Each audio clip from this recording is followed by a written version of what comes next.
a show that puts the most traded stocks under the scanner. We dissect the company so that you, the investor, don't have to. Get the management to answer questions relevant to you. Watch Know Your Company weekdays at 11:30 a.m. to understand your next big bet.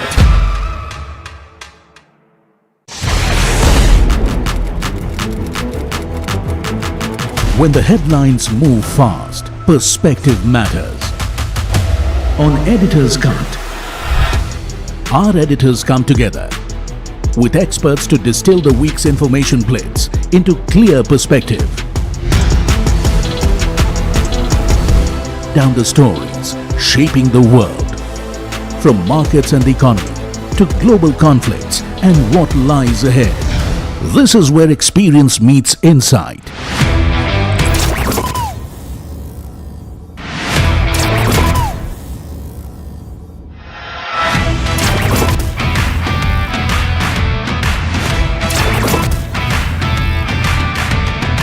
No noise, no hype, just sharp takes on what to watch next. Editor's Cut, every Friday, 3:30 p.m. only on NDTV Profit. What if your gut was affecting more than just your digestion, your mood, your sleep, even your immunity? The gut-brain connection is no myth. It's a living reality. This week on NDTV Lifeline, discover how your gut influences your mind, why bloating and stress are often connected, and the simple habits that can transform your health. Only on NDTV Profit. POK के firing range में खड़े हैं. Just few inches away is POK. तो हो सकता है दुश्मन को पता हो कि सैफ अली खान यहाँ पर खड़े हैं. Is it fire?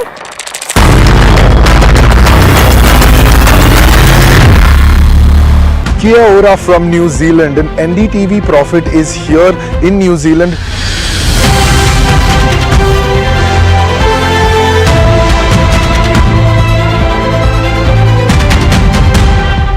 We're here to show you what is going to be the outcome of the big free trade agreement that India and New Zealand have signed earlier this year. We're going to take you through large kiwi orchards and understand what exporters are looking at when they export that kiwi to India. We're going to meet with one of the banks that funds a lot of this trade in ANZ. We're also going to be talking to the policy makers responsible for the free trade agreement. Come along with us as NDTV Profit takes you through New Zealand, takes you from these geothermal springs around us to all the different parts of the country.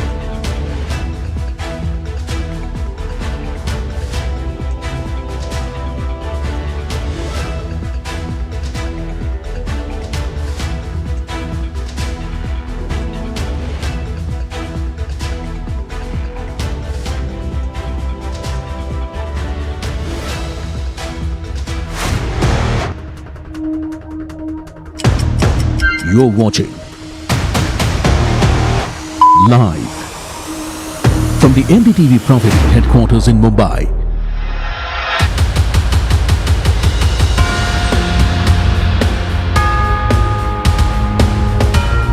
This is India Market Open with Tamanna, Alex and Neeraj. Very good morning. You're watching India Market Open from the NDTV Profit Suzlon studios, and it's going to be a rocky start to the day after 2 good days. And that's because the Iran-US conflict is back. Yeah. After that small pause. I can't even call it a hiatus. It was literally a blink and a pause. Yeah, blink and you miss actually, or that too. So correct. And I think there are two worries, right? For Indian markets, for example, the anti-air trade is positive, but the crude rise is a negative. For the world, also what the Fed has said or what Kevin Walsh has not said, yes, or somewhere in between, is also a worry. You know, I feel bad for Kevin Walsh because the street is upset he's not raised rates at all, and they think he's behind the curve. And Trump is being asked, are you upset he's not dropped rates? So I think he's played it safe in that sense. Those 3 people that voted in favor of a rate hike is a move in the right direction, broadly. Yeah. So, I mean, it's more people. that shows Kevin Walsh in even worse light. Correct. Yeah. Per se, right? So, Yeah. So that's the Fed. so it's tough. Enough reasons to be worried this morning.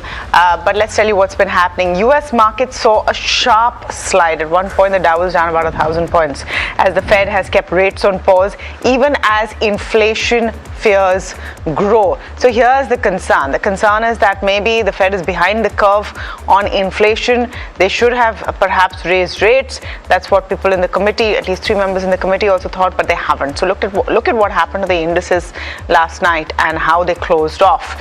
So you had the Dow over 1,100 points down, 2% down. The Nasdaq also sliding nearly 2%. That's its own story going on in any case. And pull up futures as well.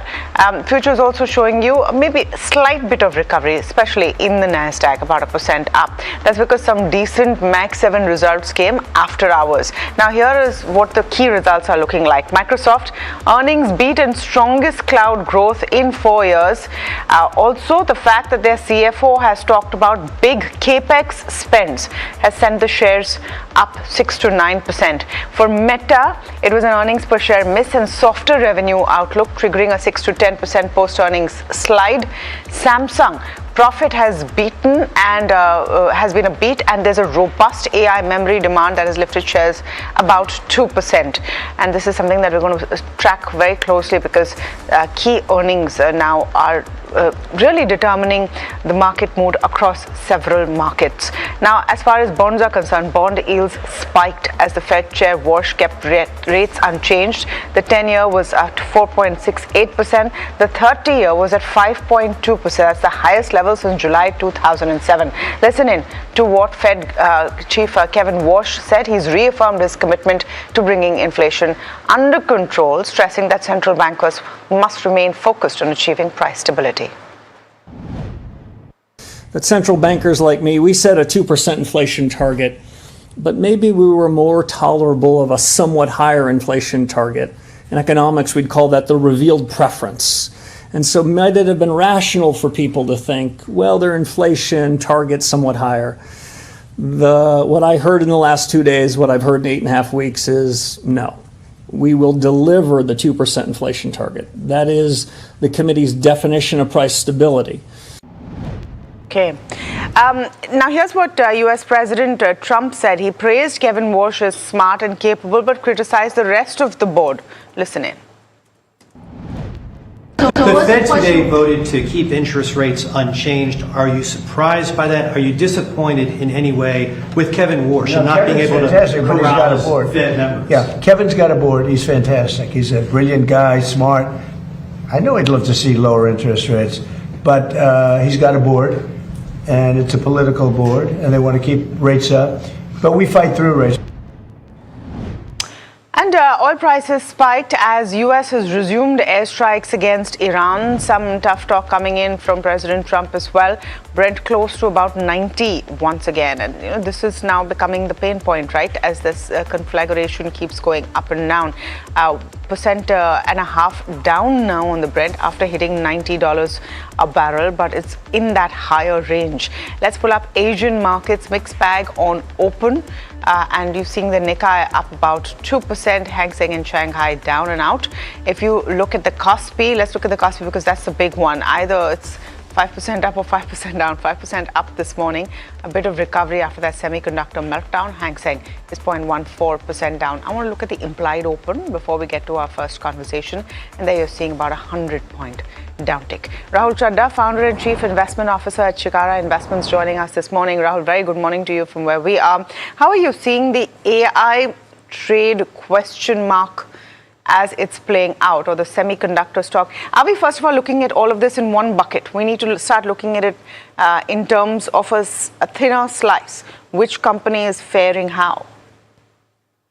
Yeah. So if you look at the AI trade, something like TSMC, which is a foundry with a near monopoly status, has relatively fared well in terms of down only 10% from high.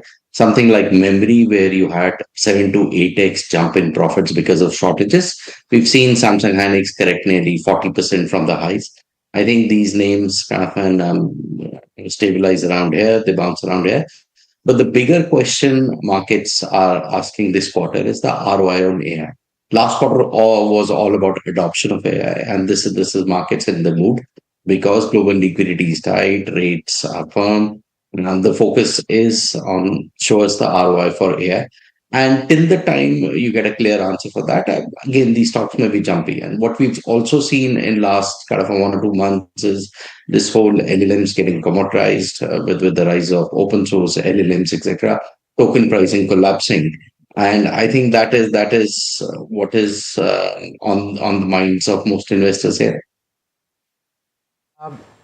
Rahul, morning, Alex here. So therefore, the instances in the past week, and obviously you can't take that as a broader trend of buying in the Indian equity market, because seemingly a few of the lead indicators are pointing to resilience in the fundamentals. Relatively speaking, the earnings don't look so bad. Consumption seems to be okay in the face of quite a few challenges. So would you say that buying will shift further towards the positive, or do you think that this is a flash in the pan? Yeah. So I think, Alex, the key question here is, do these earnings remain in Q4 of this calendar year? There's a soft base effect which is coming through because of the VAT cuts. Look, one knows the disruption which is coming for IT services. When you talk to most kind of senior managers in these companies, it is kind of a given that the price cuts are happening to the extent of 25-30%. There is going to be there's going to be a manpower cut. How does that translate into consumption demand for urban India is to be seen. And the pain is going to be felt over the next 4 to 6 quarters. So clearly this quarter has been robust in terms of earnings. But the critical question would be, again, next 3-4 quarters, what happens as sectors like IT slow down and then they retrench some of the workforce? What impact does it have on urban India consumption? Rahul, good evening to you, Neeraj here. And I wonder if this blow hot, blow cold, mostly blow hot, sometimes blowing cold Middle Eastern situation, and therefore what it does to crude, does it, I mean, what the macro impact is only will be known in a few months from now. But how does it impact the view of anybody who's looking to India currently? Because the whole talk in 2025 was the anti-AI trade, when it starts playing out, will benefit India. But this kind of, does this hamper that anti-AI trade outlook for India? Crude. Absolutely. So again, I think our view is that growth rates for India would be kind of a constrained by BOP. That is what you've got to watch. Look, in the past, we've had current account deficits, but those were offset by capital inflows. I think we would be lucky to be neutral on capital inflows. And I'm not counting here the ECBs or the FCNRs here, but FIs net may be negative. You'll have private equity selling. So capital inflows, which were positive over last decade, may be negative. You've got to take something out of IT exports. You've got to shave off 15-20% from that number over next 2-3 years. Again, the GCC growth, which we saw over last 4-5 years, which added close to 80 to 90 billion of buffer, may also plateau or go down. So I think the bigger issues come on the BOP front, basically, and that's where, again, higher crude prices add to the vulnerability. Rahul, just one quick follow-up. And Cognizant, as the numbers came out, and viewers, what Cognizant has done is it's delivered an inline Q2. I'll just take you through what it has done, or maybe we'll flash the graphics as Rahul speaks. But I don't know if you got a chance to look at those numbers at all. But it almost seems that while Cognizant's outlook was guarded, not every Indian IT major has actually given that. So could there be actually a divergence between what Cognizant sees the spectre to be like versus how select Indian IT companies may do? And therefore, is it a very bottom-up story now on Indian IT? So Cognizant was the only IT services name we had in our India portfolio, and our reason was it was trading at 6-7 times earnings. No, but it got down also. So our view is with this deflation playing out in the IT services kind of a sector, these names are going to play anywhere, or these names are going to trade anywhere between 8 to 14 times. They become buy at somewhere around 7-8 times, and you've got to sell them at 13-14 times. And I think Cognizant was at the lower end of it. It was kind of an orphan stock, not part of any benchmark, so shorted also, and which is where when you got an inline quarter, you saw nearly a 40% bounce from the lows. You know, I'm wondering from the Indian perspective then, since you are, I think, not too optimistic about IT, what are you looking at which seems fairly stable from an Indian market perspective? Because on the one hand, you have the AI trade and then whatever the reaction to that may be, then you have this crude overhang. But underlying results and your high frequency indicators for India have been better than expected. I think clearly the question there is how sustainable are those numbers 6 months out, and markets are forward looking. So, which is where one's got to be mindful of: do you sell into these strong numbers, or do you buy something which is weak? So, what we continue to like is exporters out of India, non-IT exporters. I must qualify here. So, these would be the manufacturing export story, which is close to about 20-25% of our India fund. Healthcare is a space we've liked between hospitals, select pharma companies. That's another kind of a 15% of the fund. Large cap financials is something we like, so that would be 20%. And rest would be some of the consumer internet names we've kind of owned for last 4-5 years. So that's how you build the portfolio. Interesting construct there. Thanks so much, Rahul, for taking the time, and good evening to you. Thanks so much. Yeah, thanks for having me. All right, let's talk about what happened in trade yesterday. And Indian equities gained, building on Monday's strong rebound, and that rebound is underway. Of course, the last 3 days, I mean, of course, there was a day on Tuesday when there was a flat move for the benchmark, but the rebound this week is after a week of selling. That was last week. Foreign institutional investors buying has aided sentiment in trade yesterday as well. They bought close to 3,000 crore rupees worth of equity on a net basis. Domestic institutions also buying to the extent of about 1,000 crore rupees. The Nifty 50 gained 1.1% in trade yesterday, climbed to 24,250. HDFC Bank, Infosys, Bharti Airtel, Larsen & Toubro, HUL, couple of those reacting, actually L&T reacting to numbers as well, and those were the key contributors on the upside. Adani Ports on the other end of the spectrum was the worst performer, likely on account of profit taking post the results. Broader markets gained in line with the benchmarks. You had the mid-cap index that ended higher by as much as 0.8%, small cap index gained about 1.3%, and that sentiment was aided by better than expected IIP print and an expectation that there is underlying strength in the Indian fundamentals, resilience in the face of all of the shocks that you've seen. Metal consumption did well as well yesterday. Rotation into IT stocks saw the Nifty IT surge further 2.3%. It's had a decent month so far. We'll talk about that in more detail over the course of today. And Nifty Metal was also among the top gainers, in fact the second top gainer with gains of 2.3%. So it was a good day of trade, pretty good breadth as well, and some stocks reacting pretty sharply on the large cap end as well to earnings. Yeah, actually, that's the thing, right? A lot of large caps today. We might have some large caps reacting negatively too, but by and large, I think this earnings season is shaping up well. The only thing is, I think the uptick in oil prices will create a bit of a downward bias today. Maybe it could have created a bit yesterday as well, but yesterday was a different kettle of fish. Today, we might well have this bit of a downward bias. Though I must say that Asia is looking a very mixed bag. Kospi is still sliding, while Nikkei is doing okay. So even there, the jury's out. The pain in other AI-led markets, though, just possibly creates a buffer for India. Though again, out there, as you heard Rahul talk about as well, that the jury is split right down the middle. Though earnings season continues to be impressive across sectors, and you will see some glimpses of that today as well.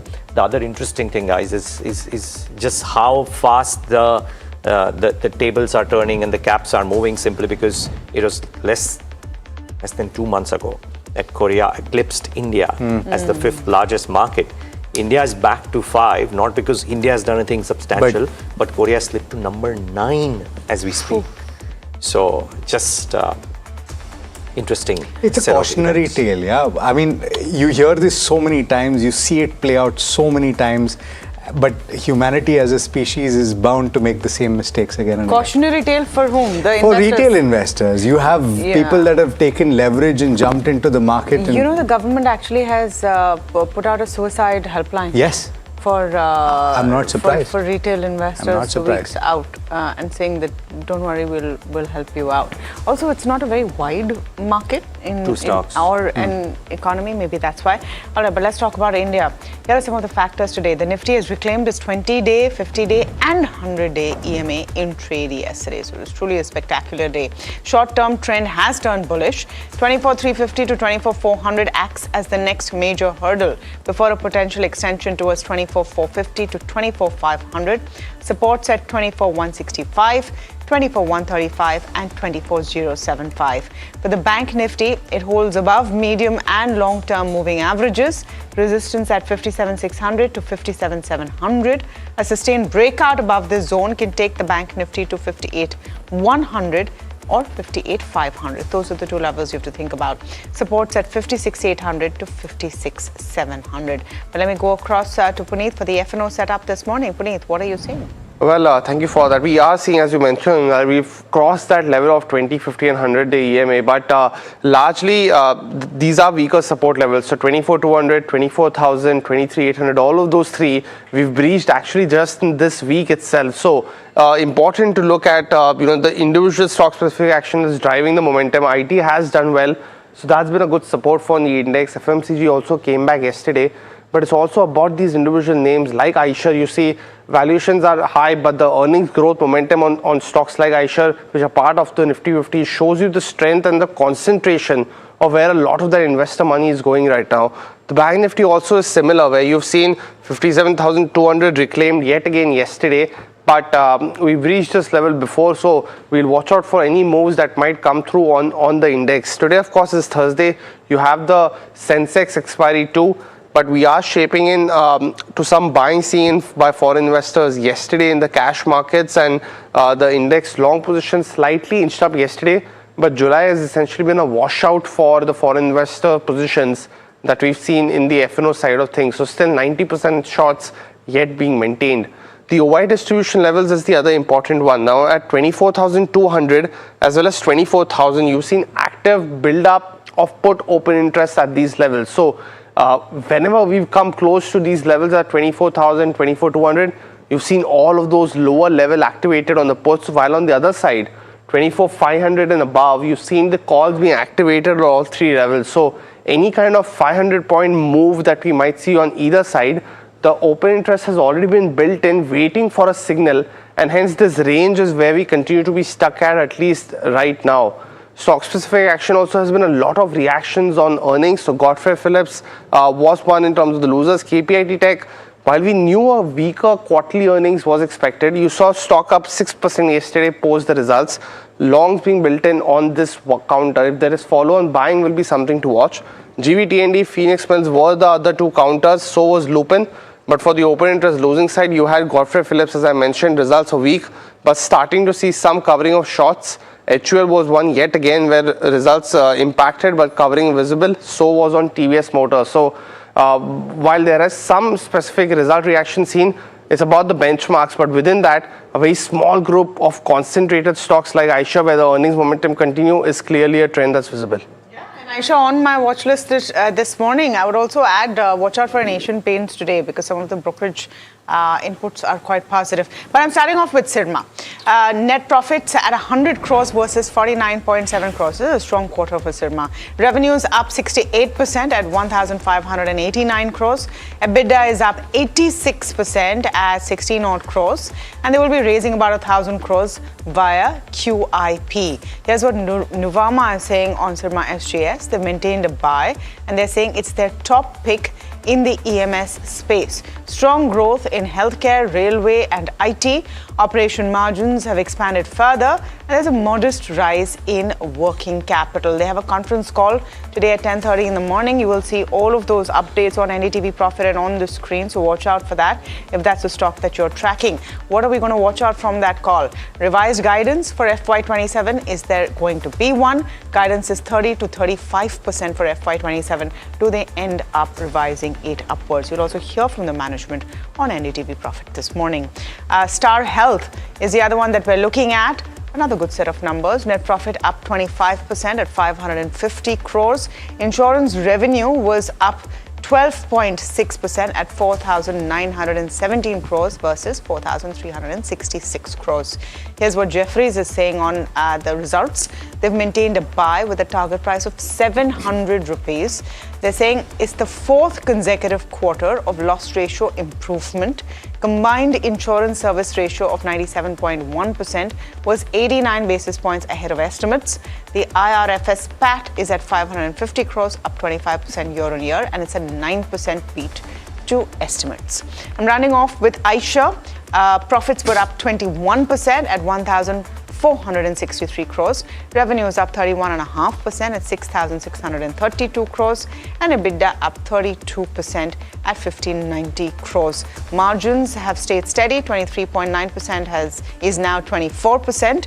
And they will be investing 1,200 odd crores for a greenfield expansion in Andhra Pradesh. Morgan Stanley has maintained its equal weight and set a target price of 7,763, which is actually slightly lower than the current market price. They're saying strong earnings, but electric vehicle risks to cap multiple expansion. So lack of an EV play in that sense is an issue. Stronger than expected average selling prices and tighter OPEX drove the EBITDA beat. Demand is healthy.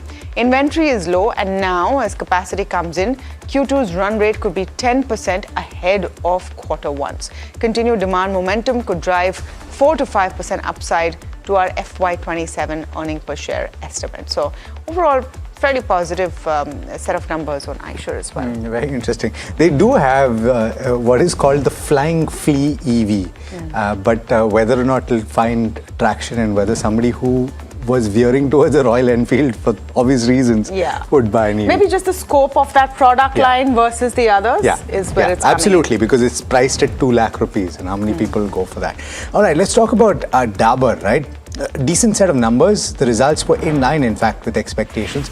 Pricing action that was undertaken during the quarter mitigated the impact of input costs, and those input costs had gone up by as much as 8%. Margins held steady on account of that. In fact, improved just by a smidge. The volume growth, though, continues to be elusive. They've reported a 5% increase in volumes, but really that's not too much to speak of. Net profit gain of as much as 15%, revenue uptick of over 10%, EBITDA uptick of close to 11%, and margins at 19.7%. The international business saw 15% growth in INR terms, and you had the home and personal care business that saw 12.3% growth. Food and beverage business was where they saw growth of just about 7%, and the healthcare business saw growth about 5.5%. I picked one note, Goldman Sachs and Dabur, they maintain a neutral and they've cut their target price, which actually is pretty high, and so therefore 485 is where it stands right now versus 515 earlier. It's an inline performance according to the brokerage, with PAT growing faster than revenue. HPC, that's the home and personal care segment, and food have led. Beverages are recovering post the rains in April. International business was a tailwind. Capital allocation and M&A optionality are a key driver for growth going forward. This is actually the next result that stands out to me the most, because Karnataka Bank posted a very good set of numbers. You had strong credit growth that drove a higher net interest income, that's a core income growth.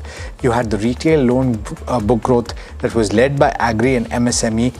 Higher CASA ratio has resulted in better cost metrics for them, and they've seen moderate growth in OPEX, and that has resulted in higher operating profit as well.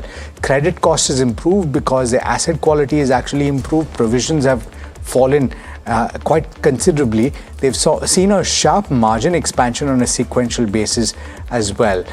Better asset quality is on account of reduced slippages. So take a look at some of those numbers and they really stand out. 24+% NII growth. The operating profit is up by a similar amount. Provisions at 29 crore rupees compared with 90 crore rupees. The PAT number is up as much as 43%. Gross NPA has improved. Net NPA at 0.87%. And take a look at the net interest margin, 3.2% versus 3.07%. on a sequential basis. That's quite a considerable increase, and that is on account of the lower cost of funds, which is coming at 5.16% versus 5.38%. So while their yields have fallen, their cost of funds have actually fallen more. MTAR Tech is the last stock on my list, and the company's posted its highest ever revenue in Q1 FY27. No surprises really, because it's received a significant number of orders. In fact, I'm told that the orders that they've received in the first quarter itself have eclipsed what they saw in FY26 as a whole. The top line growth is as much as 130%, EBITDA growth of 200%, PAT growth of 365 or 64% or thereabouts. Order book currently stands at 5,143 crore rupees.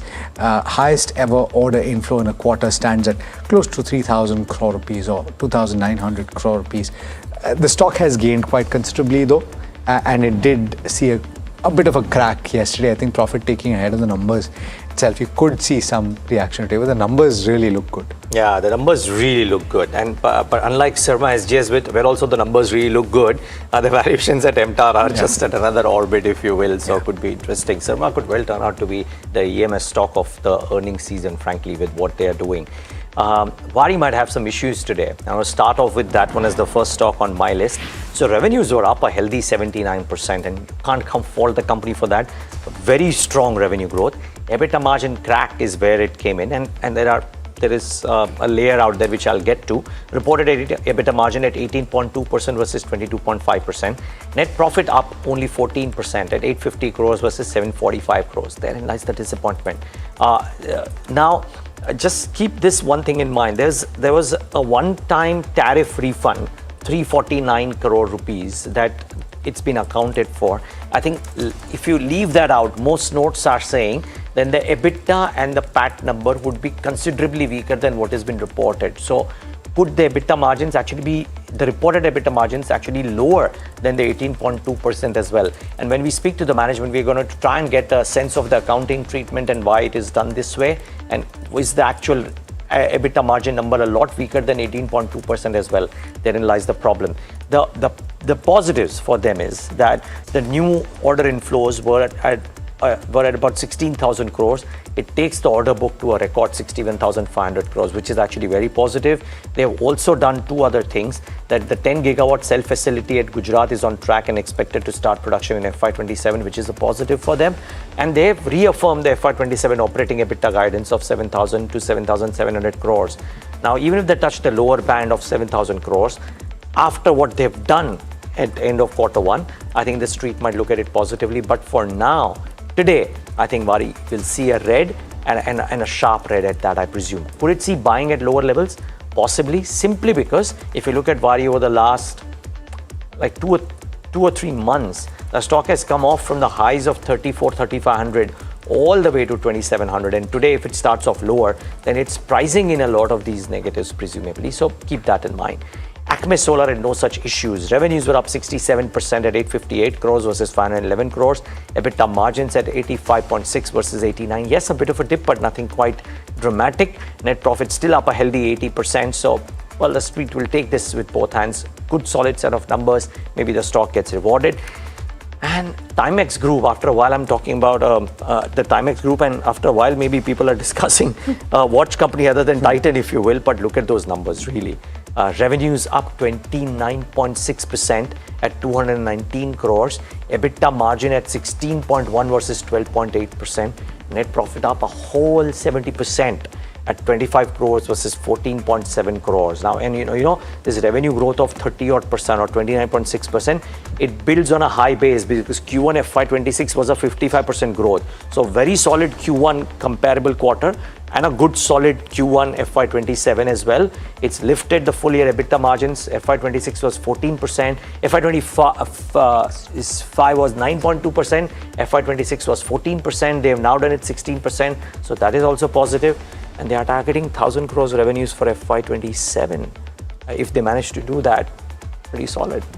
You know, there are so many numbers which have come out overnight. So I'm going to just quickly add a few which I spotted, and I'm not going to take too much time, but I'll do it quickly. Prestige Estates, I thought the numbers may look a little disappointing on the bottom line. Net profit is down about 19.4%. EBITDA has, the margins have also slid from 38.7% to 32%. Hind Rectifiers has secured its first order from the United States for traction motor assemblies. Watch out for Hind Rectifiers. This is their entry into the US market. That might be interesting.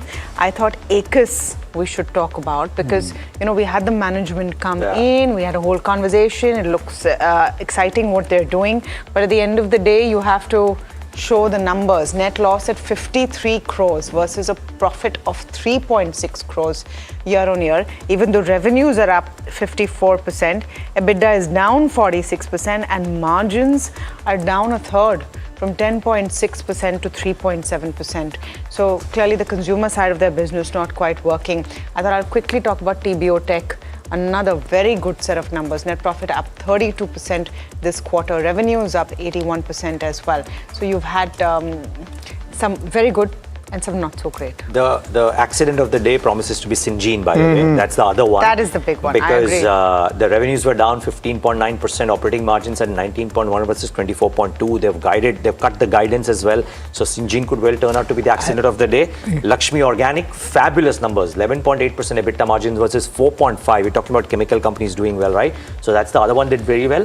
And Balkrishna Industries, right? Revenues up 25%, operating margins at 21.5 versus 18.3. This whole tire theme, doing very well. So just on Syngene, right? I was speaking to Parth from our research team earlier today, and he went as far back as FY17 to try and find a loss. And this is the first time since at least FY17 that you're seeing a quarterly loss for Syngene. It is not looking good.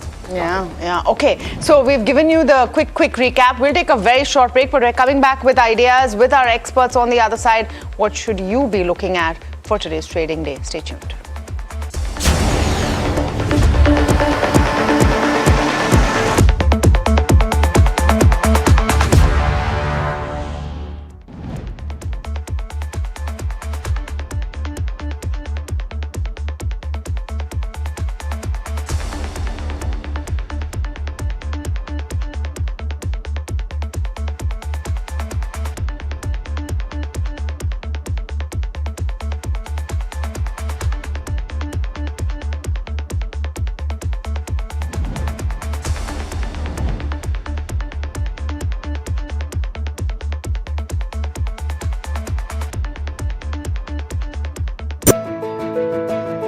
जानते हैं मैं elite matrimony क्यों recommend करता हूं? 17 years of experience, largest database of elite profiles, और 100% confidentiality. Elite Matrimony, India's most successful matchmaking service for the elite. ये युग तुम्हारा, ये रण तुम्हारा, हर चुनौती तुम्हारी, हर शिखर तुम्हारा, तुम ही हो भारत का स्वाभिमान। हर सेक्टर, हर स्टेट, हर रीजन, हर उम्र के इनोवेटर्स ने दिया जबरदस्त प्रतिसाद। तभी तो वंदे भारतम में एप्लीकेशंस पहुंचे 25,000 के पार और रजिस्ट्रेशन डेडलाइन बढ़कर हुई है 30 जुलाई। आप भी भारत के सबसे बड़े ग्रास रूट इनोवेशन मूवमेंट से जुड़े। vandeBharatam.org पर रजिस्टर करें। What if your gut was affecting more than just your digestion, your mood, your sleep, even your immunity? The gut-brain connection is no myth. It's a living reality. This week on NDTV Lifeline, discover how your gut influences your mind, why bloating and stress are often connected, and the simple habits that can transform your health.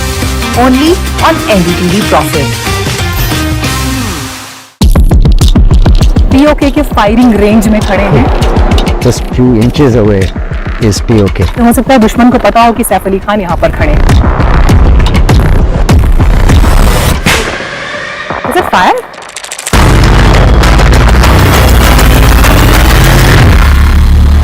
Kia ora from New Zealand and NDTV Profit is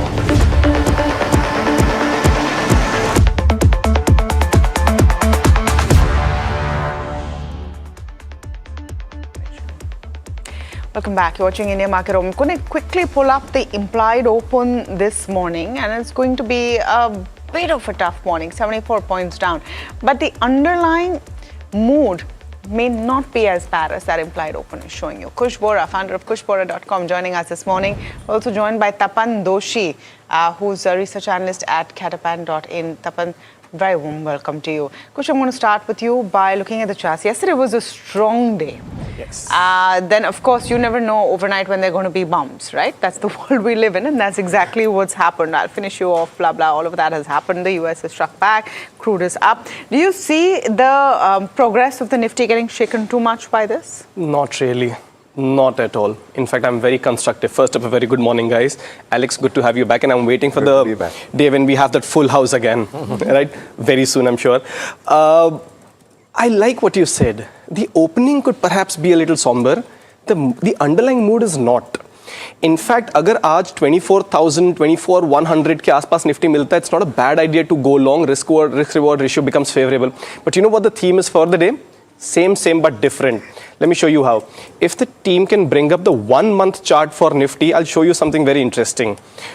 On the Nifty, not only the levels, right? That's the 1 month chart. We're very much there. 24,200 thereabouts is where we've been for the most part. Of course, we've been all over the place, but if you see the averages, we're pretty much there. Now, the setup also on the Nifty is very much the same, right? 24,200 straddle at play, 200, 250 rupees of premium. I remember saying this, in the first week of July as well. So a lot of things are looking very similar. FII is still short about 90%, so nothing's changed there. So, like I said, same, but different. What's different? Neeraj, I think you'll enjoy this just because we've recently had a conversation about this. In the first week of July, crude was at 70 to 73 when Nifty was at 24,200. Crude is now at 90. We are still at 24,200. Now, this is the bit that you'll enjoy even more. US 10-year, first week of July, was 4.45, 4.5.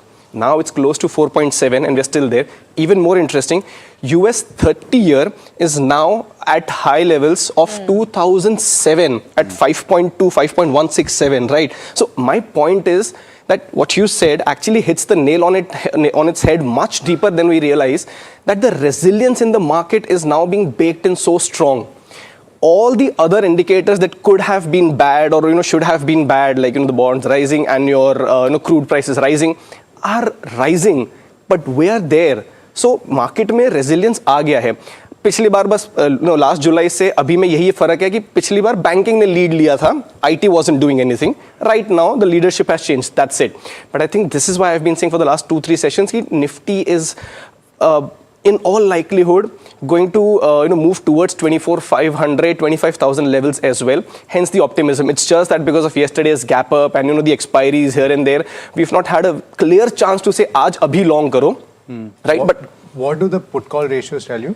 Very neutral at about 1.1. But what's interesting is that the 24,000 put has actually now garnered a very heavy base. Actually, a very good point that you bring up, Alex. Because what's happened is हम range की बात करें 23,800, 24,300. The supports have again shifted to 24,000. And that's why I say कि अगर 24,000, 24,100 के आसपास आज मिलता है, it's not a bad idea to go long for, if nothing else, a target of 24,300. Okay. Bank Nifty still constructive, by the way. The momentum could be slow. HDFC recovery, we saw some green shoots yesterday, but if that continues, we could see, actually that's a very good number. ये जो आप convergence देख रहे हो 20 और 50 वाला, 20 और 200 day moving वाला और ऊपर है 57,500. We've not knocked on those doors yet. But if we do, and if HDFC Bank continues to recover, I think Bank Nifty is also going to take some charge. It'll start to participate. So constructive on Bank Nifty as well. I'm guessing your strategy on individual names has changed from what it was last week, right? You're more constructive seemingly, and so therefore you will have a few ideas. Yeah, in fact, on two counts, if you see, that has changed. If you remember, for 1 or maybe 2 weeks, I was just giving 2 calls out because the stocks were all over the place. That I've bumped up from 2 to 3 again. Also, I had a short call every now and then in between. That's been missing. So perhaps that is also kind of reflecting the mood and the tone of the market. So yes, 3 long calls for the day. SBI Life, Silchar Techno, and a reiteration on Metropolis. So SBI Life has seen a rather decent uptick against the market trend. There was resistance around that 1875 mark. That's been taken out. So good moves expected on this one to continue. 1950, 2020 targets. 1845 is where you keep that stop loss. Silchar Techno, again, not a name that we discuss too often, but yes, last 4 sessions, healthy uptrend. There was a resistance at about 4,500. That's also been taken out on the back of good volumes. So 47.10, 48.50 targets, 44.35 is where you keep that stop loss. And Metropolis is more of a reiteration because I gave this as a call yesterday. Saw an uptick but cooled off during the end of the session. So yes, you could well continue holding on or maybe still add a fresh for targets of 603, 621, 567 is where you keep that stop loss. I want to ask you about Thangamel Jewelers, because that's a stock that you've been talking about, and just pull up that chart and let's look at a bit of what's happened there. The June quarter didn't go down well. The stock was 10% lower circuit yesterday.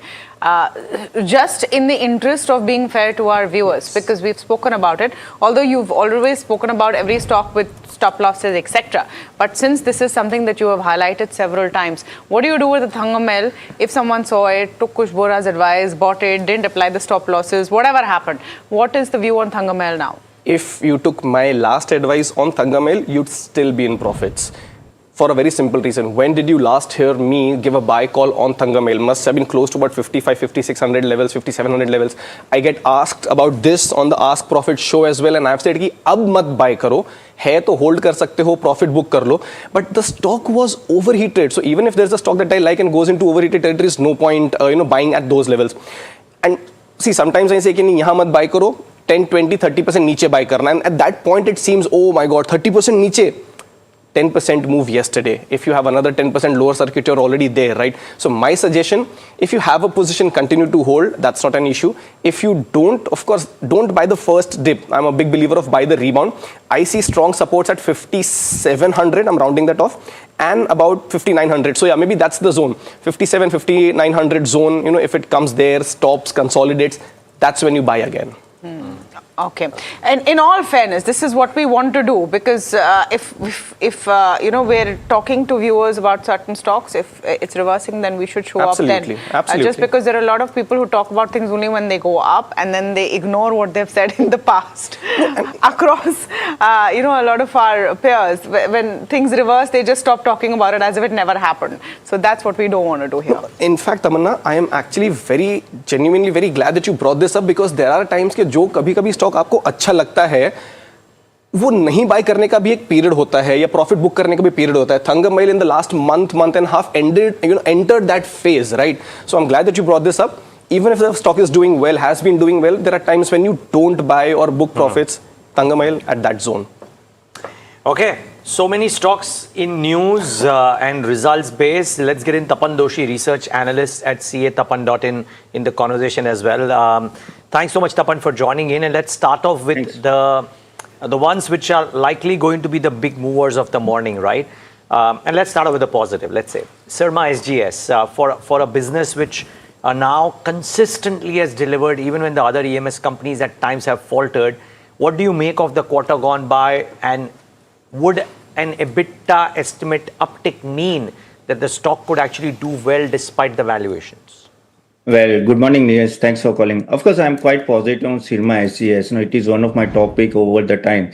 Now, because if you see even the execution is good for this company, and among the EMS sector, I think this is the stock is doing very well. If you see the electronic manufacturing is scaling up. Again, export opportunities for this company is quite good. Again, new capacity ramp up is happening. So we have to see how they are going to execute more. The only thing is, somewhere, working capital intensity is there. So there we feel that, it will have a margin pressure, but somehow if you see the current result, the EBITDA margin has improved. So that's a positive thing. Again, it's a diversified PMS portfolio. So that is helping actually, Sirma SGS to go up. And again, beneficiary of PLI scheme. And if you see, the government is extending PLI scheme for the electronics manufacturing and all that. So all these are positive. Yes, I can say the valuation is quite on a premium side. But this is the stock which will deserve a higher premium. But yes, at this level, I'll not say to go and just buy. Wait for the dip. But I think for the long term, I think this is the good stock to hold. Tapan, morning, Alex here. So I'm also wondering about MTAR Tech, because the stock has been, as Neeraj pointed out, on another orbit, right? It's gained quite considerably. But in trade yesterday, it saw a cool off, quite a sharp one at that. It ended at lower circuit. The numbers look absolutely fabulous. What would you do if you're holding this, and what would you do if you're not? Well, it gone up too fast, no. And again, if you see the P ratio also is around 116, so it's still expensive, but its results were quite good. If you see PAT 42% year-on-year growth, EBITDA margin expanded, good strong export execution and all that. Again, the defense order is going to come for this company. Also, clean, green and opportunity is there for this company. Nuclear business also scaling up. The only thing is, we have to see the customer concentration is there for the company. So if one of the customer goes, then it will have a direct impact on the margins. Valuation, of course, expensive. Even though the stock has come down a lot, it is expensive, and there are some projects delay possible. But because it in a precision engineering, it's a leader and had the order pipeline, I think one can wait, don't jump. Maybe 10-15% down from here, maybe around 90p, around that someone can start getting, because this stock will deserve a premium because it's been doing well over the time. Who knew that you could buy a stock on a bargain at 90p, right, Tapan? That sounds a little odd to say. But having said that, let's talk about the other earnings that have stood out. A couple of them actually. One in particular that you should definitely pay attention to, and that's Syngene, because it's posted a loss after at the very least FY17, if not before that. Sharad joining in to talk about what those earnings stood like. Sharad? Well, yes, there seems to be a shocker when it comes for Syngene, and this might be since it's listing first time. The company has turned, in a loss. The revenue down 16%, EBITDA margin almost a 500 basis points cut if you compare it on a year-on-year basis. The loss also coming in. There was two reasons for it. There's a lack of offtake from a major client. That's where the revenues were hurt. And also higher forex hedge losses that was also booked in this quarter itself. Company has also cut its FY27 revenue outlook from growth to decline. And talk about the numbers, they are expecting the EBITDA margins to be in the 20% range. They're expecting, of course, the second half of the fiscal to be better for the business sentiment. But as of now, when it comes to the numbers, the guidance cut is coming in. But a very surprising earnings has come, and that is Redington. And interestingly, we were talking about AI earlier.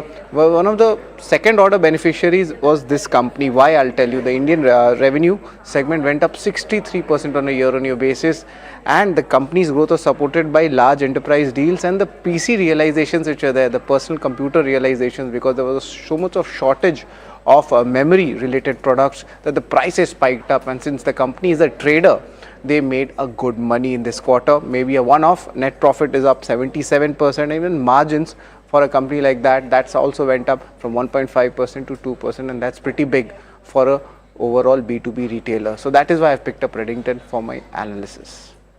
Some interesting calls there. Tapan, Syngene, Redington, any of them that you're tracking and you've seen a view on any of them? Well, Syngene has given a very bad result. No, it's been underperforming for a long time. I think last 3 quarters was not at all good. If you see there, the main problem is one of that high capex. Again, some of the US regulatory risks are there, and price pressure is there. That is actually impacting the margin. Again, the forex impact is there, currency fluctuation is there. But if you see, they are expanding their manufacturing capacity, and if you see, their long-term contract wins are coming for the company. Again, backed by the Biocon Group, the global investor, if you see, global innovator partnership is also increased for the company. See, a lot of prospects are there, and we know this segment is doing quite well. At least the CRDM demand is improving. So my take is wait for one more quarter. Don't get into at this level, because I think we have to see when the sales and profitability goes up. So I will not enter at this level currently. Okay. What about Redington on the charts though? Kushan, so I see your face. You've clearly got a big smile on your face. And so therefore, it looks positive? It looks positive. It's been on my radar for a while. It's just that for the last month and a half, it's been consolidating. 290, 300, that resistance zone has been acting up. if today it's able to cross that and you get a closing above that, then I will not be surprised that this rally that started from 190 odd, from early April onwards, actually continues. So very positive. This is for me a brief pause. Whatever's happened in the last month or so, a brief pause in a sharp, smart recovery rally in Reddington. So if you have a position, you should continue to hold. Fresh ones, I would suggest, if you do get a closing above 300, is when you can go out and create fresh long positions. Okay. Now, before I ask Tapan the next question, my colleague Somit Sarkar is here to talk about what is it that he's hearing from the dealing room sources. And knowing Somit the way I do, while I don't know if he's got Wari on his list or no, I'm sure he's heard about Wari results too. So, Somit, your usual list, I don't know if it has Wari or no, but then even if it doesn't, tell me what is it that you are hearing on the street about the Wari numbers? Well, to start off with, the Wari numbers are pretty much bad compared to what the street was estimating. On all fronts, it is at least a miss of around 10 odd %, and given the fact that these numbers were aided by some one-off of US tax refund, if you remove that, the numbers look to be quite bad. So it will be important to track what the guidance management gives on the conference call today 11, because the numbers definitely will open at least 5% lower in trade. So no doubt on that front, but guidance that the management gives at 11 AM conference call will be important to track from Wari numbers. Apart from that, a host of other stocks that remain in focus. Firstly, it's Keynes Tech. Now, there are buy flows on the PMS desk. The buzz on the street is that the Q1 numbers are expected to be on the stronger side, but the important one is that there could be a potential sale of the smart meter business of Keynes Tech, and that was the reason why the stock was gaining around 13% in trade yesterday. For Tilaknagar Industries, dealers indicate that large prominent HNIs and PMS have been accumulating this counter in trade, and that was the reason why the stock was up nearly 5% in trade. For HFCL, that stock also saw a very strong up move in trade yesterday. It was down 2% at one point of time and it closed around 3% higher, so clear 5 to 6% move on an intraday basis, and dealers indicate that some insiders have been accumulating this stock in trade. For Deepak Fertilizer, there are buy flows on the large HNI and PMS desk. Dealers are expecting strong Q1 numbers here. And when it comes to HDFC, AMC and Eternal, there are buy flows on the DII desk, and delivery volumes are as well seen on the higher side. Now, when it comes to BSE, dealers are expecting a brokerage note to come in very soon regarding its inclusion in the Nifty 50 index, given the fact that the cutoff date is largely gone behind. And if a BSE gets included in the Nifty 50 index, then inflows could be close to around $600 million in this counter. And lastly, when it comes to PB Fintech, the buzz on the street is that there could be some announcement from the IRDAI sides on the commission side. So keep an eye out for PB Fintech as well in trade. So interesting. Somit, thanks for that. And I'm smiling a bit because there is a dealer chatter of a brokerage note on BSE's inclusion, and then there will be an actual inclusion event as well. So two key things that people are talking about. Pretty interesting. Okay. Well, Tapan, I would like to, for you to, I don't know if you track Wari or no, but if you do, this miss that has happened, and if you remove the one-offs, then probably an even larger miss relative to what was estimated and reported in Q1 versus the management guiding, and the guidance to be watched out for, but the guidance reaffirmation that they've consistently given. How do you view Wari in light of the fact that it has fallen 20 to 23%, but it is delivered a weak quarter? Well, Neeraj, honestly, I'm not positive on Wari. The sheer reason is simple that margin pressure will be there for all the solar companies. It's not only for Wari, for most of the solar companies, unless they are in a niche solar manufacturing. Otherwise, if you are diversifying like the Wari is doing, a whole integrated player, then there will be a miss. If you see the US policy uncertainties there, again, they have their own unit there. Input cost volatility, again, execution risk will be there. They were very high capex, and again, that will have an impact on working capital, and also the interest may go up. So rising competition is there. Of course, we know the oversupply from China side. Again, in India also, it is almost oversupply across the world. So that is the pressure which most of the solar companies will have. Even though if you can see the revenue is going up, the profitability is not going up. And that is what market will take sense of, even though they are beneficial of PLI scheme and all that. But I think the margin, if it comes down, then the de-rating may happen. That is what I feel. And that's why I stay away from Wari currently. Okay. On charts, Kush? Underperformer. continues to remain. So not surprised what you saw yesterday. So if it starts off 4-5% lower, which is what the expectation is, Kush, does it hit some bottom supports, or would you just leave it alone? Yeah, so 2500 is a support zone, but even if it hits that, right, the near-term trend being negative will not make a case for an immediate uptick. If you had to choose, Premier is still better placed. I just want to extend that question very quickly, Tapan. If you have a view, worry, I think the question in the worry is about overcapacity, right? Is that something that you would extend to the other players in the space? 100%. No, that's because it will impact everyone. If Wadi is getting impacted, one of the premium player, I think all the small players will be impacted. Again, if you see the valuation of most of the solar companies gone up a lot earlier. Now, which solar companies? Of course, ACME is one of the exception, but they are again in a different segment also. But other than pure solar company manufacturer will have an impact. If you see overcapacity, like India, I think it is a demand of 160 gigawatt and the supply is almost 250 gigawatt. In China, it is maybe 250 gigawatt demand. Supply is almost 500 gigawatt. So what it shows that supply is there, and China, we know how aggressive they are. Now, these companies have to expand to other countries if they really want to increase their sales. Now that China will also go. So that is where impact will be. And for Wadi, you see they have a US unit. Now we know that it is what type of Trump policy is there. So across, I feel all the players will have an impact, and that is what will happen in next 1 year. That de-rating from the point of view margin may remain down, and that is where de-rating may happen. That is what I feel. Okay, so very clearly on Vari, there is going to be a bit of a pain today, but let's talk about Asian Paints. Asian Paints has delivered a strong set of first quarter earnings, beating street estimates on both the top and bottom line. Let's go over to Mahima on what brokerages are saying this morning. Hey, Tamanna, so I'll start with what Jefferies is saying. They're calling it a colorful quarter, and they've also raised the target price to 3350, which was earlier 3300. What they're saying is that it's been a strong quarter on every front. Revenue growth reached a multi-quarter high, and margins have also come in as a big surprise, considering the way inflation had fared for them this quarter. Outlook remains positive, notwithstanding the intense competition. This is a very important line, and according to them, the raw material, that is the VAM and VAE, will ramp up offers in medium term, and this could be a good margin lever for Asian Paints going forward. However, the management has said that the margins will be in that guided range of 18 to 20%. Goldman Sachs on the other side has maintained sell but hiked the target price to 2725. What they're saying is that Q1 is ahead of estimates, and this is driven by a strong margin beat. So this is the overall view of what brokerages are making of Asian Paints numbers.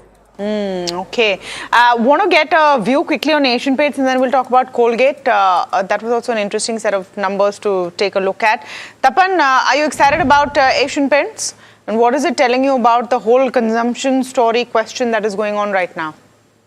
No, not as such, because I think it's not a compounding machine. Honestly, when we are going for a long term, we need a 20-25% growth if possible over the time. I think there's a lot of competition in paints industry. Once and the Birla Opus and then JSW Paints, if you see the margin of most of the paint companies in last 2-3 years are going down only. Of course, the stock has gone down a lot, so some recovery will come. But when we are talking about whether one can hold for 3 years, 4 years, I don't think that will give that type of gain. If you see the overall raw material volatility will be there. Again, competition is too much.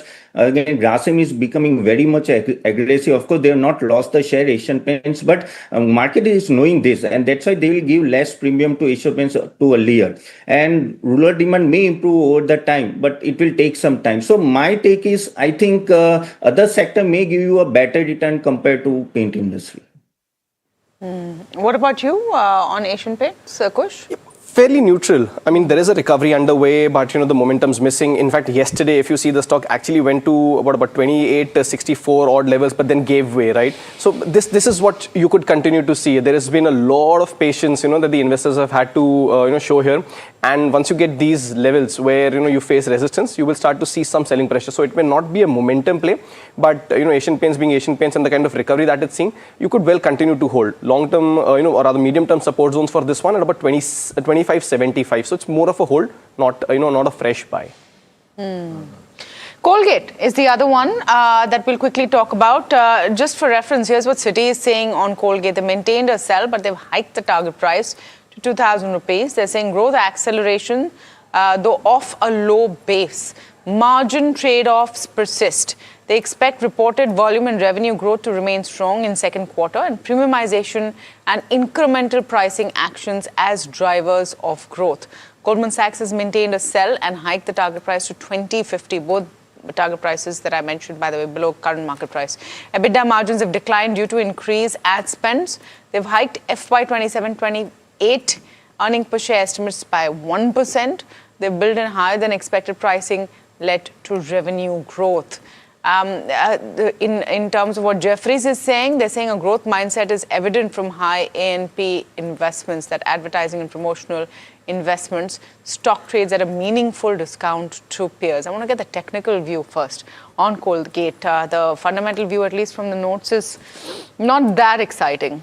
Yeah, no, I'll perhaps have to counter it. From a technical standpoint, Colgate is actually starting to look interesting. Yesterday, if you recall, we had a discussion around HUL, and I said if you want to buy something in this space, then Britannia and Colgate are starting to make a comeback. So there is a good uptick on these. Not surprised by the targets given about 2000, 2050, because if you draw, a falling trend line from September 24 highs, the supports come at around those levels. So yes, maybe you could see some profit booking because it's just rallied in the last few sessions. But from a positional standpoint, this is actually now starting to look good. I would, in fact, if it does dip close to those levels of 2050, I would be constructive with a stop loss at about 1950, 1975. Again, Colgate, Britannia, these are not your momentum plays, but these are stocks that you buy and hold for a long time. And right now, with the recovery underway and the positive sentiment coming in, at least on the technicals, I think this is a good idea for you to accumulate on declines. Okay. Quick view on Colgate, Tapan? No, it will be avoid from my side. No, the problem is the volume growth. From last 3 years, the volume growth is almost 5%. Profit growth maybe 4%. And it's not able to diversify their products. Again, competition in this segment is increasing. Raw material cost risk is there. Again, the valuation still looks premium only. And if you see, the other companies are able to diversify their products. Now, in FMCG, if you really want to go to any of the stock, at least you should have a double-digit volume growth. Then only it will justify the premium valuation which most of the FMCG companies are getting. And I think if someone want to go, I think Marico is one of the stock you can see double-digit growth, you can say. So you have to be very, very choosy in FMCG if you want to go. Colgate, I think, no, it may underperform. Thank you, Tapan, for joining us this morning. We're going to be joined shortly by Avinash Gorakshakar, founder and head research at Avinash Mentor. That was Tapan Doshi. First, rates are ticking in. Wari, 10% down. Might just be a painful start for Wari. We talked about prestige numbers not being that exciting. That's what we are seeing. The Nifty rates are not looking too bad, but I'm going to revisit the Nifty in a bit because in the first 2 minutes it's too difficult really to look at what direction it's going to go in. We talked about Syngene that has not had a great guidance and posted losses after several quarters. Chalet Hotels also wasn't a great set of numbers. I'm starting with the ones which aren't doing too well first up, but of course Wari seems worst hit, as we said. On the winning side, look at the Supreme Industries. This is the second day in a row that we're seeing that uptick after their results. Redington, we talked about a good set of numbers on Redington. That's playing out. We talked about TBO Tech early this morning. If you had tuned in, that's about 5% up right now. We talked about Star Health. That's about 4.5% up. Sirma also looking interesting. We'll talk about Adani Ports for a second because you had a bit of profit booking yesterday. A whole host of brokerage notes which are very constructive on Adani Ports, and we'll come to that in a bit. That stock is looking interesting this morning. Let's look at Timex. You had brought up Timex, Niranjan, after a long time. We had heard of this much conversation around Timex. See if we can pull up the Timex stock as well. I'm not seeing a rate there yet. Let me go across to Somit. He has all of those details on what brokerages are saying on Adani Ports this morning. Somit. Yes, all the brokerages have been constructive on Adani Ports. They have maintained their target price and their rating on this counter. And most of them are bullish. Firstly,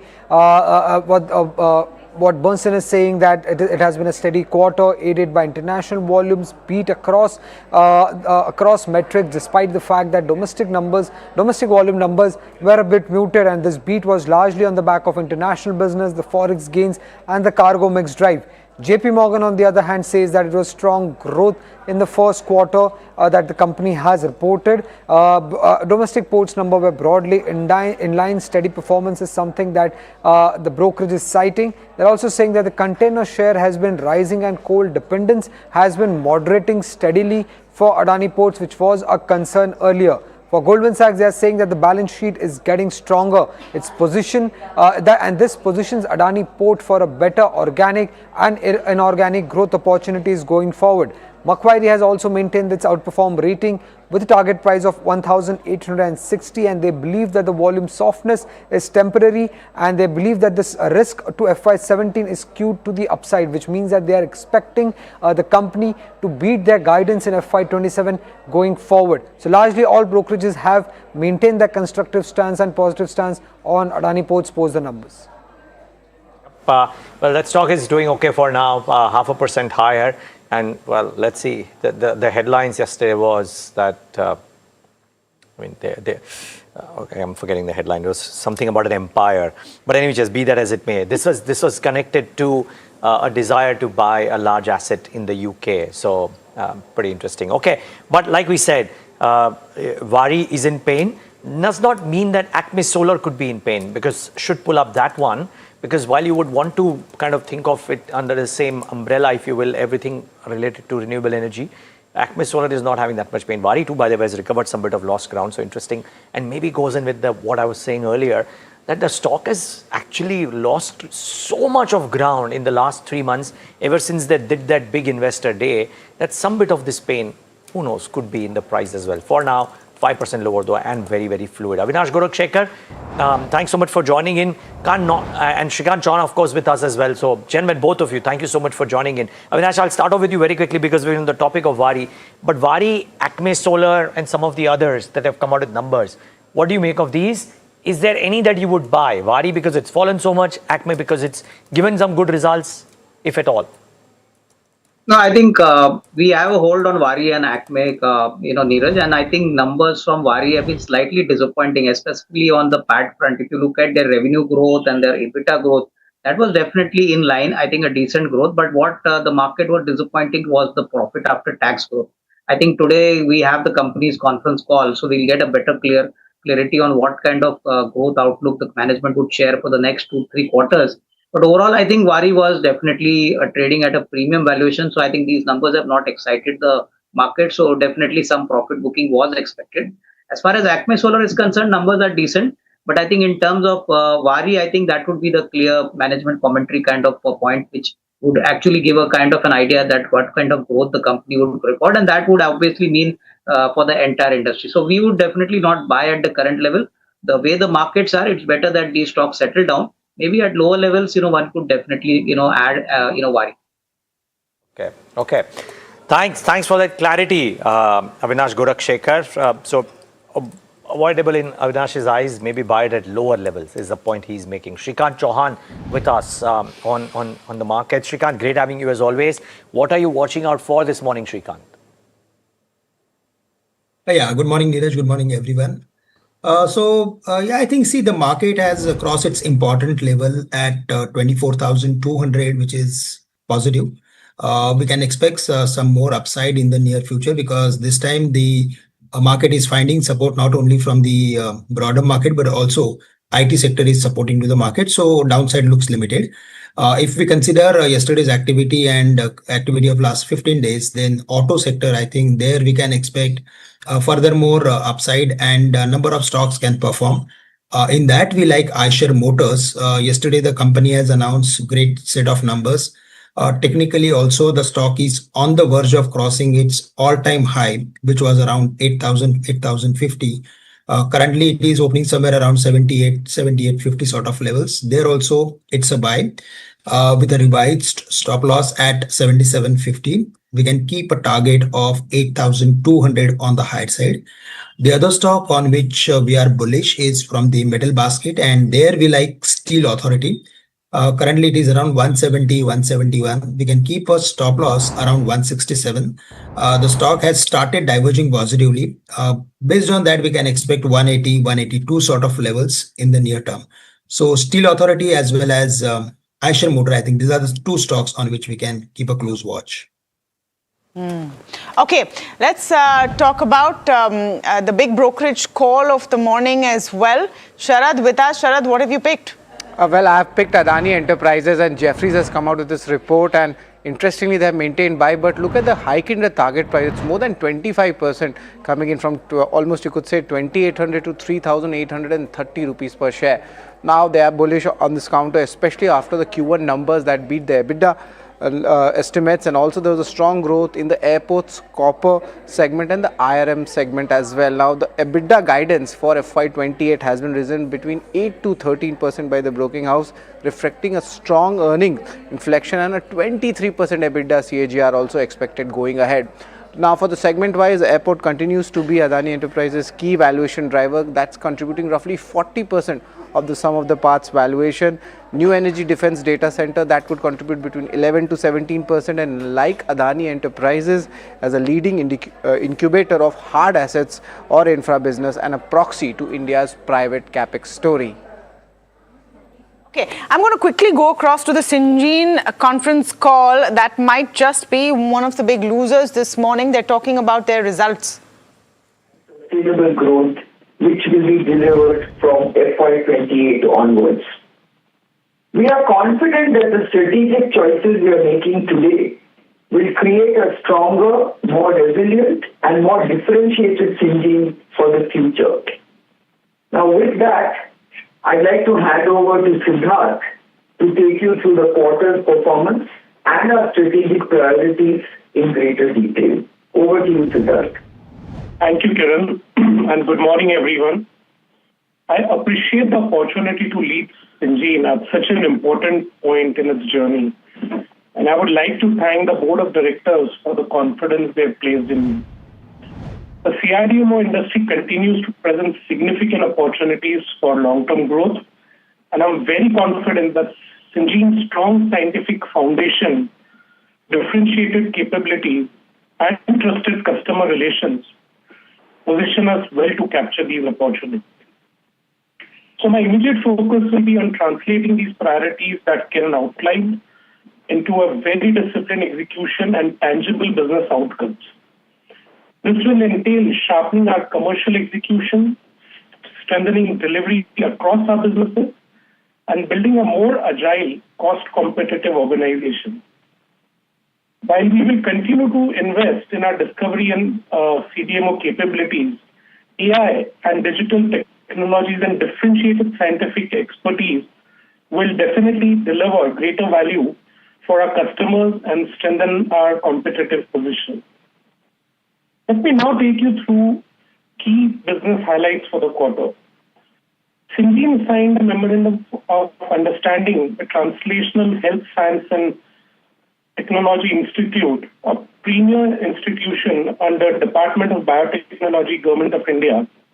The collaboration establishes an operational partnership for early and late phase clinical development, translational research, and bioanalytical sciences.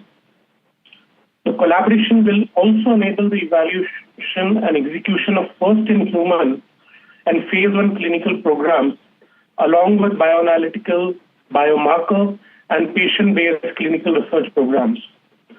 We also continue to strengthen SynAI, our AI-enabled scientific platform for accelerating drug discovery services.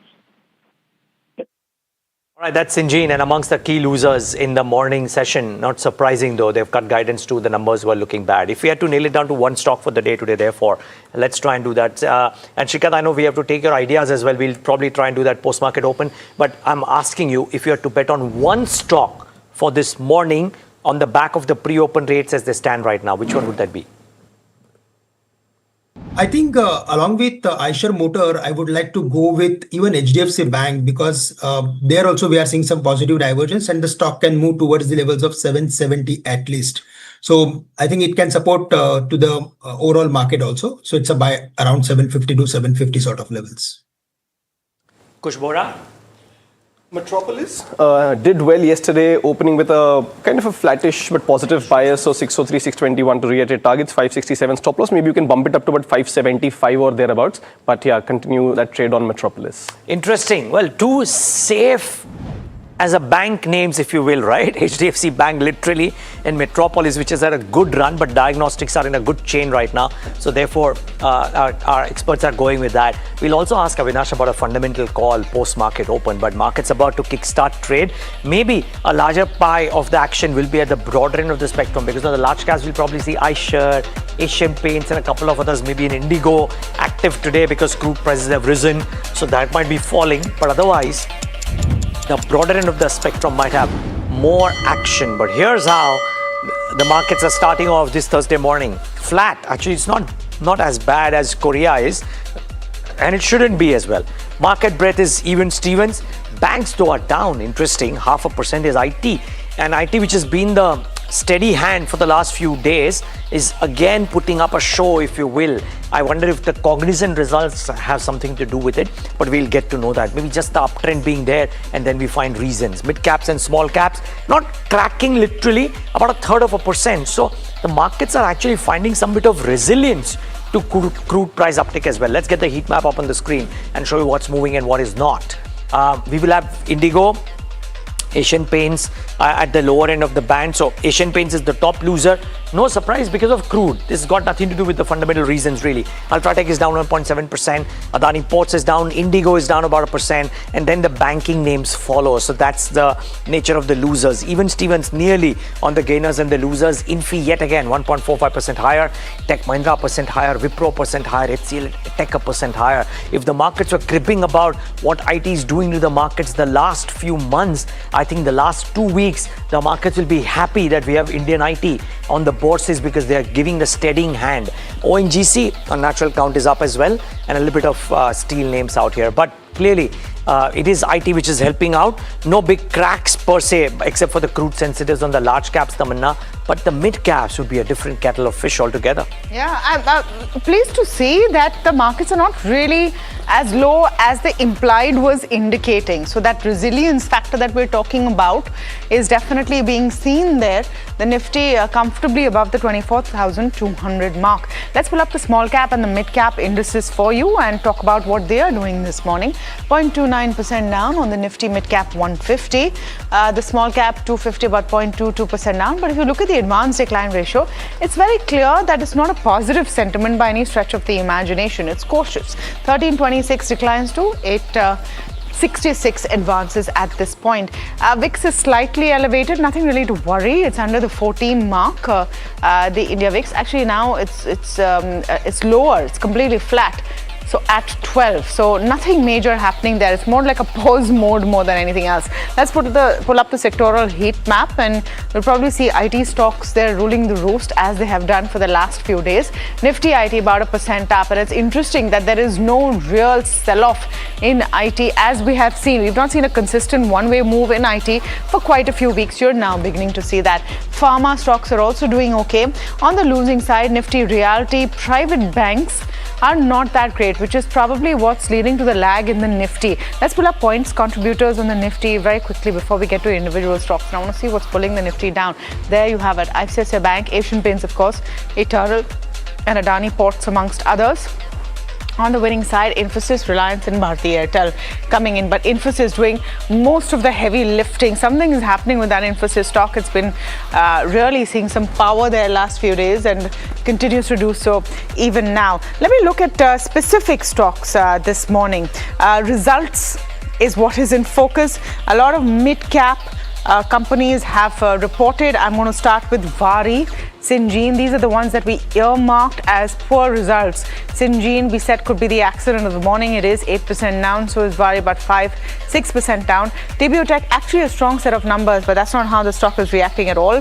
Sirma SGS, again, a strong set of numbers. Is the stock reacting positively? Yes, it is, 2.5% down.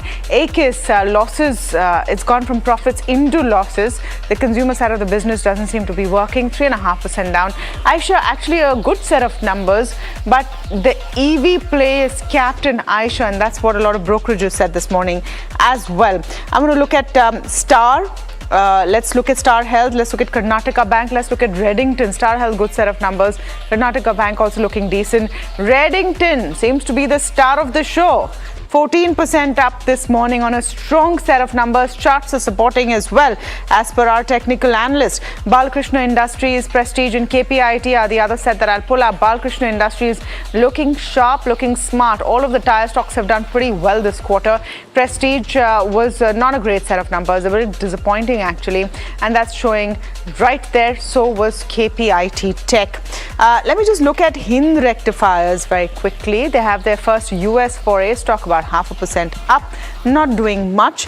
And let's look at SML Mahindra. The board has cleared Mahindra Trucks and Bus Division acquisition. That stock 14% up this morning. So some news pieces, Alex, and overall though, you're seeing result reactions more than anything else stand out. Yeah, absolutely. You said it, Tamanna. And some of those are actually building even as we speak. Balkrishna now heading towards double-digit territory with gains of close to 10%. Sapphire Food is looking good, up about 5% or thereabouts. V-Guard is up and about. It's up close to 3.6%. Infosys, by the way, is also up about 2.5%. You have Devyani, Force Motors that are also up over 2% or thereabouts. On the flip side, you have Hexaware Tech that's losing ground about 7% lower. KPIT Tech on the back of a poor performance and outlook that's not necessarily looking very great for FY27 as a whole is down about 5% or so. Premier Energies is down 4.3%. That worry impact seemingly playing out for this company as well. And Dabur down about 3.5% or so and not looking very strong. Shrikant, out of the list that I've just spoken about, a couple of stocks on the strength that they are witnessing this morning stand out, right? Even a frontline tech stock like Infosys seems to be building on those gains, and IT stands out as a clear winner. But would you buy into a Balkrishna Industries or a Reddington at this moment? See, both these stocks have crossed their important levels along with huge volumes. In fact, they have crossed volumes of last 4-5 days.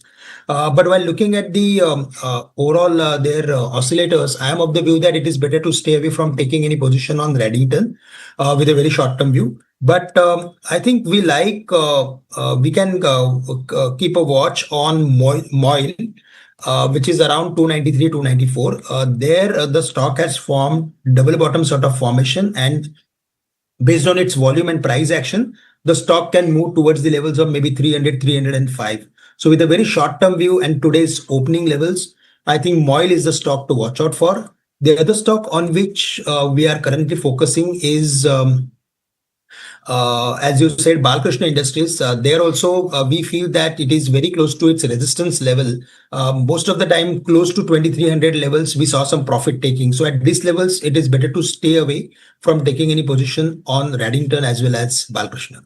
You know, you mentioned Moil, and the margin outperformance is there, 37% or so. It stands at, compared with 31.1% sequentially, but the EBITDA is down, revenue is down as much as 16.5%, the PAT is down 5.4%. Avinash, what am I missing here? The stock is up 6.2%. Is it that it was beaten down and it's recovering a little bit because the numbers were not as bad as anticipated? Alex, numbers were not as bad as expected, but I think the company will be having a conference call. I think we'd like to understand what has been the reason for the drop in EBITDA and the EBITDA margins. But clearly, I think markets are looking for the fact that manganese ore prices have started rising. So possibly the second quarter numbers could be much better. So I think the outlook looks to be pretty solid compared to Q1. And that's the reason the stock is up by about 5-6% today. But we'll get better clarity after the conference call. So keep an eye on Moil. I want to go to Kush on Sapphire and Devyani. Sapphire in particular this morning looks good. It's up about 5% or so on the ticker. It's actually cooled off just a tad bit. So is Devyani. But what would the technical charts indicate? Actually, that's a very interesting spot, Alex, because this is the second day of big moves on Sapphire and Devyani. Yesterday, the volumes also on both of these were fairly healthy, especially Devyani, right? The only issue is that this sector, per se, has not done anything for a very long time. There is definitely a consolidation breakout on both of these names, but as things stand, both of them very close to the 200-day moving average resistance. For Sapphire, it comes at 210. For Devyani, it comes at about 125. So that immediate resistance might act out, but definitely something that I will keep on my radar, because if these key levels are taken out, I think a long trade from a long positional perspective with a very favorable risk reward ratio might just turn out. Don't be preemptive, let it play out, and then, but definitely something to keep an eye on. Per se, this also follows in with what we mentioned 2 days ago. The Tata Starbucks numbers were so good that maybe the QSR names have a slightly different near term versus what's happened in the last few years, if you will. We have to thank Avinash Gorakshakhar, but Avinash, before you leave, a quick view on Dabur. The stock is down 3.8%. The numbers were in line. Is this just money being taken off the table? What would you do with it? No, I think these are inline numbers, Alex, nothing great. And I think markets were definitely expecting a stronger volume growth and a much better profit growth. So I think hopefully, with a better monsoon, with better demand push in the second quarter, I think markets would definitely like to know what kind of outlook will come in the Q2. But these numbers are not enough to excite the markets. It's normal profit booking after the results. Longer term, the positives remain, but in the near term, earnings need to grow at a much stronger pace, which I think the market saw it missing in Q1. Fair point. Avinash, thanks so much for taking the time on that note. A pleasure having you as always. Shrikant, Dabur and the rest of the consumption pack, let me ask you about that. And by the way, the volume picture for Dabur didn't look particularly great. We talked about that at the start of trade today. 5% uptick in volume is what they reported. What would you say about the broader consumption pack though, Shrikant? Yeah, Alex. So I think, Dabur is clearly underperforming, and I think it is better to stay away. But in contrast, if we have to focus on any stock, then I think Marico, there we are seeing consistent high top, higher bottom sort of series. And it is very clear that it is heading higher in the long run also. So on every deep or even at current levels, if we have to really play this particular consumption play, then we should focus on Marico. We also like Hindustan Lever, which is currently around 2130, 2140. It has started forming multi-base sort of formation close to 2100 levels. It may take some time, but I think the stock can easily move towards the levels of 2500 based on its technical formation. And finally, few paints related companies. There we are bullish on Berger Paint. Currently it is around 514, 515. But while looking at its overall pattern, I think there also we are seeing good amount of strength, relative outperformance, and the stock can again move back to the levels of 600 or 640. So I think these are the stocks on which we can keep a watch. But I think new age technologies, there's Zomato, Swiggy. I think these are the stocks where we can expect consistent activity on every deep. What do you make of Chalet, Shrikant, on charts? How are you looking at Chalet Hotels? Chalet, just a minute. It is if we consider the daily as well as the weekly pattern, then it is finding difficulties to sustain above the mark of 825, 850. But on dips, certainly it's a buy. We are specifically bullish on this particular space. And we are expecting the overall space to do well in next maybe 3 to 6 months of time. So in a very short term, they are very close to their resistance level, like Indian Hotels, Chalet, the Leela. I think these are the stocks, they are very close to their resistance, but they are forming some consolidation sort of formation. And eventually we are expecting trend continuation sort of activity. So at this level, if there is a medium to long term view, then even at this price, it's a buy. But if there is a very short term view, then it is better to stay away. Okay. The other one that I wanted a view on charts was Hexaware Tech. Fair bit of stocks that are having a tough day today. Specifically, the only good thing is that it seems like there is a reason for each of them rather than a generally pessimistic mood. But Hexaware Tech, again, based on numbers, is there any point of looking at this as a buying opportunity? There is, in fact, there is a case to be made for Hexaware Tech, because the rise in this since March has been gradual but steady, and I like that. You want stocks to gradually move up, have those profit booking sessions every now and then, in between, so that the weaker hands are shaken out. So this is a good move on Hexaware. Technically, actually, there's a reason as well. The 200-day moving average for Hexaware comes in at what, 595. First time in a very long time. Yesterday it closed above that, but it's just given way, and like you said, for a reason.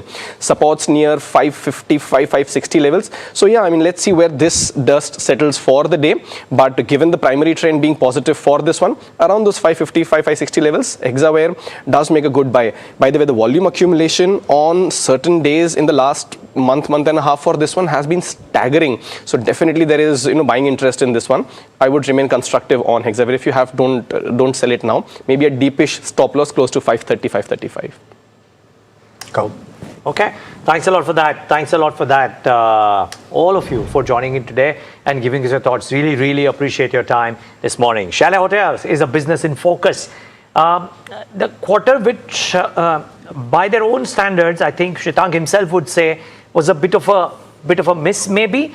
But is it a geopolitically disturbed quarter which led to that, and is the outlook looking better? I think that's the key question that we would want to get the management in. But before we get in, Shwetank, let's get in Mahima with more details on this. Mahima. Yeah, Neeraj, so you very correctly mentioned that we'll have to try to understand as to how the international market has been, especially on the back of the geopolitical situation, because it's remained flat this quarter. But domestic demand overall has been resilient in terms of the RevPAR growth also, that was supported by the leisure category, and margin improvement happened despite of the entire supply chain disruption as well. Now, in terms of numbers, the press release mentions a note saying that the consolidated numbers are not comparable due to revenue recognition trend in the residential business. This is something that I would want to understand from the management as to what's changed here. But overall, in terms of hospitality business, RevPAR saw a growth of around 6%. Leisure portfolio has been performing extremely well and has aided to the top line of the hospitality business.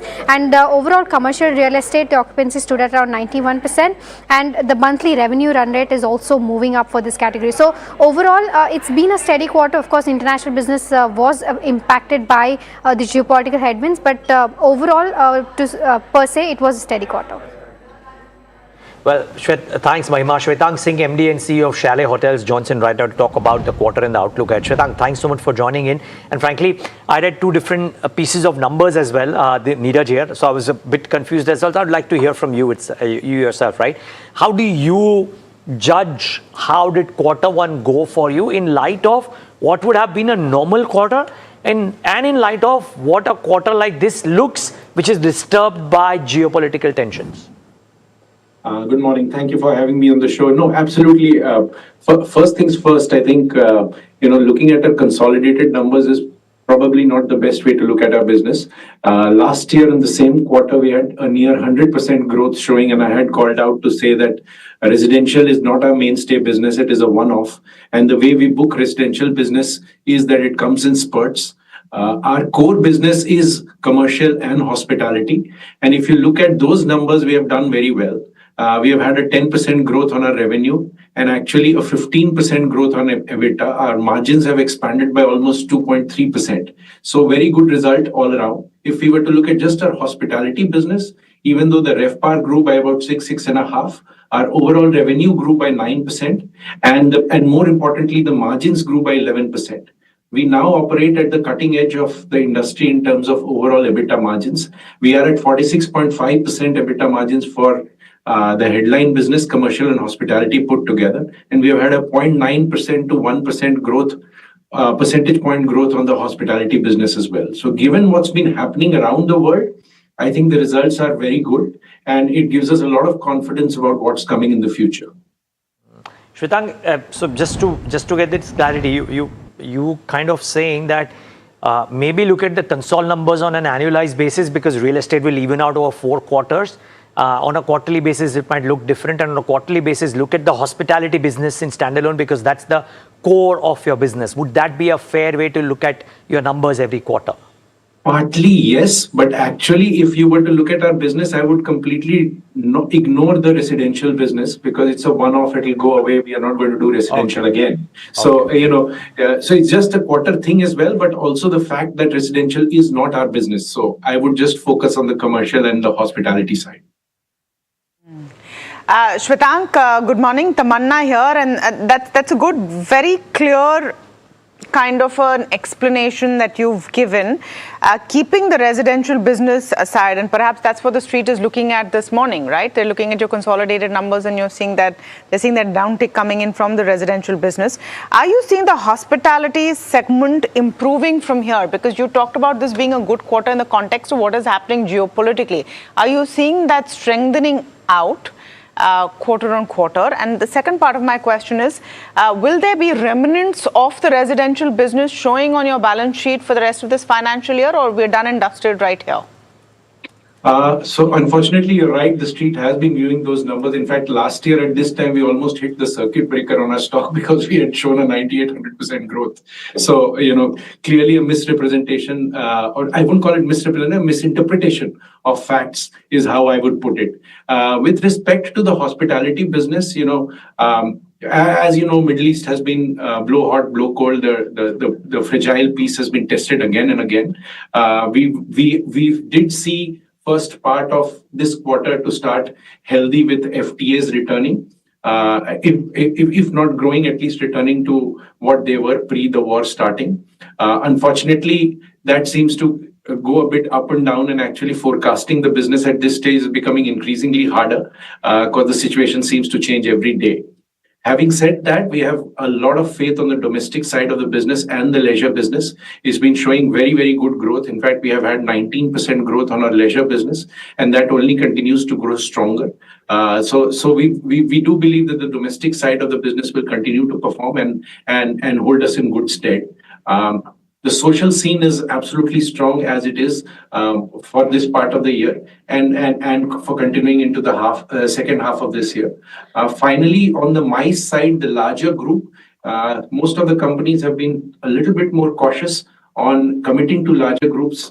But where we have made up and done very well is that we have managed to capture smaller groups.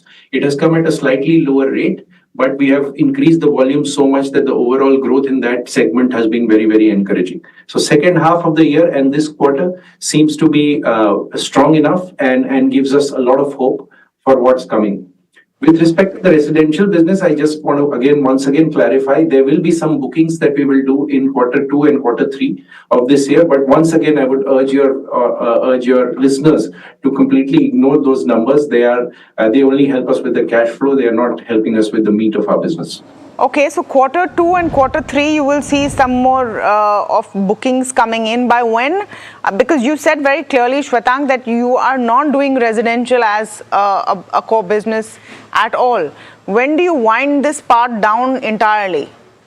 So actually, there are a total of two towers that are left to be booked, and I call them booked because actually all the flats are sold.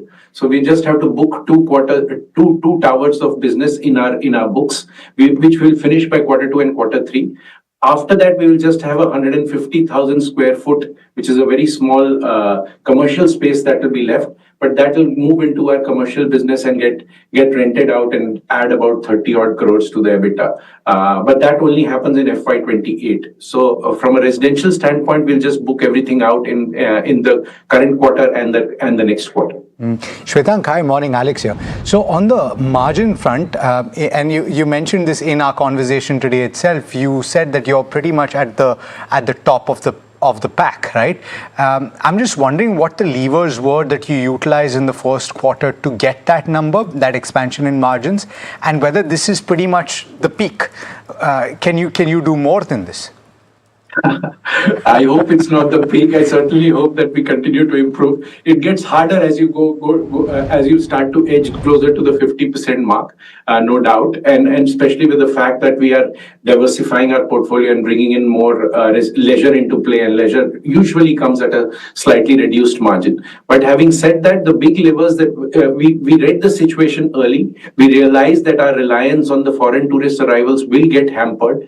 We looked at our numbers and we realized about about 50% of our foreign tourist arrival is coming in through Middle East carriers, and that would have been impacted, and that did get impacted. So some of the quick wins that we had was, that this is the one time that the attrition of the industry comes in very handy. So the natural attrition allowed us not to go back and fill those positions.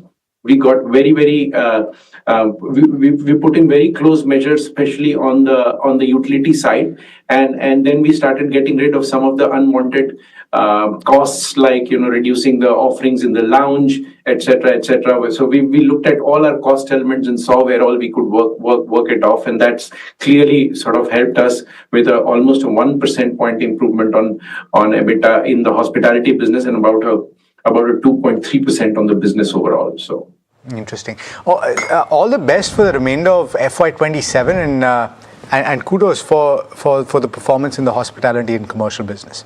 Thanks so much for taking the time. All right. Thank you. Bye-bye. Let's talk about Sirma SGS, and this is the one stock that continues to perform in the EMS space, right? The margin for error is wafer thin. Notice the pun. But let's listen into what the management had to say. The revenue surging as much as 68%, the net profit more than doubling on a year-on-year basis. My colleague Hiral caught up with Jasbir Singh Gujral. Here's what he had to say. Joining us to discuss more is Mr. Jasbir Singh Gujral, Managing Director at Sirma SGS. Mr. Gujral, welcome to the show, and always a pleasure to speak to you. A very good set of numbers is what we've seen, where, it seems that you will exceed your FY27 guidance based on what you've actually reported in the first quarter. What would you like to say on it? Well, good morning, and always a pleasure. Quarter one has been very good, and I think we have started the financial FY27 on a very strong note. The top line numbers, the bottom line numbers, and all are very good. But what gives us the satisfaction is the quality of growth which we have achieved in this quarter. Our exports in this quarter have risen by 60% compared to 40% in the last year. And as I've always been maintaining, for any long-term, sustainable, superior performance, integrating with the global markets is a must. And I think we are well on track on that. The second important sort of qualitative factor in the growth is that my ODM, which is my own design products, they have registered almost 100% growth. They had registered an 80% growth in the last year. In this quarter, they have registered 100% growth. So these two factors alone, apart from the overall positive tailwinds and the order book and other things, gives us the confidence that we will, in any case, achieve what we have guided, but in all probability will exceed the guidance what we had shared. Now, by how much we'll exceed the guidance, I think let's hold our horses for another quarter. So I'll just reiterate for the viewers as well. The current revenue guidance for FY27 was 30 to 35%. And as Mr. Gujral is indicating, there is a potential for the company to exceed that FY27 guidance. But any ballpark number, Mr. Gujral, that you would want to give? Maybe not in terms of exact numbers, but just a range that you think you will be able to achieve. I think we should exceed the guidance by about 10-15%. So if I said 30-35%, it could be around 35 to 40% or a little above. Okay. Now, on this, why I'm holding my sort of comments on this guidance, on the demand side, we see a strong push. We have absolutely no issues on the demand side. That's a micro level. On macro level, the continued uncertainty in the Middle East disrupts the supply chains. Now, when will that settle? I hope it settles early. Could sort of have an impact on the supply side of the chain. So we are gearing up on that. We are working on that. But that could be the only dampener, not for us, but for the industry as a whole, the supply side. I don't see the demand side to be a constraint. Okay. So, Mr. Gujral, help me understand, when there is a potential when a disruption could happen on the supply chain, What is the kind of raw material inventory that you're maintaining right now in terms of number of days versus that you would have maintained as per the West Asia crisis? See, we were at about 60 odd days, 61 days last year. This year, I think quarter one is okay, marginal increase here and there. But I personally feel, and this is our belief and what we talk to the experts also, that inventory should not be viewed with the lens of inventory only. Inventory should be viewed as a strategic investment for the current year. So I personally expect the working capital cycles to be slightly going up, but then it's a trade-off between having a just-in-time inventory or preventing any disruption in the supply chain, line stoppage at my end or at my customer's end. And to us, the second one is more important. So even if the inventory goes up a tad more in terms of number of days, ensuring the supplies to the customers is of critical importance. Got it. So what happens in terms of your working capital and materials consumed? Because when I'm seeing the cost of materials consumed, that's gone up by around 93% in this quarter. So is this a deliberate strategy to actually go ahead and shield the company from global shortages of the raw materials that you're talking about? And apart from this, if you have to look at the crunch that we saw as well in the PCB raw materials and components due to factory disruptions in Saudi Arabia, how has that impacted business? See, currently it has not impacted business in terms of the numbers which I have achieved. But when you see there's a supply constraint, you obviously try to stock more, order more to ensure that there is no disruption in production. So as I said, we are now viewing inventory, at least for the next 2 quarters, as a strategic investment and not only from the lens of working capital. Got it. So there is going to be an increase in terms of working capital that investors should expect, which is a part of your strategy. I think it will be for the industry as a whole. It will not be unique to us. It will be. But end of the day, if with that we are able to deliver what we have promised or exceed what we have promised, well, that's part and parcel of the game. You can't have everything going for you in business. Absolutely right, Mr. Gujral. My other question is then what happens in terms of pricing? Because from what we see, your memory chip prices, what everyone's talking about is have gone up by 15 to 30%. Which is 15 to 30% of your total bill of material that has actually doubled. Sorry. So are you passing on these increases in terms of input cost to consumers? And if so, is that having any impact right now? See, memory, fortunately for us, is not a significant part of our bill of materials. In computing, computers, another thing it is, but it's not a significant part. And in all our contracts, for the key components, we have a pass-through with the customer. So there could be a lag in terms of booking of the cost increase because till the customer signs off on the agreement or the understanding, you don't take it as a profit. So what we do is we book the cost as it is and book the increased price when it is confirmed, mutually agreed by the customer and us. But there is a pass-through, but with a little time lag in terms of booking of the cost increase. Got it. And if there is a supply chain disruption, and because of which you will see prices increase as well at a lot of places, what is the base case scenario that you're baking in terms of the margin and profitability as well on the downside? I personally don't see that, to be very honest, until this crisis really escalates or prolongs.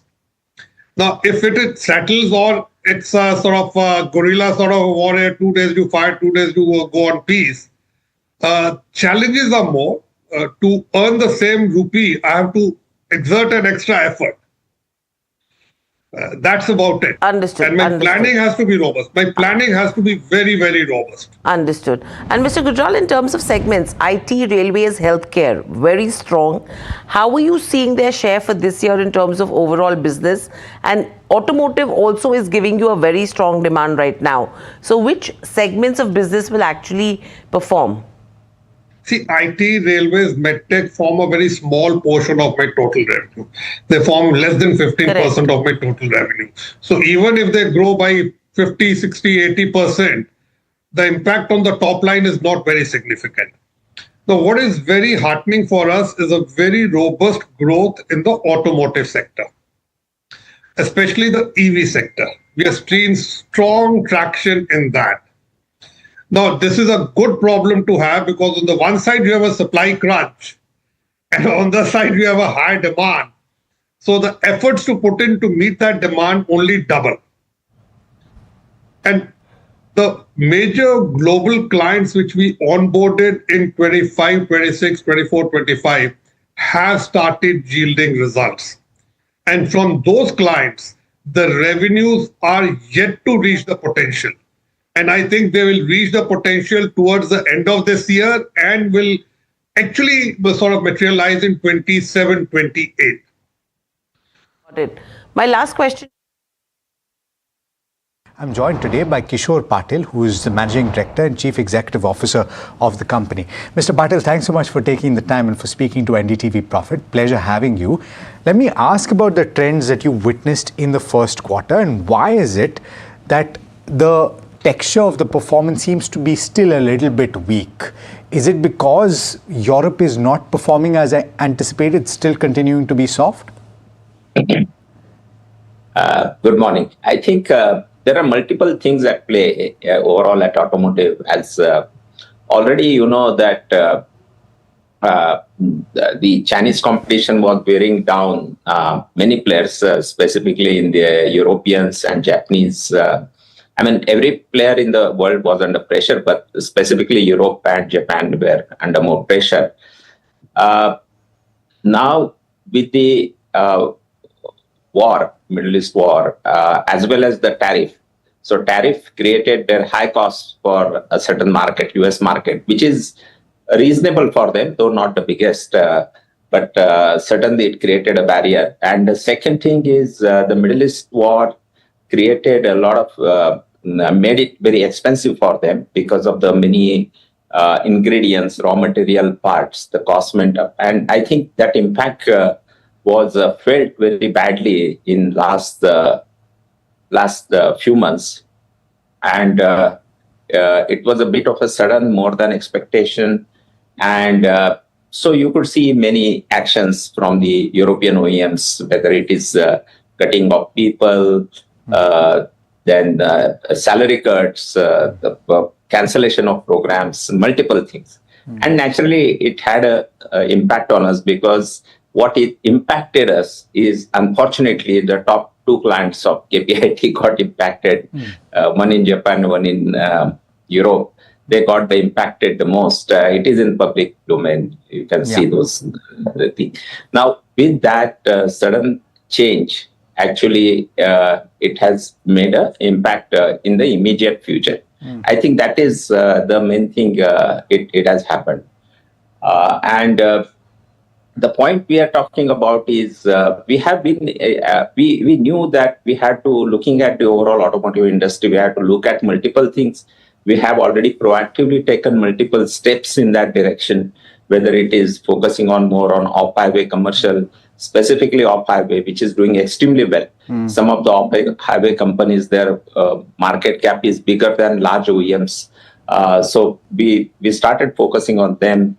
Of course, commercial vehicles, also some other adjacencies in micromobility, deep tech.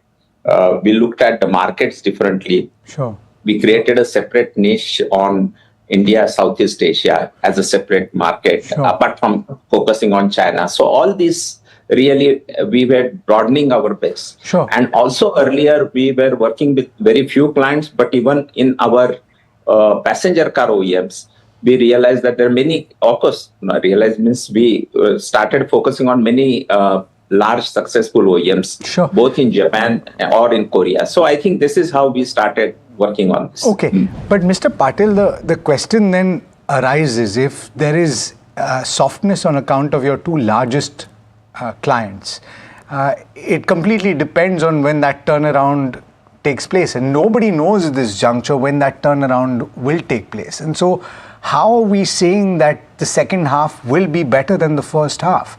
And how are we saying that Q4 will indeed be when that off-ramp starts to take place earnings-wise? So the point we are talking about, the drop is in two accounts, right? It is a significant, but the growth is in 7-8 new accounts, and they are driving. So as they scale, the growth will be back. I think we are more broad-based, more we are looking at more broad-based growth, and that will certainly make up for this kind of thing. Plus, we are taking some other actions. So I think with all that, should be possible. We have not said it will come back by Q4. We have said it will come back by H2, driven by Q4. It means Q4 growth will be higher than Q3. Understood. Okay. So then if you look at the year as a whole, Mr. Patil, would you then be okay with calling it a year of consolidation? Is there a likelihood that if you look at the revenue as a whole in FY27, that you're likely to be flat compared with FY26? So we know that we will not be delivering any significant growth in any parameters during this. But I think our goal is what we have talked about the medium term for the next year or this. How do we get to double digit? And that is where we want to make sure that with all the changes done, we get there, which will have where we will see some impact in last couple of quarters, mainly in Q4, but basically get ready for the next year. That's what our goal is. I do want to ask more strategically, more broad-based, also looking at multiple years ahead. So I think that is the point we want to do. Apart from the fact that the business model changes, which will be significant, we will also achieve during this year. Indeed, and I think that a lot of your shareholders will take heart from that, but they'll be concerned about FY27 as well. But let me ask you about the efficiencies then, because while you can't necessarily control the lever of revenue and you're doing as much as you can, perhaps you can improve the margins through the efforts that you're currently undertaking as well, right? So there are efficiencies that you're bringing on with regard to AI-led productivity improvement, right? And you're thinking that fixed cost model that you will bring into more of your contracts will aid the margin performance. How quickly can that take place? No, we will do that ASAP, but I think there are 2-3 points. One is because we are going through also investing into certain areas, right? This new micromobility, some other verticals, some other regions. We will continue to make some of those investments and we will have to take off certain parts. The other part is specifically in Europe. It is not easy to rationalize costs very quickly as compared to the other parts of the world. So we will have to look at it very smartly to get that done, and we will get it done. I mean, we have been there for quite some time, but that's basically the challenge in front of us, which we will handle during this year. If margins are currently at close to 16%, 16.2%, do you think that they have reached a bit of a bottom? And do you think that the way is now upwards from here? And how far do you think that you can push it?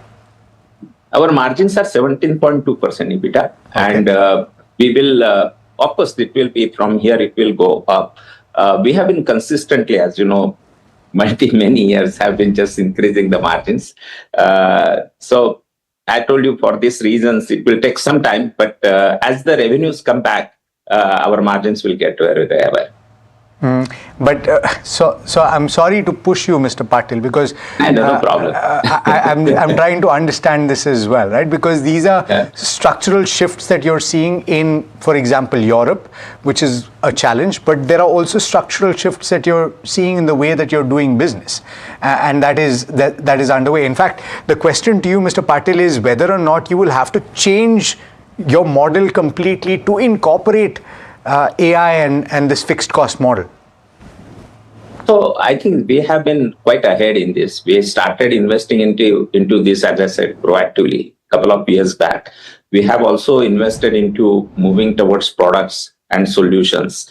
If you look at it, our revenues are 65 to 70%, between 65 and 70%. At this quarter, it's 67% fixed price.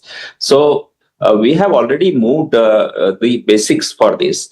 Now, the point is we will be moving these contracts, and which we have already started moving into either introducing certain of our products, certain platforms, certain outcome based. I think we have all started doing that. It will take its own time, but already the fundamental change that we will own this and it will be in a fixed price mode. That transformation, that transition we have already done. You're saying that it's done completely across the board, Mr. Patil? 67% of the current revenues are fixed price. And when do you think that you'll be able to make the complete transition? That is an ongoing process. It will take whatever 6 months or whatever, roughly. And so, therefore, after 6 months, which incidentally is taking us into the first quarter, perhaps of next year, right, FY28, do you anticipate that the margin scenario will have completely run its course in your opinion? Yeah, I'm not saying it will be necessarily Q1. It may be Q4 also. It may be Q1 also. Some of the market unfolds itself and we cannot really plan 100%. But yes, it could be Q4 or Q1. Okay. And at least directionally, aspirationally, I'm not asking you to put a specific number to it. But if you can give me an aspirational range of the margins that you would be comfortable with once you undertake this transition, what would it be? So it will be certainly more than 20%, 20.5% where we were, right? So we will be there. And what we have said in next 2 to 3 years, our aspiration is 23, 24%. And we believe we should be in a position to do this through this transformation and some of the markets we are looking at. That's where we think we can get. All right, that was KPIT Tech, but 3 new kids on the block, Indo MIM, Lohia Corp and Extranet Tech. All 3 of them will be up there and it looks like a good one for Indo MIM. Indo MIM, of course, listing on the BSE at 44% premium on the NSE as well. That's the big one over there. Let's look at all 3. Lohia 9% up and Extranet Tech about 1% up, 2% up right now. But Indo MIM is the big one this morning. It was subscribed 72 times, while Lohia was subscribed 7 times, and Extranet Technologies closed with an overall subscription of 12.24 times. But it's Indo MIM, which has turned out to be the star this morning. It's heartening actually to see IPOs doing better. Yeah, certainly. So those listing gains have come back. I yes, think people, which had just disappeared entirely for quite a fair bit of period. Yeah, there's more being kept on the table during IPOs for the investor, for the retail investor, certainly. All right, we have to slip in a very quick break. On the other side, we have a conversation with Mihir Vora. I'm quite curious to find out what he thinks about the current market dynamics. Stay tuned.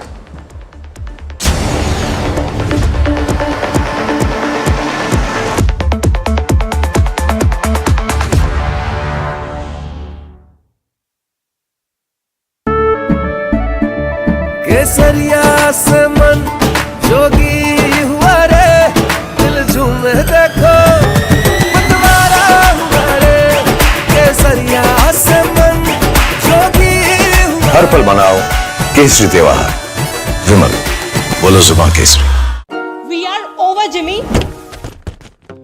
Hey, life में scratches तो आएंगे। गाड़ी के scratches को तो Cosmo PPF संभाल लेगा। आप अपना देख लो।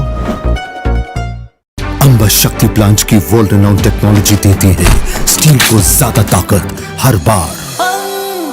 अंबा शक्ति SDTMT। जानते हैं मैं एलीट मैट्रिमोनी क्यों रेकमेंड करता हूं? 17 years of experience, largest database of elite profiles, और 100% confidentiality. Elite Matrimony, India's most successful matchmaking service for the elite.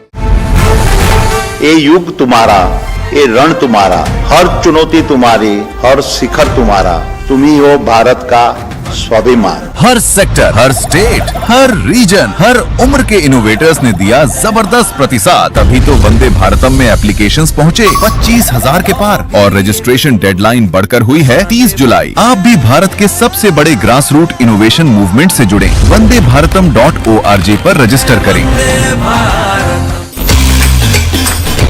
What if your gut was affecting more than just your digestion?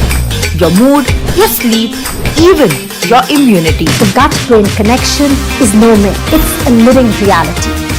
This week on NDTV Lifeline, discover how your gut influences your mind, why bloating and stress are often connected, and the simple habits that can transform your health. Only on NDTV Profit. POK के firing range में खड़े हैं. Just few inches away is POK. तो हो सकता है दुश्मन को पता हो कि सैफ अली खान यहाँ पर खड़े हैं. Is it fire?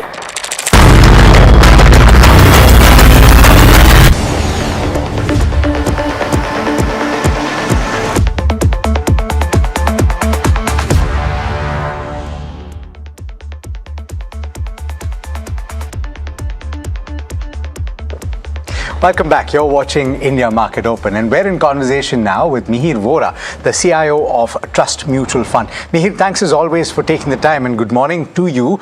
The earnings season has been the gift that kept on giving this time. Apart from a few that have been negative surprises, broadly it's been a pretty good set of numbers, and the economic indicators as well are looking pretty robust. I'm talking about the IIP print that was the most recent data point. So would you say that in the face of external uncertainty, Q1 has been relatively resilient?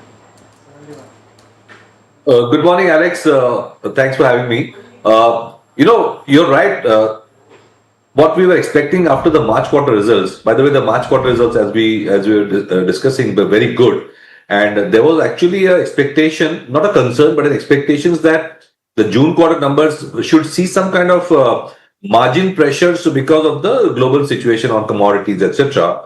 But surprisingly, we are not seeing the kind of pressures that those were expected. So it is a positive surprise so far, and the number of companies beating expectations so far seems to be higher than the disappointment. So yeah, all in all, a good season so far. Okay, Mihir, very good morning to you, and congratulations as well. You have new milestones for Trust Mutual Fund. We've crossed 5,000 crores in equity AUM. At a time when there is a lot of competition in your space, a lot of questions about, where the markets are heading, and people have been wondering whether the retail investors are going to keep up the faith in their mutual fund investments. That's clearly all worked for you.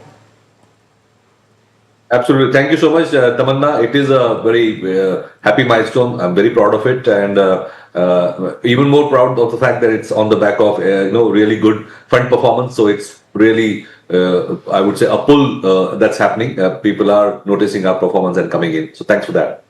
What has really worked for you in terms of your fund performances? Which ones have really fired, and what has the strategy been there?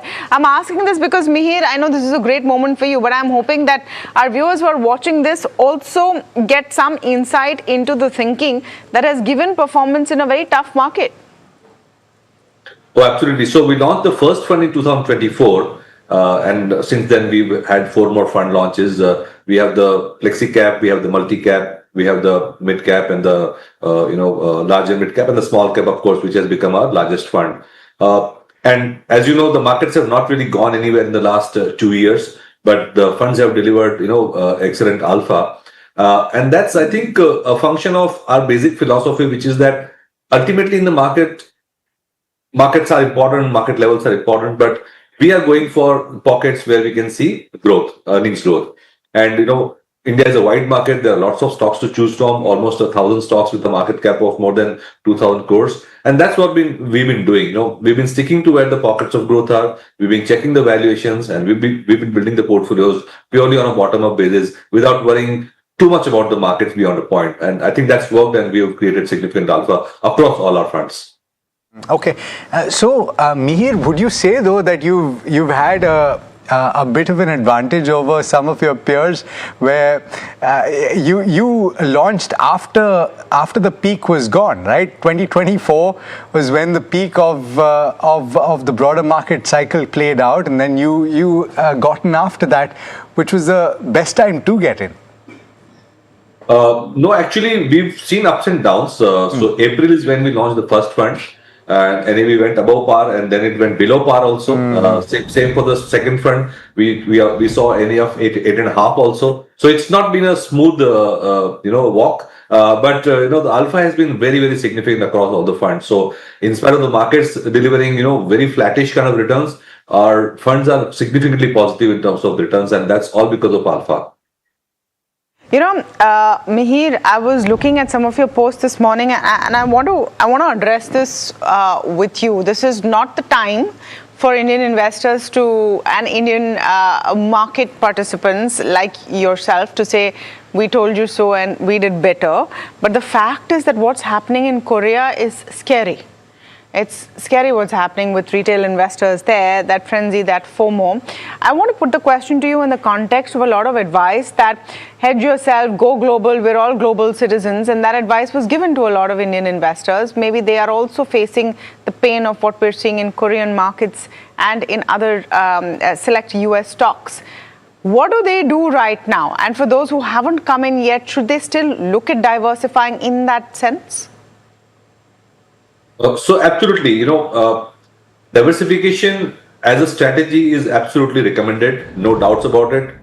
But diversification on FOMO is not recommended, And if you had invested in the international markets over the last 4, 5, 7 years in a systematic way with a limited exposure, then obviously you would have made significant alpha in the tech universe, whether it's the US tech stocks or even the Asian tech stocks. But after 2025. When the markets had gone up, there was huge momentum, and then you change your asset allocation more in favor of international. That was a disaster. So I think our old adage of stick. Okay, we've just about lost his feed. But I think it goes back to greed and fear, Tamanna. And you see the story play out again and again. It's easy to say that you should be greedy when others are fearful and fearful when others are greedy. When your neighbor is making 30 or 40% in the span of a month. What was the old adage that you were talking about, Mihir? Old adage is diversify, but stick to it. Don't change the asset allocation based on what the recent performance of that asset class has been. You stick to your asset allocation and you keep rebalancing. Again, when the market, suppose the Korean markets have gone up by 4 or 5 times and it becomes a disproportionate part of your asset allocation because of performance, you have to then rebalance. Okay. Speaking of rebalancing, Mihir, I'm wondering what your hybrid funds are also pointing to in terms of the strategy that you're currently employing or that you're seeing being employed, right? Because as you've pointed out, equity broadly hasn't done too much. And so is the allocation veering more towards equity at this juncture? So we don't have a pure hybrid fund at this point in time. But if I had one, I would definitely be overweight equities at this point in time versus bonds. In equities, Mihir, and when you're seeing a bulk of, I think your large caps have pretty much reported. When you're seeing what some of the nifty leaders have done, what tech has done, what banking has done, I'm going to talk about it in the earnings context right now. Are you feeling that there is more optimism out there than was previously thought before the results of this quarter?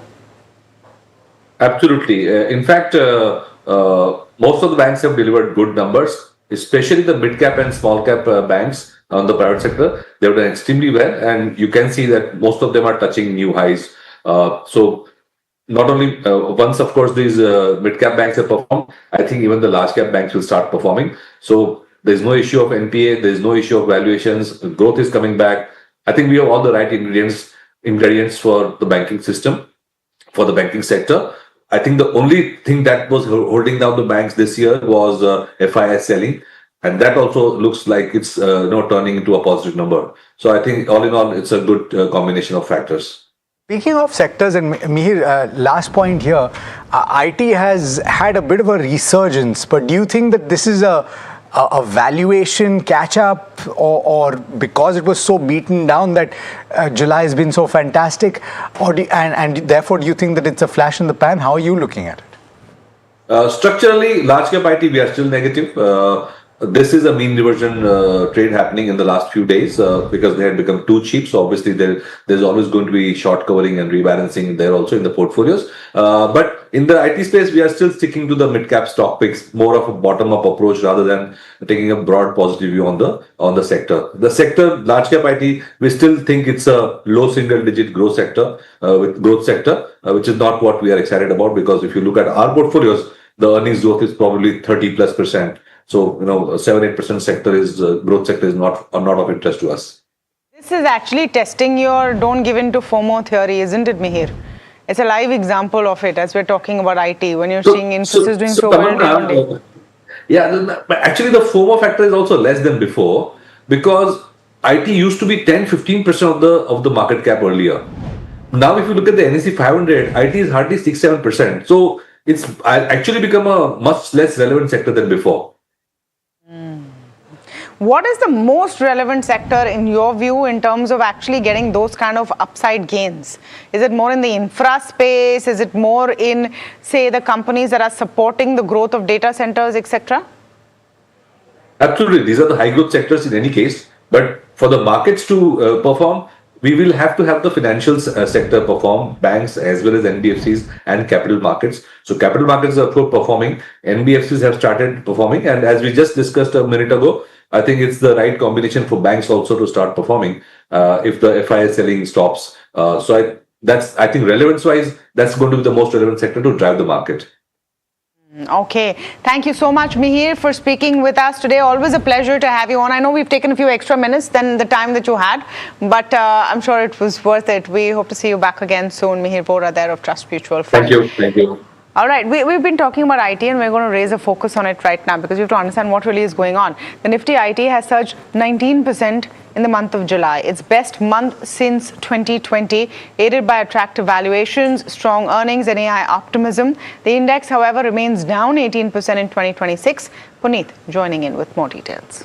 Well, thank you for that. We're putting in the question that even now, is it justified enough to look at this space now? So, as you rightly mentioned, there are three numbers that are very important. 19% gain in this month. This is the highest gain since July 2020. But you have to realize that between the January 1st of this year till June 30th, you had seen the index fall by almost 32%.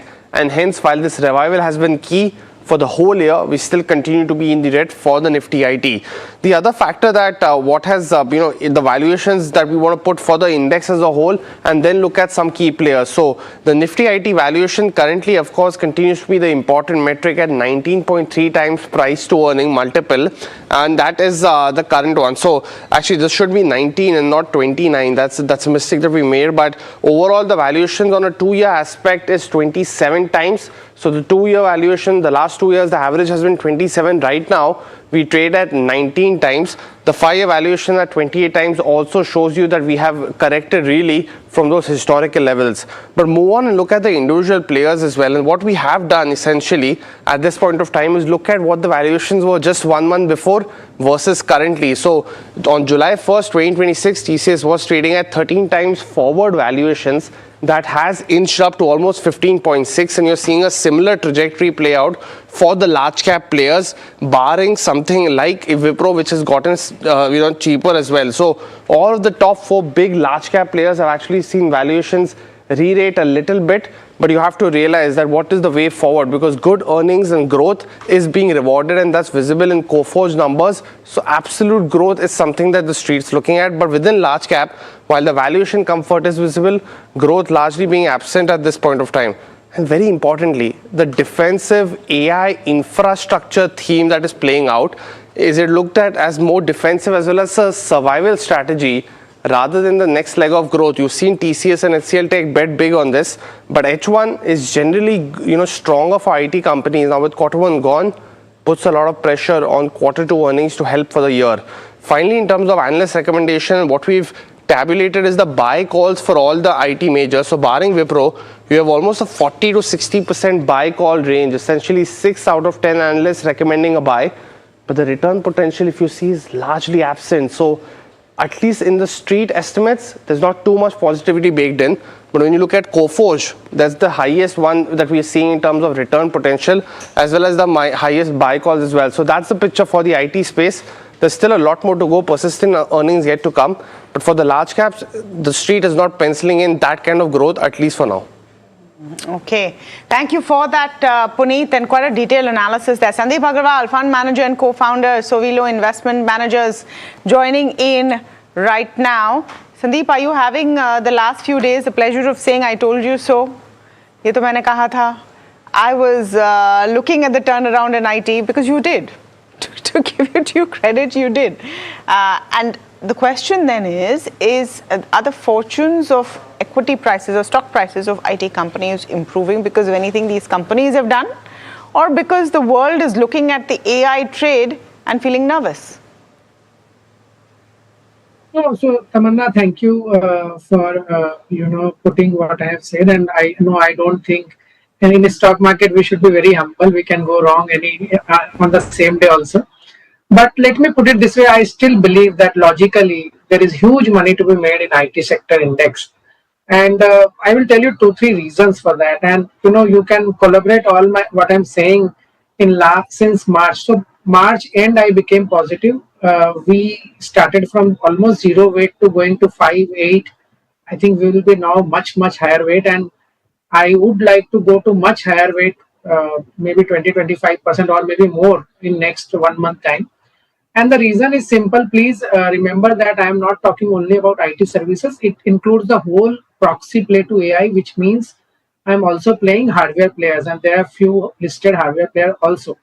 So here is the thesis which I was again and again saying for last 2-3 months, but there were very few buyers of the thesis that, see, the hardware cycle has come after 2 decades and everyone has benefited from it. That is the NVIDIA, AMD and everyone.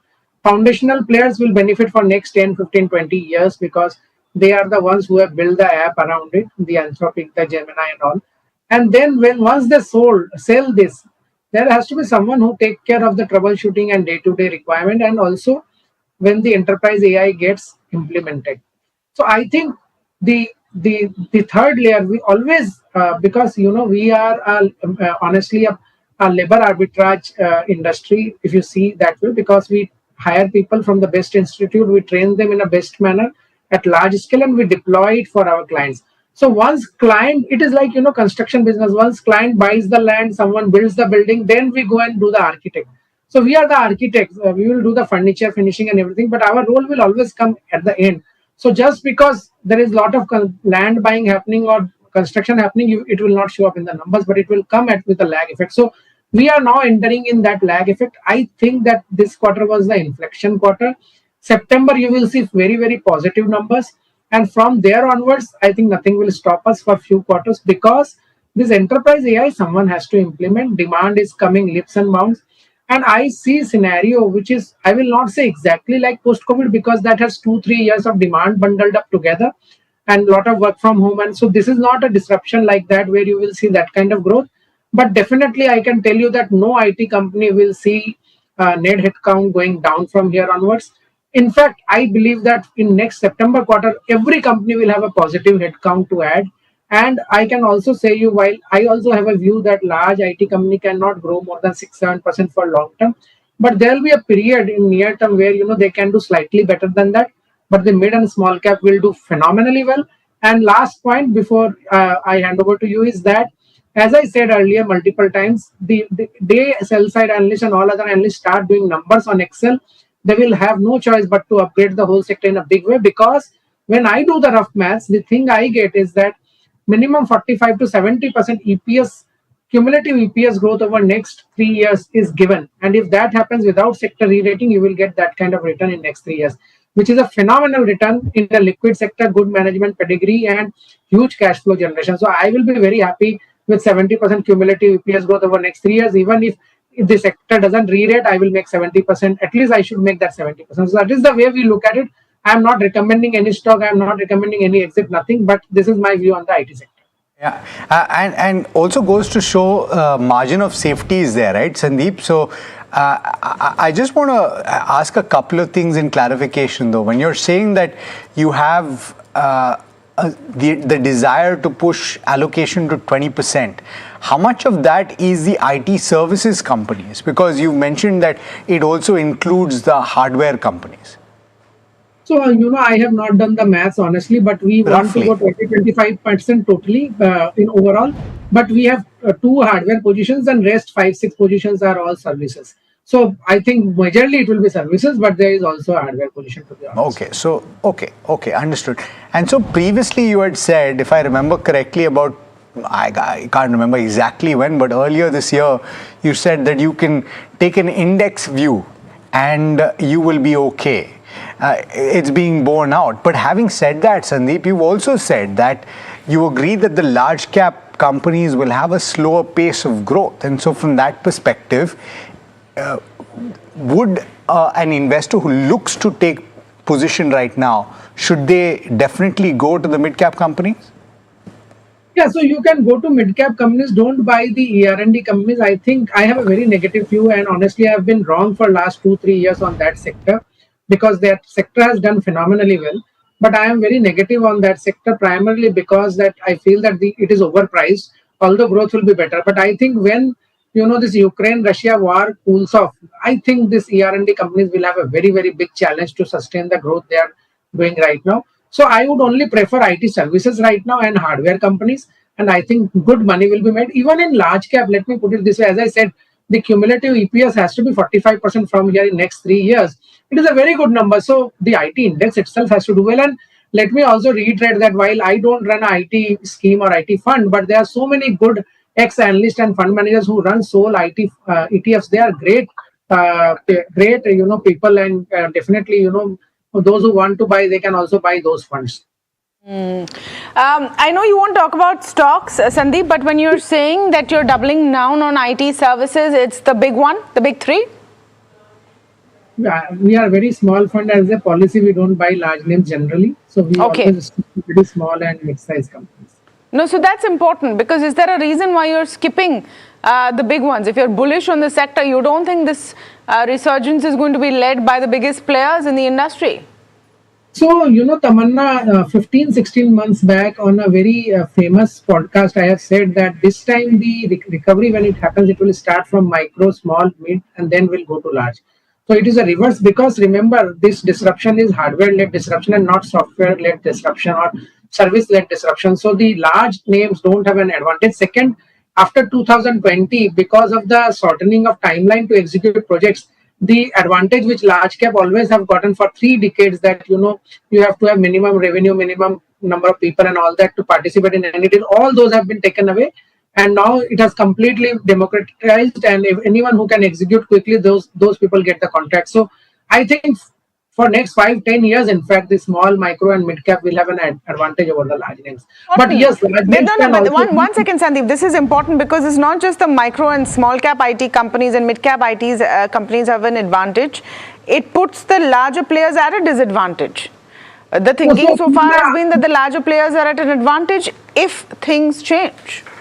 So only one caveat I would like to add to my thesis is that large companies have huge cash balances, and you would have seen that recently they have started diversifying in the AI data center side. So, I don't know what will be the positive outcome of that, but that is a very big advantage to them versus mid and small, because they don't have that kind of balance sheet. So, today as it is situation, micro, small and mid cap should do phenomenally better than large cap. But if these large caps are able to, repurpose this cash balance which they are carrying versus dividend distribution or buyback towards AI data centers, which they can definitely do, then, again, we will have to reevaluate our thesis. But today, we cannot make a comment on that. Okay, thank you so much, Sandeep. So it's a bit up in the air, but the conviction on IT remains. So we've got you all kinds of voices, right? You've heard Mihir Vora saying that I'm not convinced about IT. You've heard Sandeep Agarwal saying that I am convinced about IT. You decide what you want to do. But his caveat, he's looking at mid-small cap companies as well as on the hardware IT side of things. Thank you so much, Sandeep, for speaking with us, and it's always a pleasure to have you on. That's pretty much all the time we have on the show. I want to look at where the markets are before we wrap up. Completely flat on the Nifty 50. IT going strong today, 2% up once again. But otherwise, the mood is fairly cautious on the market. So you're going to have to track what individual stocks are doing very carefully. And the next show is the one that will help you do that. Ask Profit on the other side. Alex, the best way to know what your portfolio should look like? Oh yeah, fun show. I miss it sometimes. Let us know what you think, and of course write in with all of the questions that you have. Stay tuned. Ask Profit up next. This is NDTV Profit.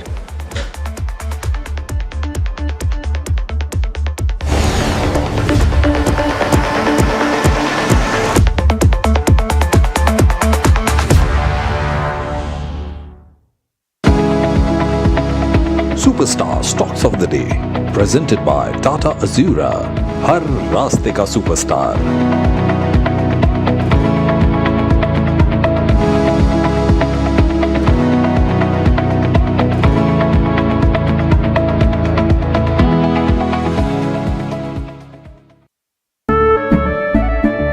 केसरिया से मन जोगी हुआ रे, दिल झूमे देखो मतवारा हुआ रे। केसरिया से मन जोगी हुआ। हर पल मनाओ केसरी त्योहार। विमल, बोलो जुबान केसरी। We are over, Jimmy. Hey, life में स्क्रैचेस तो आएंगे। गाड़ी के स्क्रैचेस को तो कॉस्मो पीपीएफ संभाल लेगा, आप अपना देख लो। अंबा शक्ति प्लांट की वर्ल्ड रेनाउंड टेक्नोलॉजी देती है स्टील को ज्यादा ताकत हर बार। अंबा शक्ति SDTMT। जानते हैं मैं एलीट मैट्रिमोनी क्यों रिकमेंड करता हूं? 17 years of experience, largest database of elite profiles और 100% confidentiality. Elite Matrimony, India's most successful matchmaking service for the elite. ये युग तुम्हारा, ये रण तुम्हारा, हर चुनौती तुम्हारी, हर शिखर तुम्हारा, तुम ही हो भारत का स्वाभिमान। हर सेक्टर, हर स्टेट, हर रीजन, हर उम्र के इनोवेटर्स ने दिया जबरदस्त प्रतिसाद, तभी तो वंदे भारतम में एप्लीकेशंस पहुंचे 25,000 के पार और रजिस्ट्रेशन डेडलाइन बढ़कर हुई है 30 जुलाई। आप भी भारत के सबसे बड़े ग्रास रूट इनोवेशन मूवमेंट से जुड़े। vandeBharatam.org पर रजिस्टर करें। पीओके के फायरिंग रेंज में खड़े हैं। Just few inches away is POK. तो हो सकता है दुश्मन को पता हो कि सैफ अली खान यहाँ पर खड़े हैं। Is it fire?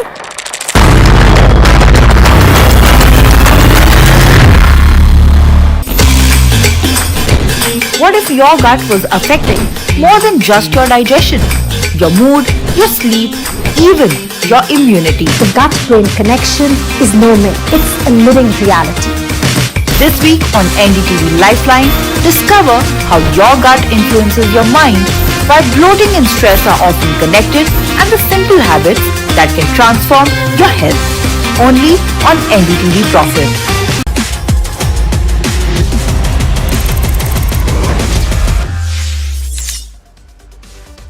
Hello and welcome to NDTV Profit. You are tuned in to Crypto Minutes powered by CoinSwitch for your daily dose of news and updates from the crypto world with me, Sharad Dubey.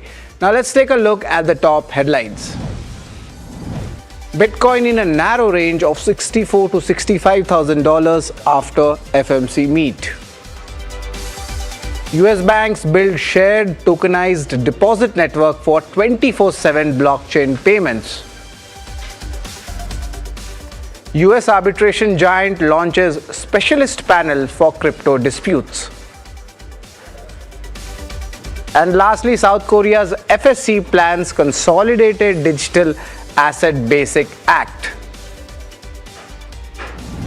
Well, the Bitcoin is remaining at a very tight range of $64,000 to $65,000 after Fed's FMC meet, where they left the rates unchanged for the fifth consecutive time, but the tone was hawkish. Fed officials, of course, were kind of, giving that view that the overall rates would be between 3.5 to 3.75%, and the traders are expecting consolidation phase right now. JP Morgan Chase, Bank of America, Citigroup and Wells Fargo are collaborating via the clearinghouse to create a shared tokenized deposit network, and the goal is near continuous blockchain-based settlement for money that remains on the bank's balance sheet, unlike stable coins whose reserves often sit outside traditional deposits. The network would let participating institutions clear and settle tokenized deposits around the clock, linking on-chain activity to existing payment rails. Also, the American Arbitration Association, one of the world's largest providers of private dispute resolution services, has launched a specialist panel for blockchain and digital asset cases, giving companies access to arbitrators with expertise in technical and legal complexities of crypto disputes. And largely, South Korea's Financial Services Commission, FSC as we call it, has reportedly planned to draft a consolidated digital asset basic act. Now, this would create a government-backed proposal for stable coins and the wider crypto market. After months of delays, the move would bring several disputed issues into one framework as lawmakers continue negotiations over this country's second stage crypto legislation. And before we wrap, here's a quick check on the changes to the crypto prices over the last 24 hours. And you see, largely, the prices haven't moved much. Slightly on the positive side for Bitcoin, Ethereum. XRP comes in a bit negative, but the support and resistance range, that becomes quite tight between that $64,000 to $66,000 when it comes for Bitcoin. Time now to take a look at the crypto strategy for the day. Here's what's there to keep in mind. Looking at the market outlook, it's a cautious positioning happening. Fed's hawkish tone is a concern for the risk assets. Now you can expect lower trade volumes in the coming sessions and very smaller price swings. There are two triggers you should be tracking. This is the US inflation data which will be coming out tonight, and of course the update on the Iran-US war. Now, as we wrap, remember you can reach out to CoinSwitch's dedicated helpline where anyone can connect with the in-house experts to get their queries resolved.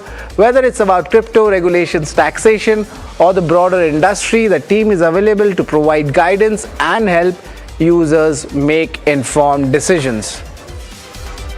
Well, that's all on this edition of Crypto Minutes powered by CoinSwitch. Thank you so much for tuning in.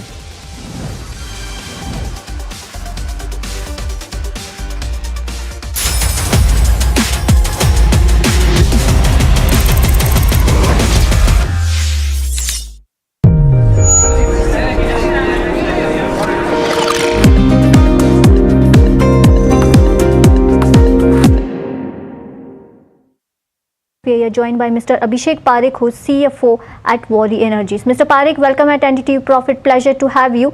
Let me ask you the first question, which is 7,000 to 7,700 crore, the EBITDA guidance that you had given. Are you reaffirming that? If yes, will it be through one-offs, or you will see, will it be through the organic growth that you will be seeing? Good morning, first of all, and thank you so much for having me on the show.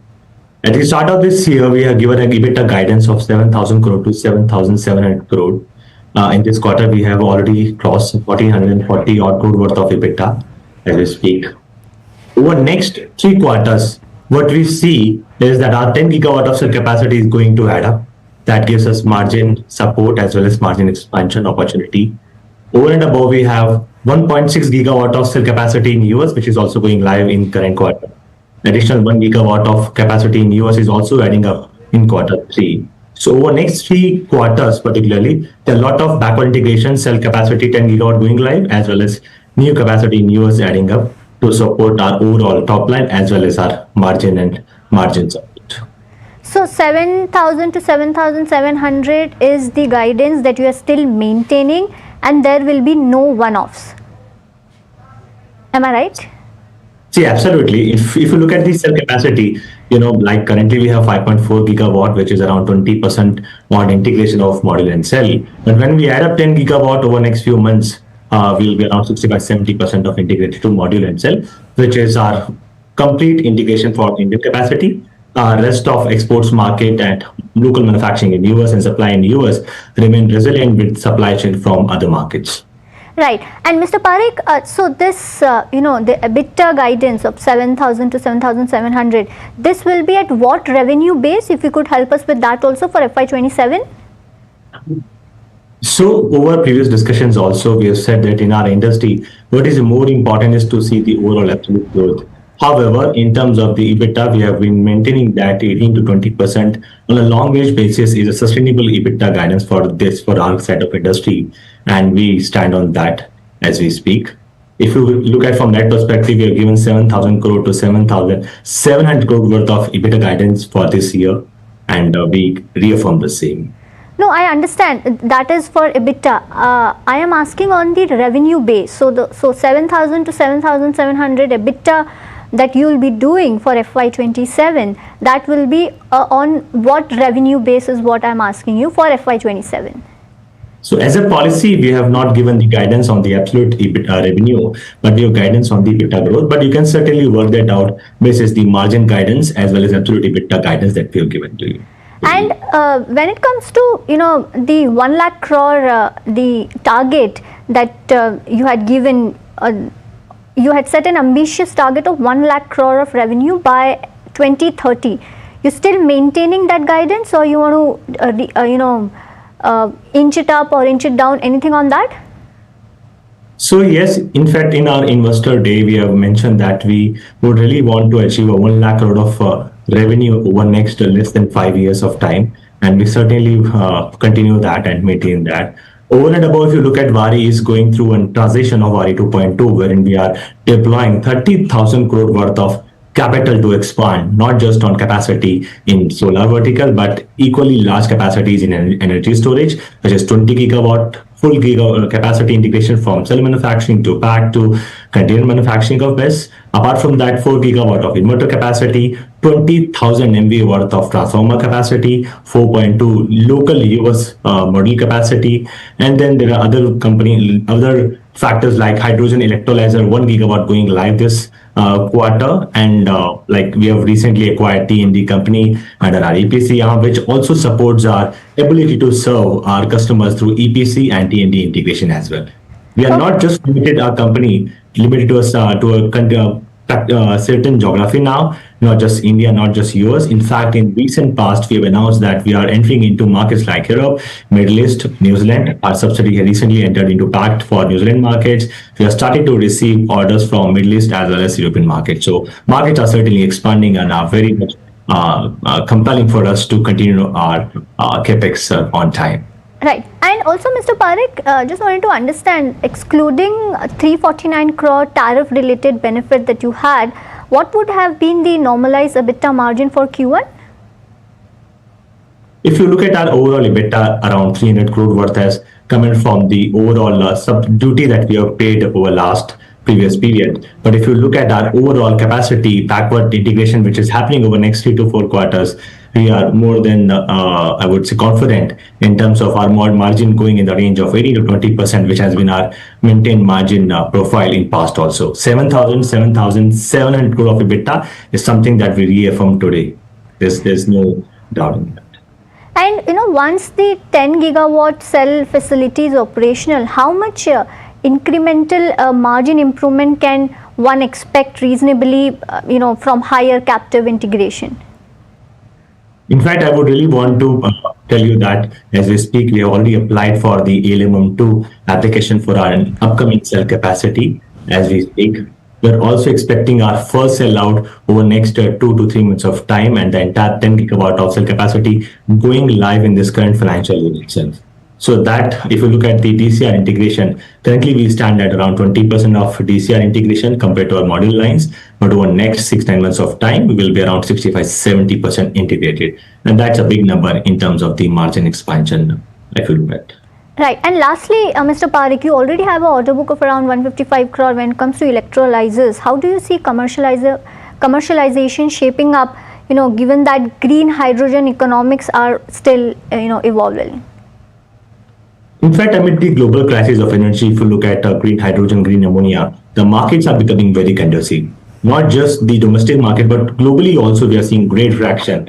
In fact, we have been in discussion with very large global customers to supply hydrogen, ammonia for next 20, 25, 30 or years of time. And since we are working not just on technology, but we are also working together on the service and the installation as well, we are sure that we should be repeating the story that we have been doing in our solar vertical so far.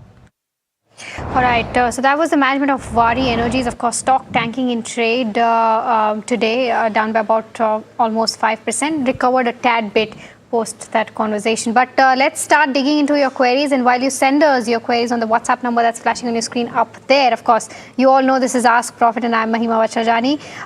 While you send us your questions, we'll take a quick look as to how the markets are doing, because the way we predicted markets to open today, that's not happened. Fortunately, they've been resilient and we're trading around the 24,200 levels, just slightly below the 24,250 levels, and almost a flat reaction is what we're seeing on the benchmarks right now. Let's try to pull up the Nifty bank as well and see as to where it's trading at. It's unfortunately slid below the 57,000 levels, now around 56,800 levels. So pressure is coming in with regards to where Bank Nifty goes, but in terms of the broader end of spectrum, it is underperforming the benchmarks. The mid cap 150 is down by about 0.5 odd percent, and the small cap 250 is down by about 0.7 odd percent. So that's holistically as to how the markets are doing. But let me also welcome in our guests for the day. We are joined by Kush Bora, founder of kushbora.com, and Shaina Mukaddam, independent market expert, joining us now. Welcome to both of you and a very good morning.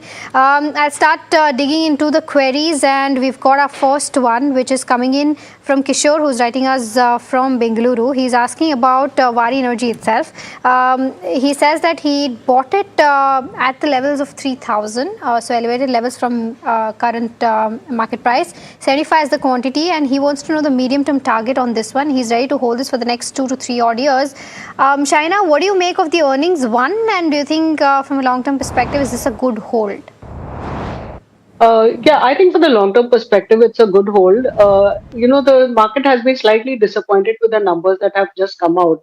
But listening to the management, along with you just now, if the EBITDA is going to be around 7,500 crores, I think they could easily touch a turnover of about 35,000 to 40,000 over the current year.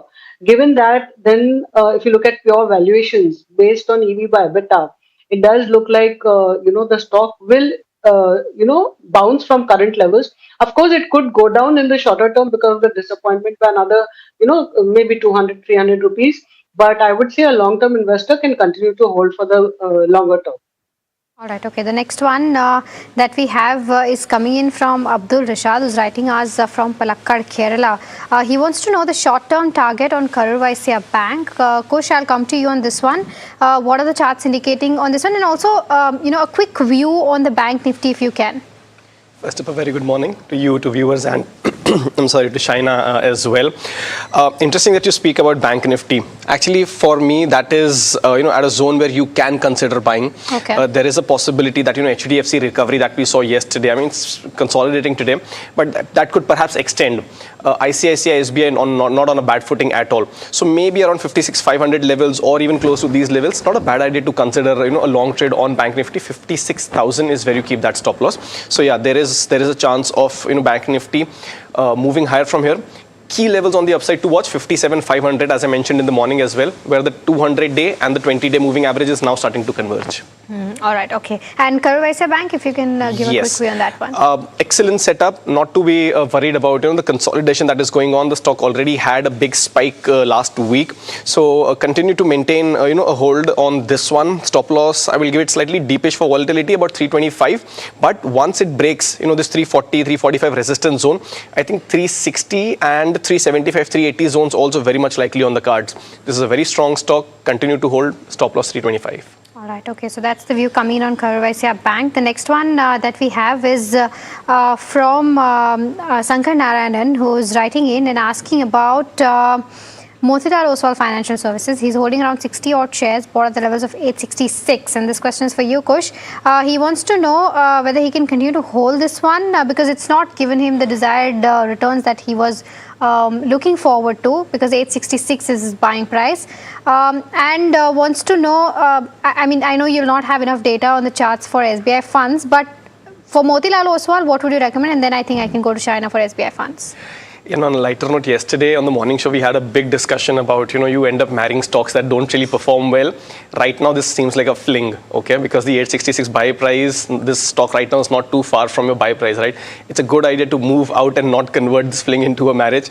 The stock's actually been very volatile and has seen drawdowns. So there is a falling trendline resistance on the stock. And the selling volume last week were very, very significant. So for me, this is not a stock that you want to stay in right now. If and when the momentum returns, maybe we can consider. For now, it's a good idea to exit Motilal Oswal Financial Services. Okay, and Shahina, any view on SBI funds? A quick one.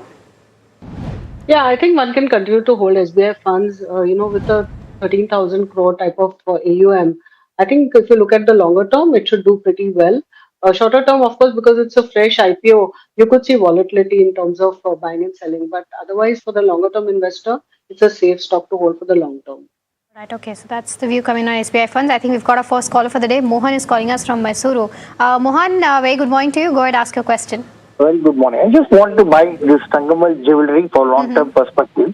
I just want to know, the shares had shot up very much. Now it has reduced anything. It has come down. Yeah. Can I buy this for a long-term perspective?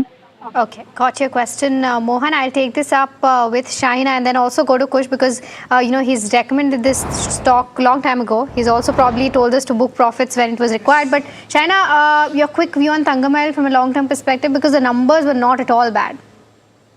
See, when Kush must have recommended it, it must have been the cheapest in the overall segment, the jewelry segment. And now the coin has flipped, and now it is one of the most expensive in the jewelry segment. So I would prefer Kalyan over Tangamal as of now. Not to say that Tangamal is bad. It's a strong balance sheet, good management, growth is decent. At the same time, I think valuations have run up a bit. So you can wait if you want to add. Please wait for corrections to add. Oh, I agree with that part, Shaina, because of the way the stock has run up, the valuations have also run up quite a bit. But Kush, your quick view, because lower circuit today as well on the stock. Okay, so first up, a couple of things. Did I or did I not tell you that we will be getting a query on a particular stock today? And we did. Which happens to be Tangamal. We did have this conversation just before the show started. And I think in a while, rather than receiving a compliment from the caller, I think I got a underhand kind of a compliment from Shaina. So thank you so much for that. Shaina didn't go unnoticed. And you're right. I mean, the first time I recommended this stock in this calendar year, of course, I've had recommended this stock at much, much lower levels. But this year was close to about 3,500 odd. Okay. And the last time I recommended was about 4,000. I'll just come to you, Kush, again. But I think Sirma con call is underway and we'll cut into that and listen to what the management has to say.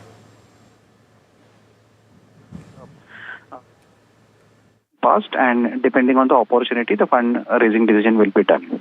So any color on that as well. Yeah, thanks. Okay.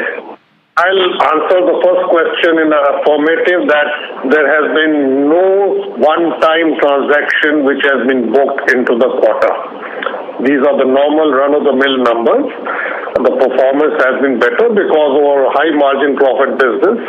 Exports and ODM have gone up, while consumer also has gone up by about from 30% to 34%. But the effect has been sort of greatly absorbed by the increase in my exports and ODM numbers. So these are normal accounting these are numbers which are based on the standard accounting policies, and no one-time expense has been charged or one-time income has been bought. So I should be making that very clear on that. Vijay, would you like to add something on that? Yes, so there is no abnormal one-time kind of a revenue there. Now coming to your question on QIP, very clearly this is every year we take this QIP resolution from the AGM. This is something as an enabling resolution we take up so that in future if we get a good investment opportunity, we should be ready with the funding kind of a pipeline available with us, and that's how this is a QIP resolution we are taking by. There is no immediate need for going down this kind of a. So just to add on to the 2 points which Vijay has raised on the QIP, I think it's an enabling resolution. The sector is seeing such positive tailwinds that you have to be you have to have a war chest ready for any emerging opportunity which may come. And the opportunities are immense, whether it's in the semicon business, whether it's in the normal thing. So it's just an enabling resolution. On the second part of your first question, going forward, we believe that we are on track to not only achieve what we have guided, but we exceed that. By how much percentage? I think let one quarter more go by and we can all have more clarity. And this is because of the supply side constraints, not from the demand side issues. End of the year, I think we would broadly be within the parameters of the industry-wise verticals what we have been guiding. We have all the time been maintaining that we don't view numbers from a quarterly lens.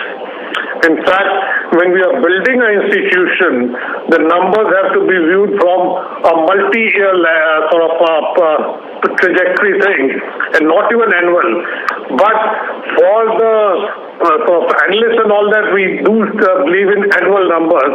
But for institutional building, I think we have to see where we started from, where we have reached, and where we want to go.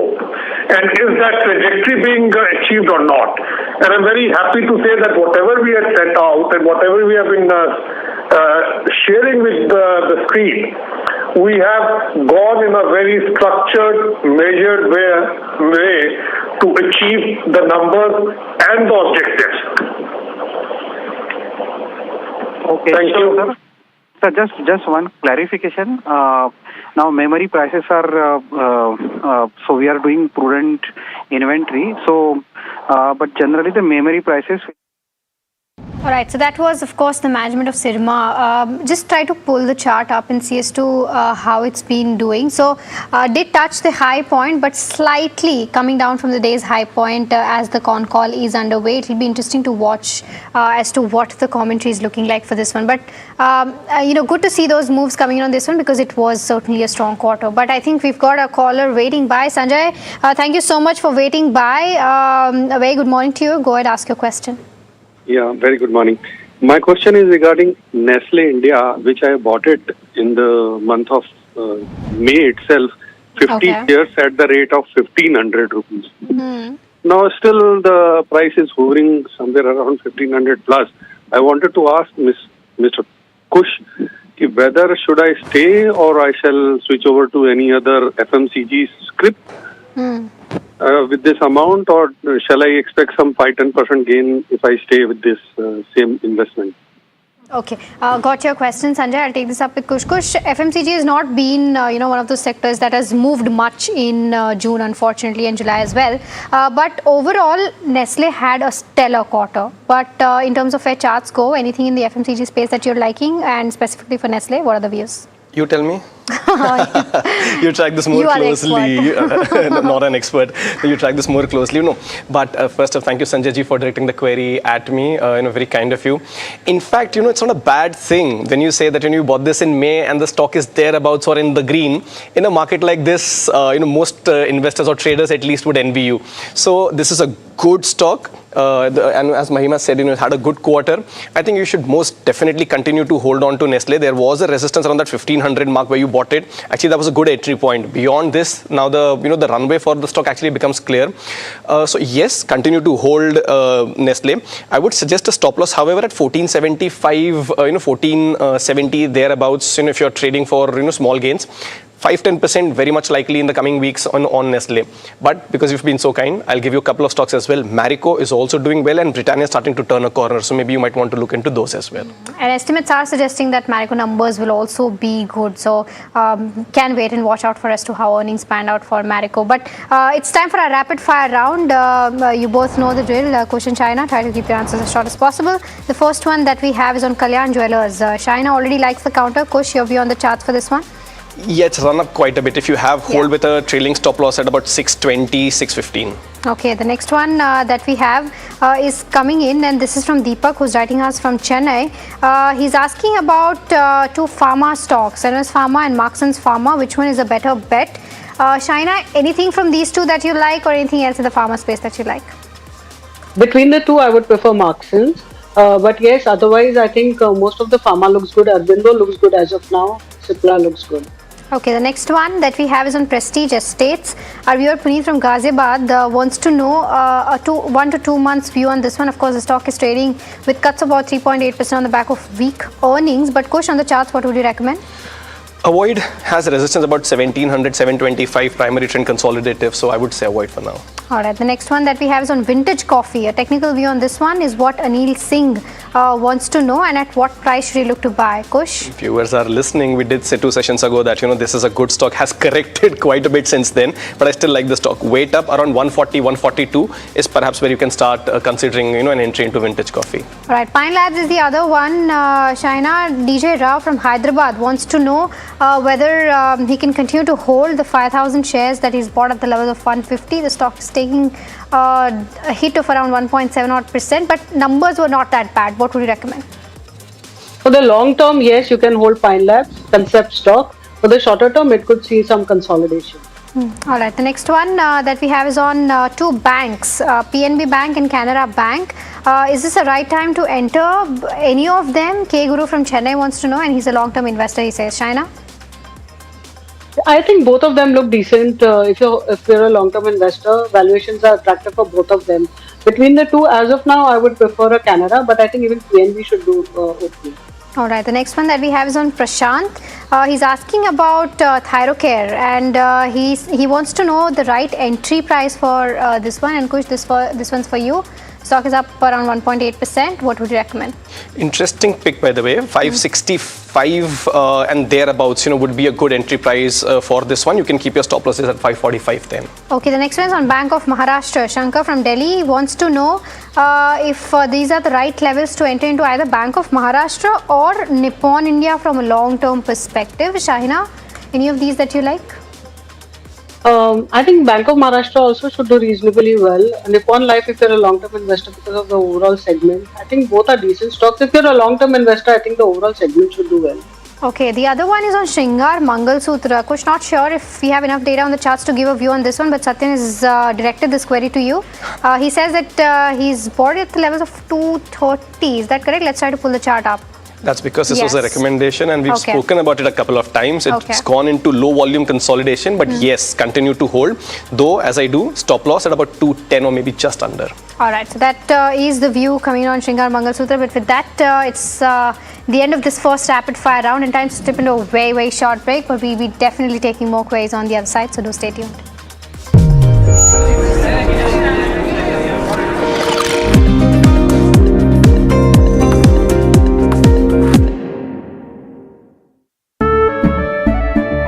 केसरिया से मन जोगी हुआ रे दिल झूमे देखो मतवारा हुआ रे केसरिया से मन जोगी हुआ हर पल मनाओ केसरी त्योहार विमल बोलो जुबान केसरी We are over, Jimmy.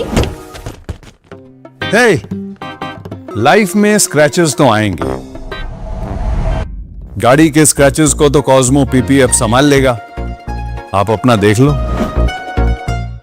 Amba शक्ति प्लांट की वर्ल्ड रेनाउंड टेक्नोलॉजी देती है स्टील को ज्यादा ताकत हर बार। अंबा शक्ति SDTMT। जानते हैं मैं एलीट मैट्रिमोनी क्यों रेकमेंड करता हूं? 17 years of experience, largest database of elite profiles, और 100% confidentiality. Elite Matrimony, India's most successful matchmaking service for the elite. ये युग तुम्हारा, ये रण तुम्हारा, हर चुनौती तुम्हारी, हर शिखर तुम्हारा, तुम ही हो भारत का स्वाभिमान। हर सेक्टर, हर स्टेट, हर रीजन, हर उम्र के इनोवेटर्स ने दिया जबरदस्त प्रतिसाद, तभी तो वंदे भारतम में एप्लीकेशंस पहुंचे 25,000 के पार और रजिस्ट्रेशन डेडलाइन बढ़कर हुई है 30 जुलाई। आप भी भारत के सबसे बड़े ग्रास रूट इनोवेशन मूवमेंट से जुड़े। वंदेभारतम.org पर रजिस्टर करें। What if your gut was affecting more than just your digestion, your mood, your sleep, even your immunity? The gut-brain connection is no myth. It's a living reality. This week on NDTV Lifeline, discover how your gut influences your mind, why bloating and stress are often connected, and the simple habits that can transform your health. Only on NDTV Profit. PoK के firing range में खड़े हैं। Just few inches away is POK. तो हो सकता है दुश्मन को पता हो कि सैफ अली खान यहाँ पर खड़े हैं। Is it fire?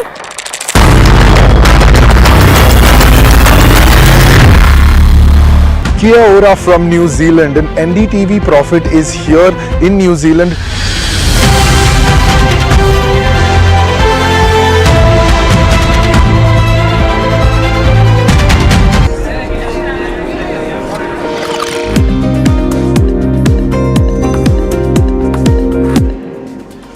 Welcome back. You're watching Ask Profit, another interesting stock in focus. We're talking about Equus, and overall in terms of where Q1 stands, it's been a steady quarter, though the stock is taking a knock today. But overall, aerospace order book is looking very interesting. It's crossed the $1 billion mark and up just 13% on a QOQ basis. So very interesting counter.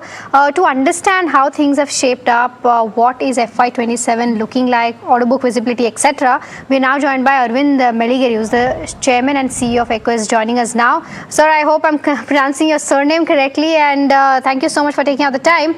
My first question is going to be with regards to your aerospace order book, because that's crossed the $1 billion mark, and I think, if I'm not wrong, this is still to account for the Safran A320, and the 2 tier 1 contracts are yet to be added in this order book, if I'm not wrong.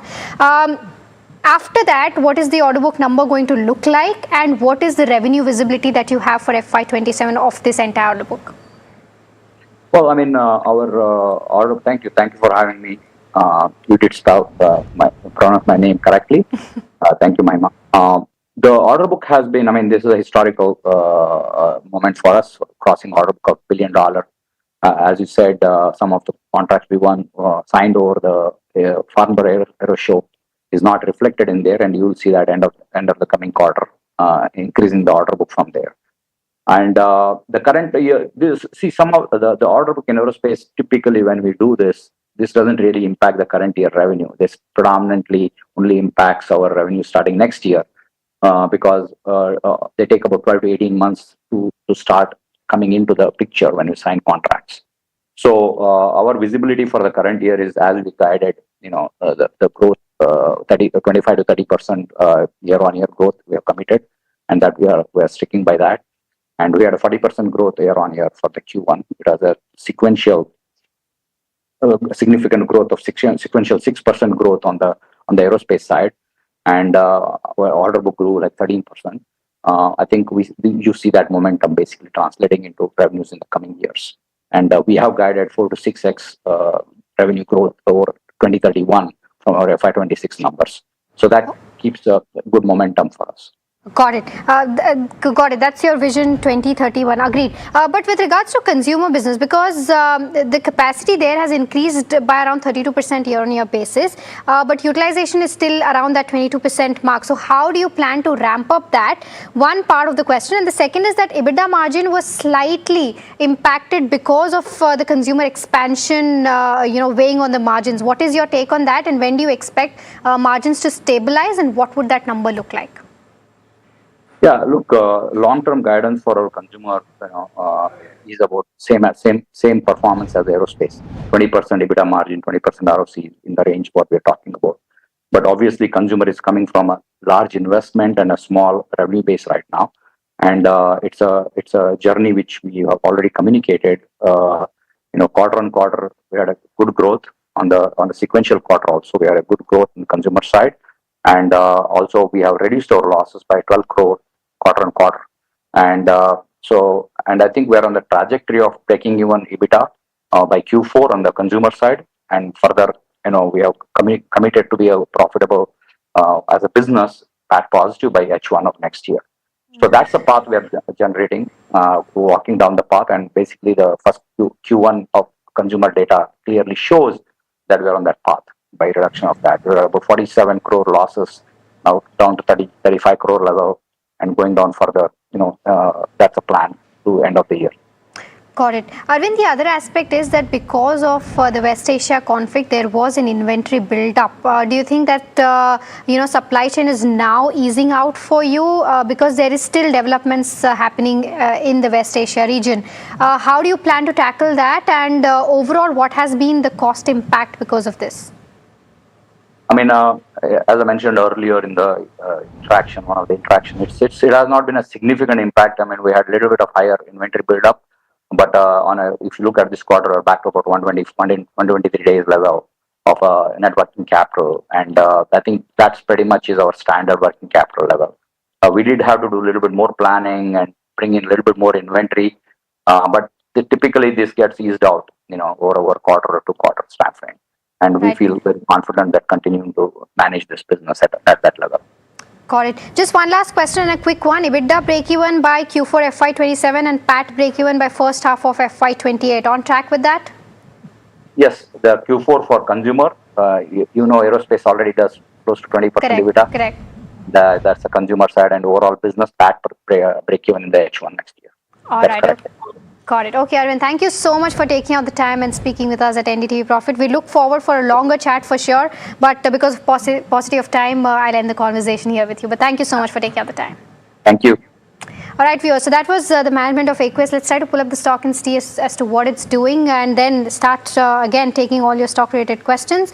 And I'll go to Kush for Thangamayil as well, because that conversation was pending, but taking a knock right now, down by about 3.8%. But quickly, Kush, your technical view on Thangamayil, because you had to complete that answer. Yeah, absolutely. First up to Shaina, I called her compliment a backhanded one. Now I realize it's not the right use, so my apologies for that. And secondly, we recommended Thangamayil last about 4,200, 4,300, right? Since then, been positive, but not a recommendation. So my point is, wait. If the stock's actually so overheated, you don't have to chase the momentum and stay towards the end.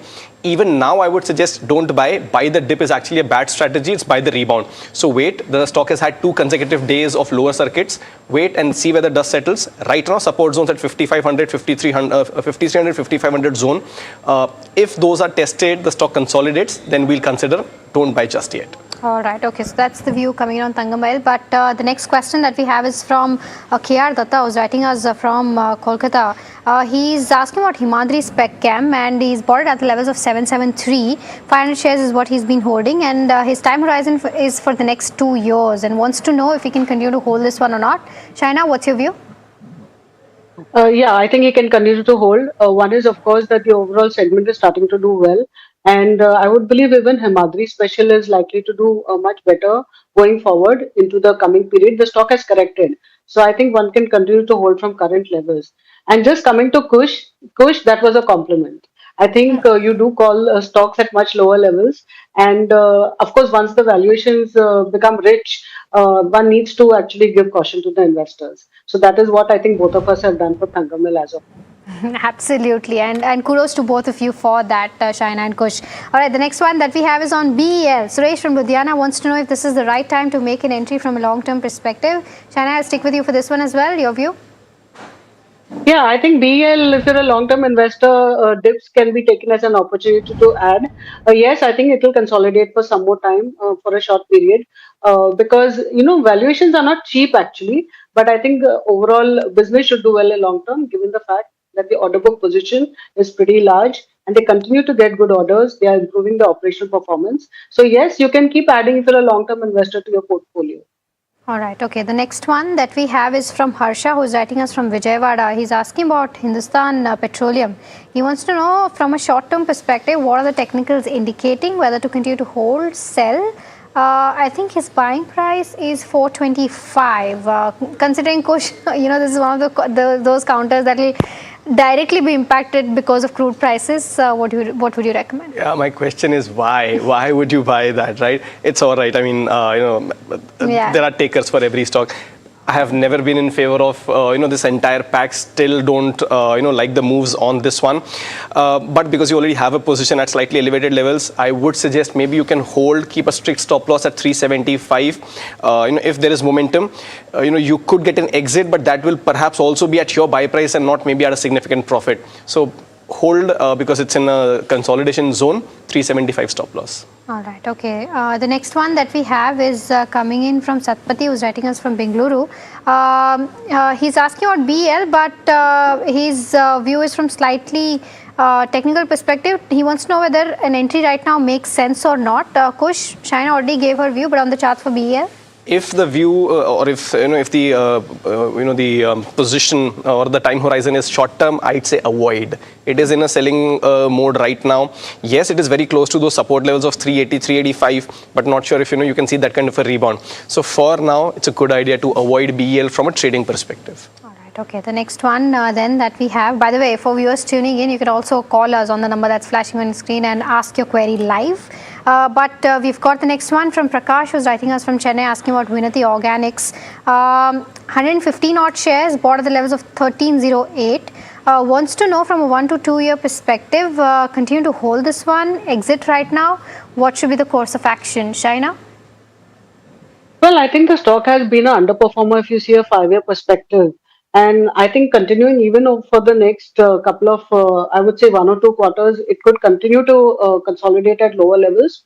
So this would not be my topic. In fact, I would prefer Himadri over Viniti as of now. So if you want to pick among the specialty chemicals, I think the other stocks, even Deepak Nitrite would be my preferred bet. Viniti, yes, you could look to buy at lower levels over the next couple of quarters. But I think current levels it will consolidate. So no need to enter as of now. All right. Okay. So that's the view on Vinati Organics. The next one is for you, Kush. This is on Sai Silks. Ashok Reddy from Andhra Pradesh wants to know if he can buy this for the next 1 odd year and wants to know as to what technicals are indicating. This is the Kalamandir counter that we're talking about. Interesting pick. Comes after a very long time, for discussion. The primary trend is squarely negative, as you would have already seen and recognized. But I like the timing of the query because on daily and weekly time frames, the stock is actually showing some signs of recovery. Very early, mind you, very early signs of recovery. Just the first week where it's showing positive divergence.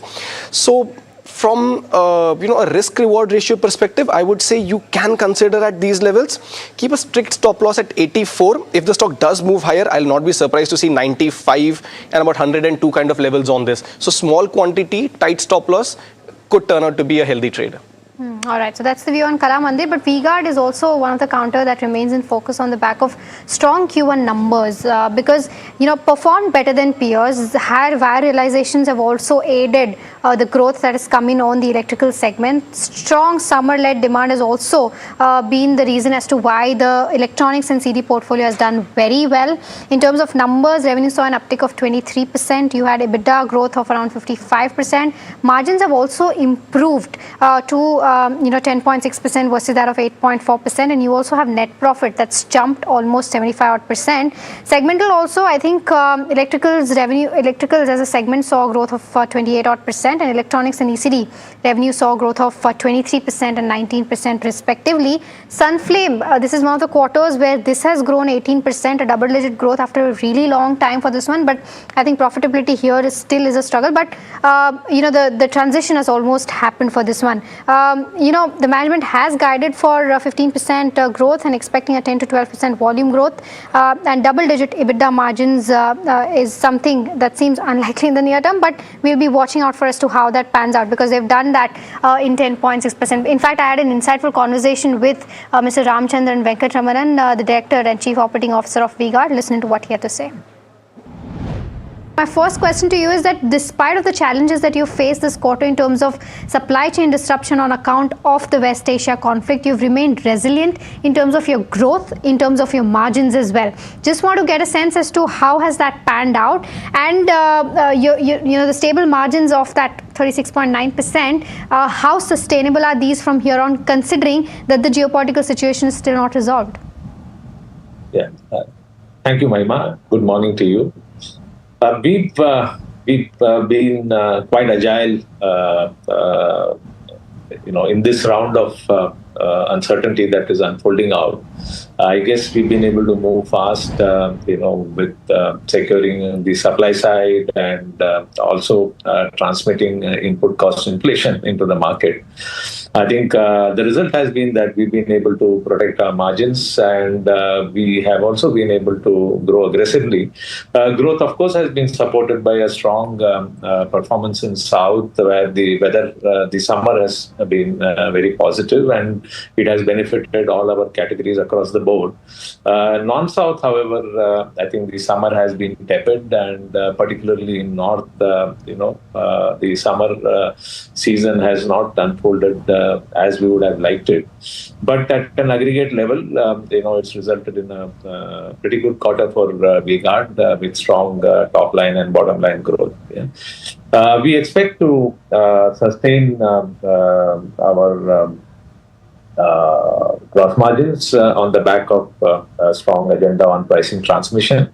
I think this is crucial to maintain our commercial operating model, so that we are able to continue to invest in our growth and fund innovation as well as capability.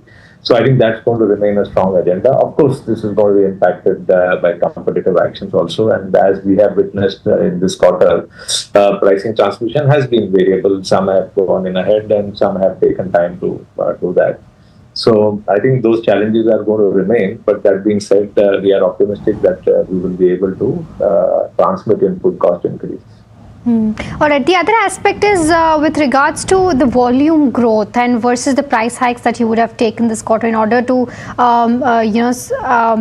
fight against inflation, right? Because that has also been a major worry because of this entire conflict. If you can help us quantify as to what is the kind of price hikes that you've taken versus the inflation that you faced this quarter, and give us some color on how volume growth has shaped up.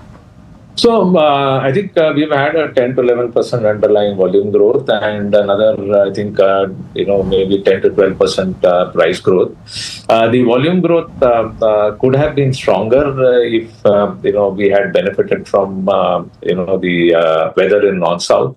Also, to some degree, our price, because the weather in non-south has not held up, our pricing transmission ended up being faster, and compared to competition. So some degree, that has also impacted our underlying volume growth. But I think that's behind us now. And I think as we go forward, we should be able to participate more deeply in the growth opportunity in North-South. We expect to sustain our growth into Q2 and beyond. And there are a number of favorable factors for VITA to continue to sustain this growth. I think the uncertainty, which is prevailing, is fundamentally impacting in terms of commodities, and we expect this to continue for some more time. And however, we feel that at an aggregate level, growth will be sustained, delivered either through pricing or through underlying volume growth. Got it. In terms of the overall growth, sir, because just want to get a sense, in terms of FY27, FY26, you ended at around 5,900 odd crore in terms of top line, and bottom line ended around 308 odd crore. What is the visibility looking like for FY27 in terms of top line and bottom line growth? No, I think, we have always guided our long-term growth in the direction of 15% in top line. I expect maybe we'll do a shade better this year compared to, what we have guided. Yeah. Driven, of course, by a stronger Q1 and possibly a supportive Q2 also. Okay, can you quantify that for me when you say a shade better? No, I'm just saying that, we are already tracking at about 24% as compared to a 15% growth that we have witnessed in Q1. So I do believe that, we should be able to, grow much faster than that. I mean, see, a lot of this growth is, also coming out of commodity inflation, and commodity prices and their movement will also impact, pricing in the market. Primarily on categories like wire, where pricing transmission, is much faster compared to other consumer durable and consumer electrical categories. So I think, it may at this point in time be speculative to, give an outlook on how the revenue will grow for the year, except to say that, we will definitely grow stronger than, what our long-term guidance of 15% this year. All right. Okay. Just one last question in terms of Sunflame. It's delivered a double-digit revenue growth for first time probably in 9 quarters, but profitability still remains under pressure for this one. What's the outlook for Sunflame? Well, I think we have more or less completed our integration work, and the focus is now on growth. I do believe that Sunflame will grow stronger this year. Pricing transmission has been a challenge. Significant part of sampling business is coming from CSD, where pricing transmission cycles are longer because of the nature of pricing transmission process. Also, I think in kitchen category, particularly in non-South, pricing transmission has been slower in some of the categories, and these two factors have impacted the margin. But I believe quarter two we should be able to complete the pricing transmission, and we should see a recovery of profitability beyond that, supported by the top line growth.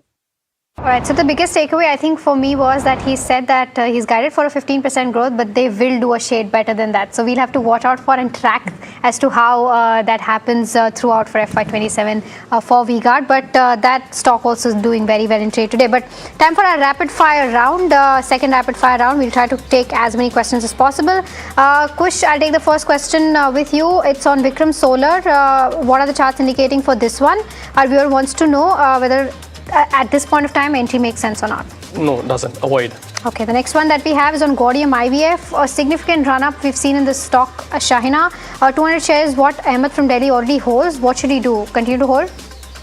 I'll just pass the question. I didn't like it. Enough data on the charts, Kush, to give a view?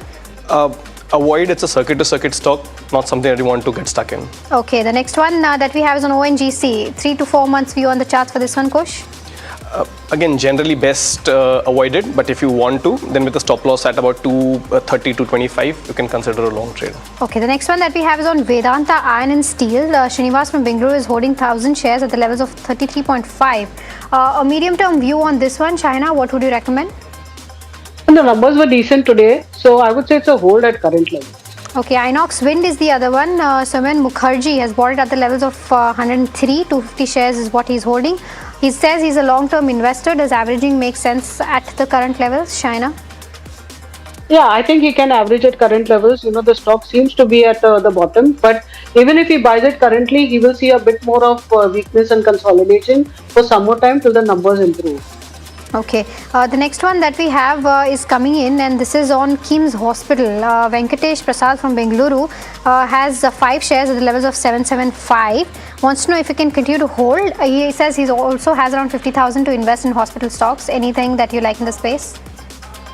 Kush, this is for you. Okay. No, KIMS, you could very well continue to hold. His entry price is also a good one. Stock is above that. Keep your buy price as your trailing stop loss right now. So continue to hold KIMS. You can consider Narayana and Apollo also, by the way, in this space. Okay. He's already holding Apollo, by the way, is what he's saying. So Narayana is the other pick for you. The next one is on KPIT Tech. Kiran is asking this question. She's holding 500 shares at the levels of 640. China, what's your view on KPIT Tech? Down 7% on the back of numbers. I still think that you should switch from KPIT Tech. It's one of the most expensive stocks still, despite the fall in stock price. I think there are better stocks in the smaller IT space. Okay, the next one is between Hero MotoCorp and Force Motors. Abhiraj from Palakkad has been holding both of these counters, and he wants to know which one of these is a better bet from a long-term perspective. Shaina? I would go with Hero Motors. Okay, the next one that we have is on SBI. Ashish from Delhi wants to know if this is a good price to enter the stock. Kush? From a medium-term perspective, yes, it is. And I would suggest a stop loss at about 985, 980 levels. Okay, Apollo Microsystems is the other one. Our viewer wants to know if a fresh entry right now makes sense or not. Kush? Wait up, the volumes on the way down are starting to thin, so it will give you a good entry price, but maybe you just want to wait for that rebound, so wait up just a bit. Okay, the next one is on Dabur. Venkat Ramanan from Bengaluru wants to know at this price, does it make sense for the next 1 year or so, and can it give a 15% upside? It's down 3% though. It was an inline set of Q1, but China, what would you recommend? I would prefer Marico over Dabur as of now. All right, okay. The next one that we have is coming on Praj Industries. Our viewer has bought it at the levels of 400. Let's try to pull the chart up and see as to where it's trading at right now, 308. So elevated levels. Kush, continue to hold this one? Not a bad, it's a bad setup actually. So if you want, you can hold, but with the recent swing low of 300 as your very tight stop loss. Okay, the next one is on Trent. Vijay from Chennai wants to know about the short-term target on this one and what the setup is indicating. Kush? sluggish, but there could be some recovery that could take it to about 3080 and then about 3175 kind of levels. So if you have a position, you can hold 2900 or just under could be a stop loss. All right, okay. So that is the view coming on trend. With that, I think we're completely out of time on this rapid fire round as well as Ask Profit. Shaina and Kush, thank you so much for taking us through all those queries that we talked about in the show today. If you've missed your queries, you can definitely tune in at 2 p.m. and ask more queries for sure. But like I said, completely out of time. Thank you so much for taking out the time, and do stay tuned in. KYC comes up next.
केसरिया से मन जोगी हुआ रे, दिल झूमे देखो मतवारा हुआ रे। केसरिया से मन जोगी हुआ। हर पल मनाओ केसरी त्योहार। विमल, बोलो जुबान केसरी। We are over, Jimmy. Hey, life में स्क्रैचेस तो आएंगे। गाड़ी के स्क्रैचेस को तो कॉस्मो पीपीएफ संभाल लेगा, आप अपना देख लो। अंबा शक्ति प्लांट की वर्ल्ड रेनाउंड टेक्नोलॉजी देती है स्टील को ज्यादा ताकत हर बार। अंबा शक्ति SDTMT। ये युग तुम्हारा, ये रण तुम्हारा, हर चुनौती तुम्हारी, हर शिखर तुम्हारा, तुम ही हो भारत का स्वाभिमान। हर सेक्टर, हर स्टेट, हर रीजन, हर उम्र के इनोवेटर्स ने दिया जबरदस्त प्रतिसाद, तभी तो वंदे भारतम में एप्लीकेशंस पहुंचे 25,000 के पार और रजिस्ट्रेशन डेडलाइन बढ़कर हुई है 30 जुलाई। आप भी भारत के सबसे बड़े ग्रास रूट इनोवेशन मूवमेंट से जुड़े। वंदेभारतम.org पर रजिस्टर करें। पीओके के फायरिंग रेंज में खड़े हैं। Just few inches away is POK. तो हो सकता है दुश्मन को पता हो कि सैफ अली खान यहाँ पर खड़े हैं। Is it fire?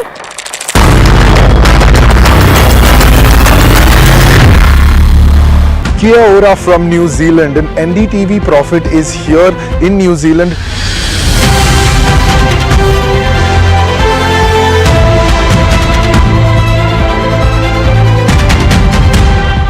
We're here to show you what is going to be the outcome of the big free trade agreement that India and New Zealand have signed earlier this year.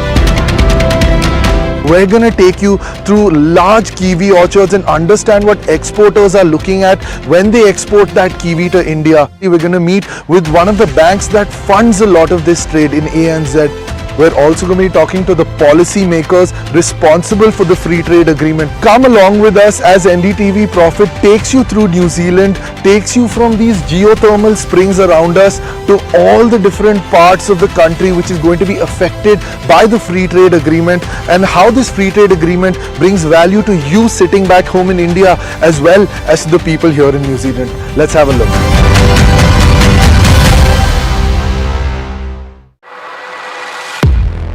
He has been tracking markets for over a decade, spots the trends before they hit the screen. And he is now bringing his analysis to the show that the market watches. Watch Sharad Dubey on Know Your Company, a show that puts the most traded stocks under the scanner. We dissect the company so that you, the investor, don't have to get the management.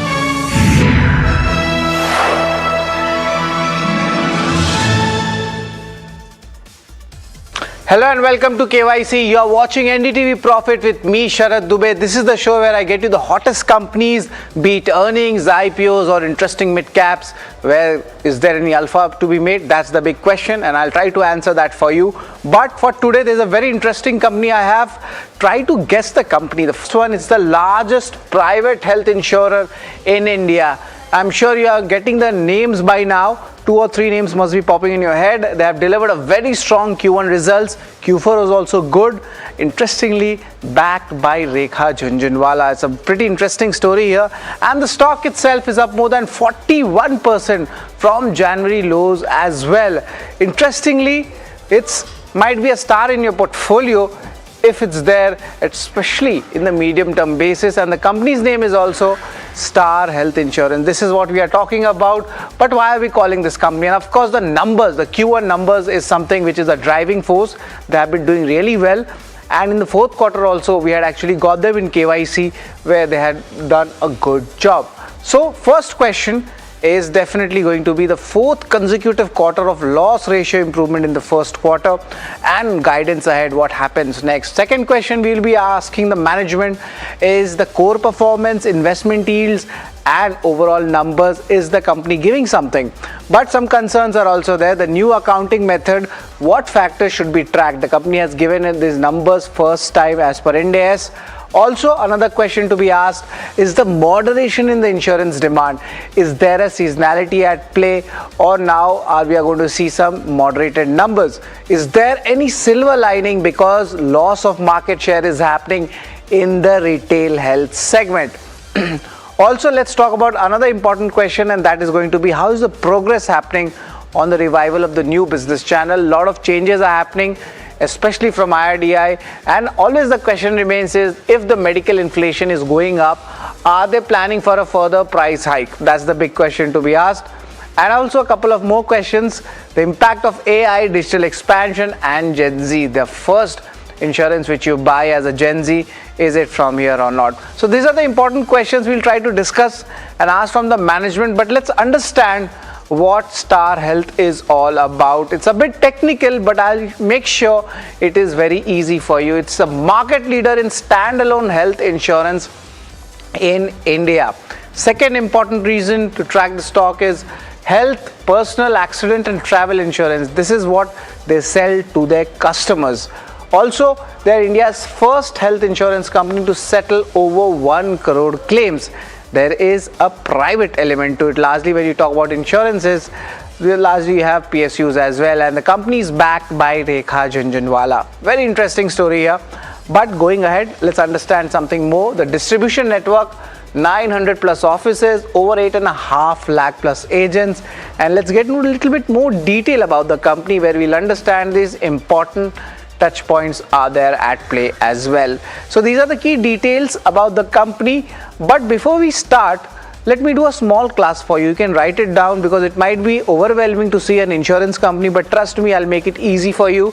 First is gross direct premium income. It's the total direct premium collected before the reinsurance adjustment. Second important, you could say, text is the gross written premium. You must be seeing that in the income statement. It's just nothing but the GDPI which I discussed, and you add any inward reinsurance premium which is accepted from other insurance companies. The third definition is the combined ratio.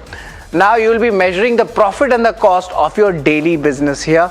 That is where the combined ratio comes in. And apart from the combined ratio, the fourth important definition is the solvency ratio, of the ability of the company to cover its long-term liabilities. And the last one, of course, when you're tracking the insurance segment, is the loss ratio, the total claims paid out by an insurance to the total premiums earned.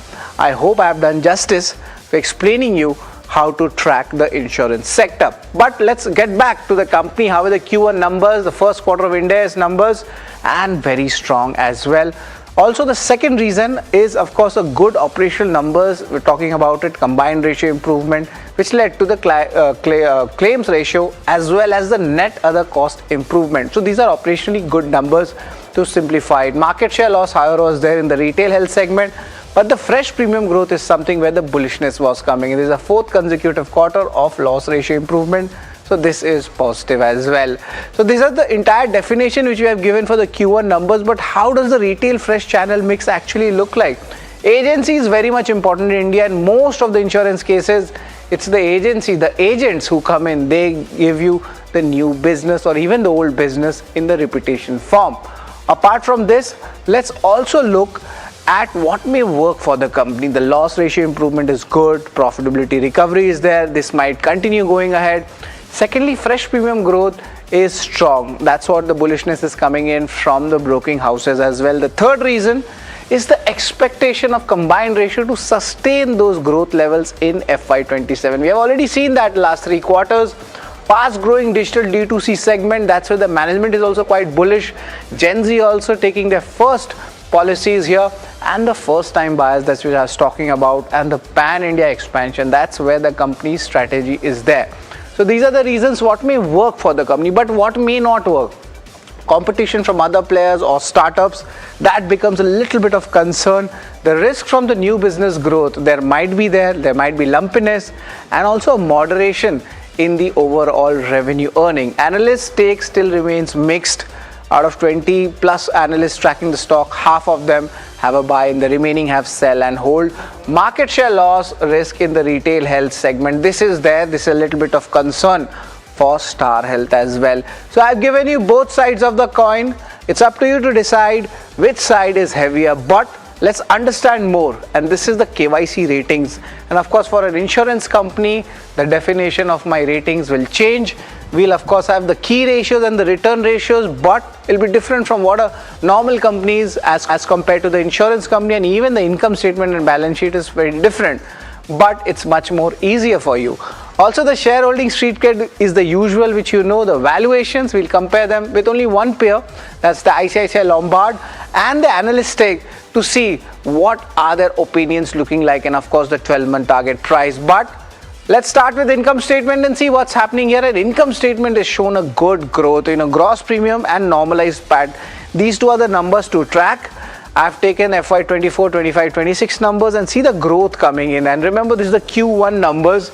So even if you annualize it, there shows a strong growth coming in. So the income statement, when you are reading an insurance company's numbers, this is what's the important to track. Of course, there are some GDPI, GWP, which I mentioned earlier.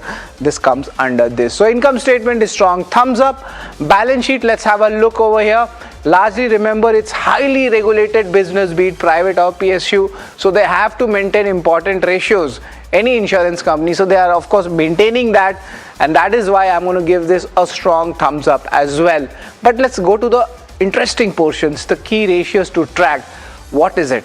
Let's have that look as well, because we have already done income statement and the balance sheet, but they are a bit different. They're not like the cash flow which we generally talk about. There is combined ratio and the solvency ratio as well. Combined ratio is below the 100% mark, and solvency ratio is above 200% or 2 times. Now, why this is important? Let me explain you that. First of all, combined ratio, if it is less than 100, it is better for the insurance companies. So it's a tick. Second one, solvency ratio should be 1.5 times or higher. It's more than 2 times. So the quality is very strong. This is the operational numbers if you look at. So I've given this a thumbs up as well. Now we are done with the key ratios. Let's understand the return ratios. Of course, the FY25 and 26 numbers are annualized. The 9.5, 10. The jump you can see in this return ratio, especially this 19.7%, this is coming in because of the changes in the GST, a massive pickup in the volumes. So this might moderate a bit in the future, but as of now, as on date, the numbers are very strong. And also the investment yield, where the investment yield is coming in, that has also gone up. A good jump, almost double jump coming in here as well. So as of now, on date, the return ratios are strong. So I have given this a thumbs up as well.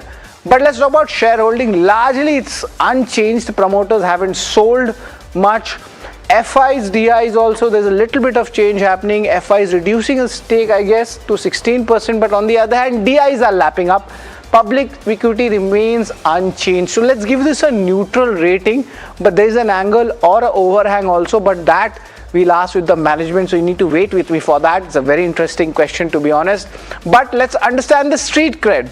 how the stocks have moved. Have they made money or not? At least in the short term or the medium term, the stock definitely has made the money. From Jan low, stock is up 41%, and over the last 1 year or in 2026 also 30% plus returns has come. But the stress is, if you're a long-term holder, if you're holding the stock from the IPO, it's down 33%. Big concern.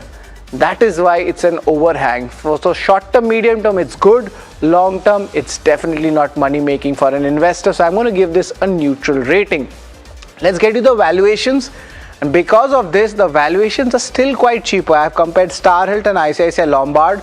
We have taken the 12-month forward price to book ratio.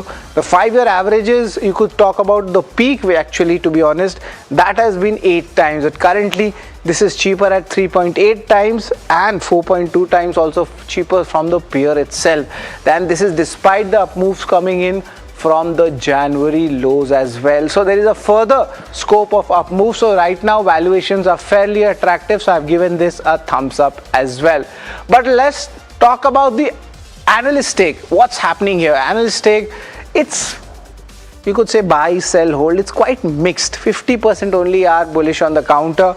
Others are not. The 12-month target price, mind you, is 1934. It's indicating almost 17% return potential coming in, and the number is 28 analysts tracking. So a lot of analyst coverage, but still divided opinions. And because of that, I'm going to give this a neutral rating. But let's understand the entire picture of what is the total KYC ratings. And yes, they have come after, you could say, the last 4 months or so. So there's going to be a KYC rating history. The numbers all strong, so I've given this a strong thumbs up.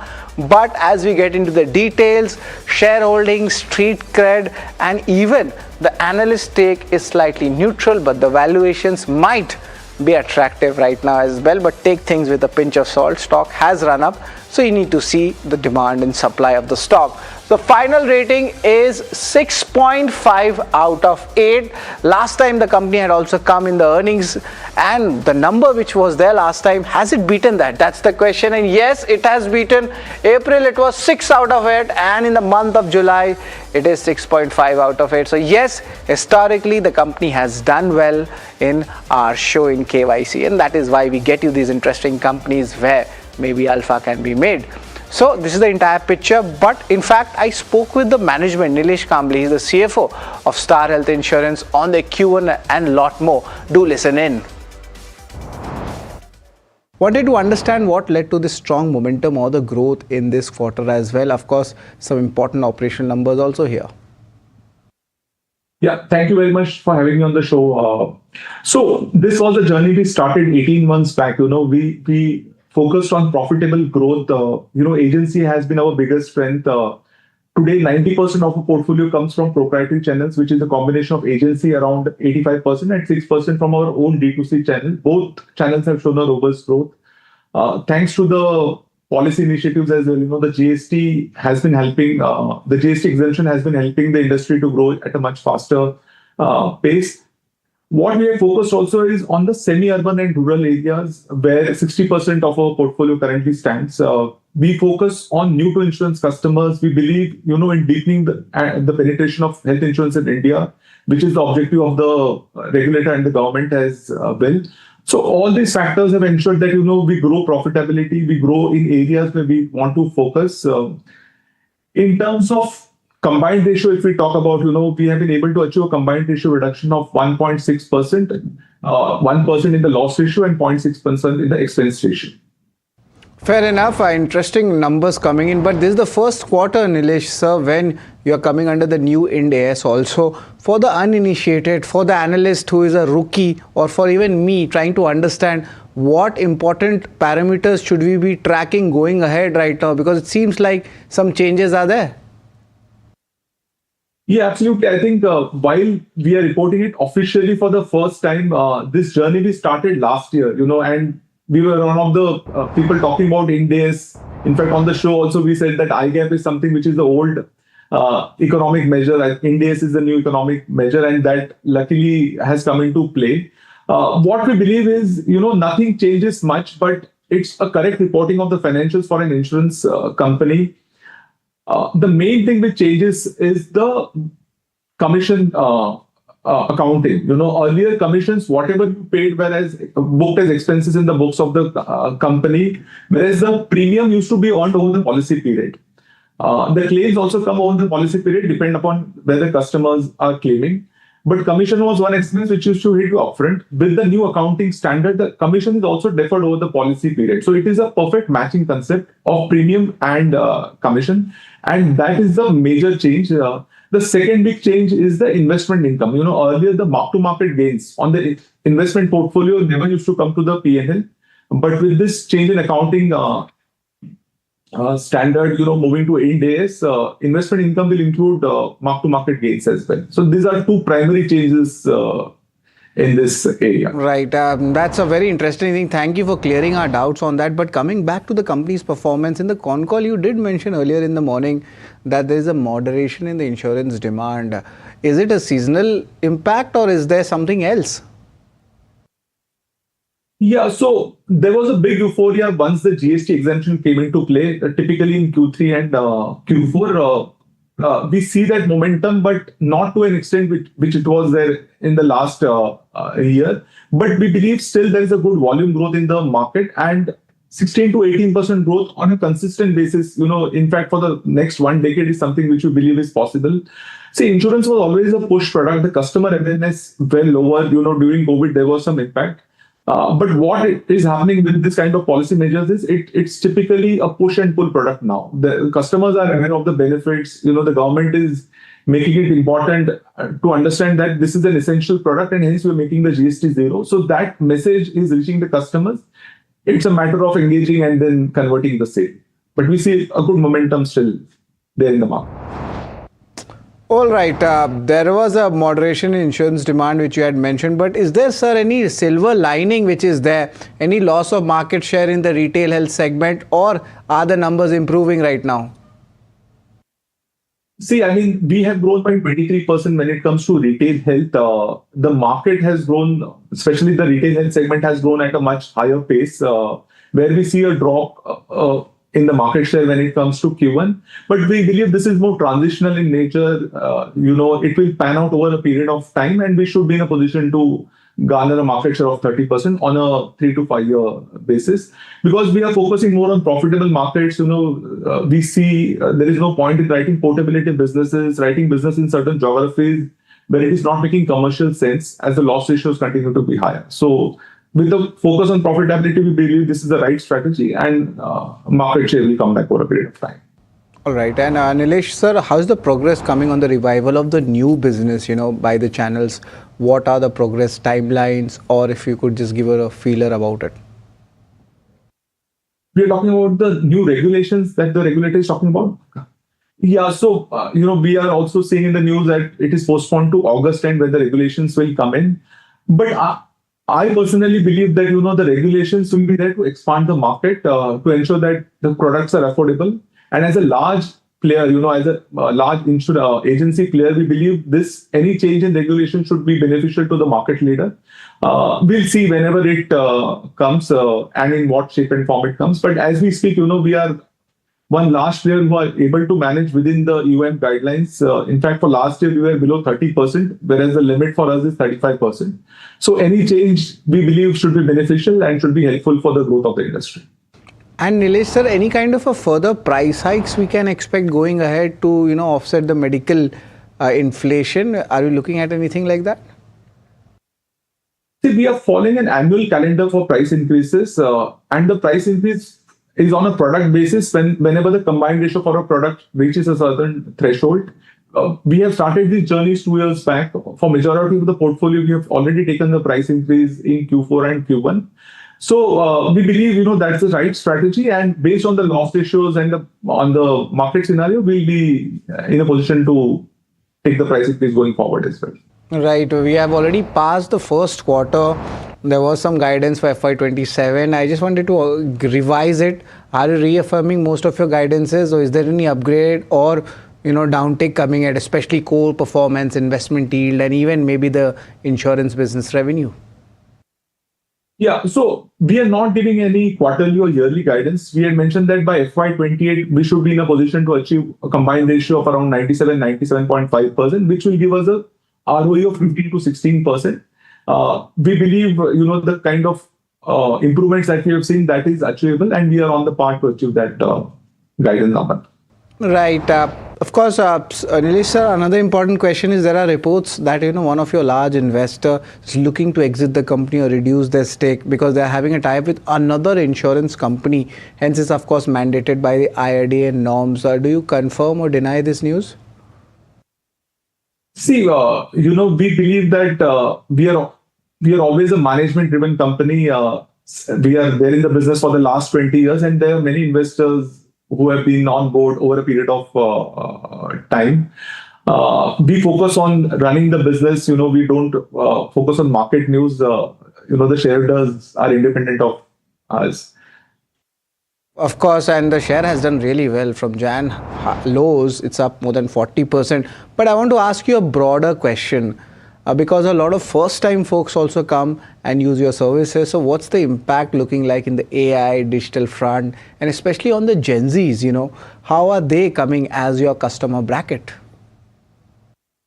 A very good question. So AI is everywhere today, and across our value chain, we are implementing AI for the agency platform. Atom Pro is the agency platform for us, and we have baked in AI in various forms for quote issuances, for helping the agents, selecting a product for their customers. On the D2C side, this becomes a very important thing where we are dealing with young customers. There again, we are deploying AI models for calling the customers, understanding the demand for it. On the claim side, it is deployed in various forms. So across the value chain, be it customer service, D2C, agency platform, AI is something which we are deploying, which is helping us in terms of efficiency, productivity, customer experience. And we see that the gains will continue to come. All right, so there's AI, there's Gen Z, and all your numbers are firing cylinders of very strong performance for last 3 quarters, I must say, since I track the insurance space. And Nilesh, it's always a pleasure to have you with us at NDTV Profit, and best of luck for you and for your company in the future. Thank you very much. Well, yes, that's the management which we had a chat with, but let's do a revision in our conversation in KYC. Already the management has given a good guidance going ahead, but yes, wait, there might be a little bit of moderation because there was a very much up move in the volumes coming in the entire industry space. But definitely India is still under-penetrated, and the way the private players are making their strides is something to look out for. Last 3 quarters, the company has come out with the good numbers as well. But let's do the revision of the ratings which we have earlier discussed for the company. And largely we see the income statement doing really well, the gross written premium and adjusted PAT, they were doing well, so I'd given a thumbs up. Talking about balance sheet, it's largely regularized because of IRDA, and the key ratios, they did really well, be it the combined ratio, solvency ratio, and the return ratios. Also the brokerage is turning bullish as well. Also the shareholding, not much of a movement happening, but in street cred, in the short-term basis, there was a good move, good money made here. But the last 5 years, the IPO investors are still waiting to come in green. That's a big question. Valuations also quite positive, and the analyst stake is still mixed. So overall rating, higher side, 6.5 out of 8, and the company had recently come with us also. So we can show you the entire KYC ratings of how things have panned out of Star Health in NDTV Profit. So let's just show you that picture as well. The management had come around 4 months ago as well. So this is the revision happening here, and most importantly, they have also mentioned that there might be an overhang of a seller in the markets to come down as per the IRDA laws, but companies focusing much more on the management front. So this is the entire story of Star Health with the management, with our analysis, and I hope we have done justice to that. Thank you very much for tuning into NDTV Profit, and keep watching KYC.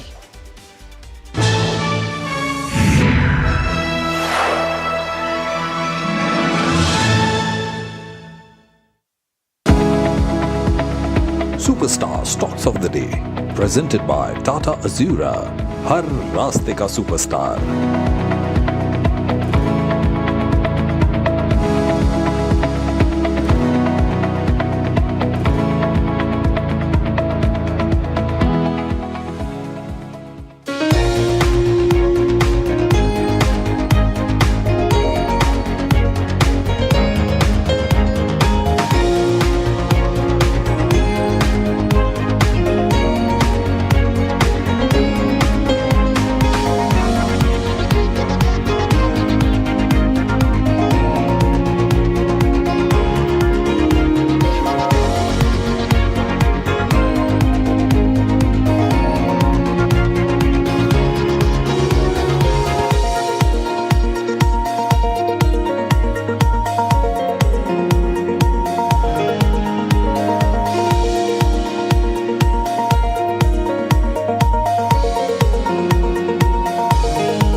केसरिया से मन जोगी हुआ रे दिल झूमे देखो मतवारा हुआ रे केसरिया से मन जोगी हुआ हर पल मनाओ केसरी त्योहार।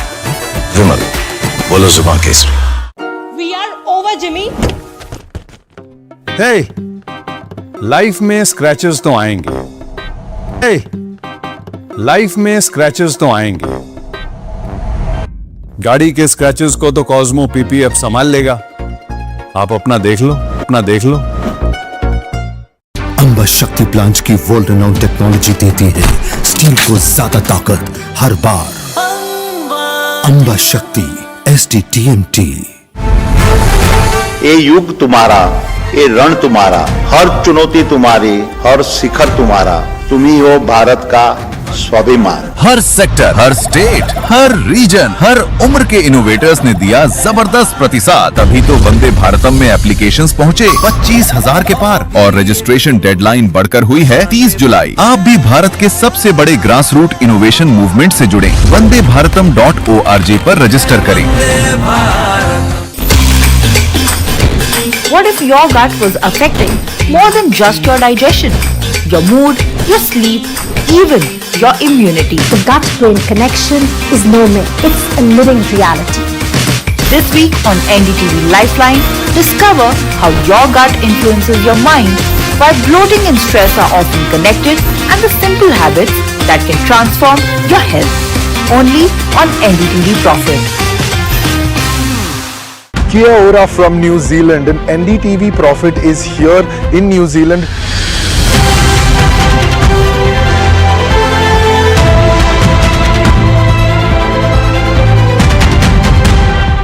We're here to show you what is going to be the outcome of the big free trade agreement that India and New Zealand have signed earlier this year. We're going to take you through large kiwi orchards and understand what exporters are looking at when they export that kiwi to India. We're going to meet with one of the banks that funds a lot of this trade in ANZ. We're also going to be talking to the policy makers responsible for the free trade agreement. Come along with us as NDTV Profit takes you through New Zealand, takes you from these geothermal springs around us to all the different parts of the country which is going to be affected by the free trade agreement, and how this free trade agreement brings value to you sitting back home in India as well as to the people here in New Zealand. Let's have a look.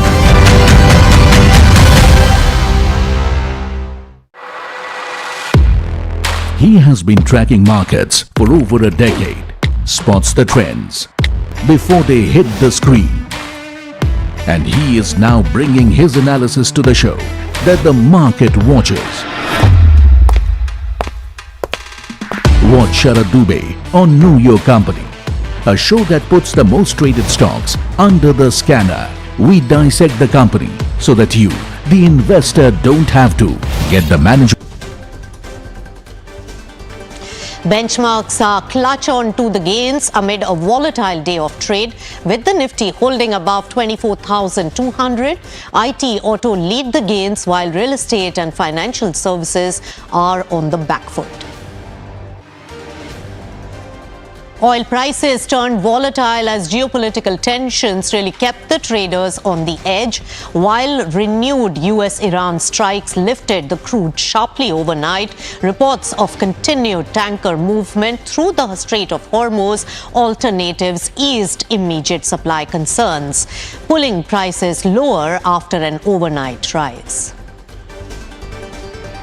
Earnings reactions remained sharply divided on the street. Syngene tumbled after posting a quarterly loss and cutting its FY27 outlook, while Vari Energy slipped despite delivering double-digit profit growth as investors focused on future expectations rather than the headline numbers.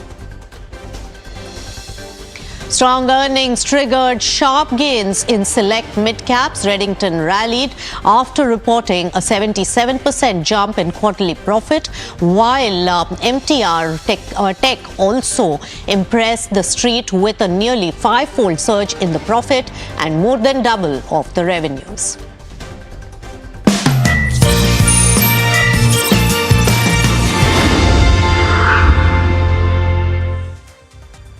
Hello and welcome. You've tuned into Markets at 12. I'm Nisha Podar and let's take it straight to the market. And yes, it's a subdued day of trade today. Nifty 50 at least holding on to the figures that it had really achieved in the previous day with a huge amount of gusto and is holding on to the gains that had been really there. But today it's flattish in trade. Clearly, there is a little bit of tiredness and market really taking a breath today is what is really visible from the key indices. Taking a look at the internals as well and what's really aiding the overall market momentum, it's clearly the IT sector, second day on the dot, and IT is the one which is the most exuberant sector with a lot of changes. Now the IT services are really gaining momentum once again, and as had been dragged down in terms of lower valuations, now it's at mouth-watering level, and that's what is really showing on the gains that it is really giving. Auto as well as oil and gas, because of the global scenario, these are the sectors which are really doing well. Energy as well as pharma also in the green. But what's really taking a back seat and the big concern is Nifty Bank. That is the one which is down over 0.5% in trade, and that's where the lower contribution to Nifty 50 is the one which is really playing out. And of course, real estate sector, defense, financial services overall, with all the pockets of financial services, private banks as well as PSU banks all put together are the ones which is a spot of worry and on the downward trajectory. Of course, in terms of the stock-specific action, big boy Reliance Industries is the biggest contributor, but just 15 odd points coming in from that. Most of it coming in from the tech companies like Infosys taking a lead on that. HDFC Bank also on the gaining streak, and Mahindra & Mahindra from the auto pack. Remember, Mahindra & Mahindra had a major restructuring when it comes to their commercial vehicle portfolio yesterday, where SML Mahindra is the one which is going to gain a large part of that portfolio integrated under one house.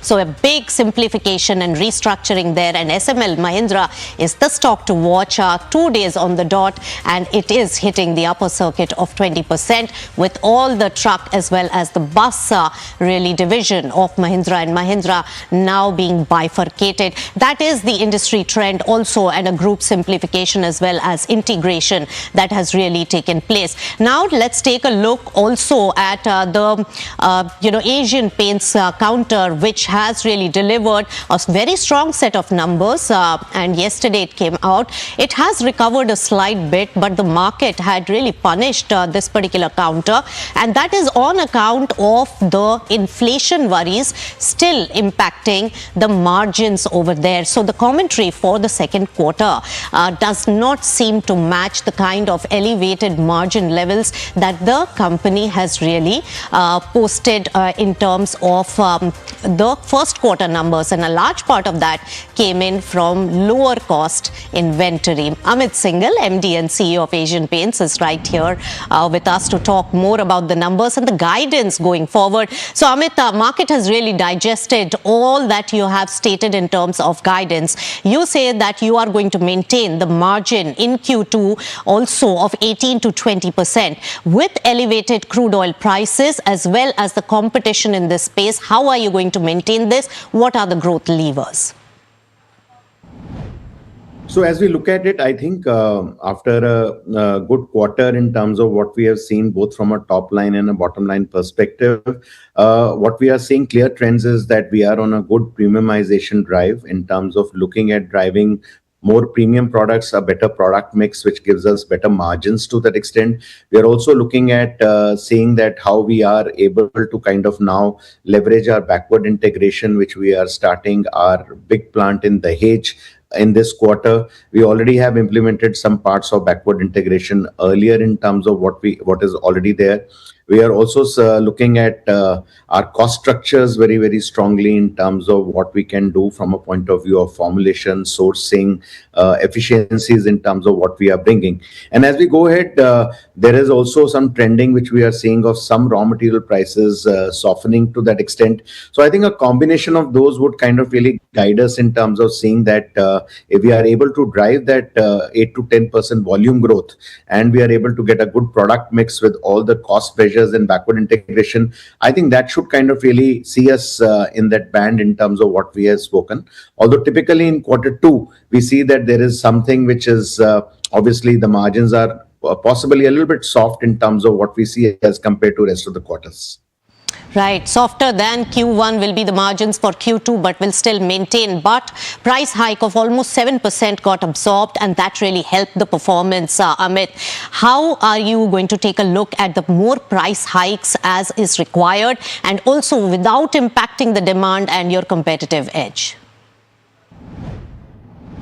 So overall, what we see is that given the volatility in terms of the raw material prices and the current geopolitical situation as it stands, I think we'll have to keep a very, very close watch to how the raw material prices are moving, because some prices are coming down, some prices are going up, and it is not totally related to only crude to that extent. And therefore, I think the watch on the inflation would be very, very critical in terms of what we will take. What we are very clear is that possibly we need to kind of balance the price increases as we did it in Q1 as well, so that we are not kind of really impeding the demand in the market. At the same time, we are not kind of really affecting our margins in a very, very big way as we kind of go ahead. So I think we'll have to kind of keep on watching. As of now, we have not taken any decision in terms of really kind of moderating or increasing any price increases as we kind of go ahead. Right, and when we talk about the cost inflation, you say that there is some softness in certain categories, but there is supply chain disruption also. So can you give us a summation of how much of the impact of the inflation or lower raw material prices that can really impact in this particular quarter? We are already 1 month down. So as I see it, I think today, as I said, we are seeing part of the overall raw material prices a little bit coming down only and not going up, which is a good trend in terms of what we are able to see. Especially a lot of monomer prices seem to be kind of coming down to that extent, which is a good trend in terms of what to watch out for. At the same time, I think the freight costs are constant, given the fact that today overall diesel and petrol prices are stable from what the government had done in Q1 in terms of what they have taken. So therefore, I think from a point of view of overall cost, I think the larger quantum really depends in terms of the volatility, in terms of what we will see in the next 2 months, in terms of what is there coming. And therefore, any decision, therefore, to kind of look at any further price increases would kind of depend on that. Right, but Amit, B2B to grow will be the growth area is what you have stated in your guidance. International business did very well in the last quarter. What are the segment drivers, growth drivers in the second quarter that you anticipate? So as far as the overall, retail business is concerned in terms of the decoratives business, which is the core, obviously, I think a large part would be driven by the overall rural markets and the urban markets in terms of maintenance cycles, in terms of what they perform. And therefore, we are banking on terms of saying that demand kind of stays what we have seen in Q4 earlier and Q1 now to that extent. And therefore, that would be a key driver in terms of what we will keep on looking at in terms of what is doing. Within the decorative business, the B2B market is something which is pretty significant. What we definitely see in Q2 is that the construction business comes down because of the rains. But I think the government business, the factories business, the hospitality sectors, I think those continue to be firing. And that is something which will possibly propel the growth as far as the B2B markets are concerned. The third area is in terms of the industrial markets. I think the industrial business, especially the auto business and the general industrial business, has been also doing very well for us. And we think that that will continue to kind of do well in this quarter as well, and both from a top line and a bottom line perspective, and add to the overall kind of quantum in terms of how we will bat. And then is the global business, which I think is on a definitely good trajectory, and they will continue to do well as far as the overall top lines are concerned. And that all, I think, would kind of really give us a boost in terms of what we are planning, especially in the decorative business, in the growth rates of about 8 to 10% as well as the volumes are concerned. Right, and also Amit, El Nino impact as well as delayed monsoon, rural demand, you think you said is strong. How are you seeing the ground reality when it comes to the demand going forward because of these factors? So overall, what we see is that I think the demand conditions, especially in the rural, have been still well. I think the sentiment is still good. I think whether the rainfalls were delayed, but the rainfalls have been there to that extent. I think that's a very good relief in terms of what we are seeing from the earlier El Nino effect in terms of what was being predicted. While I think the distribution is not normal across the country, I think the rains have still been there, although partially delayed, and therefore that has improved the overall sentiment in terms of what we are seeing. We are also looking forward to a strong festive season and a longer festive season as we kind of really enter quarter 2. And therefore, I think there seems to be a good positive sentiment in regarding that as well in terms of what people are seeing. The urban centers seem to be doing well as far as possibly the government investments, the private capex is there, and that is something which is fueling the growths which are coming from that segment for us. I think the auto business continues to do well overall in terms of what we are seeing, both from, I think there also what we are seeing is the rural markets are firing much better in terms of looking at what they are kind of really looking at. And I think this whole area of premiumization is getting more important. The premium and the luxury segments are something which are coming in, and there is definitely a more propensity to spend in terms of those market, and therefore we are banking in terms of possibly growing these segments much higher than overall other segments to that extent. So I feel that that would be the essence of demand as we kind of look at quarter 2 definitely going forward. All right, Amit Singhal, always a pleasure to speak to you, and good set of numbers in Q1. All the best for the second quarter as well. All right, so that particular counter has recovered substantially from the low point of the trading session today, but still under slight bit of pressure. 1.3% down on Asian Paints as the margins will be moderated from Q1 to the rest of the year. All right, let's shift focus to the markets. Alok Agarwal, who's the Deputy CIO of Alchemy Capital Management, joins in now. Alok, how do you read into the market with the kind of momentum that we saw yesterday? And now again today, the market is taking clearly a slight bit of breather when we look at the benchmark indices. In the medium term, how are you looking at the market trajectory, looking at the crude oil prices, war impact, already known devils, and also delayed monsoon, El Nino, and the festive season coming up? Yeah, hi Nisha, pleasure being here.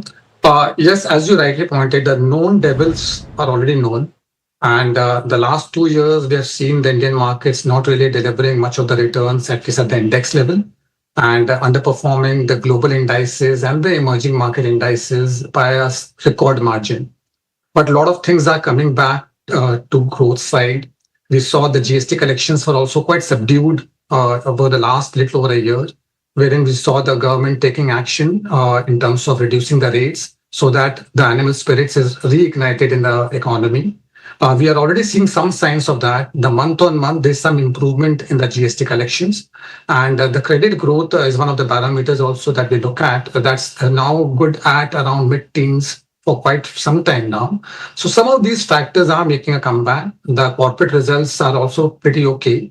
So far, more than half of the companies have reported numbers in Nifty 500. The headline number might show a 2% kind of growth, but it's primarily because of the oil companies reporting losses. If you just exclude those, the overall numbers show a little over an 18% kind of a growth. So the earnings growth at the corporate level making a comeback, the banking credit growth making a comeback, and the overall economy looking a little more buoyant. It comes at a time when India was being labeled as a non-AI kind of a trade. We are seeing some correction across the AI names globally. Some action on the FI flow could also be a positive change for us. We have seen in the last 4-5 weeks, they have bought nearly $3 billion in Indian markets. So things are making a turn, and the risk reward seems pretty attractive, especially after last 2 years of underperformance. That's right. Very well put there, Alok. Of course, AI, narrative that has seen a reversal, and also we, catching up with the crude oil prices and also baking that in our valuations. Both have been big impacts. But you spoke about AI, IT sector, 2 days on the trot, is on the winning streak and the best performer when it comes to the sector. Would you buy at these levels? A lot of experts say that in the interim, for the short-term view, definitely the rupee depreciation will have an impact on the numbers. Yeah, Anisha, what a turn of fortunes, right? They made their 52-week low earlier this month itself and they rallied more than 20% at a sector level. Who would have imagined at the beginning of the month that this could be the leading sector of this month? Having fallen close to 35% from the peak to 5-year lows nearly, and now rising at 20%. So the price movements have been pretty big. But the fact remains that their fundamentals, their growth projections, they are hardly changing. Will they be impacted by the AI-oriented themes? There's a correction in the AI names globally, possibly because of valuations or the run-up that they had, and possibly because of the free open models that's coming out from the China side. But AI is here to stay. And these companies, especially on the IT services side, there are fears that some of their businesses might get impacted because of this AI becoming far more normal. That fear is yet to go away. And valuations had corrected, especially because of the price correction, but they're still quite a premium compared to their counterparts in the US. So for us, the growth visibility continues to be missing, and the valuations, while cheaper than the history, still higher than the counterparts. And as long as the growth numbers still look quite weak, it's difficult to make a positive case out of it. Right. Alok, you earlier said about the earnings momentum adjusted with oil and gas, which is separately impacted because of external factors. The earnings growth momentum is 18%, which is a good number. What do you have to say about this particular quarter that we are in, the Q2 numbers, because a lot of companies are still guiding on lower margins because of the cost inflation really continuing and also uncertainties around the supply chain constraint. What is the mandate or the view really building? How much is really baked into the numbers currently? As you rightly pointed, Nisha, when we exclude the oil companies and say that the earnings growth is 18%, the fact is that a lot of these companies have been insulated from the kind of increase in the energy costs, especially on the crude side, because the OMCs had absorbed a lot of it. So as we go forward, as we're seeing in some cases as well, and the guidance too, the margins seem to be under pressure. And we will be surprised that even in September quarter, we see that margins could again come down a bit compared to the June quarter. So 18-19% is not the base case number that we're looking at for FY27 and 28. I do think that closer to 13-14% at a headline number could be the little more realistic number to look at in terms of growth, factoring in the kind of margin erosion that may happen in the coming quarters as well. So, Alok, if you are estimating 13-14%, what are the market levels or at least the benchmark indices levels that we are looking at, and how much is baked in is what I'm trying to decipher here? I do think that there's far more pessimism built in. The 2 years of non-performance, despite a close to double-digit growth in both earnings as well as nominal GDP, has corrected a lot of excesses in the valuations, and now our premium stands at below normal compared to the global markets as well as the emerging markets. So at the valuation front, we are quite comfortable, and at 13-14% kind of earnings growth, a similar number or slightly higher possibly could be expected out of index. It's difficult to give out the index projections. It's far more logical to look at the sectors and the overall growth numbers, and wherein we maintain quite a positive view. Yes, it's selective. Some of the headline indices in the main index like Nifty, those are suffering from a lack of visibility of growth. The likes of oil and gas, IT, FMCG, they are the ones that are struggling for growth. But a lot of other sectors which are not dominated in the main indices, they are doing pretty well at the growth numbers, be it power, be it defense. Yes. Sure. So please go ahead with those themes that look like in mouth-watering levels at these particular valuations for a medium-term view. The interesting part, Nisha, is things that are very good, they are not really mouth-watering in terms of valuations. So that's a classical dilemma that's there in India. That when things are good, they turn out to be pretty expensive as well. We have seen cyclicals do so well, but the valuations definitely is also factoring in a lot of it. Nevertheless, we are still positive on the earnings momentum as well as on the overall futuristic view on power cycle, the defense, the capital markets, the pharmaceuticals, select chemicals, as well as some of the non-ferrous metals. Right. So there are enough buying opportunities at the current moment with positive momentum in the medium to long term view. Thank you so much, Alok, for your market expertise and great chatting with you. Thank you so much. Thank you. Thank you so much. Right, moving on to the banking sector, and country's largest bank, State Bank of India, is using the Reserve Bank of India's USD INR swap facility, or FCNRB, OFCB, as well as ECB routes to its full extent. In fact, mobilizing over $6 billion via these facilities already. Piyush has all the details. Piyush, tell us. That is right. According to sources, we have learned that State Bank of India has raised over $6 billion under the RBI swap facility for FCNRB deposits, ECB and OFCBs. Now, the bank has registered over $5 billion of inflow via the FCNRB scheme, and it is offering up to 9x leverage to its client. In terms of OFCB, the bank has raised around over $1 billion through this particular route, and it has raised this money at the cost of 0.65% above the SOFR rate. In terms of ECB, the bank is understood to have raised over $500 million. So SBI have moved very fast in terms of mobilizing these deposits. RBI governor, as we are aware, on Sunday, he said in an interview with Hindu Business Line that the banks have raised cumulatively over $32 billion using the FCNR route, and economists expect the banks to raise around $60 to $70 billion inflows through all these three schemes by the end of December. Back to you.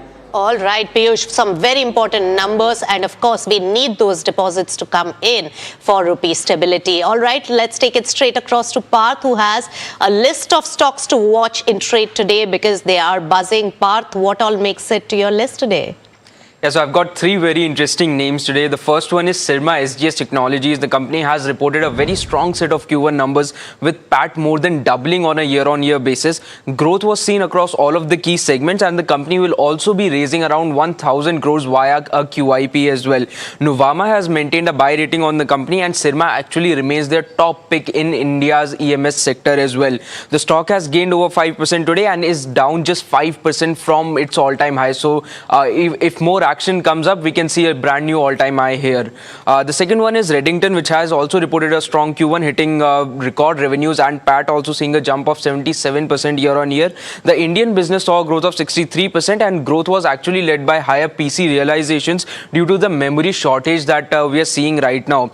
Also, the stock has gained over 10% today, touching a new all-time high as well. And lastly, we have MTAR Technologies. The company reported highest ever revenue in the first quarter of FY27. Top line grew by 130%. EBITDA saw a growth of almost 200%, and PAT jumped by 365% as well.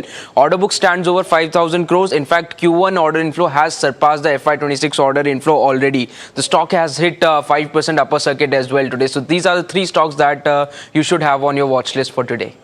All right. Thank you so much, Parth, for giving us the list of stocks to watch. But I have an addition to make over there. Look at the markets, and mid-cap universe is underperforming the key indices, which are still flattish in trade. So mid-cap is the one 0.3% down, and KPIT Technologies, after its numbers, over 7.5% down in trade. Premier Energies also is a stock to be watched out for, over 5% down in trade. Vari Energy is also 4.5%. So this is the segment which is really on the downward trajectory today and putting pressure on the market, while Sona, BLW Precision, Hero MotoCorp are some of the gainers, along with, from the pharma healthcare space, Alchem Laboratories, and even Coforge is doing well in trade today. With that, it's a wrap on this edition of Markets at 12, but do keep it with NDTV Profit for all the stocks news as well as market action. Thank you so much.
केसरिया से मन जोगी हुआ रे, दिल झूमे देखो पतवारा हुआ रे, केसरिया से मन जोगी हुआ। हर पल मनाओ केसरी त्योहार।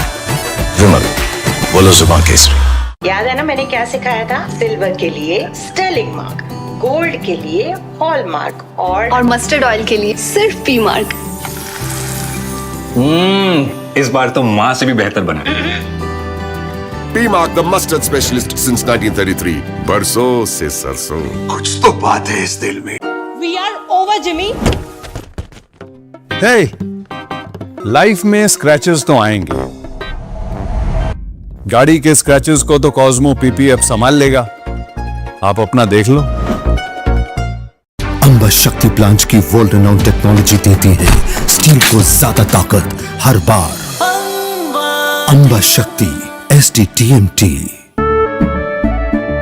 केसरिया से मन जोगी हुआ रे, दिल झूमे देखो पतवारा हुआ रे, केसरिया से मन जोगी हुआ। हर पल मनाओ केसरी त्योहार। विमल, बोलो जुबान केसरी। पर जब इंसान प्रकृति के साथ सामंजस्य को आत्मसात कर लेता है तो वो मधुर और लालन पोषण करने वाली बन जाती है। पी मार्क सरसों के तेल ने प्राकृतिक तरीके से सरसों के तेल को बनाया है शुद्धता और गुणवत्ता के साथ। The mustard specialist since 1933। बरसों से सरसों। कुछ तो बात है इस दिल में। We are over Jimmy. Hey, life में स्क्रैचेस तो आएंगे।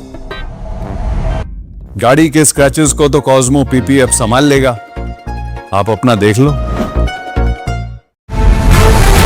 ये युग तुम्हारा, ये रण तुम्हारा, हर चुनौती तुम्हारी, हर शिखर तुम्हारा, तुम ही हो भारत का स्वाभिमान। हर सेक्टर, हर स्टेट, हर रीजन, हर उम्र के इनोवेटर्स ने दिया जबरदस्त प्रतिसाद, तभी तो वंदे भारतम में एप्लीकेशंस पहुंचे 25,000 के पार और रजिस्ट्रेशन डेडलाइन बढ़कर हुई है 30 जुलाई। आप भी भारत के सबसे बड़े ग्रास रूट इनोवेशन मूवमेंट से जुड़े। vandeBharatam.org पर रजिस्टर करें।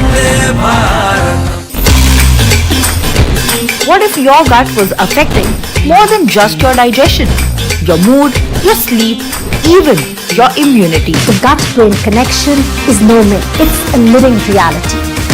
This week on NDTV Lifeline, discover how your gut influences your mind, why bloating and stress are often connected, and the simple habits that can transform your health. Only on NDTV Profit. POK के firing range में खड़े हैं। Just few inches away is POK. तो हो सकता है दुश्मन को पता हो कि सैफ अली खान यहाँ पर खड़े हैं। Is it fire?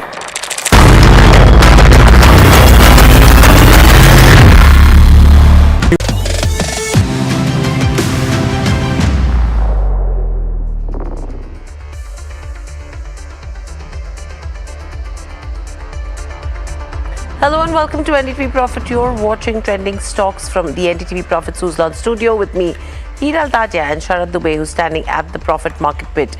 Sharad, good afternoon. What are the cues that you're picking up so far in today's session? Because it's a good start to the week as well. It's interesting to know whether we're going to end well as well. Well, that's right. That's the big question. But seems like we are kind of in a technical pause. But of course, the technical charts are still decent enough for both Nifty and Nifty Bank. Nifty was a little bit of gap up opening, but it's totally flat right now. A lot of important global cues have been absorbed. Of course, earnings season is going on, so there will be volatility, and you can wait till the closing session. Nifty Bank, on the other hand, sell-off is coming in, a little bit of profit booking, if I'd like to say, and it's almost down almost 300 points as well. A lot of action in the small and mid-cap space, but let's try to understand and remember there's an angle of Sensex expiry as well. For Nifty, there is volatility at play right now, and also you could say that largely the actions are muted right now. The swings are not very heavy right now. Nifty Bank, I could give you a resistance range, the support range also. This comes in between this 56,400 to 56,800. This is where the bounce is happening. And also let's look at the other key factors. Lot of things are happening here today. Smids are seeing a sell-off versus Nifty right now. So a little bit of index management at play as well. But overall you could say the volumes are not that high as what we can expect, especially in the start of a series. The Fed's hawkish tone, US-Iran war and the AI trade, they are weighing on the sentiment. So the mixed cues are coming across the global asset classes, including the equity market. But what has stood out this week is Nifty IT index. It's up 10%. And on the other hand, sell-off continues in the realty plays as well, and the other sectors are in a tight, narrow range as well. But there are a lot of other things happening. Earnings, Tata Steel, M&M, Bajaj Finance. In some time, M&M will be coming out with their numbers, expected to be on the stronger side. So we'll be tracking that as well. Apart from the earnings, a lot of macro data is there to be tracked. US GDP, US initial jobless claims data in the evening. And also the global earnings, we have Apple and Amazon as well. So a lot of news flows coming in, but slowly, most of them are getting absorbed. But yes, a little bit of uncertainty is still there, especially after Fed's hawkish tone. Okay, so lots to watch out for, but let's look at the watch list. IT sector, highest monthly gains since July 2020. Strong moves coming in there. And if you have to talk about individual names, KPIT Tech, where Goldman Sachs has maintained neutral, and on the back of earnings, that stock is down 7%. Hexaware also reacting to numbers on the back of the downtick that's happened in terms of profitability. M&M, the expectation is that it will be a strong quarter. Margins are going to be a little dilly-dally. Let's see what comes in. But ahead of the numbers, that stock is up in trade. Whereas SML Mahindra is extending the gains for a second consecutive session as well on the back of the strong numbers. And this is with regards to where Mahindra has gone ahead and sold the truck division to SML Mahindra. Dapper has posted an inline set of numbers. However, Goldman Sachs has gone ahead and cut the target price. That stock is down 2.5% as we speak. SGS Sirma, clearly, this is on the 10 or 15% uptick in terms of the guidance. They've said 30-35%, and they are saying they'll beat the guidance by 10 to 15%, and that's the reason why that stock is buzzing in trade. Aquis as well reported a loss. That stock is down. Reddington, a good set of numbers. Profits are up 77%, and the stock has actually hit a record high. Moil also reacting to numbers where the margins have expanded substantially. V-Guard is another one where a strong quarter that they've reported, and the numbers, and if you see the profitability as well, a 76% jump is what you've seen on a year-on-year basis. Thangamel, no sales improvement so far in the second quarter. However, if you see in terms of Thangamel Jewellers, that stock is up in trade today after that beaten down moves that we saw. That stock is down in trade today as well, 10% downtick coming in there. Likewise, Syngene. This is the first quarter since listing where Syngene has reported a loss, and that stock is down nearly 6% as we speak. Balkrishna Industries and Lakshmi Organics are again reacting to numbers. So very interesting list that we are watching out for so far. But let's actually look at the rapid fire. Sharad, over to you. Thanks a lot, Hiral, for that. We have Lakshmikant Shukla with us. Good afternoon, Lakshmikant. It's always a pleasure to have you with us at NDTV Profit. We'll start a rapid fire round. And the first stock in focus is ICAS. Of course, the stock has done well in the past, but now the earnings seems a little bit of profit booking is coming in, and on the weaker side, the earnings did come. I just wanted to see on the charts, the long-term story, is it intact for ICAS on the technicals, or is there some problem or a consolidation is at front? Hi, good afternoon, Sharad. So ICAS has found support from its 50 SMA around 210 levels. Now if it holds this, we could see bounce back move toward the levels of 240 to 245 zone. So I'm expecting positive momentum from the current level in ICAS.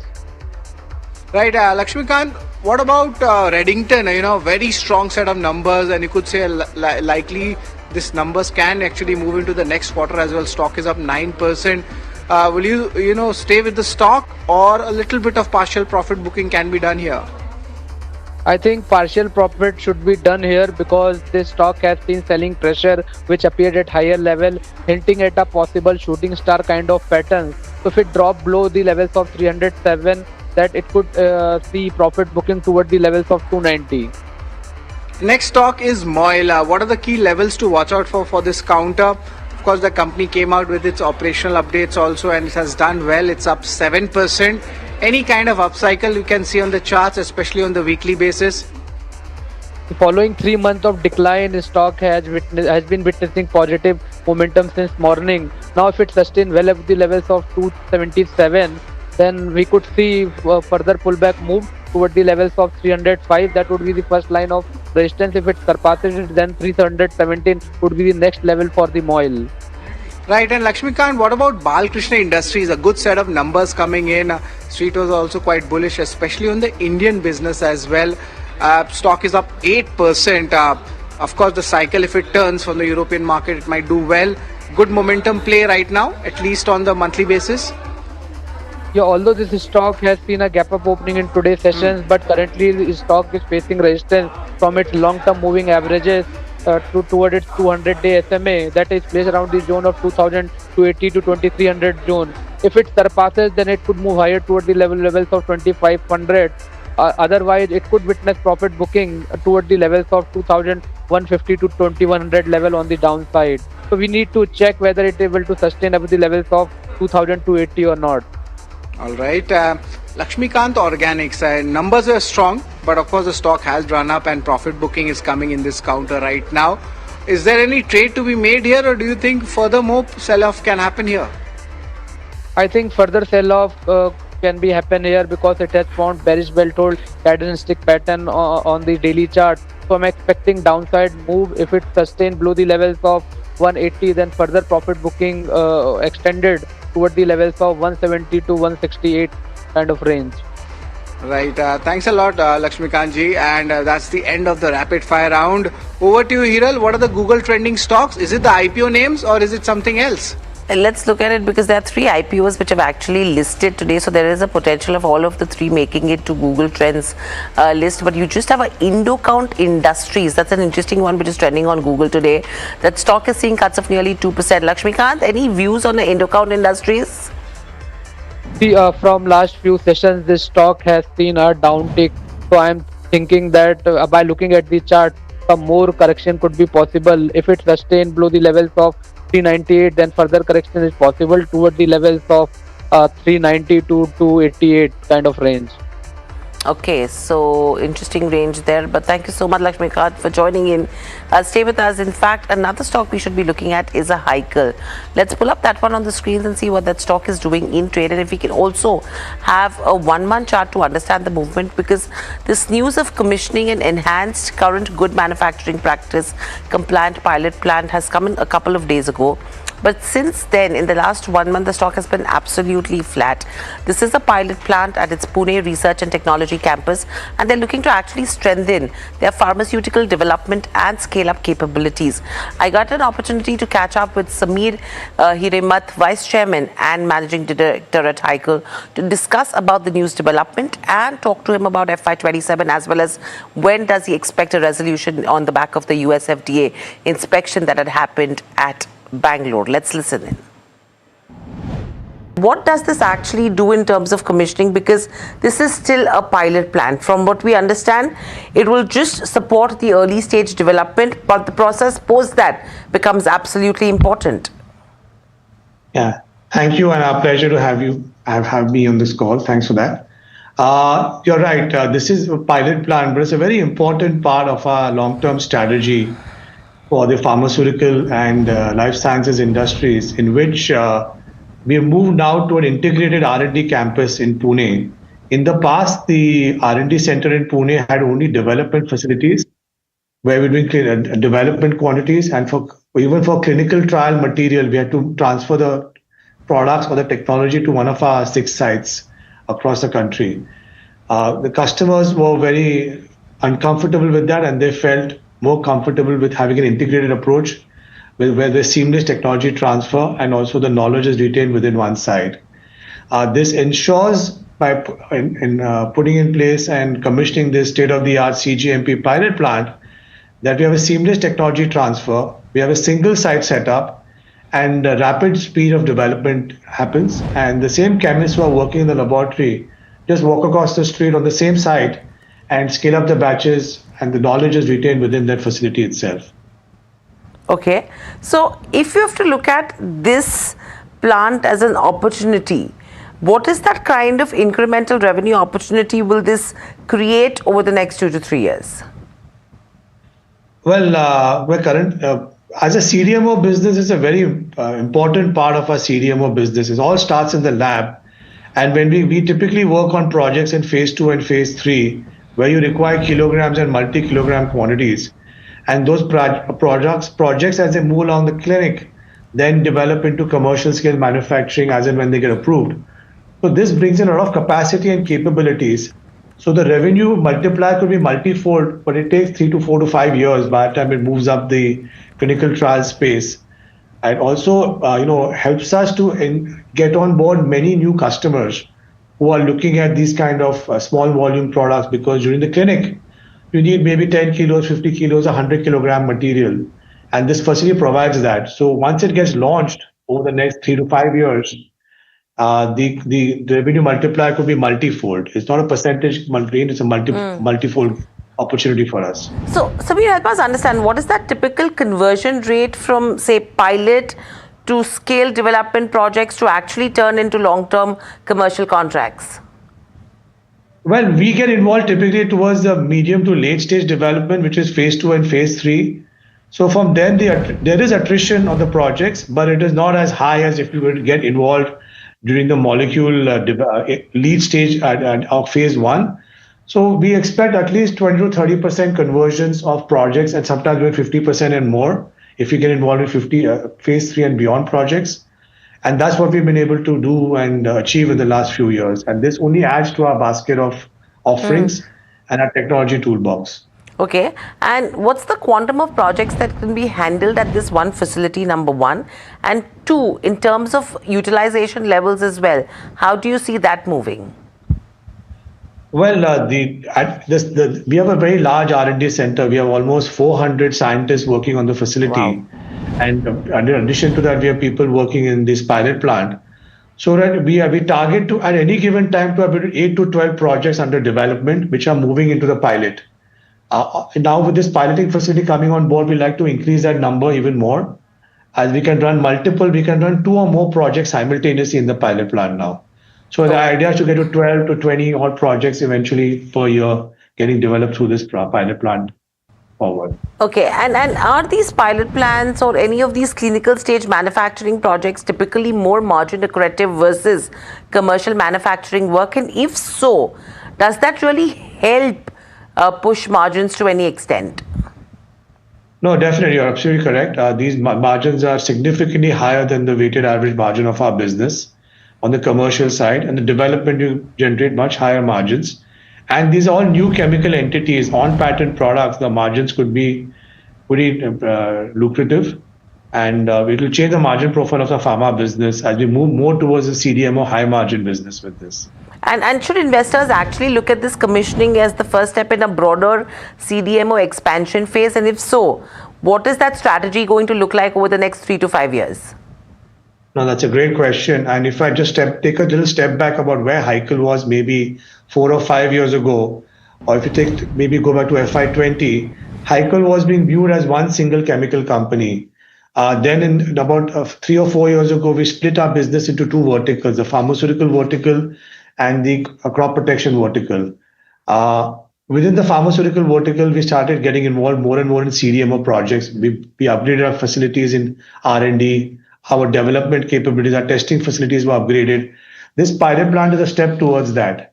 Also, our CDMO engine is firing on all cylinders, and the percentage of business that we will generate from CDMO in the next 3 to 4 years will be significantly higher than what we were generating in the last 4 to 5 years. So the percentage split between CDMOs and non-CDMO business will be skewed more towards CDMO. Again, as rightly said, it's a more higher margin EBITDA accretive business. So it'll help improve the EBITDA margins of the pharma business and of the company as whole. And what we've also done in the last 3 or 4 years, we've incubated 2 new businesses. What do I mean by that? We've incubated a third business called the animal health business, for which we've signed major long-term contracts. Again, these are on-patent drugs that we're developing. This facility will be helpful in ramping up that business. And we've also entered the personal care business to do skincare products, which we're launching from this financial year itself. And this facility also will be used for all this, which is all allied to pharmaceutical products. Okay. As you mentioned about the crop protection and animal health business as well, would it be right enough to say that the worst of the crop protection down cycle is behind us? And when do you expect the animal health emerge as a meaningful revenue contributor? What is it that you are targeting? No, you're right. I mean, the crop business has gone through a industry cyclical downturn in the last 3 to 4 years. And we have seen towards the end of last financial year, volumes are coming back, which is a good sign. We've seen volume growth. We strongly believe that the worst is behind us. Also, pricing pressure still do remain. But what we're seeing is many new contracts being up in the CDMO space in crop, which we're looking at acquiring. And we have a pretty healthy pipeline of CDMO projects in the crop business going forward, while keeping our base business going and growing. The animal health business is very exciting for us. We started with a pretty low base 3, 4 years ago. As it is public knowledge, we entered into a long-term contract with a leading multinational company for multiple products. That is well underway. We built a facility for them at our Panoli facility, Panoli site. And now that facility is the products have been filed. The commercial manufacturing has started, and we're onboarding many new projects and customers in the animal health space, which will be the fastest growing segment amongst our 4 segments in the company going forward. Sameer, I can't let you go without asking you an update with regards to the FDA and regulatory recovery as well. Any latest update that you have in terms of the US FDA warning letter, milestones that investors should track on that front, and when are you expecting normalization when it comes to customer orders that were impacted on the back of the regulatory issues from the Bangalore facility, and what are the kind of DMF filings that one should expect? So the FDA warning letter took place in August 2025, and since then we've been in overdrive and doing the remediation exercise. We've been continuously conversing and dialoguing with the FDA, and we are giving our updates on a continuous basis, with the final updates going out in the next couple of months. We expect to get re-inspected. It's anyone's guess, but we expect to be towards the end of this year. We expect to be ready for re-inspection, and we hope the FDA will come and re-inspect us. Post the FDA audit, we've also had several other regulatory audits, which is NVISA and PMDA, and also some other European authorities that have audited us and approved our facilities. Apart from that, we've also had several customer audits, including big pharma, innovator pharma audits and inspections, which have all gone out positively. So a lot of effort was put in the last 1.5 years. And I think we are in a very strong footing, much stronger footing than where we were last year. And we expect the remediation to be successful. Business was slowed down last year, but it is coming back this year. We have not lost any customer contracts. We have not lost any business. Just there was a deferral last year, but those orders are coming back, and we expect this year to be positive. That's the commentary coming in from the management of Hikal. And interestingly, Lakshmikant, anything on the charts for a trade here, or does it look like a consolidation candidate? It looks like a consolidation candidate, but it found strong support from its 200-day SMA. So we could expect consolidation breakout of the levels of 225. If it surpasses this level, then further upside move could be seen in Hekal toward the levels of 235 to 240 kind of range. So that's the level to look out for. But one sector is definitely not in consolidation, and that is in a rebound or a recovery. That's the IT segment, a good up move from the lows itself. Some stocks have gone up more than 50% in the small cap space as well in the IT, which I'm talking about. And of course, it looks like the story or the reverse AI story is playing out. But what's the truth? What's the reason why IT stocks are buzzing? Puneet has given a very interesting analysis on that. Listen in. Well, the month of July has been good for the Nifty IT, and it has risen by 19% in terms of stock performance. But what has aided the returns has also been the fall that preceded it. Between January 1st as well as June 30th, the IT index fell by almost 32%. So for the year, despite the 19% move in July, you still to recover and come back to a neutral territory at this point of time. But we are putting in focus on this sector as to what is the guidance as well as what to look forward to as well. Because when you look at the 5-year valuation, Nifty currently trades at 19.3 times. When you compare it to the 2-year average, that's 27 times price to earnings that the index traded to. So we are at a discount to that, as well as the 5-year average, which was 28 times price to earnings. Hence, we are lucrative, but there has been a lot that has changed over the last 6 months with new model launches by Anthropic as well as OpenAI starting February this year, and hence the sector has truly re-rated. What you have to look out for is that 1 year forward valuations trade at 17.8 times, but that is not uniform across the players. So when you look at the key major players, and we put the large cap IT in focus, TCS trades at 13 times price to earnings on July 1st. That has inched up to almost 16 times price to earnings as of today. So just in the last 29 days, you have seen the re-rating play come through at least partially for a lot of these names. You've also seen that going through on Infosys, which has increased from 12.5 to 14 times, while others such as HCL Tech and Tech Mahindra have also seen valuation being re-rated just in the last 1 month.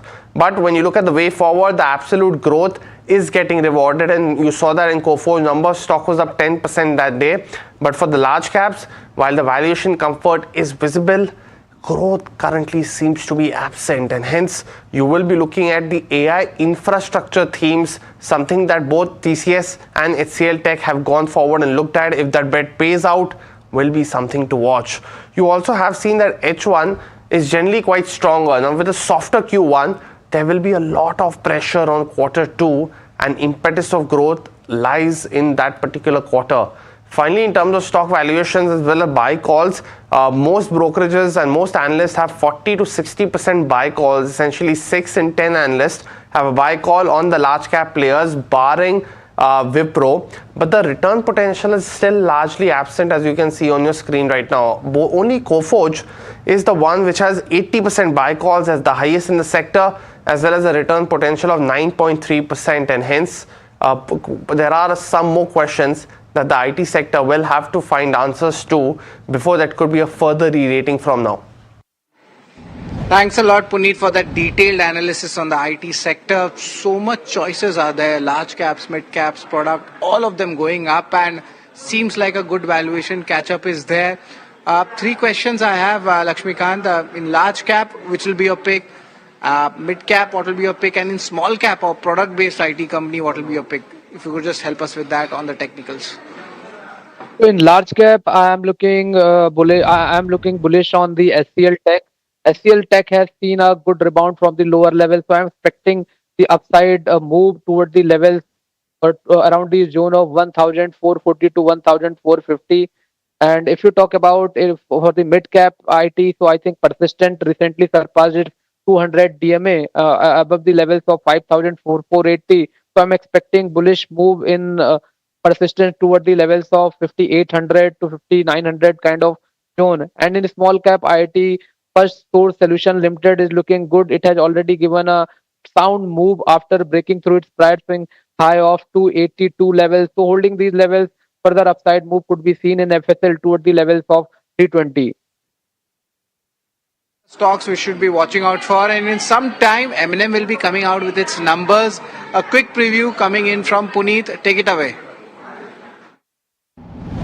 Well, Mahindra & Mahindra is all set to come out with quarterly earnings today. We are expecting a revenue to rise by 13%. EBITDA will be up 13%, but you will see the percentage fall because of the higher tractor share, which has the higher raw material impact visible because of steel amongst others. So EBITDA margins will fall by almost 110 basis points to 12.8%. Profits too will rise by 4% at 3,569 crores. Now, it's been a quarter that's led by volumes. For the SUV space, you saw the total volumes at 1.74 lakh units versus 1.52 lakh units, while for the tractor space, you did see that tractors come through at 1.5 lakh units versus 1.34.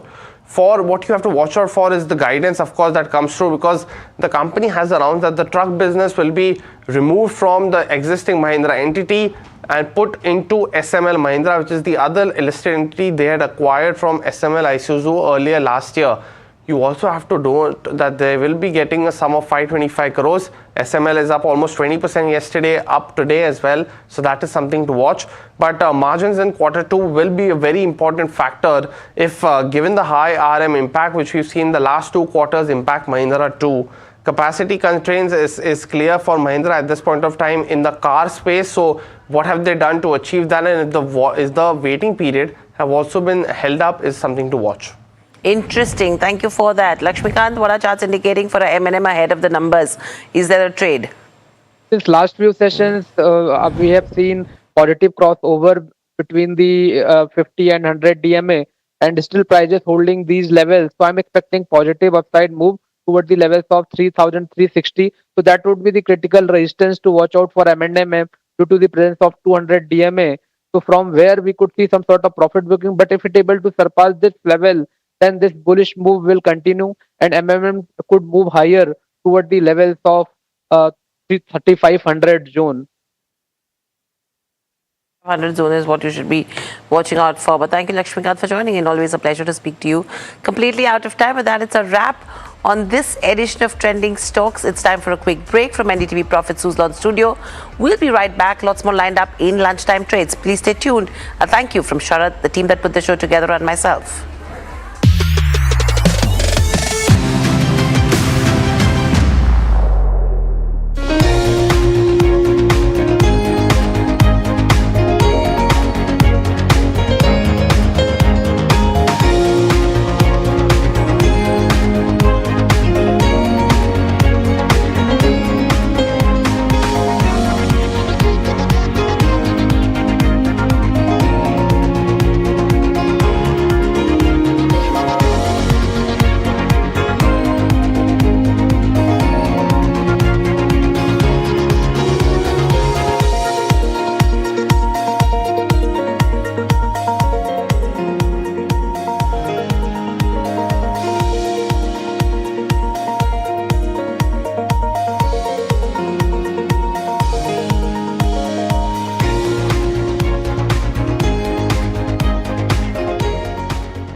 केसरिया से मन जोगी हुआ रे, दिल झूमे देखो पतवारा हुआ रे। केसरिया से मन जोगी हुआ। हर पल मनाओ केसरी त्योहार। विमल, बोलो जुबां केसरी। आपका पार्सल फिर से हमारे घर पे आया है। कुछ तो बात है इस दिल में। माँ भी हमेशा पी मार्क मस्टर्ड ऑयल में ही खाना बनाती थी, ये आपके लिए। कुछ तो बात है इस दिल में। PMark, the mustard specialist since 1933. सरसों से सरसों। We are over, Jimmy. Hey, life में स्क्रैचेस तो आएंगे। गाड़ी के स्क्रैचेस को तो कॉस्मो PPF संभाल लेगा। आप अपना देख लो। अंबा शक्ति प्लांट की वर्ल्ड रेनाउंड टेक्नोलॉजी देती है स्टील को ज्यादा ताकत हर बार। अंबा शक्ति SDTMT।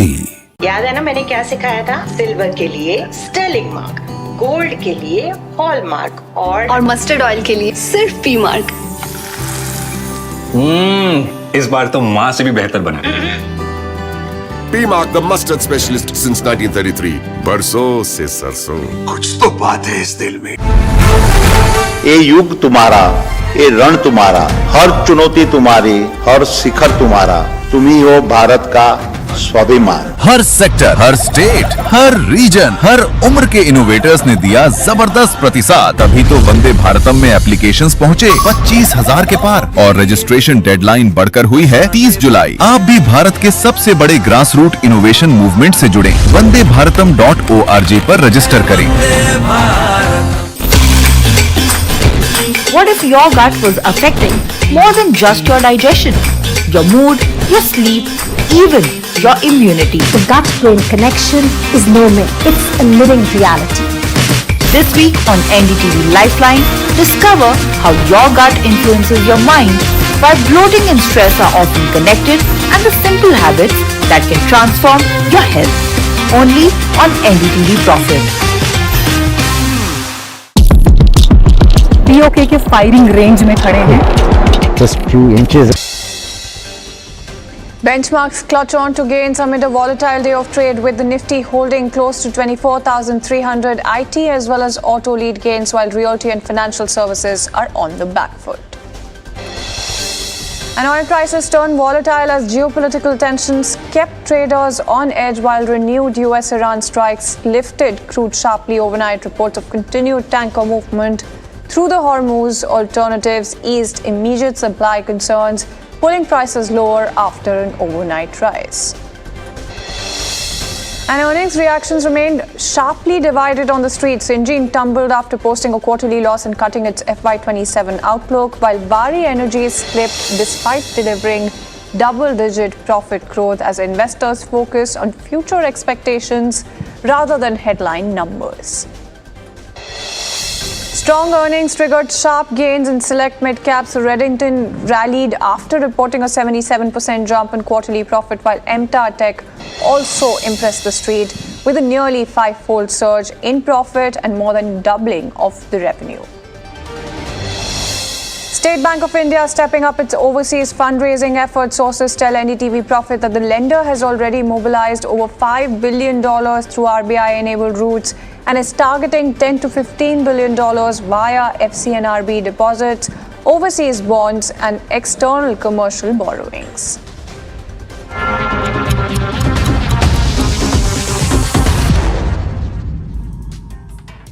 Good afternoon, you're watching Lunchtime Trades with me, Shreyansi Singh, and this is the show that's going to get you a roundup of everything that is happening in the world of commodities, news and updates as well on the top buzzers at this hour, all while you grab lunch. But before we take a look at the markets, first things first, let's talk about M&M numbers reflecting on your screens at the very bottom of your screens right now. Net profit is coming in at 3,600 odd crores thereabout.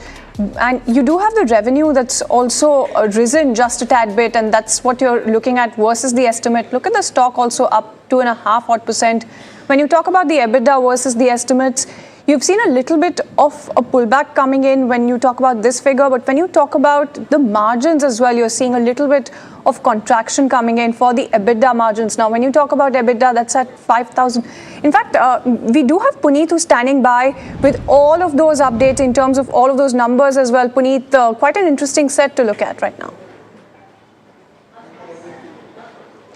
Well, most certainly, and it has come in bang in line with the estimates that we were working with. So revenue has come in at 41,958. We were working with a number of almost 41,845. In terms of the net profit as well, that number has also come in slightly more higher than we were working with. The numbers come in, the we were working with was 3,569. It has come in a slight higher, 3,684. So it's definitely a beat there. Now in this quarter, you had already seen the volume growth of the company being very strong, both for the tractors as well as for the SUV space as well. For tractors, the volumes were at 1.58 lakhs. For SUVs, at 1.74 lakhs. Also, you had some kind of indication of the kind of volume growth you've seen. But of course, the raw material impact is clearly visible. Now, quarter one for the tractor industry is very, very crucial. Almost 30 to 40% of the total volumes for the year are recorded in the first 4 months itself, and hence you're seeing a larger impact on the margins in this particular quarter, led by the higher volume growth in tractors. But you do have to keep in mind about what quarter two might be in terms of margins. So the management commentary here becomes very crucial. You also have to watch out for the bunch of a couple of events and launches that might happen around the 15th of August for the company. So in terms of the quarter one performance, the revenue as well as the profitability have largely come in line. The margins, of course, continue to be impacted because of the higher raw material prices as well as the logistic challenges led by geopolitical concerns. But overall, the volume growth did give us some indications of strong revenues, and the margins definitely impacted in this quarter, led by what we see in the raw material price impact. You do have to note that yesterday the company came out with a big exchange filing that the truck business will be merged with the other listed entity of SML Mahindra, and we will be talking to the management about the rationale of the same, but overall a decent inline quarter for the company. Absolutely, and thank you so much, Puneet, for joining us with that update also coming in. So three things that are happening here. When you talk about the numbers, largely an inline set that you're looking at, the raw material cost, that seems to be a little bit of a concern on the margin front, and that's something that you're looking out for. And other than that, of course, lots of commentary to really watch out for. Avinash Gorakshakar, founder and head of research, Avinash Mentor Research, joins us on the show right now.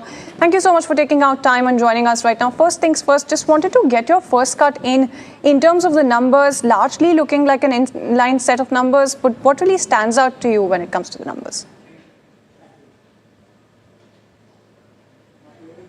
Avinash?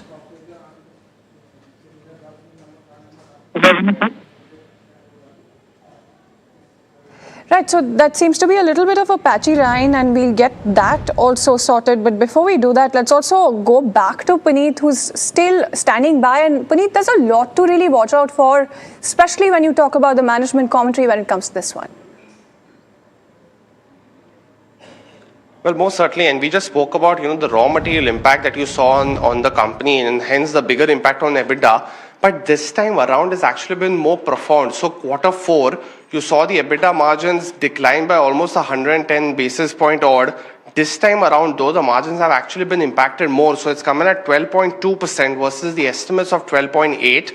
And also remember, last year the margins were 13.8 to 13.9%. So you're almost seeing a 160 to 170 basis point margin impact. The automotive business also has grown decently at 24%. That's the revenues that I'm talking about. Farm equipment also similarly. But you're seeing that the farm equipment revenue has grown 19%, but only 11% in terms of the EBIT margins. But Avinash, it's Puneet here. Thank you for joining in, and I hope I'm audible to you. Just in terms of the margins, do you think there's a larger miss than the estimates that you as well as we both were working with at this point of time? Puneet, I think my guess is that margins may have gone down, but in absolute numbers, if you see the operational EBITDA, the top line growth and the bottom line, I think 6,000 crore PAT in quarter 1, I think is definitely, it is meeting market expectations. We'll have to find out from the management once the con call is done today as to whether any raw material cost inflation related kind of, inputs have actually dented the margins marginally. But I think, once volumes pick up, hopefully from the second and third quarter, I think you could see margins again regaining. And plus the company has taken some price increases also. So that could possibly compensate for the loss of margins from quarter 2 onwards.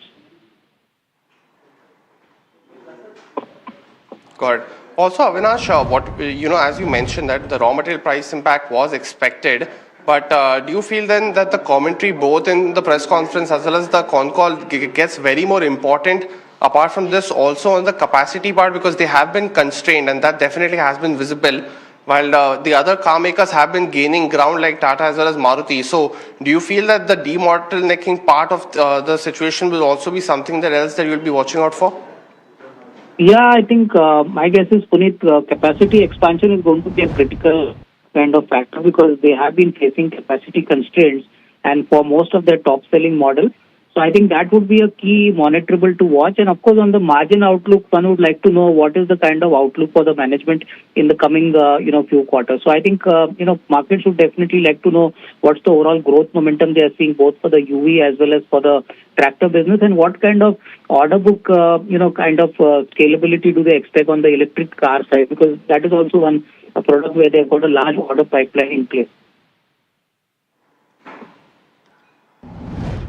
Most certainly. And just Avinash, one last question, because you had a big update come through from the company yesterday that the trucks business, the heavy trucks business will be entirely shifted to the other listed entity. How did you view this move essentially? Because while there is benefits of synergy, essentially the existing Mahindra shareholder won't get that benefit, right, of that truck business. What's your thesis on the same?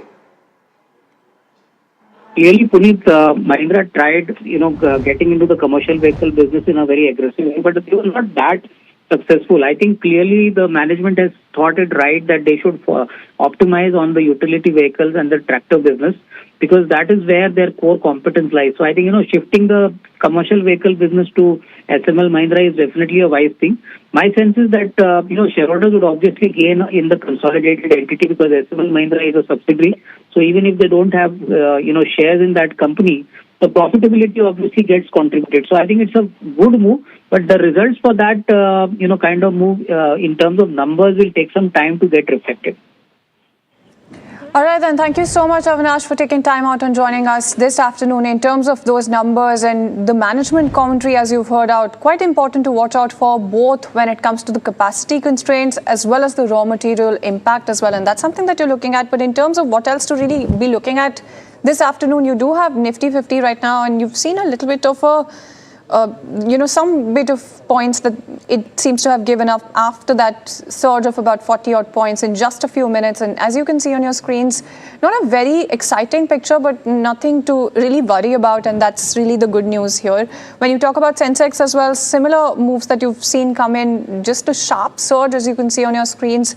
And since then, it seems to be consolidating in that range itself. Now, when you talk about the list of Nifty 50 gainers, that's where all of the action really is. And when you talk about Wipro, Tech Mahindra, M&M, Max Healthcare, Infosys, ONGC, as well as HCL Tech, all of those counters really make it to that list. It's surprisingly heavyweight Reliance also, that's up about 1.5% as compared to this morning as well. And when you talk about the list of losers, Shriram Finance, Eternal, and something like an HDFC Life or Geo Financial Services, those counters really make it to that list. That said and done, let's also talk about where the market focus also is, and that actually is the commodities complex as well. Now, when you talk about oil prices holding largely steady, close to those $90 a barrel levels, and when you talk about WTI as well, somewhere close to $84 a barrel is what you're looking at.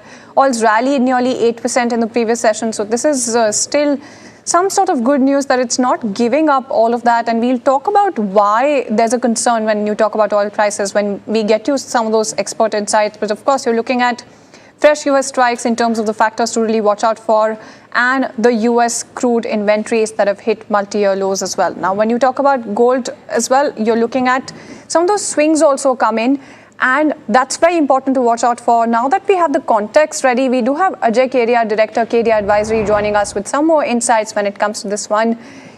Mr. Kedia, first things first, it's a little bit of a complex and perplexing setup when you talk about crude prices, right? It seems like the Bab el-Mandeb Strait or some of those alternatives really seem to have taken those flows, and that concern in terms of supply concerns, that's something that the market could just be shrugging off right now.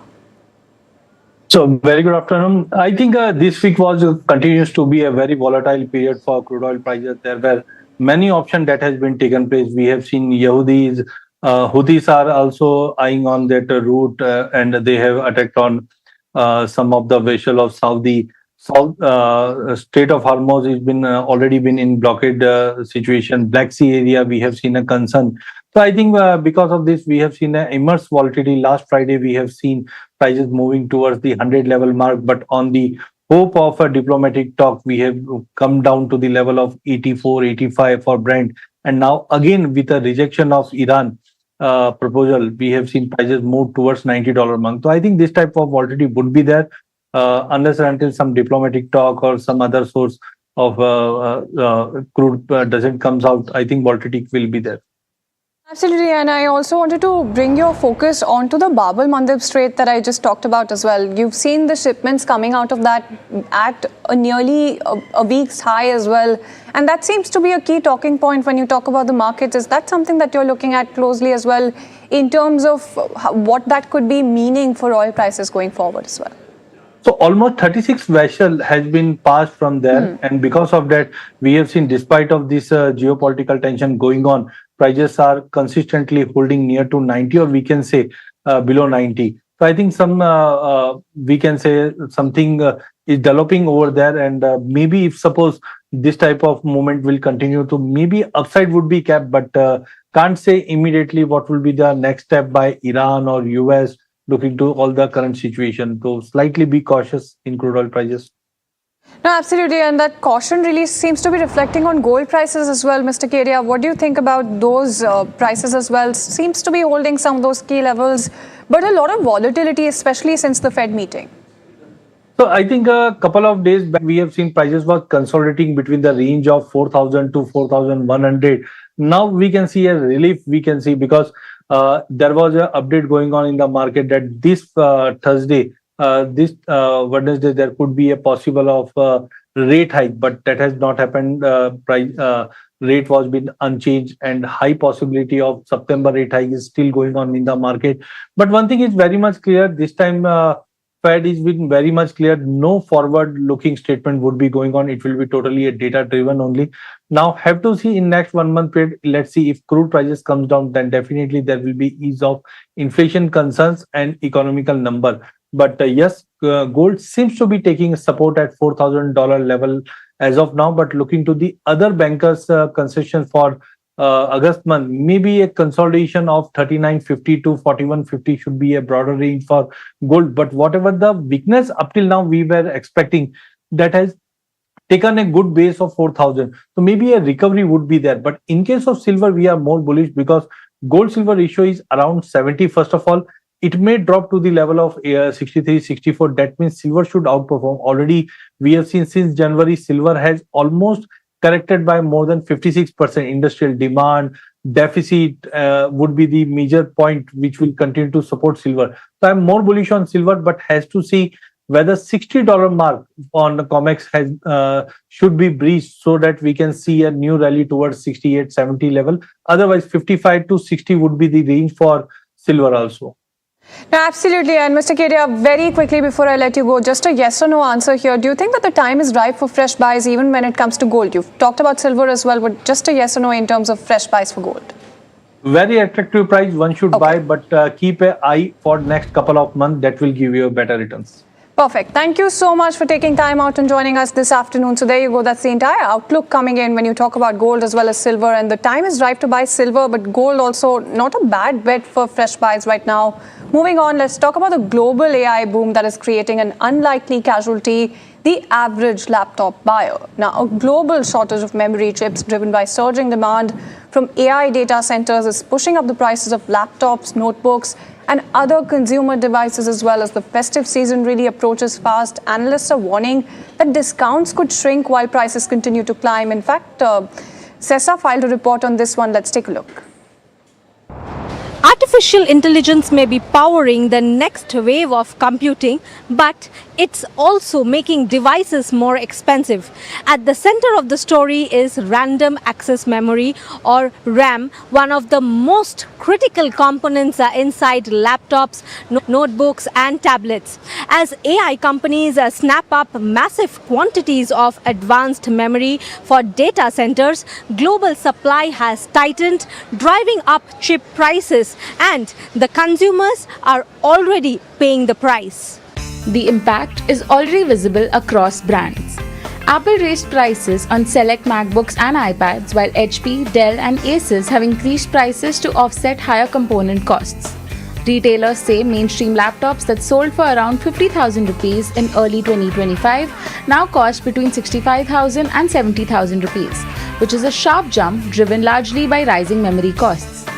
Analysts expect laptop prices to rise by another 35 to 40% in 2026, and higher prices could result in 4 to 5% decline in demand.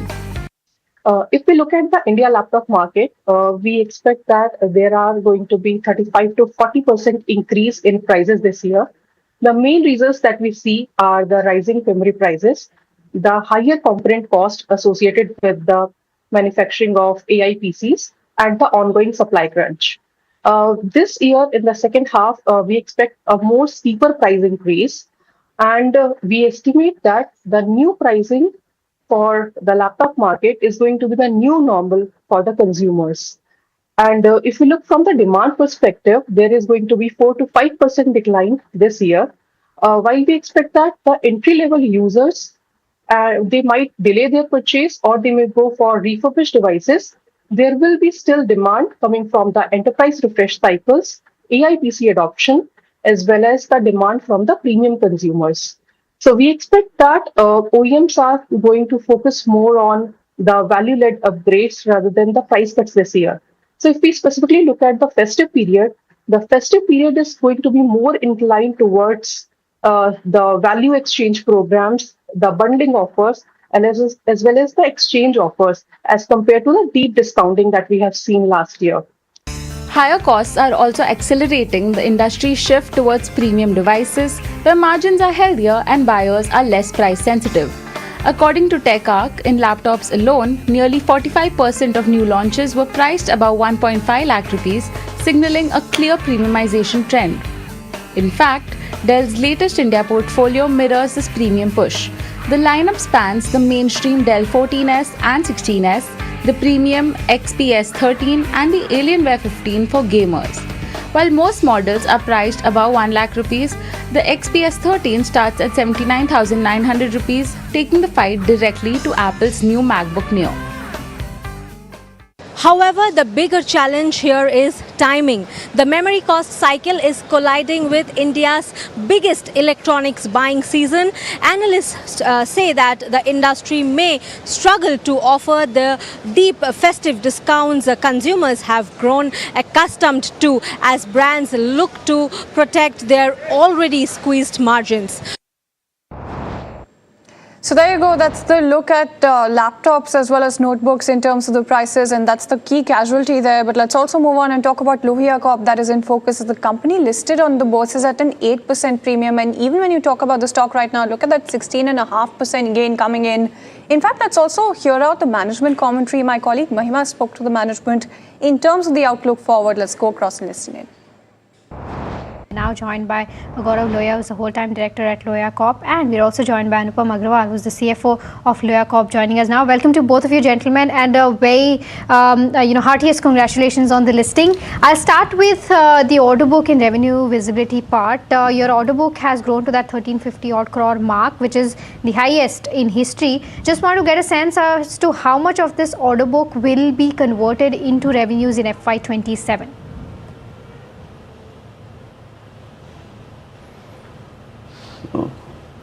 So we believe that almost 90% of this order book will get converted into revenue this year. There is some chance that availability of customer side for installation of machines might not get ready, and so some part of it would get spilled over to the next year, but otherwise mostly it will get delivered in this year. Got it. You're also expanding into high-performance fibers, monofilaments and recycling machinery as well. Over the next 3 to 5 years, just want to get a sense as to what proportion of revenue do you expect from these newer businesses to contribute, and could they become meaningful growth drivers for you going forward? Yeah, they will definitely become meaningful growth drivers going forward. And in the next few years, we believe that they will, if not dominant, but a substantial part of our revenue will start coming from these two lines of machineries. The recycling piece and the monofilament machinery business, yeah. Okay.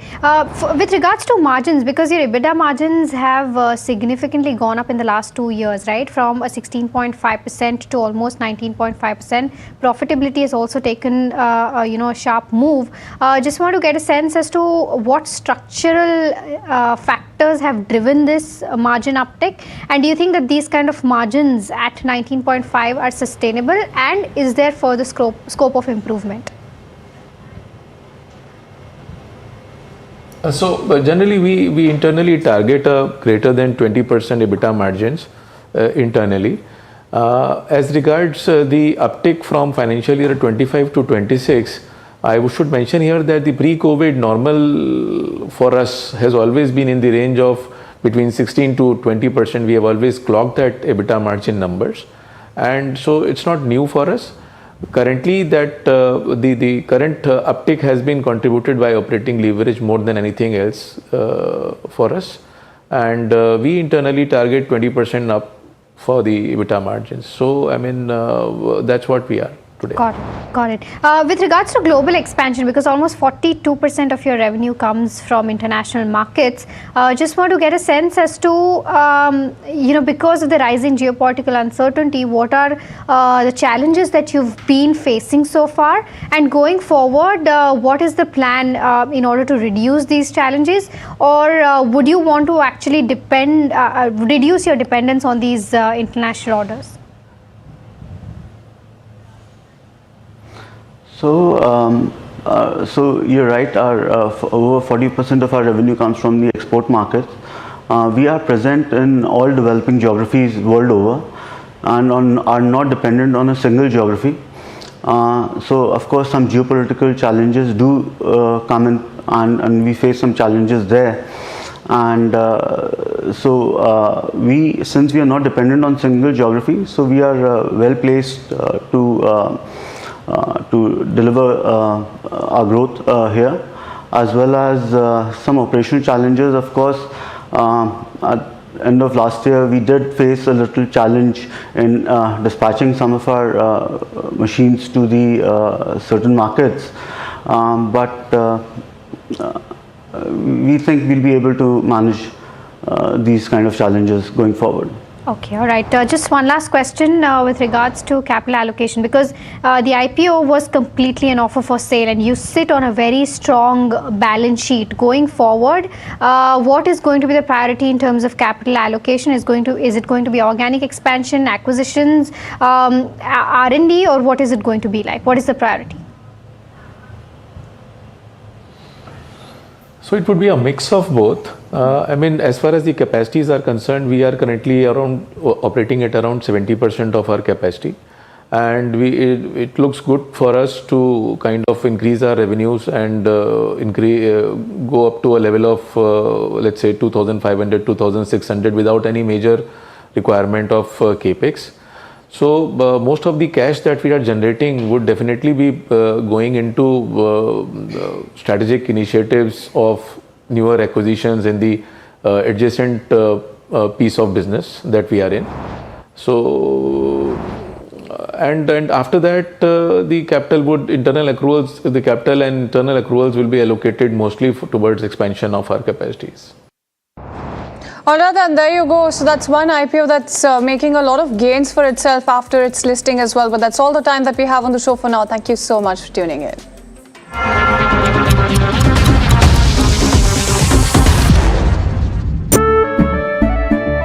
केसरिया से मन जोगी हुआ रे दिल झूमे देखो मतवारा हुआ रे केसरिया से मन जोगी हर पल मनाओ केसरी त्योहार। विमल, बोलो जुबान केसरी। We are over, Jimmy. Hey, life में स्क्रैचेस तो आएंगे। गाड़ी के स्क्रैचेस को तो कॉस्मो पीपीएफ संभाल लेगा, आप अपना देख लो। पर जब इंसान प्रकृति के साथ सामंजस्य को आत्मसात कर लेता है तो वो मधुर और लालन पोषण करने वाली बन जाती है। पी मार्क सरसों के तेल ने प्राकृतिक तरीके से सरसों के तेल को बनाया है शुद्धता और गुणवत्ता के साथ। The mustard specialist since 1933. बरसों से सरसों। कुछ तो बात है इस दिल में। अंबा शक्ति प्लांट की वर्ल्ड रेनाउंड टेक्नोलॉजी देती है स्टील को ज्यादा ताकत हर बार। अंबा शक्ति SDTMT। ये युग तुम्हारा, ये रण तुम्हारा, हर चुनौती तुम्हारी, हर शिखर तुम्हारा, तुम ही हो भारत का स्वाभिमान। हर सेक्टर, हर स्टेट, हर रीजन, हर उम्र के इनोवेटर्स ने दिया जबरदस्त प्रतिसाद, तभी तो वंदे भारतम में एप्लीकेशंस पहुंचे 25,000 के पार और रजिस्ट्रेशन डेडलाइन बढ़कर हुई है 30 जुलाई। आप भी भारत के सबसे बड़े ग्रास रूट इनोवेशन मूवमेंट से जुड़े। vandebharatam.org पर रजिस्टर करें। What if your gut was affecting more than just your digestion, your mood, your sleep, even your immunity? The gut-brain connection is no myth. It's a living reality. This week on NDTV Lifeline, discover how your gut influences your mind, why bloating and stress are often connected, and the simple habits that can transform your health. Only on NDTV Profit. POK के firing range में खड़े हैं। Just few inches away is POK. तो हो सकता है दुश्मन को पता हो कि सैफ अली खान यहाँ पर खड़े हैं। Is it fire?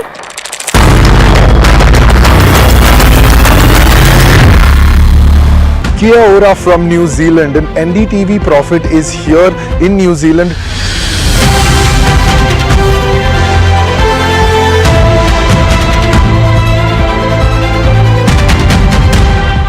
We're here to show you what is going to be the outcome of the big free trade agreement that India and New Zealand have signed earlier this year.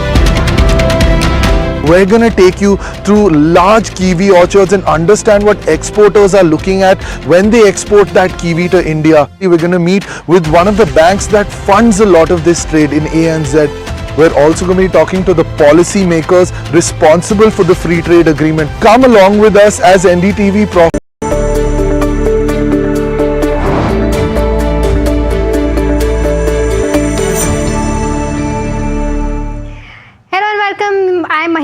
Deshjani and you're watching NDTV Profit, and Dabur is in focus on the back of its Q1 numbers. It's an inline set of numbers. It's been a steady quarter. Volume growth for India business has been around 5%. Rural demand has outpaced the urban demand, and EBITDA margins have also been maintained despite of the inflationary pressure that we've seen this quarter. To understand as to how things are shaping up, how have things fared, how are things going to fare going forward, we're now joined by Mohit Malhotra, who's the global CEO of Dabur India Limited, joining us now. Mohit, thank you so much for taking out the time. I think my first set of questions is going to be with regards to how this quarter is fared, because you know it's an inline set of numbers. Margins have been maintained despite of the inflationary pressure that we've seen. According to you, what are the hits and misses that you've seen this quarter, and going forward, how are things looking? Happy with the results. I think despite the volatile environment which is there, the backdrop of the quarter and the huge West Asia war which impacted the commodity prices, the supply chain, the raw material availability, and the finished goods transportation got impacted. Despite that, I think the business delivered 10.6% growth, which is, I think, excellent, and that reflects the resilience of the business and the way business is actually trending going forward. Also, we had to take price increase of around 4.5%, but the brands are strong enough to support that kind of price increase there, and because of that price increase and cost saving initiatives that we took, around 50-60 crores of cost saving initiatives came in the quarter. Because of that, our margins were steady ahead of the top line growth of 10.6 at 11%, and profit growth was also around 15%. That is despite investment of 15% behind our brands during the quarter. So our advertising spends behind our brands have also increased to around 15%. We continuously focus on investing behind our brands. That's on the domestic part of the business. The international part of the business also grew by around 15.5%, barring the geography of Middle East, which got impacted a tad bit by the war. While the growth was around 8.6%, we had taken a target of around 11% growth, but it was 8.6%. Rest, all geographies in international business, including Bangladesh, that all grew in high double digits growth. Bangladesh grew by 34%, Turkey business grew by 28%, Egypt business again grew by around 26%, Sub-Saharan Africa 23%. So all the business was firing on all cylinders. So pretty happy, good set of numbers going forward. Also, we expect the momentum to continue, and that's pretty much. Got it. Mohit, the other aspect is, as you mentioned, the price hikes were around 4.5%. Going forward, because, the conflict in West Asia is still not resolved, so inflation is still going to hit you in coming quarters. Do you think it is largely going to be led by price increases, or is it going to be led by volume growth, or is it going to be at an equal pace, both of them? And for this quarter as well, if you can help me understand as to what was the inflation looking like in terms of percentage versus the price hike that you've taken? Right, so inflation overall for the consolidated business was 8%. In India, the inflation was around 6%. And in international business, with the impact of West Asia war, it was around 12%. So consolidated 8% inflation. This 8% inflation will go up to something like around 15% inflation is what we expect in the next quarter. So there'll be another round of price increase which might happen. So we've taken a 4.5% price increase. Another round might happen going forward, because in the last quarter, we had some inventories of old price, old cost stock sitting with us, but in the next quarter it's going to be pure inflation and some round of price increase will happen. So while it was 5% volume growth and around almost 5% only price growth in the previous quarter, next quarter also we expect volume and price to be almost even keel, same 50% kind of a volume and 50% kind of a price growth. That's the expectation on ground. So on an equal footing, got it. Healthcare business is where I was trying to understand that the growth was slightly on a moderate front, because that was around 5.5% on a year-on-year basis. Do you think this was only on account of seasonal changes, or do you believe that there is something structurally happening here, and what is the overall outlook for the healthcare segment? See, healthcare is basically divided into three parts for us. One is the health supplement piece. In health supplements, we've got Chyawanprash, glucose, and honey. Honey sales have been great at around 8-9% resilient. We've been gaining market shares in modern trade. 140 bips of market share is what we've gained on honey. Glucose business, which is very summer centric, is the one which actually got impacted by rains in the month of April. But going forward in the second half of the quarter, which was May and June, we saw teen growth in glucose also. So glucose is also back on track. Yes, but this is the health supplement piece. The second piece, OTC. OTC kind of grew at around 12-13% for us. And then there's Ayurvedic business that also trended up at around 5-6% growth, backed by a lot of price increase that we had to take on the gold portfolio. So big picture, around 6% growth, apart from discontinued brand on healthcare, majorly got impacted by glucose. If I take ex-glucose, the growth would have been double digits for us in healthcare business. So nothing structurally wrong. I think it's doing well. We launched a new age brand called Science in healthcare. And Science is doing well. I think we'll end up the year with an ARR of around 50 crores.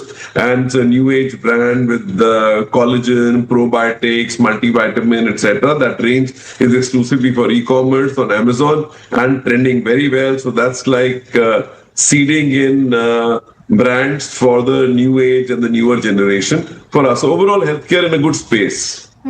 Understood. The other aspect is with regards to the 500 crore that you've earmarked, right? And you said that you will be actively looking out for acquisitions going forward. Give us some more color here, because I mean, just trying to get a sense on what are the segments that you're looking at in terms of tapping. Is it going to be in the same segments that you operate? Are you going to try to foray into another segments? What is the outlook here?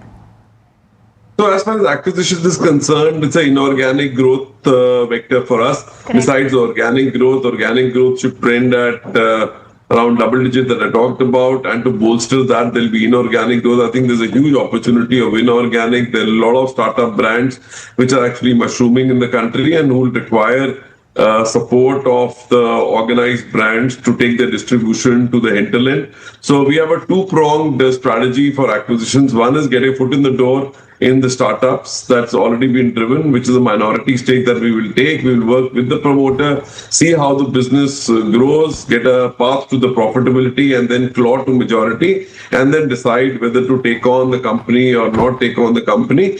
And the second approach is identify gaps in our portfolio, which is what we are doing across HPC, health and home and personal care, healthcare, and also food and beverages. Wherever the gaps are there, which are synergistic to us in line with our knitting, that's what we'll tap and that's what we'll do. Like, for example, we took Badshah in food to bolster our food vertical. Similarly, we're evaluating targets in HPC also and healthcare also to plug that gap. So one, this will be maturity kind of a stake, which will help bolster our revenue and also profitability. And the first approach is get a foot in the door and have a new age D2C kind of support with us. Understood. Just one last question from my end, because overall, your margins have been resilient. Gross margins, in fact, marginally did see an uptick also this quarter. From the point of view that crude-linked inputs are still an area of concern, what is it that investors should watch out for in terms of your margin guidance for FY27? See, we expect to have a profitable growth, not just have a growth as in only a growth. So profitability becomes an equally important factor than just growth for us. So we expect margins to be better than our top line margins and better than last year margins also. So, and our brands have got strength that in case there's an inflation, pass on that inflation in terms of price increases to the consumer. That's what we've done in the past and that's what we'll keep doing in the future. Pass it on to the consumers, get the money back, invest behind brands and grow. And that becomes a more virtuous loop for us rather than not pass it on to the consumer. That's how we'd see. Fair. Thank you so much, Mohit, for taking out the time and giving us all those insights. Looking forward to speaking to you further and also for a longer conversation. Thank you very much. Appreciate your time. Thank you. Thank you so much.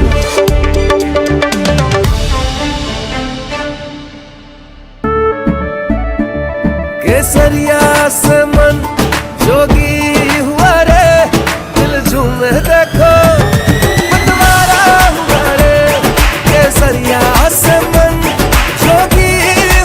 सफल बनाओ केसरी त्योहार। विमल, बोलो जुबान केसरी। माँ भी हमेशा P mark mustard oil में ही खाना बनाती थी। कुछ तो बात है इस दिल में। P-Mark, the mustard specialist since 1933. सरसों से सरसों। We are over, Jimmy.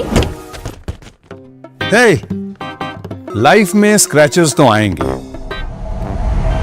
गाड़ी के स्क्रैचेस को तो कॉस्मो पीपीएफ संभाल लेगा। आप अपना देख लो। याद है ना मैंने क्या सिखाया था? सिल्वर के लिए स्टर्लिंग मार्क, गोल्ड के लिए हॉलमार्क और मस्टर्ड ऑयल के लिए सिर्फ पी मार्क। इस बार तो माँ से भी बेहतर बना। P-Mark, the mustard specialist since 1933. बरसों से सरसों। कुछ तो बात है इस दिल में। ये युग तुम्हारा, ये रण तुम्हारा, हर चुनौती तुम्हारी, हर शिखर तुम्हारा, तुम ही हो भारत का स्वाभिमान। हर सेक्टर, हर स्टेट, हर रीजन, हर उम्र के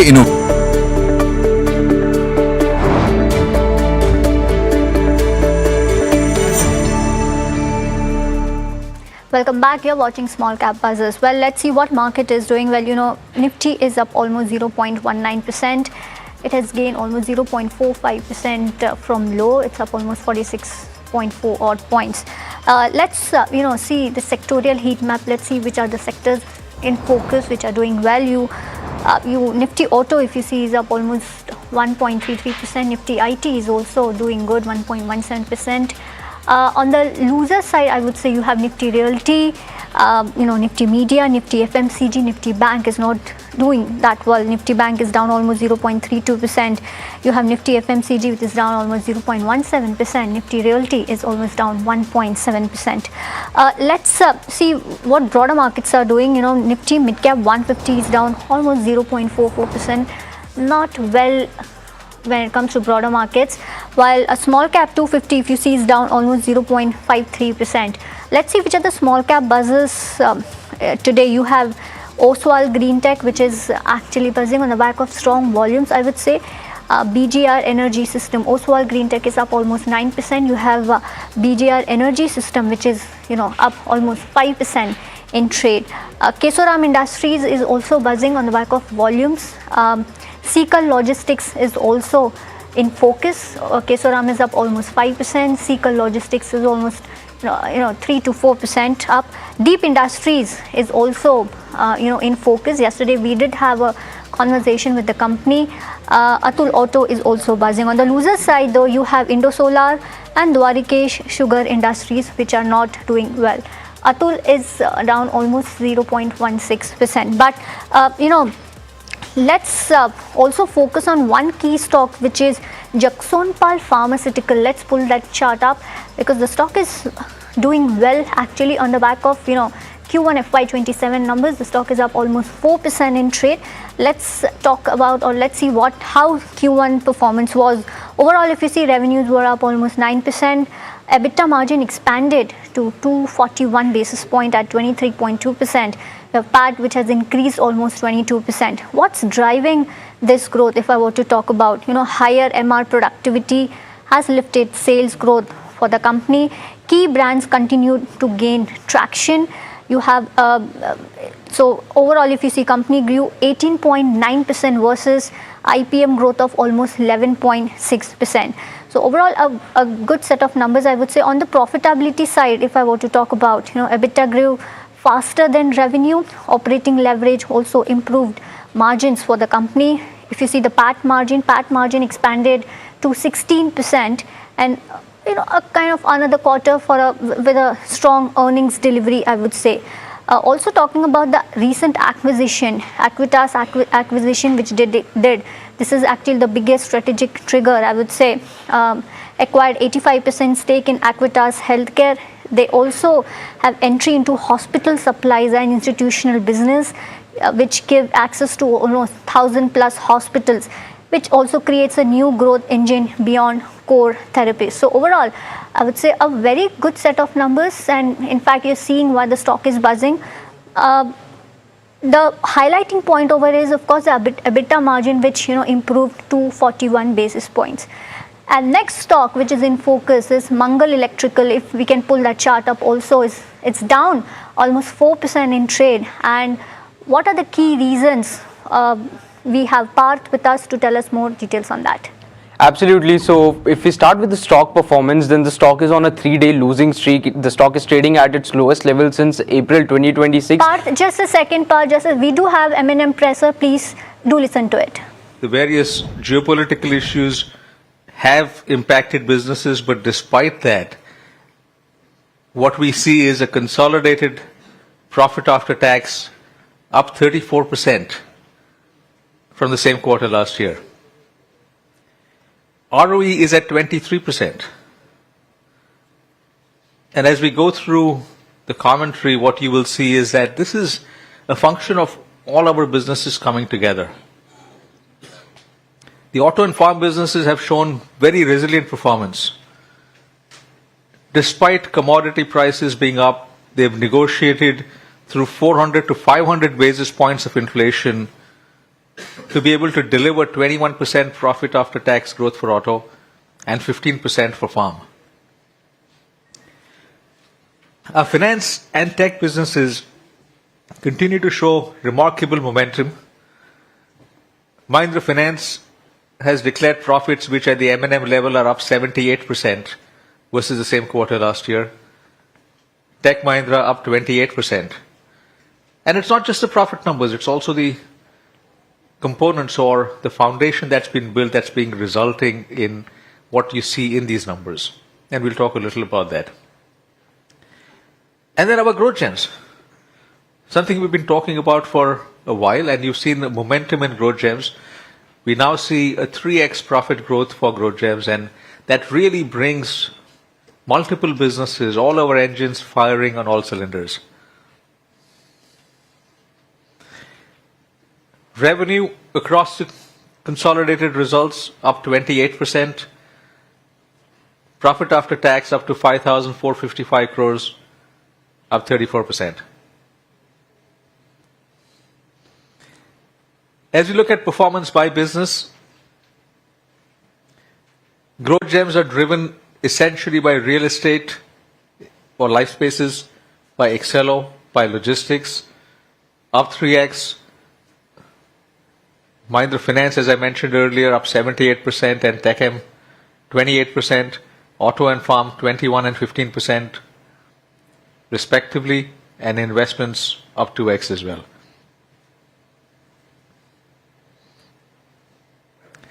Let's look at each of these businesses. Auto has been driven by an SUV volume growth of 15%. We continue to be the number one SUV player from a revenue market share standpoint. E-SUV penetrations at 12% now, a very healthy number and a very rapid growth over the last year. And we spoke about commodity inflation that the business has been able to navigate despite the challenges that it has brought with us. From a future standpoint, the new IQ platform will result in multiple models and give us a much stronger foothold in the less than 4 meter segment. We can accelerate EV volume growth even further based on the demand we're seeing in the marketplace. And we're increasing capacity that Rajesh will talk about to 2x. And that's going to be a huge driver of growth for us as we go forward over the next few years. For the farm business, domestic volumes up 18%, exports are up 15%. Commodity inflation, a little less than auto, but still fairly high.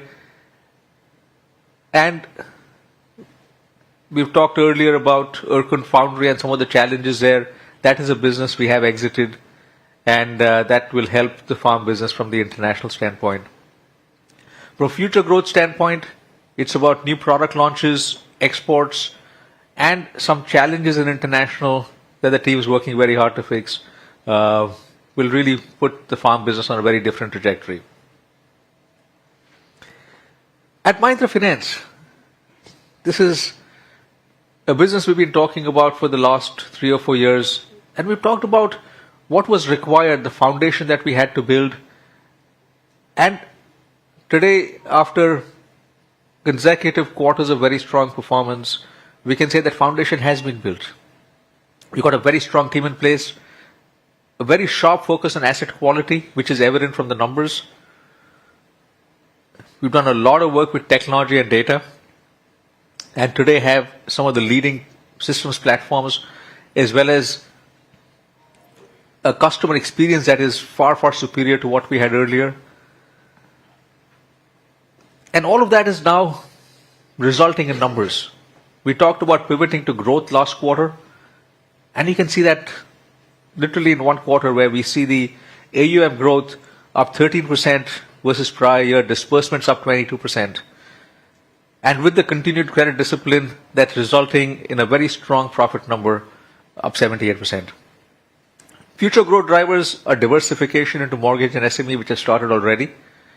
And in addition to that, fee-based income, which is contributing more and more to the bottom line, and continued stable asset quality. Mahindra Finance and both TechM are on the path that we had laid out for them. We talked about this being a 3-year turnaround for both, and both have achieved that turnaround. And we're now looking forward to growth going forward. With TechM, similarly, large deal wins, margin expansion, free cash flow being key drivers of performance this quarter. Going forward, continued momentum on large deals, diversification geographically, and reducing the margin gap to peers will be the story for TechM. Some of our growth gems are real estate business, Mahindra Lifespaces, a very robust addition of gross value, which is GDV, 5.6 thousand crores, up 60%. Residential pre-sales at 925 crores, up 2x. We've had multiple occupation certificates delivered before time. And as we look at this business, it's poised for very strong growth. It's a business that's executing at a very sharp level right now. We are looking at GDV up from 8,000 crores that we had only 3 years ago to 50,000 crores. This is the basic asset for future growth, the land that was required for future growth in this business. And that's at a very strong level right now. We've got multiple large mixed-use projects, each at 5,000 crore plus of GDV. And we're expanding our industrial portfolio. So that's positioning Lifespaces very strongly right now. Our logistics business is great to see a quarter as strong as this. 14 crores from an M&M standpoint, 25 crores at the business level. And we've gone through a few challenging years. And the business leadership team has put in a very strong performance to be able to show outcomes that put logistics back on track, and a business that we feel very strongly about in terms of its potential. So we're starting to see that potential play out with revenue, with margin, and the highest ever quarterly PAT performance. I generally don't like saying highest ever because I expect every business to be highest ever every quarter. So it would just be too much if we keep saying it every quarter. But in this case, given we've gone through a few challenges over the last few years, it's one thing that we are pointing out. From a future growth standpoint, continued growth in logistics. The industry is one that will grow at a very rapid pace. Express business is turning around well, and our operating effectiveness is at a much, much higher level. And that's really going to drive growth for logistics. Our truck and bus business, and you've seen our announcement on the merger of Mahindra's truck and bus business with SML. It's one that we feel will give tremendous synergies and really unlock the potential of this business. It is a business that we feel will start challenging some of the larger players in this industry. And with the strength that we bring in, also the strength from our auto team, this is one business that we feel very, very good about. And these synergies will help the business only do better.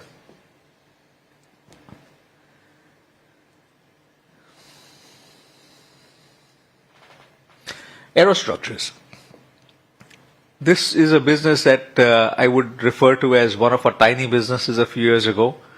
I can't say that anymore. This business has got $1.2 billion of deals in a fairly short time frame.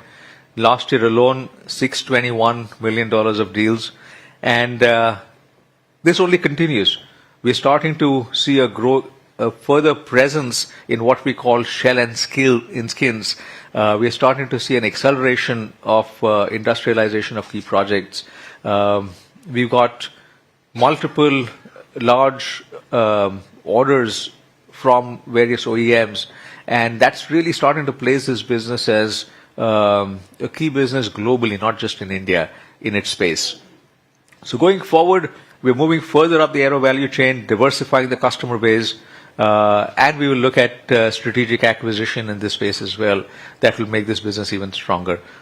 So it's really a story this quarter about all our businesses coming in and driving growth, and that makes a tough quarter easier in terms of its results. Let's talk a little about AI.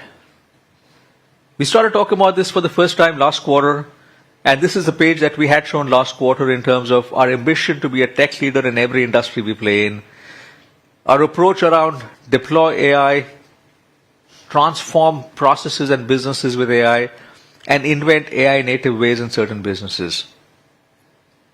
We talked about some of the enablers for that and the impact, because we do look at what is a real impact from a bottom line standpoint or from a customer experience standpoint. And that's what you see here in terms of quality, experience, reach, and efficiency. And those outcomes have to result in higher revenue, lower cost, and higher customer experience. We'd also showed this slide last time, and I won't go through detail, but what I just want to highlight is we talked about transformation with AI in the 4 areas that I spoke about: quality, experience, reach, and efficiency. And we had outlined a few things that we were doing. Let's deep dive into that at this point. And as we dive into this, what we see is that there are a few projects, only a few among many others that the businesses are doing, that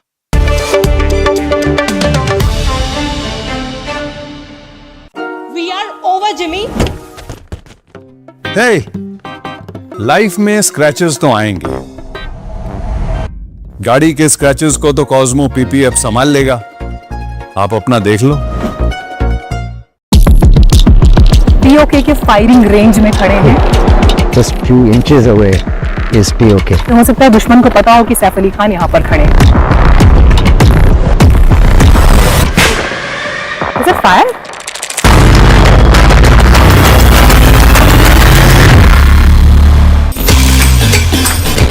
What if your gut was affecting more than just your digestion, your mood, your sleep, even your immunity? The gut-brain connection is no myth. It's a living reality. This week on NDTV Lifeline, discover how your gut influences your mind, why bloating and stress are often connected, and the simple habits that can transform your health. Only on NDTV Profit. PoK के firing range में खड़े हैं। Just few inches away is POK. हो सकता है दुश्मन को पता हो कि सैफ अली खान यहाँ पर खड़े हैं। Is it fire?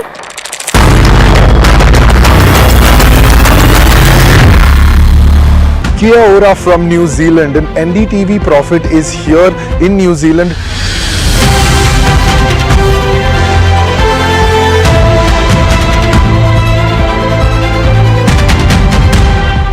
We're here to show you what is going to be the outcome of the big free trade agreement that India and New Zealand have signed earlier this year. We're going to take you through large kiwi orchards and understand what exporters are looking at when they export that kiwi to India. We're going to meet with one of the banks that funds a lot of this trade in ANZ. We're also going to be talking to the policy makers responsible for the free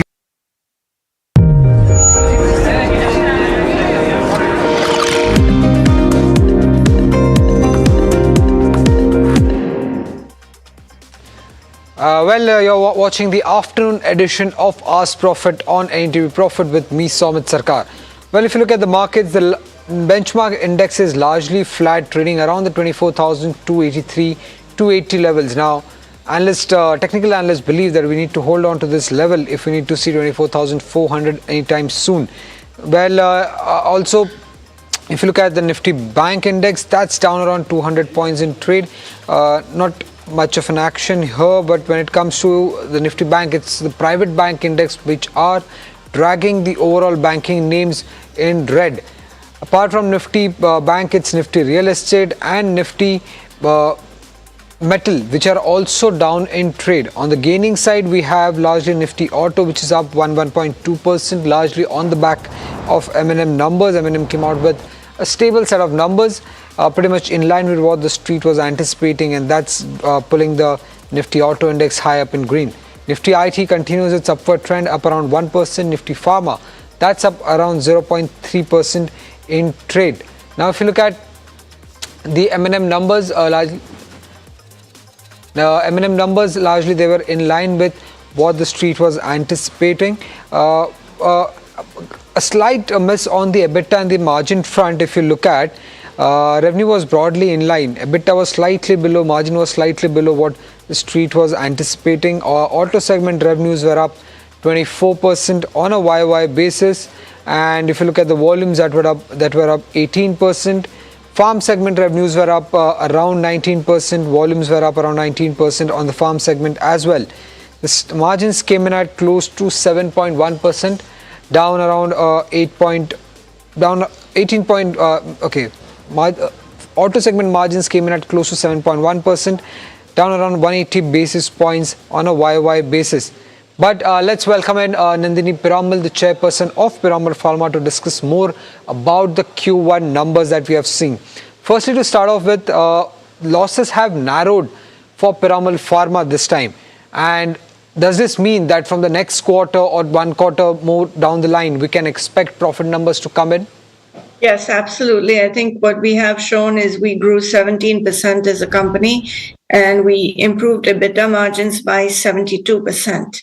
So when we get to scale, our EBITDA improves much more than revenue, and we've seen that. And again, generally the first quarter is the smallest quarter, and we expect sequential improvement in revenue as well as EBITDA. So we should expect we will turn profitable. Hi Nandini, Varsha this side. Congratulations on a good set of numbers. I wanted to understand about the margins, Nandini. What's the sustainable margin? Because you did around 9% of EBITDA margin excluding other income, and just wanted to understand what's the outlook. What margin are you expecting when it comes to FY27 and beyond, maybe for the next 2 years as well? I think we have said that we'll have mid-teens growth, and we'll expect to see an improvement in margins. We saw basis points improvement of 400% in the first quarter, and we should see margins improve overall. I think it will be sustainable, and we should see sustainable profit for the year. Right, and also Nandini, RFP activity has surged, biopharma funding has improved. But when do you expect this strong pipeline, to translate into faster revenue growth and not just inquiries? I think some of these have already translated to revenue. We've been saying that the RFP pipeline has improved, and funding has improved from October onwards. But over the next, 6 months or so, we should see more of those translating into orders. Right. And talking about your CHG, you grew almost 17%. Is this sustainable? Is Chinese competition still affecting this CHG business? Yes. So we do believe that we can do a mid-teens revenue across the company for the year. And that's something that we're holding to. And we have seen growth this year in the ROW sales. Yes, there is still Chinese competition, but some of the actions that we have taken have borne fruit. So overall, I do think this is sustainable. Could you also take us through the capital expenditure plans for FY27, and what could be that key drug for the company that would give that alpha in FY27 for Piramal Pharma? So we expect to spend between $120 to $135 million in capex. We actually opened our Riverview ADC payload linker suite this last quarter, and we're already seeing sightings of projects there. The next majority of the capex is towards our sterile injectable plant in Lexington, which should happen in December or end of the year of 2027, but that is going on track. I think overall we've seen broad-based growth for the quarter across the three businesses and across countries and geographies as well, and that's something that we expect to continue as we go forward. Right, and also Nandini, e-commerce grew 40% and contributes almost 28% to your overall revenue. I wanted to understand what's the outlook here. Can this become one of the largest growth driver for Piramal Pharma? So I think our consumer healthcare business has been doing really well. It's in kind of mid-teens to high-teens growth across, and we've actually deepened distribution both online and offline, and we've been focusing on our power brands, which actually have grown faster. So they grew at 23%. So overall, I think we expect the business to continue growing in the mid-teens and expanding in scale. The focus is on the power brands, expanding those and strengthening those and scaling them, because that's where we believe the opportunity is. For joining us and giving us the way forward for Piramal Pharma. Well, that was the management of Piramal Pharma, quite confident of reporting profits going forward. Let's also welcome in our fundamental and technical guest on the show.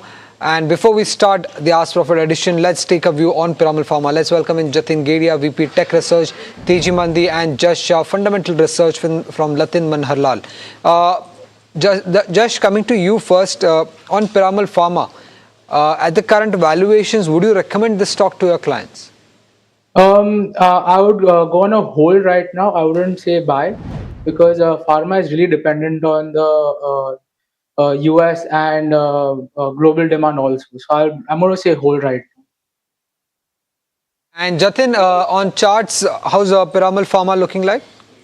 Yeah, technically, the stock has reversed its trend from negative to positive. On the upside, in terms of levels, we believe that there is an upside towards 217 to 225. Someone is taking a current position at current levels, then 185 should be kept as a stop loss.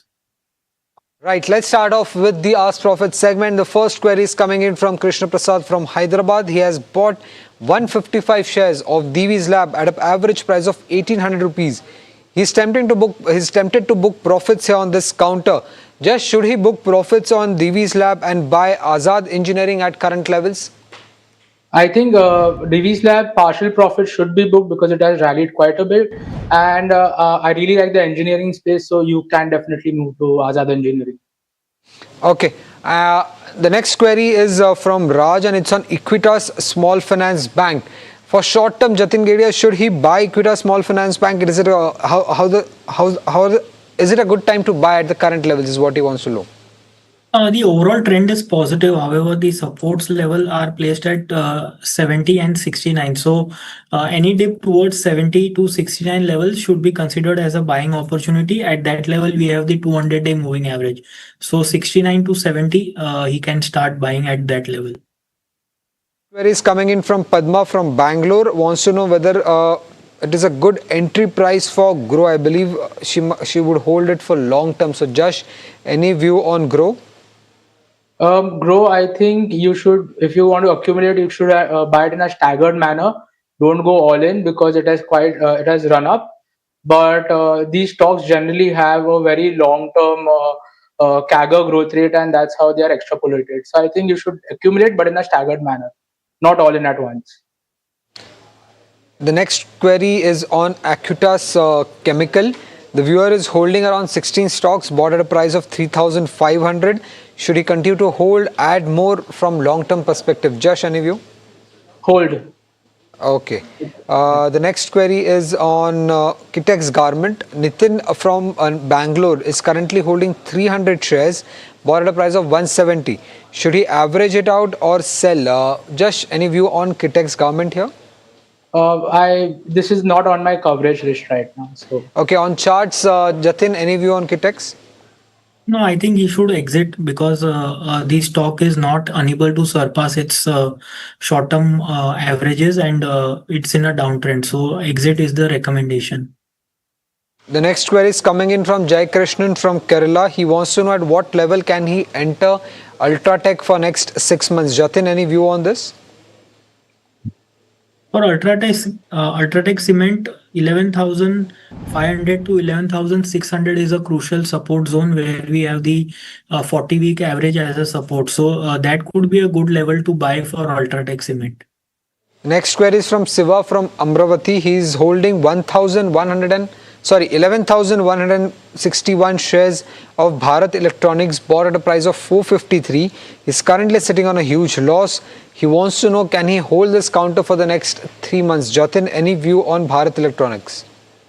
The trend for BEL has reversed. It has started to form lower tops and lower bottoms on the weekly chart. We believe that there is a possibility that the stock could slip towards 360, 365 levels. So I think he is already in a loss. So I suggest to exit. Next query is from Bharat from Andhra Pradesh. He is holding 400 shares of Mahindra and Mahindra bought at a price of 3,295. Any targets on this, Josh? Should he continue to hold this?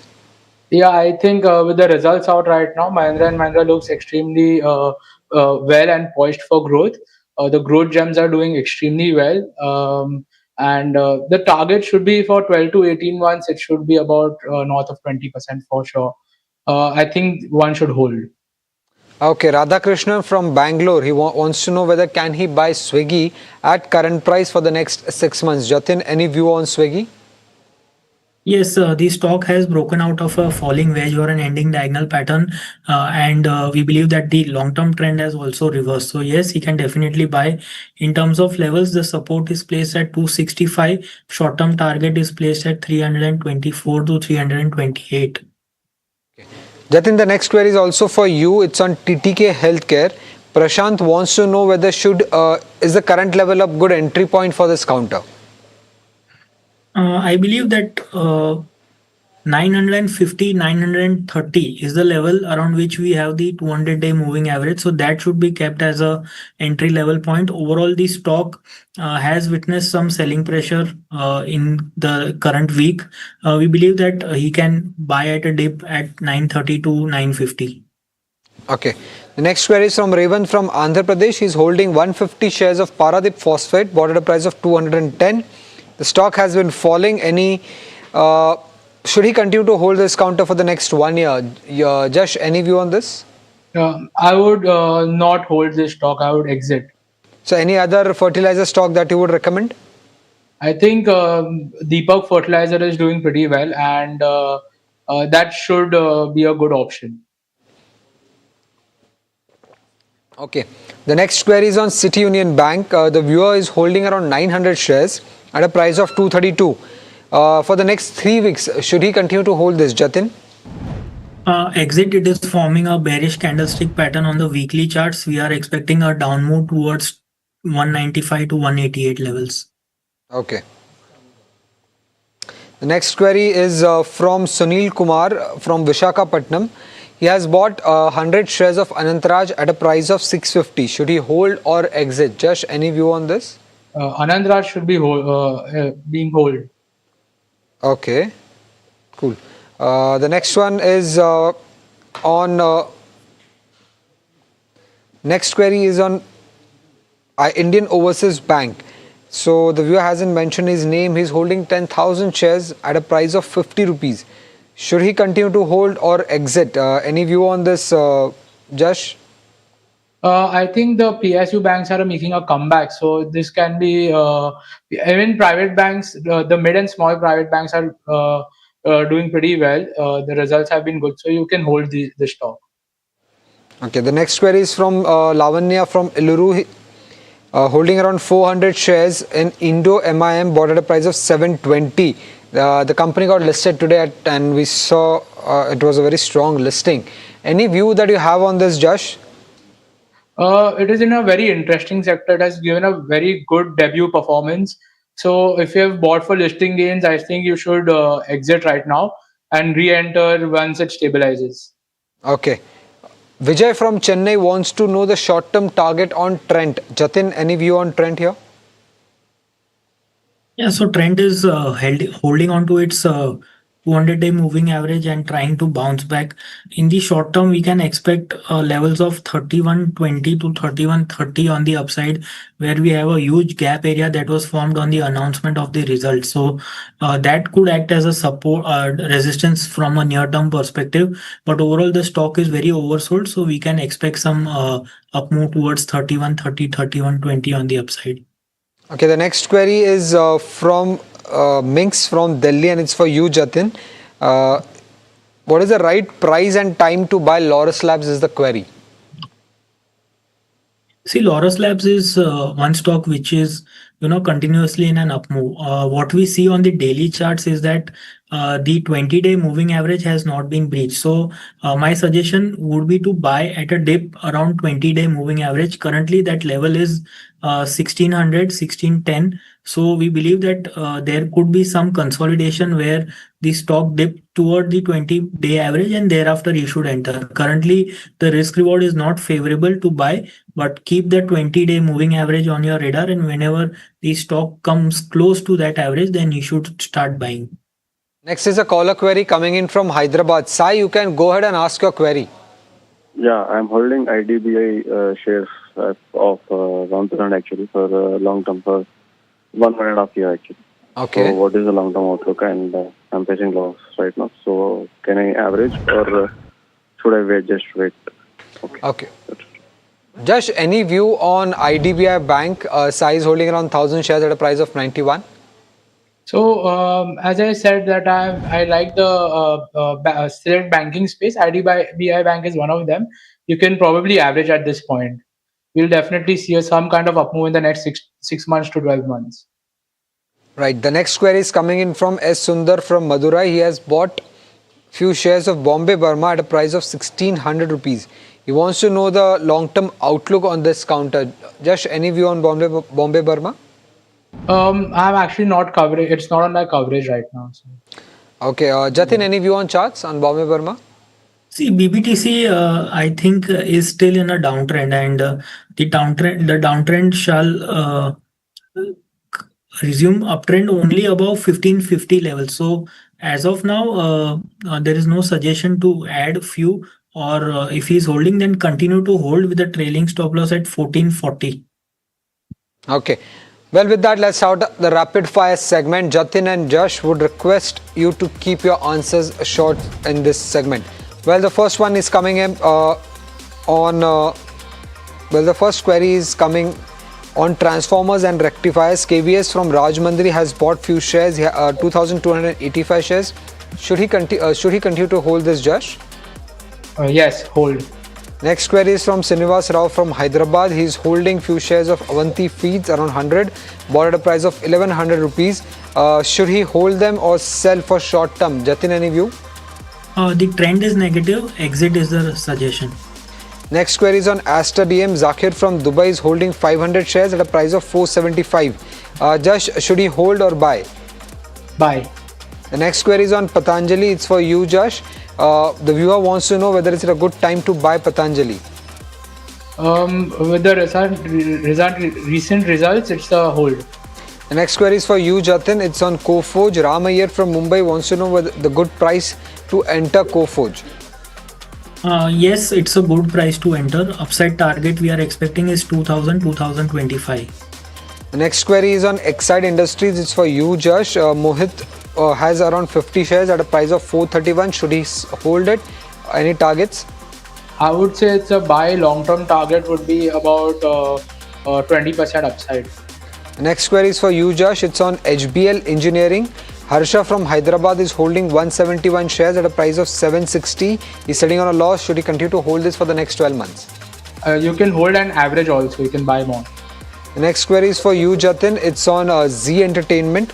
Sivakumar is holding 10,000 shares at a price of 115. Currently sitting on a loss. Should he continue to hold or exit? Continue to hold with a trailing stop loss at 102, upside target 121, 125. The next query is on persistent system for you, Jatin. The viewer wants to know, should he enter persistent system for short term? Short term, yes, with a trailing stop loss at 5,300, upside target 5,800. The next query is for you, Josh. It's on Max Healthcare. Dilip Nandi from Kolkata is holding around 50 shares at a price of 1103 rupees. Wants to know whether the stock is good on the fundamental basis. Healthcare is doing pretty well. It is expensive. The valuations are stretched, but it does command a premium valuation. So it's a hold. The next query is for you, Jatin. It's on SBI. The viewer wants to know, is it a good time to buy SBI for short term? Yes, it is trading around that 200-day average support. So yes, can consider to buy. Support is placed at 990, upside target 1065. Next query is on NTPC. It's for you, Josh. Raja from Chennai wants to know whether should he continue to hold the 187 shares that he has bought at 357 rupees of NTPC. Hold. Okay. The next query is on Laurus Labs. It's for you, Josh. M. Rao from Kakinada wants to know whether he should he buy Laurus Labs at current levels of 1,785 rupees. I don't think you can buy at current levels. Well, that was the last query on the afternoon edition of Ask Profit. With that, it's a wrap on this edition. Stay tuned and keep watching NDTV Profit.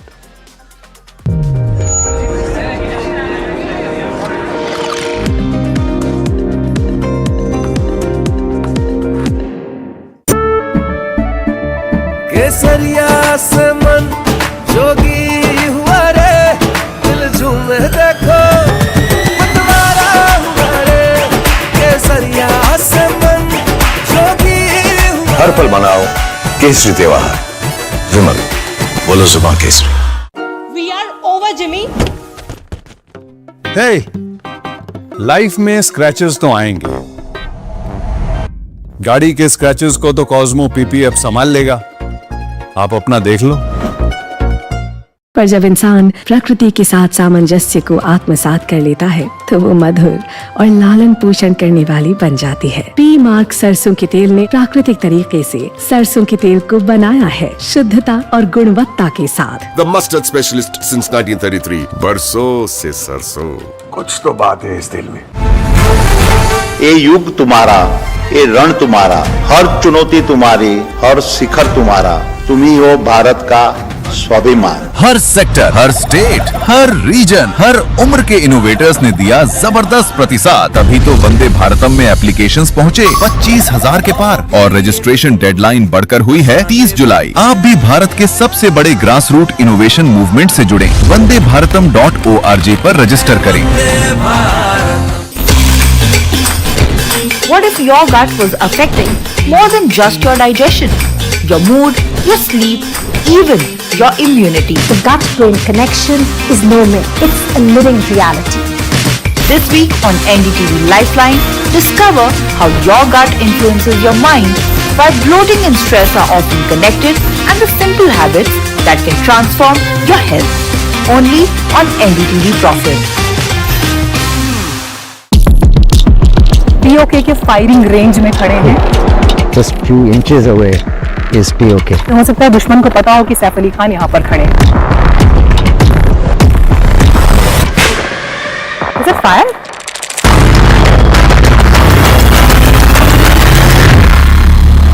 Kia ora from New Zealand, and NDTV Profit is here in New Zealand.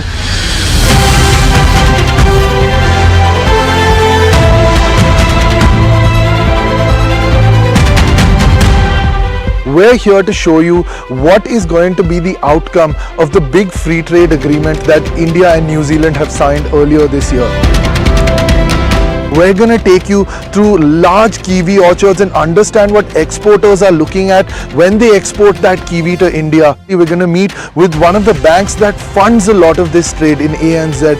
We're also going to be talking to the policy makers responsible for the free trade agreement. Come along with us as NDTV Profit takes you through New Zealand, takes you from these geothermal springs around us to all the different parts of the country which is going to be affected by the free trade agreement, and how this free trade agreement brings value to you sitting back home in India as well as the people here in New Zealand. Let's have a look.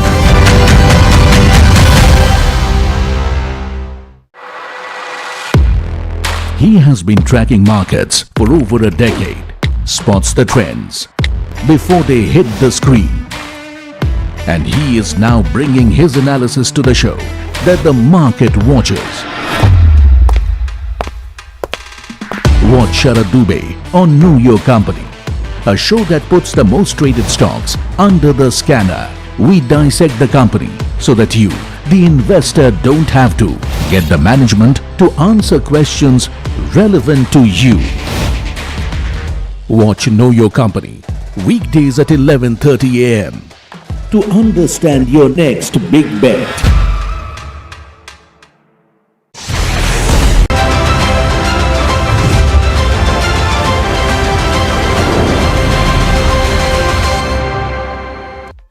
Hi, thanks so much for joining in. You're watching NDTV Profit. This, of course, is India Market Close. My name is Alex Matthew. That's Mahima Vachrajani, and we're coming to you live from the NDTV Profit Suzlon studio. It's an interesting day of trade because there is action at the large cap end of the spectrum where there is a fair bit of resilience that is building in. Yes. This is something that we've seen through the week. In fact, quite a bit of action at this end of the spectrum, but the weakness is at the broader end of the spectrum. So pull up the mid cap index and the small cap index, you'll see what I'm talking about. We're seeing cuts of about 0.7%. We're at the low point of the day for the mid cap index. Similar story again for the small cap index as well. And I think that will be best described if you look at the advanced decline ratio chart through the day.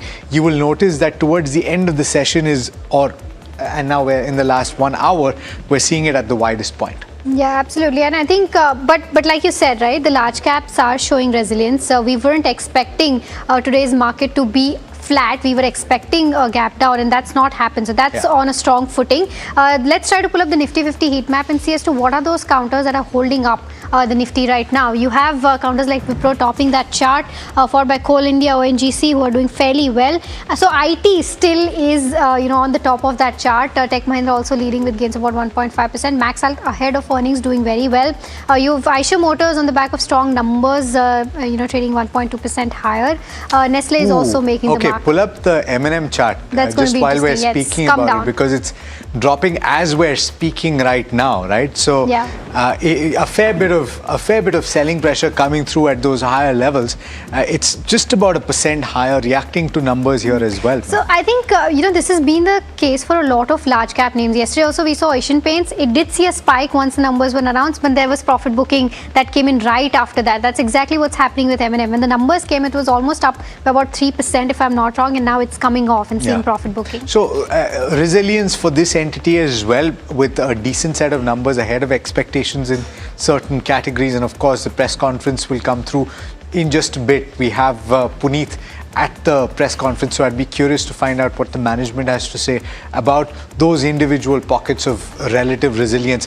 Pull up the contributors chart for the Nifty 50, because let's see what's moving the needle. And you have heavyweights on either side that are playing tug of war. So on the bottom end, this time it's not HDFC Bank. In fact, this week HDFC Bank has been gaining ground. Let's actually cut across to M&M to find out what Puneet is asking. Profit Awards, so a big honor. Thank you so much for coming in as well. There's been a lot of investor feedback on the transfer of the truck business going into SML, and now it makes sense why the other entity was kept through. But why deprive the existing shareholder of this business that you had such aspirations for? I think that was the first question of why not keep it within the entity. The other questions on margins, you mentioned about the increased disclosures across raw materials, but the quantum of price hikes in the first half of this calendar year has been almost 5 to 5.5%. If you can give us the number for M&M, and despite that, we've seen a larger impact. So, do you feel that this is the bottom end of the margins? Because of course, the tractor share will also go down. The first 4 months are almost 40% of volume. So, do you feel that this 12.2 might be the bottom end of margins? And just one question on the 9S. Congratulations on the feat as well.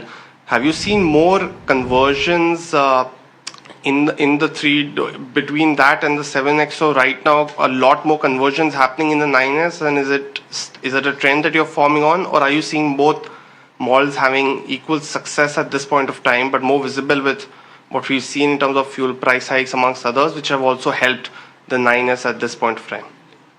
So let me take the SML question first. I think we've added a lot of value for our existing shareholders at M&M. Not deprived them. If you go back 3 to 4 years, I know a number of our investors, analysts, and possibly media as well would have been very happy to see us exit this business because it wasn't performing at that point in time. The team did a great job getting the business to perform, do very well. With the SML acquisition, we get a huge platform now to be able to be a bigger company overall across both. The transfer is at a fair value as far as we see. And we have 59% of SML Mahindra as a new entity. And we are seeing the ability to grow that business to be very significant.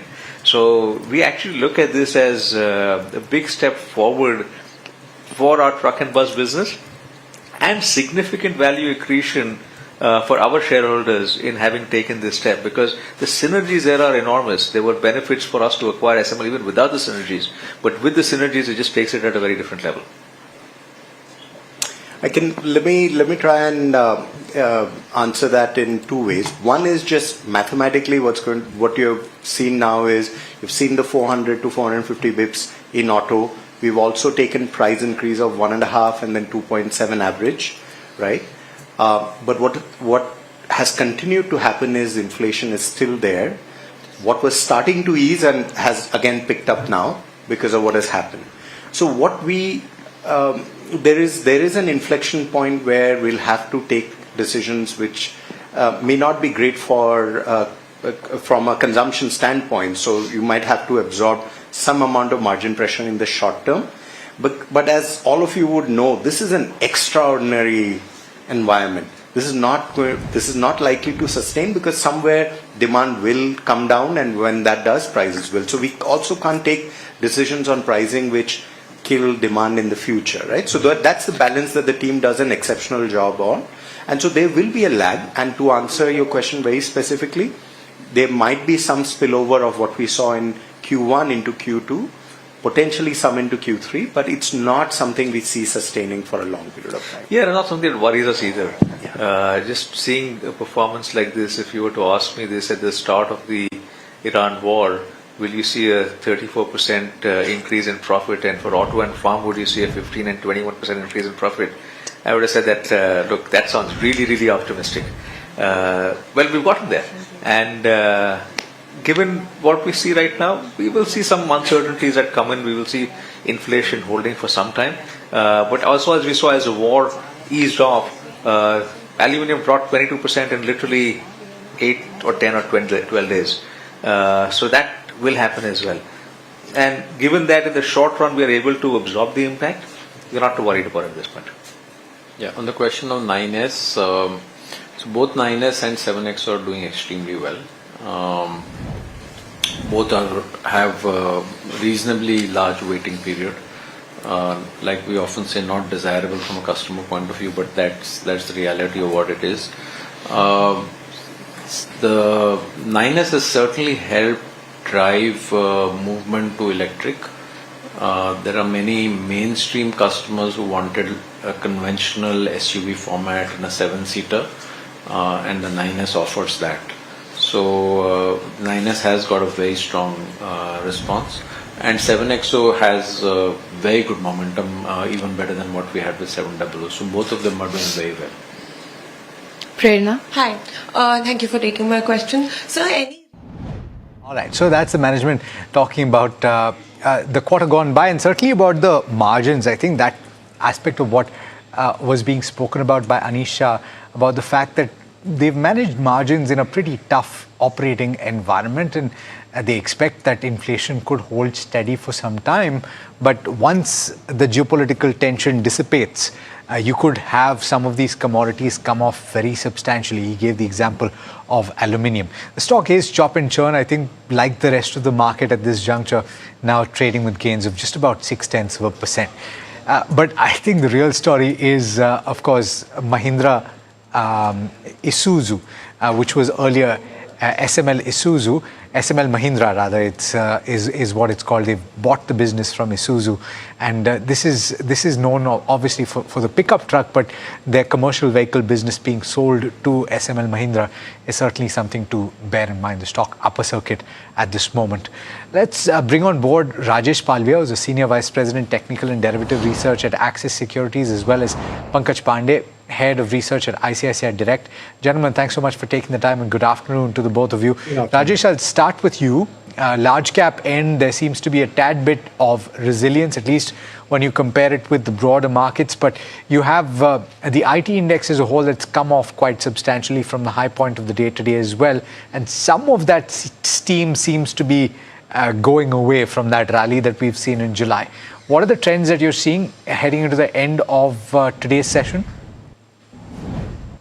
Yeah, hi, good afternoon. So volatility is there in today's session for most part of the market, and looking at the Nifty, 24,300 is acting as a major supply zone. So that call writers are still intact around those levels. So there is no as such covering for 24,300, and they are confident that Nifty may fail to cross this resistance area.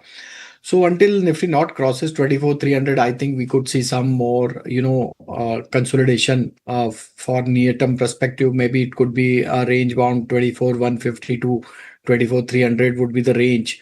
Decisive breakout about 24,300 could trigger some short covering action, and then possible another 150 point up move we could witness.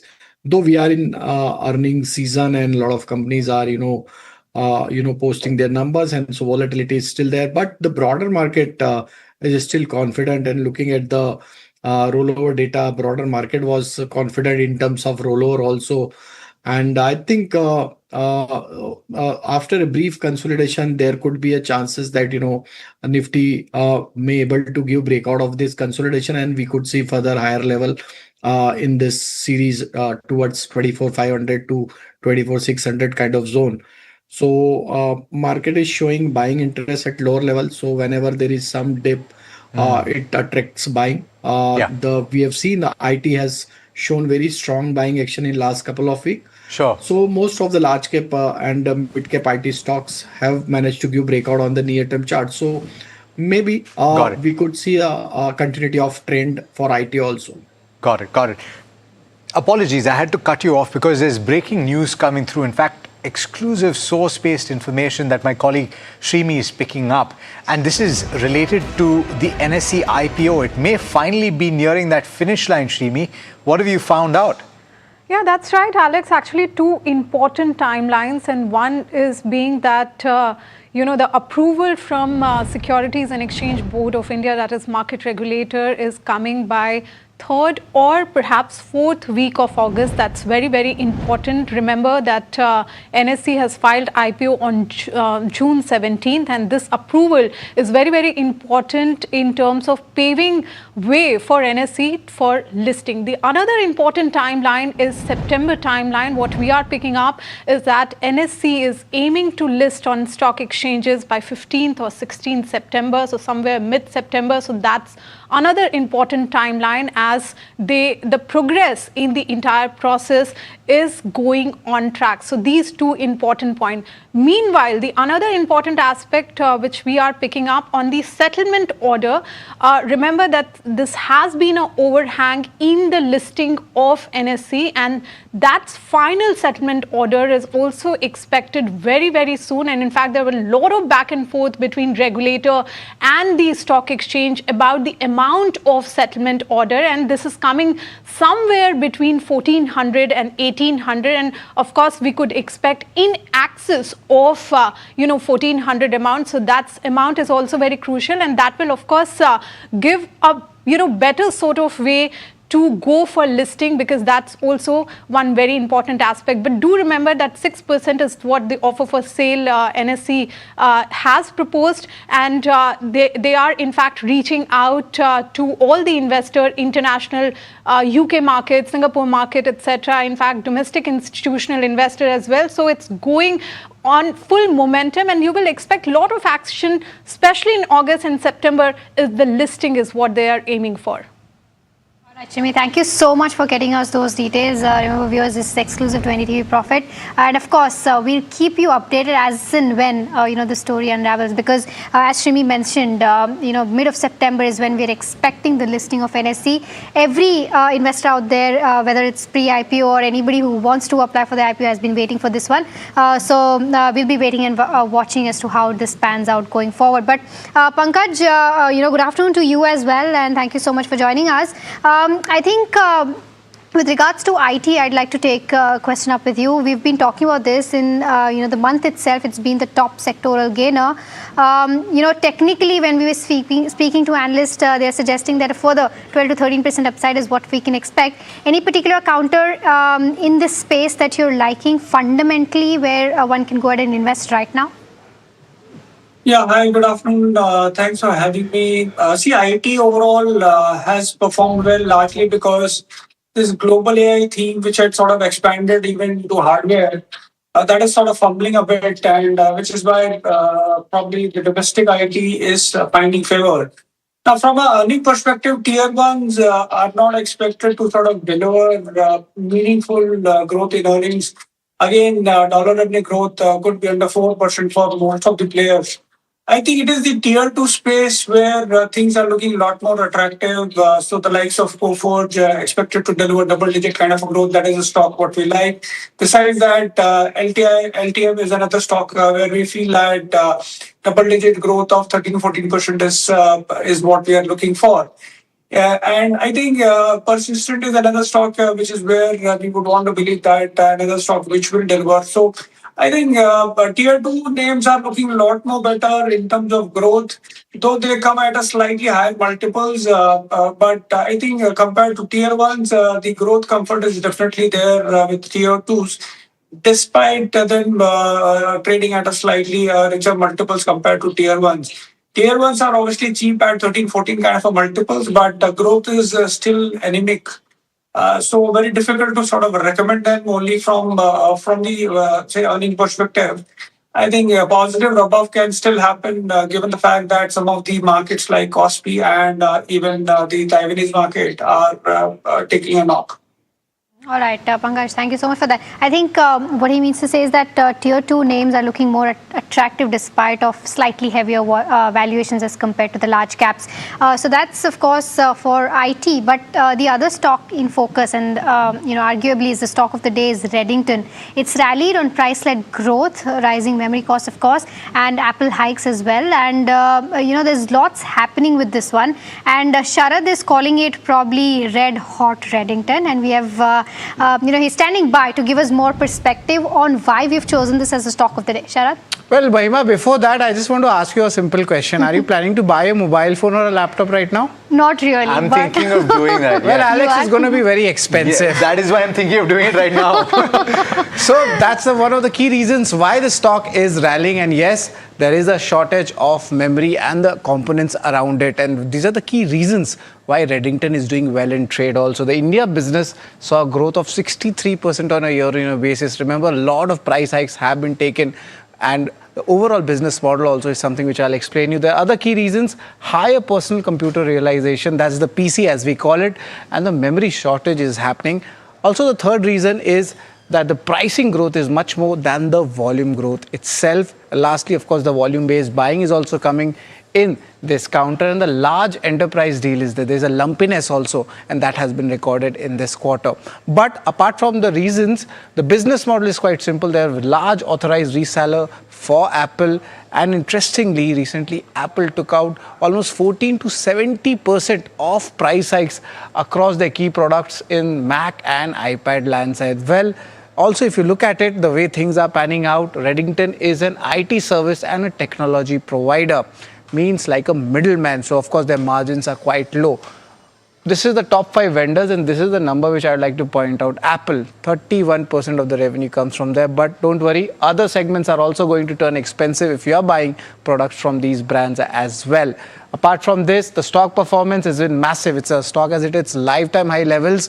And the valuations, if you look at it, there's a very, you could say a small cap or a mid cap company, which is its peer. It's called Rashi Peripherals. The valuations have hit sky high for a company like this or a business model like this. And these are the valuations which you are looking at.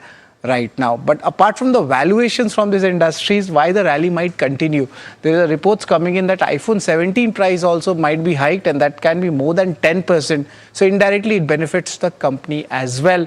And that's why we could see a further momentum, or at least in the second quarter and third quarter, we could see some festive season pre-buying as well. That augurs well for the company as well. But there are some risks also. The stock has already run up.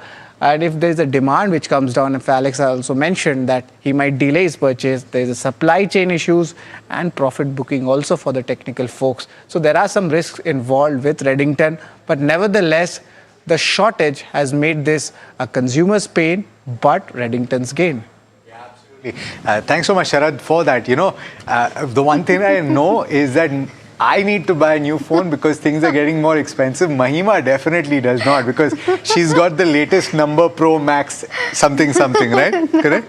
Yeah, correct. Why not? There you go. But I would like to upgrade myself in September. Okay. All right. But listen, we have to talk about MTAR Tech. And if you've been following the story of this particular company and you've looked at the share price, the stock is at upper circuit right now, but pull up the longer term charts for MTAR Tech. And if you thought heading into the results, not just 1 month, because it's come off from the absolute highs that it has hit. So pull up the 1 year chart. There you go. So 267% despite the fact that it's come off those peaks. And so if you thought that the stock would react negatively to the numbers, you were absolutely wrong. So were a lot of other people. But let's bring the management in, and we're joined by Mr. Parvat Srinivas Reddy to talk about the path ahead. Mr. Reddy, thanks so much for taking the time, and congratulations on a great set of numbers. I think what stood out, of course, was the fact that you got more orders in the first quarter than you did in all of FY26. So I think the focus now shifts to execution. But having said that, I do want to ask about the gross margins, which seem to have moderated on account of the product mix. How do you see that evolving over the course of this new year? Well, the gross margins would be slightly improving, but basically it's purely because of product mix, as you said. And we'll have a huge operating leverage kicking in, so it should not be an issue at all. You can give us the indicative ranges in which, if you're saying that they're improving from this point, you're saying that they've hit the bottom and they will improve, and to what extent would they improve? Yeah, marginally. I mean, probably by a couple of percentage points, I guess. But overall, since we are going to have very good operating leverage, or overall EBITDA margins will improve. So that should not be an issue. Okay. Mr. Reddy, hi. Mahima also joining in. A couple of questions on the order book part. As Alex was mentioning, 2,900 crore of inflow is what you've seen this quarter itself, which is higher than what you did in FY26. So largely, it surpassed your FY27 guidance. But give us some more color as to what is, going to be the order flow looking like going forward in the next 3 quarters.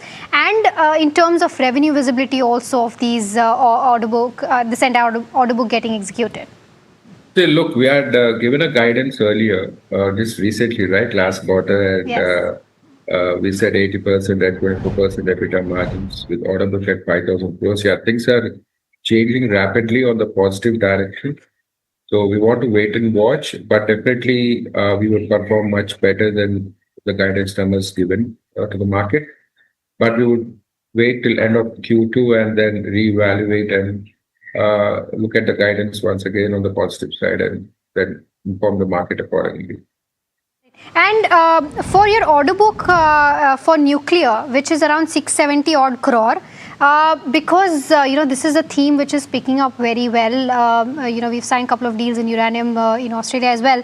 So what kind of incremental orders are you expecting in this particular segment in the next 2 to 3 years? This was about nuclear. And the second one is in terms of the fast breeder reactor. Do you think that you have already received in order flows for this one? Have they started coming to you, or is it still at a very nascent stage? And if yes, when do you expect the orders to come in? See, nuclear, we're going to get a lot more orders in the current quarter for the refurbishment reactors and the new reactors which are announced for the Mahi Banswara 700 megawatt reactors. So there's a lot of orders which can kick in the pipeline. I cannot say when exactly, but we already have, with the refurbishment orders coming in, we have more than 800 crores worth of orders to be executed. We have enough on our plate, but This is going to grow on exponential basis year on year based on the government of India plan to improve the number of gigawatts over the years. So that's something which is very exciting for us, which never happened in the past. So, and as far as fast breeder BFBR is concerned, it's good that we have supplied the majority of the critical assemblies for that, and it's gone critical recently, as we all know. And probably they will plan. What we have heard is that they're going to plan 2 more reactors, and we're waiting for the paperwork and the procedures to follow, and let's see how it goes. Okay, it would be a bit of a hypothetical question, Mr. Reddy, but I'm just trying to understand the opportunity as it lies, right? The more predominant nuclear setup that we're expecting in India would be about 750 megawatts, right? So if I were to say that that's the standard size of reactor, what would be your part of that? Can you describe that and explain that to us? It's very simple. I know for each of the reactors, our contribution would be between, if everything goes well, should be between 900 to 1,000 crores per reactor. 100 to 1,000 crore. Okay, understood. I do want to ask beyond this also with regard to capex that you've planned. As I understand it, it's about 500 crore rupees that you have planned over FY27 and 28. What specifically are you going to work towards, and how will this affect the trajectory of your revenue, and at what point will that start kicking in? We are going in for multiple expansions, both in fuel cells and also in other segments as well. 70% of that is going into the fuel cell segment and 30% to the other areas.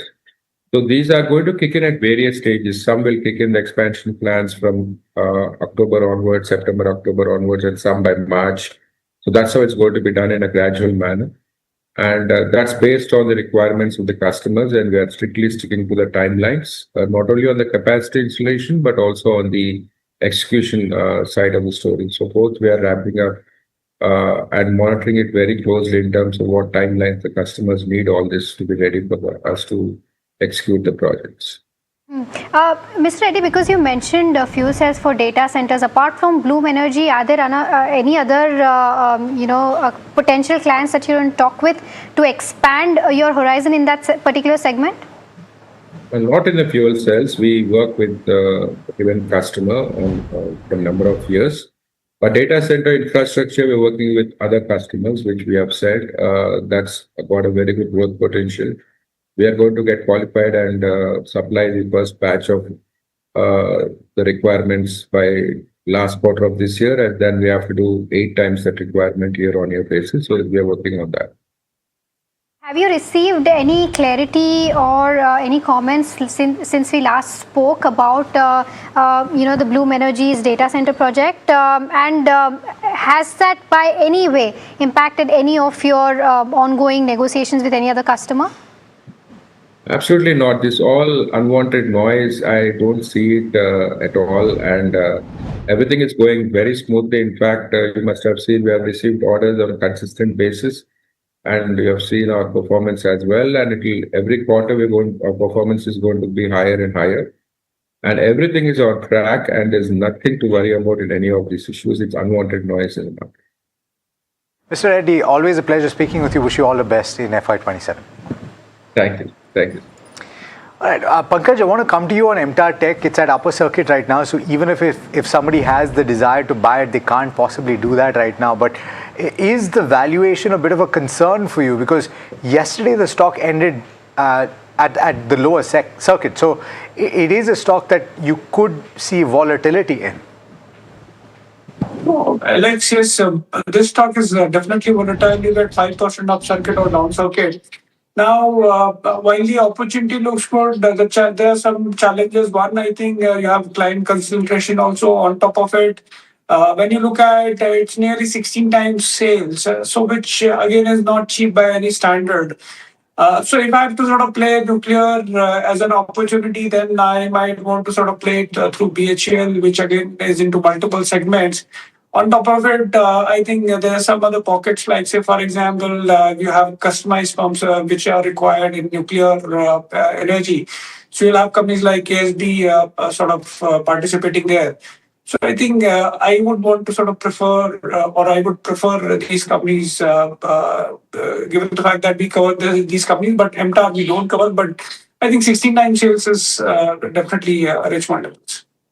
Okay, so that's the view coming on MTAR Tech. Of course, the stock locked in upper circuit. But it's time to get Somit in, and he's joining us with all the chatter that he's hearing from the dealing room. Somit, a very good afternoon to you. What are you finding today, and what is looking interesting? Good afternoon, Mahima. A lot of stock-specific action that we are seeing in trade today, also on the back of results. But few stocks that dealers have highlighted. Firstly, it's Indus Towers. Now there are buy flows on institutional desk is what dealing rooms are indicating when it comes to Indus Towers. Now the dealers are expecting some positive corporate development in this counter. So keep an eye out for that. For IIFL Finance, a big block deal took place in trade today early in trade, and dealers indicate that the change of hand was largely among FII investors. Some dealers also indicate that a large HNI who has recently started his mutual fund was also one of the buyers in trade for IIFL Finance. For CG Power and TD Power, there are sell flows on the FII desk. Long only funds have been selling this counter in trade today is what dealing rooms have indicated. And lastly, when it comes to Page Industries and Britannia, there are sell flows on the large HNI and PMS desk. Dealers are expecting weak Q1 numbers from both the counters. So keep an eye out for Britannia and Page Industries as well. Right, okay, so thank you so much for getting us those details. I think CG Power and TD Power are the two names that stood out for me. Rajesh, both of these counters have seen a significant amount of run-up, and post, that news coming in with government approving certain Chinese companies to also allow their products to be sold in India, they've seen a downward trajectory. Do you think that for both of these charts, the bottom has been found, and from here on we can expect some up move, because sell flows is what Somit is still indicating? So Mahima, it's a corrective move is taken place in both of the stocks since last couple of weeks, and looking at the near-term, short-term structure, both stock are now trading below to their near-term support area. For CG Power, 860, 870 is the major supply zone at this juncture. Until the stock not able to regain above 870, I think some more profit taking we could see for near-term, but those who are looking for long-term opportunity, they should use this decline as a buying opportunity, as long-term structures are still, showing sign of strength. And I think in decline, if you get opportunity around 800, 780 kind of zone is again good level to enter in CG Power at lower level. For TD Power, again, on the downside, the major support area is placed at around 950 kind of zone. That's the important level for this correction. So I think if you get opportunity around 950 level, it's again level where one can start buying around those level for long-term investment. Okay, so that's the view both on CG Power as well as TD Power. Rajesh and Pankaj, thank you so much for taking out the time and helping us talk about all the stocks that we discussed. But time to slip into a very, very short break. But don't go anywhere. We'll be right back.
केसरिया से मन जोगी हुआ रे, दिल झूमे देखो पतवारा हुआ रे, केसरिया से मन जोगी हुआ। हर पल मनाओ केसरी त्योहार, विमल बोलो जुबान Kesari.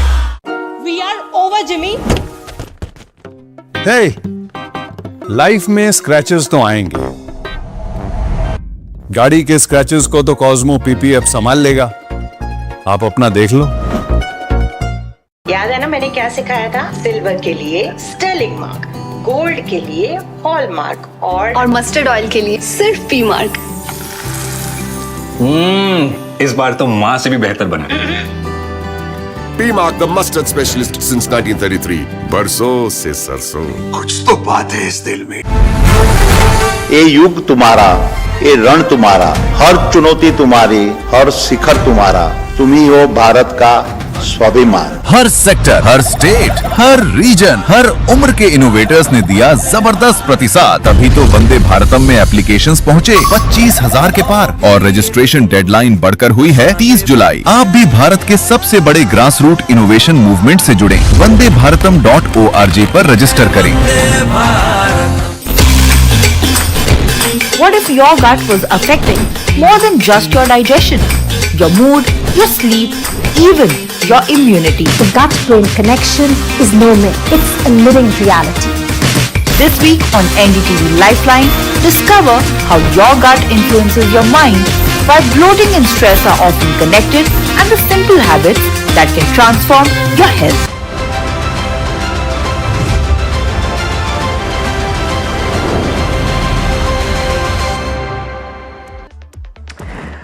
All right, welcome back. You're watching NDTV Profit. This, of course, is India Market Close. Let's head across to the management of Mastech. It, of course, posted 5% growth in its Q1 revenue, driven by strong execution. And to discuss the quarter gone by, we have Hiral, that is in conversation with Umang Nahata, the Chief Executive Officer of the company. Listen in.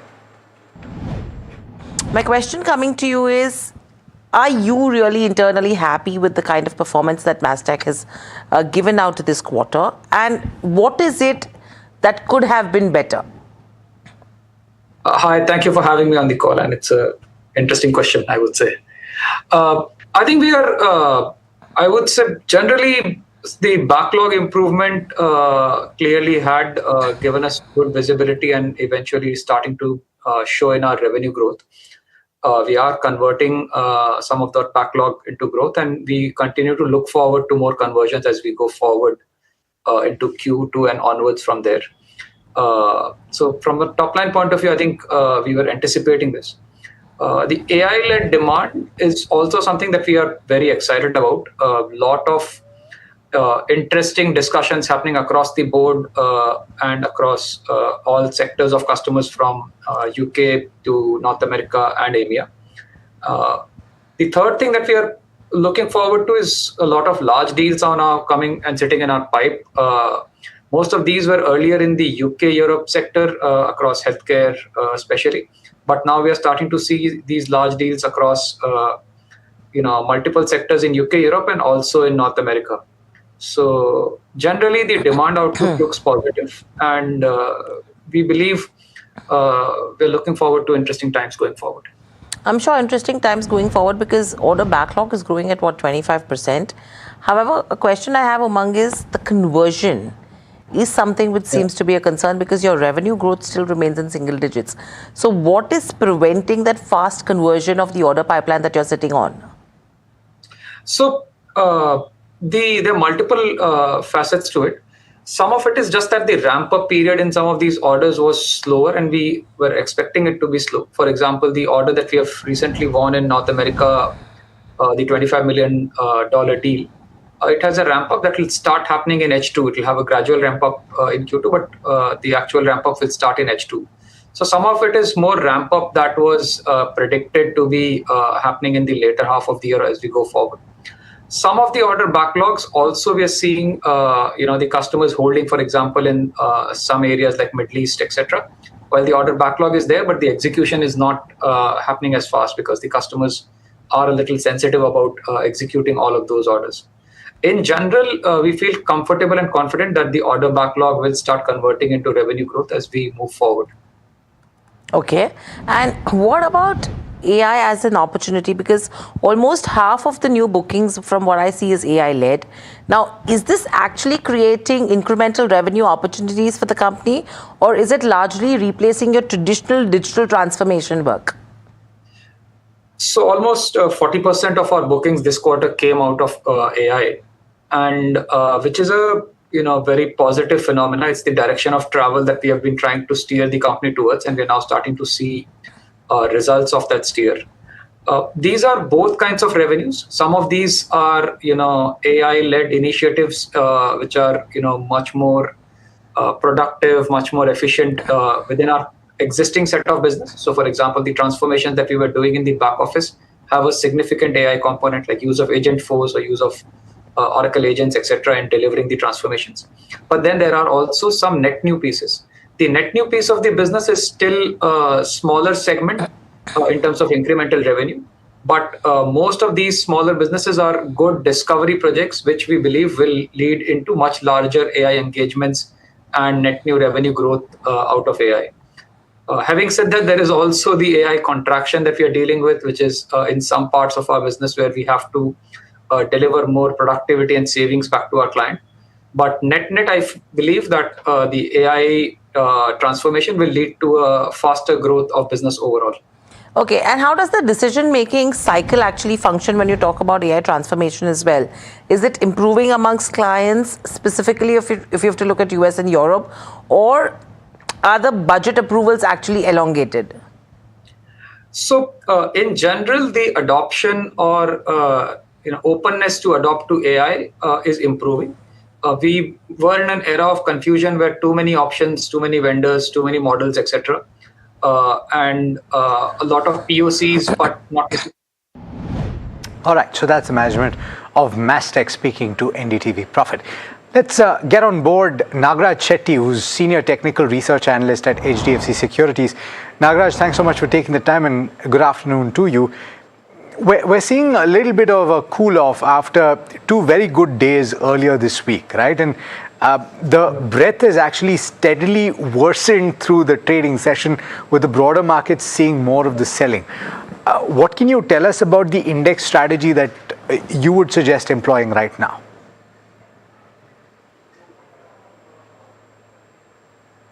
Hi, good afternoon, Alex. Thank you for having me in the show. Nifty trend remains positive for the market. Nifty is currently placed near the resistance somewhere around 24,304 levels. I'm not expecting any bigger consolidation at this point of time. Market is showing some range-bound action, and eventually we could see Nifty heading towards 24,500, 600 levels, where the next set of hurdles could come in. It's a clearly buying opportunity. One can look for a long opportunity in the index.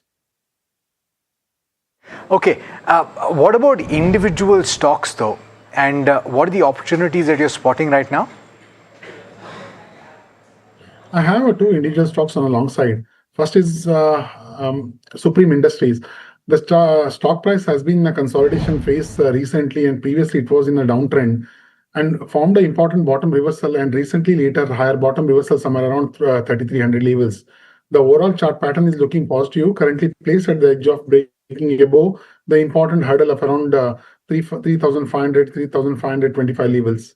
I'm expecting this to move further upside. One can look to buy at this current market, currently trading around 3,460. The immediate target would be around 3,700. One can place a stop loss at 3,380. And second one is FSL, First Source Solutions Limited. The stock price has witnessed a decisive upside breakout recently from the lower levels, moved above 200 EMA and closed at higher levels. The overall chart pattern is looking positive. One can look to buy at current market, which is trading around 297, and the immediate upside target would be around 315 and can place a stop loss at 290. Okay, so FSL is certainly counter to watch out for. By the way, KPIT Tech, it's an interesting one because the street remains divided about what the path ahead looks like. Remember, it's not had the best quarter. I spoke with the management earlier today, and they expect that the second half will be better than the first half. They explained that the first half and the first quarter actually has gotten affected because of two major clients, one in Europe and one in Japan, that has had a bearing on their performance. But they expect that their move towards a fixed cost structure will get completed by either fourth quarter or the first quarter of next year. What is the bull case and what is the bear case? Let's go across now to my colleague Parth for a look at that. Parth, what are you picking up? Absolutely, Alex. And when KPIT actually reported their Q1 earnings yesterday, the stock closed 6% higher, while today it's down almost 8%. So it's an actual bull versus bear fight that is going on in the counter, and that's why we have brought this analysis for you. On the bull case side, the deal wins for the company have remained strong despite a weaker quarter, but also the revenue recovery for the company has become uncertain for the upcoming quarters. On the deal wins side, if I continue, the total contract value in Q1 touched 257 million. The last 12-month deal wins have crossed $1 billion as well. But those deal win conversions, when they actually flow into the revenue, that is taking longer than expected, and that is what is impacting the company right now. On the next point, the Q2 is likely to be the bottom of the company in terms of revenue and numbers as well. But on the other side, the automotive, the R&D slowdown in the auto sector has been structural in nature so far, and that might impact the revenues of KPIT going forward as well. But management has said that H2 of FY27 will be materially stronger in comparison to H1. On the other side, though, Europe, Japan, the bigger OEMs, they are cutting. They are right now cutting their discretionary budgets, and that will impact the proxy plays like KPIT right now. On the next point, the commercial vehicles and the off-highway offers a new growth engine for KPIT going forward, but the passenger vehicle weakness where the company is placed strongly right now, that still remains severe, and that is something that they need to watch out for. Also, the Caresoft acquisition which the company did, also the expansion they are doing into trucks and off-highway products as well, that is going to provide more revenues for the company going forward. But tariffs, Chinese competition, and also weak profitability is pulling pressure on the valuations for the company. We'll also do a bull versus bear case scenario on the valuations as well. On the bull side, valuations have halved. KPIT used to trade at a 5-year average of 43 times P ratio, but currently 12-month forward is at 22 times. So valuations are halved versus the 5-year average. But on the bear side, upside seems limited because the analysts are split when it comes to the company. 9 have a buy rating while 8 have a sell rating, and the average return potential stands at just 9%. So that's the entire bull versus bear case scenario for KPIT, and it will be really interesting to watch how the company executes in the second half of FY27. Thank you so much for getting us that entire perspective of KPIT Tech. Nagaraj, I was just taking a look at the charts, and yesterday the stock was it closed around 6% higher, tried to fill its previous gap, but it couldn't, right? And today it's again seen a downtick of around 7%. How do you read the charts right now, and what do you make of it? Chartically, not looking that great, KPIT Tech, and it has bounced back. Half of the bounce has been erased. I think some more decline is likely. The chart pattern is not that looking positive at this point of time, and I'm expecting some more decline in the near term. Clear of KPIT for now at least, and I guess you're going to have to wait for a little while to see if what the management is saying will actually pan out. It largely depends on the scenario improving in Europe, and of course that has to do with geopolitics. Nagaraj, I just want to check, are there any short-term trades that you would suggest, any BTST ideas that you might have? So the same stocks as just a while ago I discussed, Supreme Industry and First Source Limited. Chartically, they are looking positive. First Source has started to move up from the lower levels recently.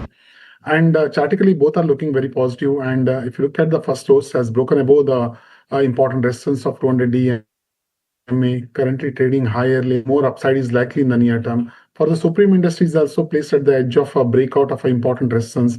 Seems to have formed important higher bottom reversal, and I'm expecting more upside in both the stocks. Pull up the markets. Just over the last few minutes, you're seeing a little bit of an uptick towards the end of the session. The benchmark Nifty 50 trading now at the high point of the day, up about 0.33% and well above the 24,300 mark. This is also visible in the broader markets. The mid-cap index now trading off the low point of the day, gaining as much as 0.4% in fact from the low point of the day, to trade with cuts of just about 0.4%. The small cap index still trading with cuts of about 0.7%. It's quite interesting to see, Nagaraj, that there is buying that's taking place at the slightly lower levels. And for the benchmark Nifty 50, where above that 24,300 level, which was proving to be a very significant hurdle for the benchmark to breach for quite a while. Is it a positive signal if we close above that level?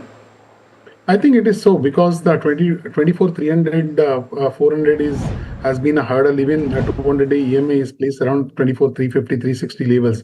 If market sustaining above these hurdles is certainly looking positive for the market, and eventually we could see Nifty moving further higher levels. I do want to mark the results that are just coming out on the bottom of the screen, and that is Vedanta. In fact, we should pull those numbers up while we're speaking about it. Of course, the stock is spiking on account of those numbers. The margins coming in better than expected. This is really par for the course, because the way commodities have moved in the quarter gone by, 35.1% is where the margins stand. The EBITDA gaining as much as 12% or thereabouts. Remember, this is a sequential comparison that we're doing. So a 12.5% increase in EBITDA is quite considerable indeed. The revenue downtick of about 1.7%. So the top line growth is not there, but the improvement in the underlying commodity has had a bearing on Vedanta as a whole, though the PAT number is down as much as 18% on a sequential basis. There is a considerable spike in the stock. Nagaraj, if you're looking at Vedanta and the broader pack as well, what is the strategy that you would employ? Vedanta seems to have bottomed out at around 245, 250 levels. We have seen some significant decline from the higher levels. It is currently showing a range bound action, an attempt of moving above the 10 and 20-day period exponential moving averages. The overall chart pattern is indicating a more upside from here onwards. I think 280, 290 is going to be the next hurdles to be watched for the near term. Got it. Okay. Vineet Bolinchkar with us right now. Vineet, if you heard some of the numbers, or maybe you caught a glimpse of it, first of all, good afternoon. Thanks so much for taking the time. Pleasure speaking with you as always. The numbers seem to be pretty decent, right? So you've had a 12.5% growth in EBITDA, and I think the expected expansion in the margins have also taken place for Vedanta. What would you do with the stock right now? No, I think we are in that phase where, Vedanta is going into a very long-term compounding growth story. And I expect that the entire... Vineet, apologies, I'm going to have to cut you off, because Anand Mahindra, I believe, is speaking at the AGM of Mahindra & Mahindra. Let's listen into what they have to say. Is equally significant. This is not a time to stand still. It is a time to move from navigation to acceleration. I would describe this moment as one that calls for an attack mode. And let me explain that. Those who follow Formula E racing, where we participate very significantly, know what the attack mode means. Attack mode is not aggression for its own sake.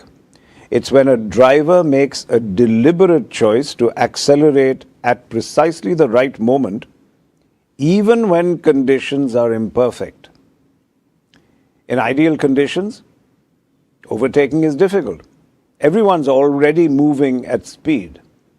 But when the road is rainy, hazy, or uncertain, the prepared driver can use that moment to gain decisive advantage. So attack mode isn't reckless speed. It is strategic acceleration. It is speed backed by preparation, confidence backed by capability, ambition backed by execution. And that is the spirit in which your company is moving forward.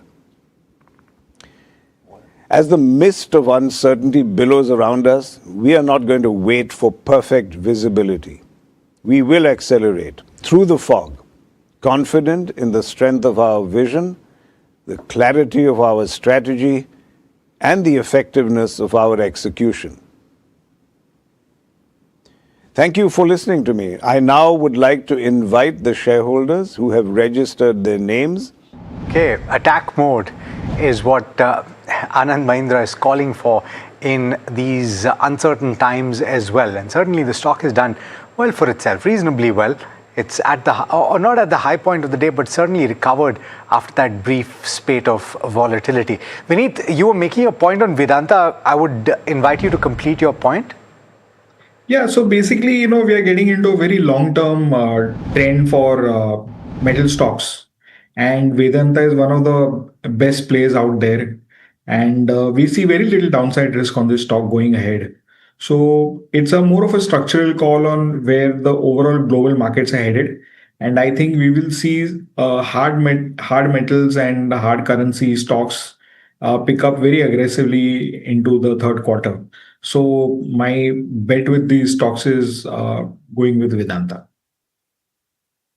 Vedanta, but Thangamayil is one of those counters that is locked in lower circuit today after a significant up move that the stock is seen, and there are a couple of reasons behind it, and we'll try to take a deeper look as to what's not worked. Plus, we'll also take a look at what's also worked for Thangamayil this quarter. But to start with what's not worked, I think the biggest takeaway came in the con call. Weaker guidance is what has spooked the street. The company painted a cautious picture of near-term demand. What they've said is that they've reiterated slowdown in gold purchase by expatriates, and this is caused by lower inward remittances in the regions that it operates. And management has said that the weakness has persisted into this current quarter as well, and it said that it's not witnessed any visible improvement so far in Q2 FY27, and that overall indicated that continued softness due to lingering uncertainty surrounding the war and gold prices internationally is what is kind of impacting the demand. So this commentary specifically is what the street is not liked, and that's why we're seeing that lower circuit on the counter. Plus, in terms of overall numbers as well, they were on a strong footing, but revenue did miss street estimates by around 9%. In terms of the Tamil Nadu elections plus West Asia conflict, overall dented the gold buying part. Volumes have also slid a bit from 1812 kg to 1620 kg on a QOQ basis. This is a sequential downtick that is seen. So weak offtake has largely been in the month of July, and margins have also remained under pressure because gross margins overall have gone down by 148 basis points year-on-year basis. In terms of what's worked, still this counter outperforms the peers, and overall if we take a look at the numbers, revenue saw an uptick of 17%, same-store sales growth of 44%, and EBITDA up 67%. The Chennai story is not over yet because 10 stores open in FY26 has clocked a very good revenue growth, and store guidance of 91 by FY29 still remains valid. Cost discipline is also holding up because A&P spends have been trimmed down. Plus, the scale benefits of capping EBITDA margin slippage to just 14 basis points has also happened this quarter. Just talking about the stock performance overall, 1 year it's given a return of 250%, and 5 years it's been multi bagger because it's been around 1370 odd percent. So this is the entire perspective of how things are fared for Thangamayil, but I think Hyundai Motors earnings are flashing on your screen. Alex, over to you. It's not just Hyundai, it's actually also Bajaj Finance that's come through. And pull up the intraday chart for Bajaj Finance. You're seeing Hyundai also, which has come in, I think, more or less in line with expectations. Let's get done with Bajaj Finance before we go to that though. Net profit coming in at 5,986, just a smidge above the consensus estimates that had pegged it at about 5,846 crore rupees. The PAT number up as much as 27% in the quarter gone by. The core income, which is the net interest income, coming in at 12,571 crore rupees. That is also more or less within the ambit of the estimates which had pegged it at about 12,400 crore rupees. There is an improvement in the net NPA as well as the gross NPA, not very substantial, but net NPA standing at a pretty healthy 0.39%. Compared with an estimate of 0.46%, so it's slightly better than expected. On a year-on-year basis, the gross non-performing assets have actually reduced. 0.96% is what it stood at the end of the first quarter, compared with 1.03% the year ago. The net interest income has grown by as much as 23%, and there's a 24% increase in the assets under management. The operating profit is more or less in line with expectations. The question is, Vineet, what do you think about the numbers? They're more or less in line with expectations across the board. That's one. Two, what would you do with the Bajaj Finance right now? Would you buy it in anticipation that the cost of funds could ease out once geopolitical tensions ease? Or do you think that going forward, an increase in the rates which is expected will have a bearing on the cost of funds, which is not something that is ideal for an NBFC? So, the cost of funds is definitely going to go up. But we also believe that they can pass it on, It's not too difficult for them to do it. They've, across business cycles, they've proven to be quite resilient. And valuations are also very reasonable. Growth is coming in quite brisk. So, I would want to buy this stock on a bad day. Hyundai Motor is the other one, that's come out with its number. Largely, the numbers seem in line with what the street was expecting, but net profit is seen a downtick of around 35% at that 899 crore. Revenue just absolutely flat as compared to where it was in Q1 FY26. EBITDA largely in line with the estimates, but down by about 31% for Hyundai. The stock, if we can try to pull that up, has seen a sharp spike, post the announcement of that earning, now up by about 2% Vineet, any quick view on Hyundai if you've had the chance to look at the numbers? So the numbers are in line with what we expected, and we were slightly underweight on this stock. I think among the four-wheeler stocks, I think I will go with Maruti. I think there's substantial upside playing out there. And so in place of Hyundai, I think we'll recommend Maruti to all our investors. Recommending Maruti. So let me ask about these two stocks to Nagaraj as well. Nagaraj, Bajaj Finance valuations don't look too stretched at this moment, and so therefore on the charts, when would that opportunity arise for you to buy into the stock? I think chartically looking very positive. Bajaj Finance continuously moving up. Chartically, higher tops and bottoms indicate the strength of an uptrend. Though placed at the higher levels, still there is no indication of any reversal building it at the highs. So I'm bullish on this. More upside is likely. And second one is Hyundai. Hyundai has been gradually moving up over the last few months. Gradual higher tops and bottoms is visible on the charts. Currently placed at the edge of moving about 200 EMA, around 2030 levels. I think I'm expecting more upside from here onwards. Further upside above 2030, 2040 would be a decisive breakout of the consolidation pattern as well as the important hurdle. So I'm optimistic. I'm bullish in this towards the 2100, which is the next set of hurdle for the stock price. On the fundamentals, of course, Vineet prefers Maruti Suzuki compared with Hyundai Motor India. Thank you so much, gentlemen, both of you, for taking the time and for speaking to us on NDTV Profit. Just winding down to what has been a pretty interesting day of trade. We're ending, if I'm not mistaken, let's pull up the intraday chart for the Nifty 50. At the high point of the day, I won't be surprised if we are, and above that 23 or 24,300 level, just about holding at this moment. Yeah, an uptick of 0.25%, but a sharp and smart recovery in the last couple of minutes of trade is what we've seen on the Nifty 50. So that definitely an encouraging one. Tomorrow we'll see whether this continues or not. But the Bank Nifty will also be an interesting one to watch out for, because we slid below the 57,000 levels. We've recovered quite a bit here as well, and now trading above the 57,100 levels for the Bank Nifty. Still a downtick of around 0.14%, but sharp and smart recovery here as well. And the IT index, I would also be curious to find out, because it's come off quite substantially from the high point of the day. Now just about 0.2% higher. Remember, this is the index of July. As much as it has been on the downside, the index of 2026 so far. But pull up the heat map for the Nifty 50 just to see where we're closing out. And at the start of this hour, you had a more or less even Stevens for the advances and declines. There's a smidge more green on the screen. Adani Ports continues to lose ground after the posting of its results, but remember, it's gained quite substantially, so therefore money being taken off the table. M&M is now your top gainer, reacting to those numbers and gaining in the last hour of trades Coal India Limited, Maruti Suzuki, Eicher Motors. So quite a few of the auto pack are doing well today. Tata Motors up in about 1.5% or so. Wipro from the IT pack is the one that is holding forth with gains of about 1.6% or thereabouts. It's been a decent day of trade. The broader markets, of course, underperforming to a certain extent. Pull up the sectoral heat map as we're closing, with that closing bell just coming through.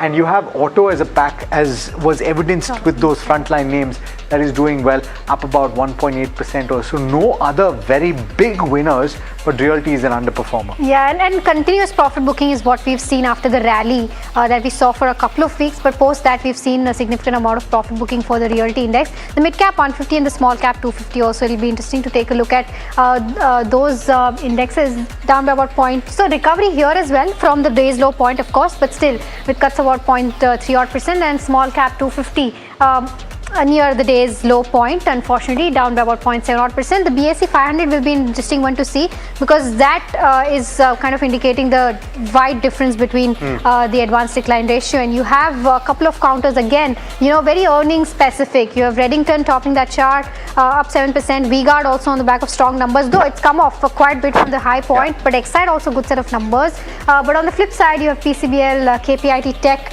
City Union Bank, second day in a row is taking a knock.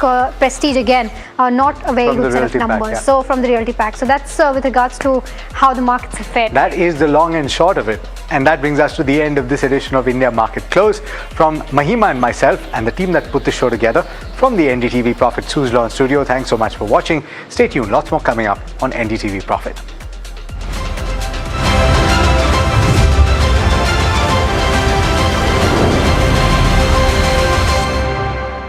Co-powered by CoinSwitch.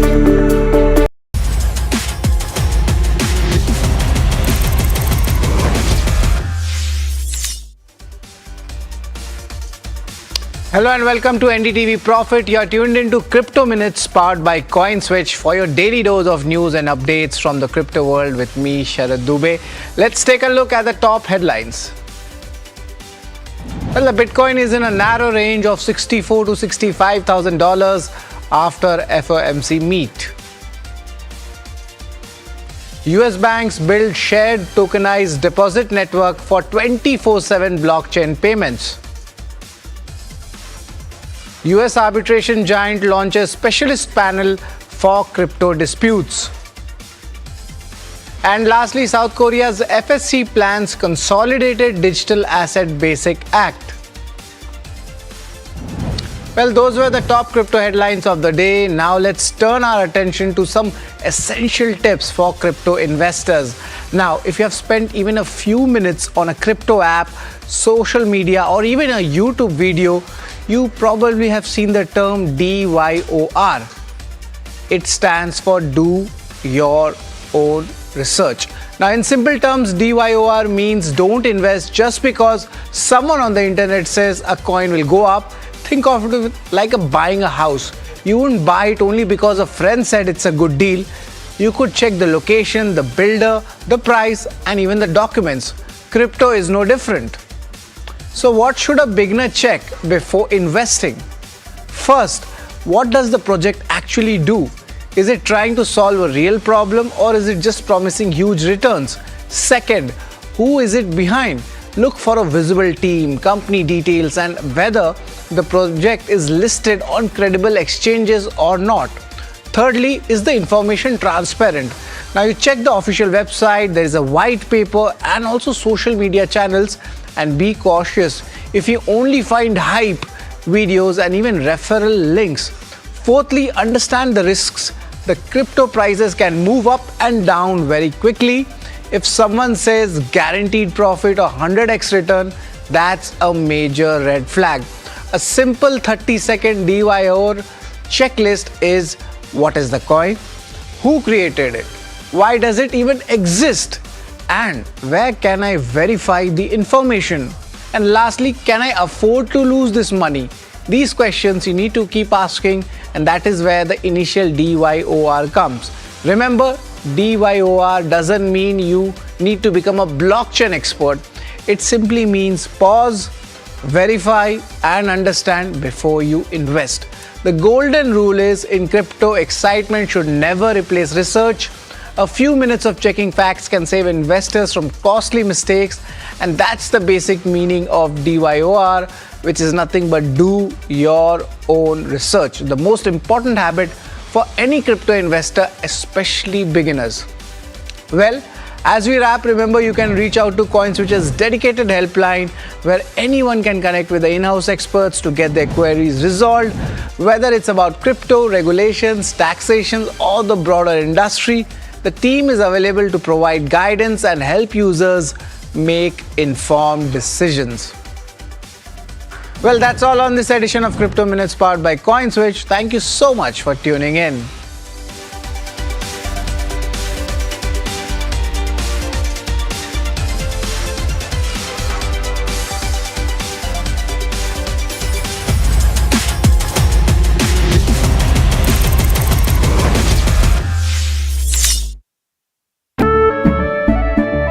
केसरिया से मन जोगी हुआ रे दिल झूमे देखो पतवारा हुआ रे केसरिया से मन जोगी हुआ हर पल मनाओ केसरी त्योहार विमल बोलो जुबान केसरी We are over, Jimmy.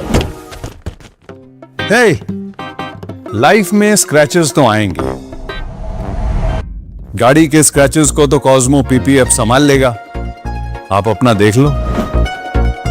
पर जब इंसान प्रकृति के साथ सामंजस्य को आत्मसात कर लेता है तो वो मधुर और लालन पोषण करने वाली बन जाती है। पी मार्क सरसों के तेल ने प्राकृतिक तरीके से सरसों के तेल को बनाया है शुद्धता और गुणवत्ता के साथ। The mustard specialist since 1933. बरसों से सरसों। कुछ तो बात है इस दिल में। ये युग तुम्हारा, ये रण तुम्हारा, हर चुनौती तुम्हारी, हर शिखर तुम्हारा, तुम ही हो भारत का स्वाभिमान। हर सेक्टर, हर स्टेट, हर रीजन, हर उम्र के इनोवेटर्स ने दिया जबरदस्त प्रतिसाद। तभी तो वंदे भारतम में एप्लीकेशंस पहुंचे 25,000 के पार और रजिस्ट्रेशन डेडलाइन बढ़कर हुई है 30 जुलाई। आप भी भारत के सबसे बड़े ग्रास रूट इनोवेशन मूवमेंट से जुड़े। वंदेभारतम.org पर रजिस्टर करें। What if your gut was affecting more than just your digestion, your mood, your sleep, even your immunity? The gut-brain connection is no myth. It's a living reality. This week on NDTV Lifeline, discover how your gut influences your mind, why bloating and stress are often connected, and the simple habits that can transform your health. Only on NDTV Profit. POK के firing range में खड़े हैं। Just few inches away is POK. तो हो सकता है दुश्मन को पता हो कि सैफ अली खान यहाँ पर खड़े हैं। Is it fire?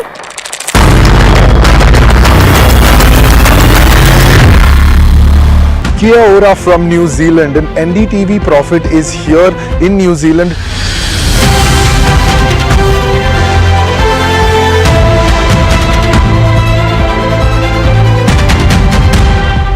We're here to show you what is going to be the outcome of the big free trade agreement that India.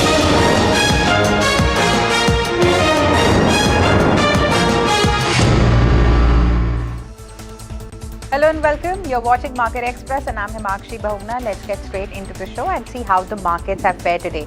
So viewers, Nifty ends 0.2% higher after recovering sharply from the day's low in the last hour of trade. The broader markets, however, have lagged the benchmarks in trade, with mid-cap and small-cap index ending lower and also declines outpacing advances.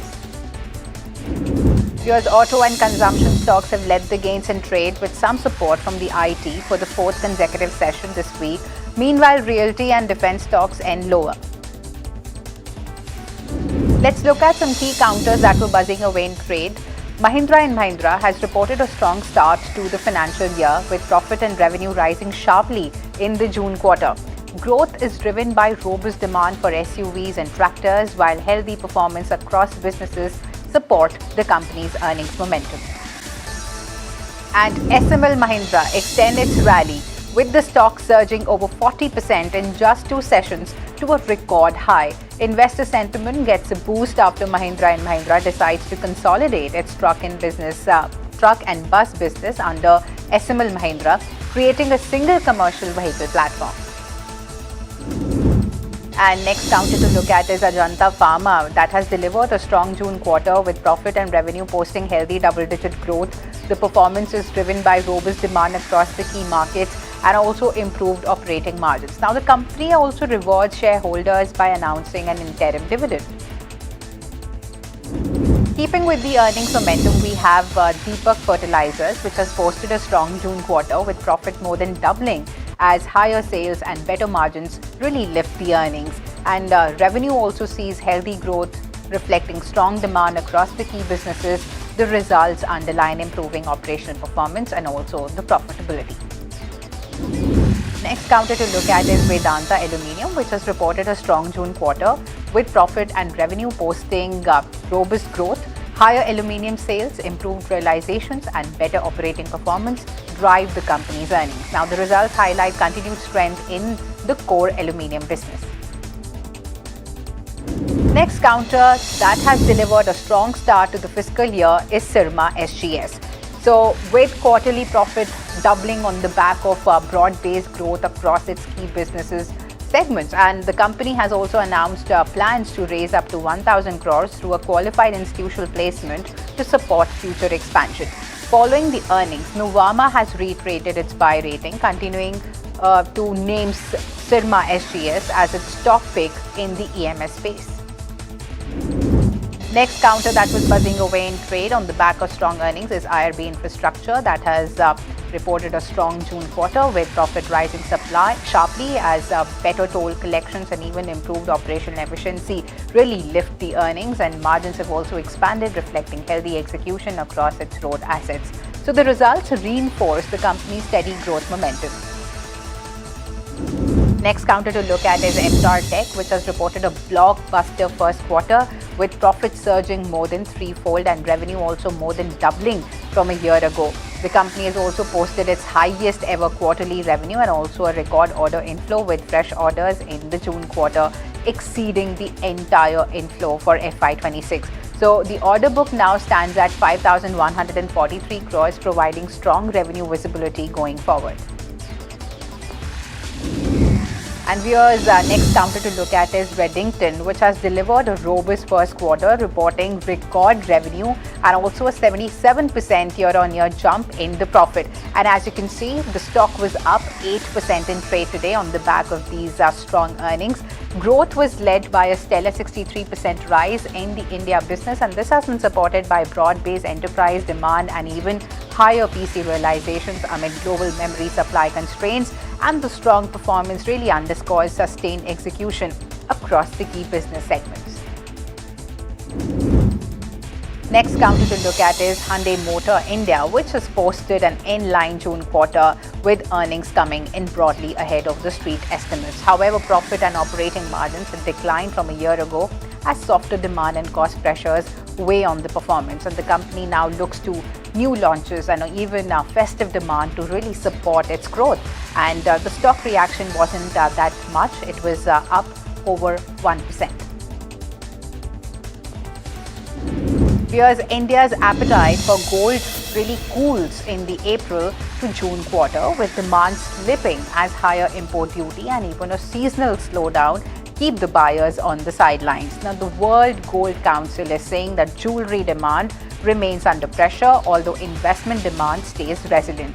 Now, the industry looks to the festive season for a pickup in buying. And Mercedes-Benz is recalling more than 310,000 vehicles in the United States after regulators have identified a fault that could prevent the system from detecting an open driver's door. So the recall covers several popular models, with the dealer set to replace the affected door lock mechanism free of charge. And here's a standoff is brewing between Bengaluru's restaurants and food delivery platforms. Restaurant bodies have threatened to boycott Swiggy and Zomato from August 15 unless concerns over commissions, discounts and payments deductions are resolved. The dispute could impact thousands of food delivery orders if talks fail. In fact, US Meta shares have fallen sharply after the company has unveiled higher spending plans for artificial intelligence, overshadowing strong revenue growth. The Facebook and Instagram parent expects to spend up to $145 billion this year on AI infrastructure, even as quarterly profits have declined. Now, CEO Mark Zuckerberg has said that the investments are driving the core business and will eventually generate returns through AI products and even services. Let's look at some national news now, viewers. The monsoon session has seen fresh disruptions as opposition parties have walked out of the Rajya Sabha demanding the presence of Union Home Minister Amit Shah. The Lok Sabha was also adjourned shortly after convening amid persistent sloganeering. Now, meanwhile, opposition MPs have staged a protest over the alleged police action on student demonstrators ahead of the debate on the anti-paper leak amendment bill.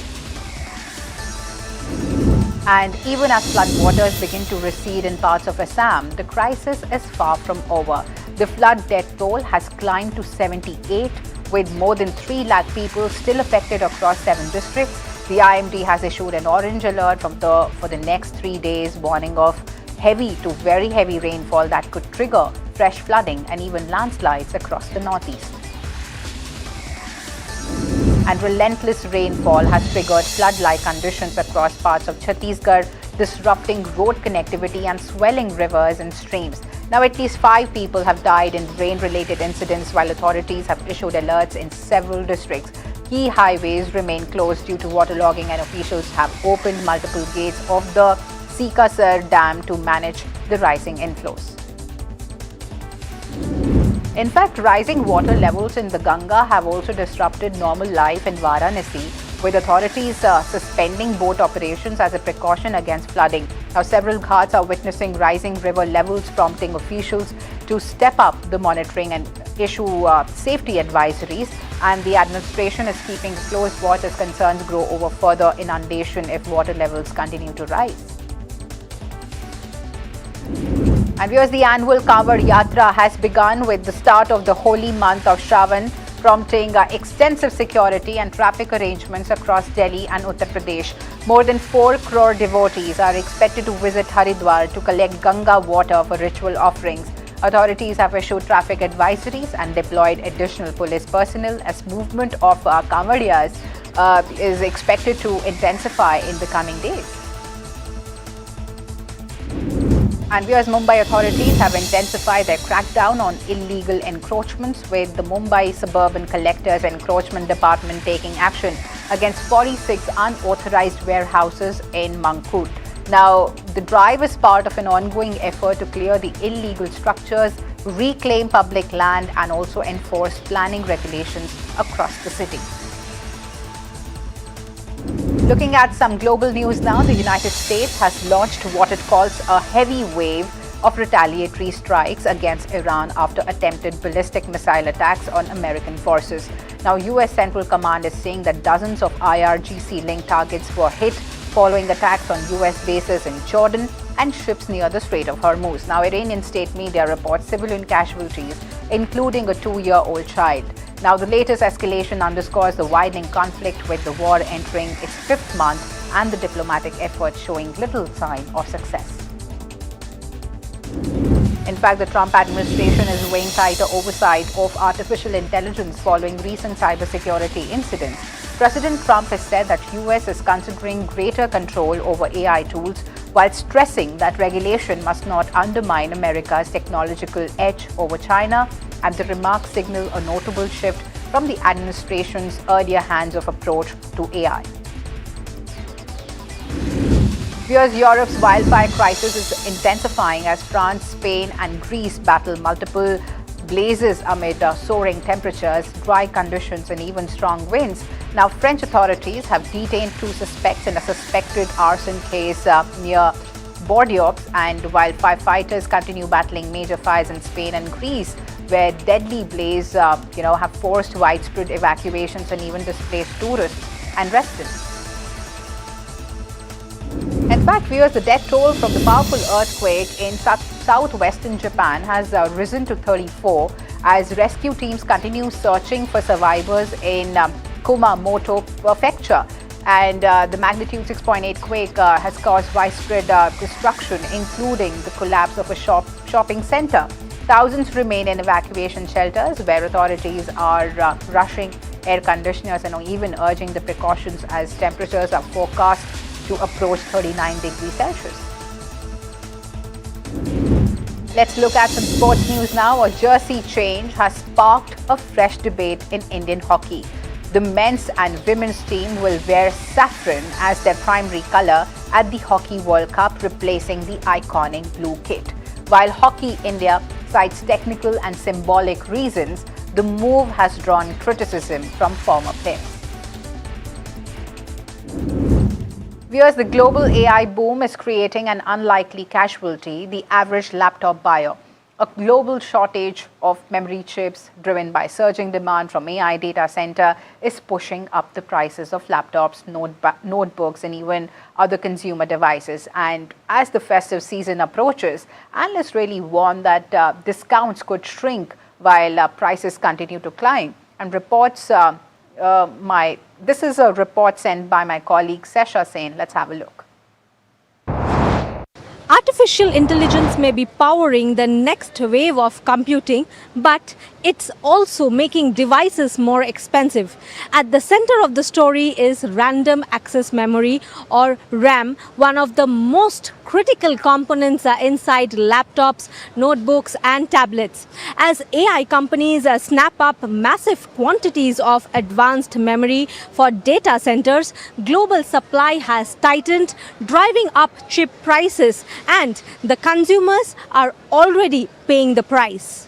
The impact is already visible across brands. Apple raised prices on select MacBooks and iPads, while HP, Dell and Asus have increased prices to offset higher component costs. Retailers say mainstream laptops that sold for around 50,000 rupees in early 2025 now cost between 65,000 and 70,000 rupees, which is a sharp jump driven largely by rising memory costs. Analysts expect laptop prices to rise by another 35 to 40% in 2026, and higher prices could result in 4 to 5% decline in demand. If we look at the India laptop market, we expect that there are going to be 35 to 40% increase in prices this year.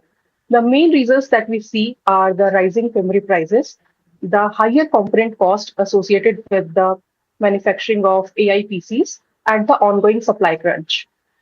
This year, in the second half, we expect a more steeper price increase, and we estimate that the new pricing for the laptop market is going to be the new normal for the consumers. And if we look from the demand perspective, there is going to be 4 to 5% decline this year. While we expect that the entry-level users, they might delay their purchase or they may go for refurbished devices, there will be still demand coming from the enterprise refresh cycles, AI PC adoption, as well as the demand from the premium consumers. So we expect that OEMs are going to focus more on the value-led upgrades rather than the price cuts this year. So if we specifically look at the festive period is going to be more inclined towards the value exchange programs, the bundling offers, and as well as the exchange offers as compared to the deep discounting that we have seen last year. Higher costs are also accelerating the industry's shift towards premium devices, where margins are healthier and buyers are less price sensitive. According to TechArc, in laptops alone, nearly 45% of new launches were priced above 1.5 lakh rupees, signaling a clear premiumization trend. In fact, Dell's latest India portfolio mirrors this premium push. The lineup spans the mainstream Dell 14S and 16S, the premium XPS 13 and the Alienware 15 for gamers. While most models are priced above 1 lakh rupees, the XPS 13 starts at 79,900 rupees, taking the fight directly to Apple's new MacBook Neo. However, the bigger challenge here is timing. The memory cost cycle is colliding with India's biggest electronics buying season. Analysts say that the industry may struggle to offer the deep festive discounts consumers have grown accustomed to as brands look to protect their already squeezed margins. All right, on that note, it's a wrap on this edition of Market Express. Stay tuned to NDTV Profit for more news and updates, viewers.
केसरिया से मन जोगी हुआ रे, दिल झूमे देखो पतवारा हुआ रे। केसरिया से मन जोगी हुआ। हर पल मनाओ केसरी त्योहार। विमल, बोलो जुबान केसरी। We are over, Jimmy. Hey, life में स्क्रैचेस तो आएंगे। गाड़ी के स्क्रैचेस को तो कॉस्मो पीपीएफ संभाल लेगा। आप अपना देख लो। याद है ना मैंने क्या सिखाया था? सिल्वर के लिए स्टर्लिंग मार्क, गोल्ड के लिए हॉलमार्क और मस्टर्ड ऑयल के लिए सिर्फ पी मार्क। इस बार तो माँ से भी बेहतर बना। P Mark, the mustard specialist since 1933. बरसों से सरसों। कुछ तो बात है इस दिल में। ये युग तुम्हारा, ये रण तुम्हारा, हर चुनौती तुम्हारी, हर शिखर तुम्हारा, तुम ही हो भारत का स्वाभिमान। हर सेक्टर, हर स्टेट, हर रीजन, हर उम्र के इनोवेटर्स ने दिया जबरदस्त प्रतिसाद। तभी तो वंदे भारतम में एप्लीकेशंस पहुँचे 25,000 के पार और रजिस्ट्रेशन डेडलाइन बढ़कर हुई है 30 जुलाई। आप भी भारत के सबसे बड़े ग्रास रूट इनोवेशन मूवमेंट से जुड़े। वंदेभारतम.org पर रजिस्टर करें। पीओके के फायरिंग रेंज में खड़े हैं। Just few inches away is POK. तो हो सकता है दुश्मन को पता हो कि सैफ अली खान यहाँ पर खड़े हैं। Is it fire?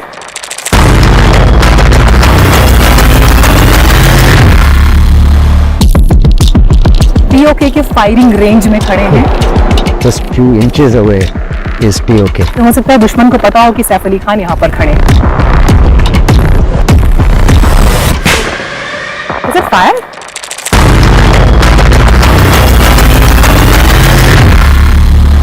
Kia ora from New Zealand, and NDTV Profit is here in New Zealand.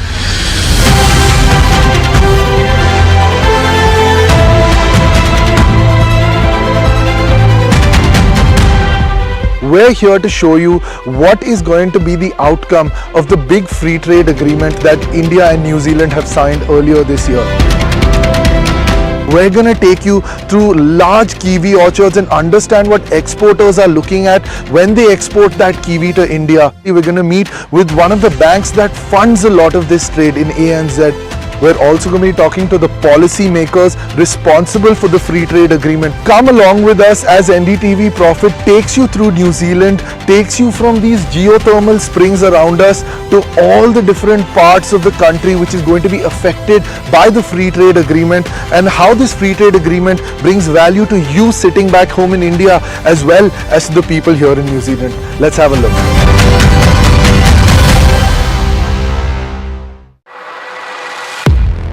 He has been tracking markets for over a decade, spots the trends before they hit the screen. And he is now bringing his analysis to the show that the market watches. Watch Sharad Dubey on Know Your Company, a show that puts the most traded stocks under the scanner. We dissect the company so that you, the investor, don't have to get the management to answer questions relevant to you. Watch Know Your Company weekdays at 11:30 a.m. to understand your next big bet.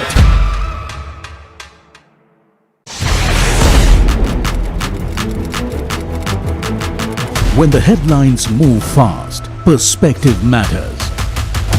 On Editor's Cut, our editors come together with experts to distill the week's information blitz into clear perspective. Down the stories shaping the world, from markets and the economy to global conflicts and what lies ahead. This is where After a volatile day of trade, Nifty closes in the green, up almost 0.5%. Mahindra & Mahindra and Coal India lead the chart while broader markets underperform the benchmarks. Rupee closes largely unchanged at 95 rupees 68 paise against the US dollar. Oil prices turned volatile as geopolitical tensions kept the traders on the edge. Renewed US-Iran strikes had lifted crude. It is hovering above $90 a barrel. Mahindra & Mahindra delivered a mixed June quarter performance with revenue and net profit beating the street expectations. Bajaj Finance posts strong Q1, beating street estimates on all parameters. Profit grows over 27%. India's gold demand falls about 6% in April. June quarter World Gold Council's report suggests weak seasonal demand. Higher duty led to the lower demand. State Bank of India is stepping up its overseas fundraising efforts. Sources tell NDTV Profit that the lender has already mobilized over $5 billion through RBI-enabled routes and is targeting $10 to $15 billion via FCNRB deposits, overseas bonds and external commercial borrowings. Meta outlines guidelines after Prime Minister Modi's video was blocked on Facebook. METI secretary says that Meta officials have been summoned to explain. Government wants to have a policy level and technical level understanding. After Lok Sabha's clearance, discussion on anti-paper leak bill in Rajya Sabha, while opposition demands debate on use of police force and stages a walkout from Rajya Sabha.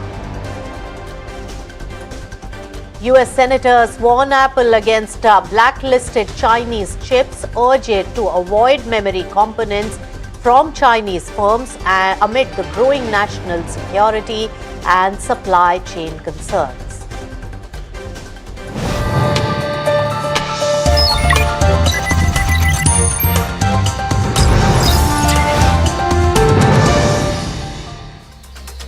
Hello and welcome. You've tuned into Profit 360. I'm Nisha Poddar and let's take you through all the top developments in the world of business today.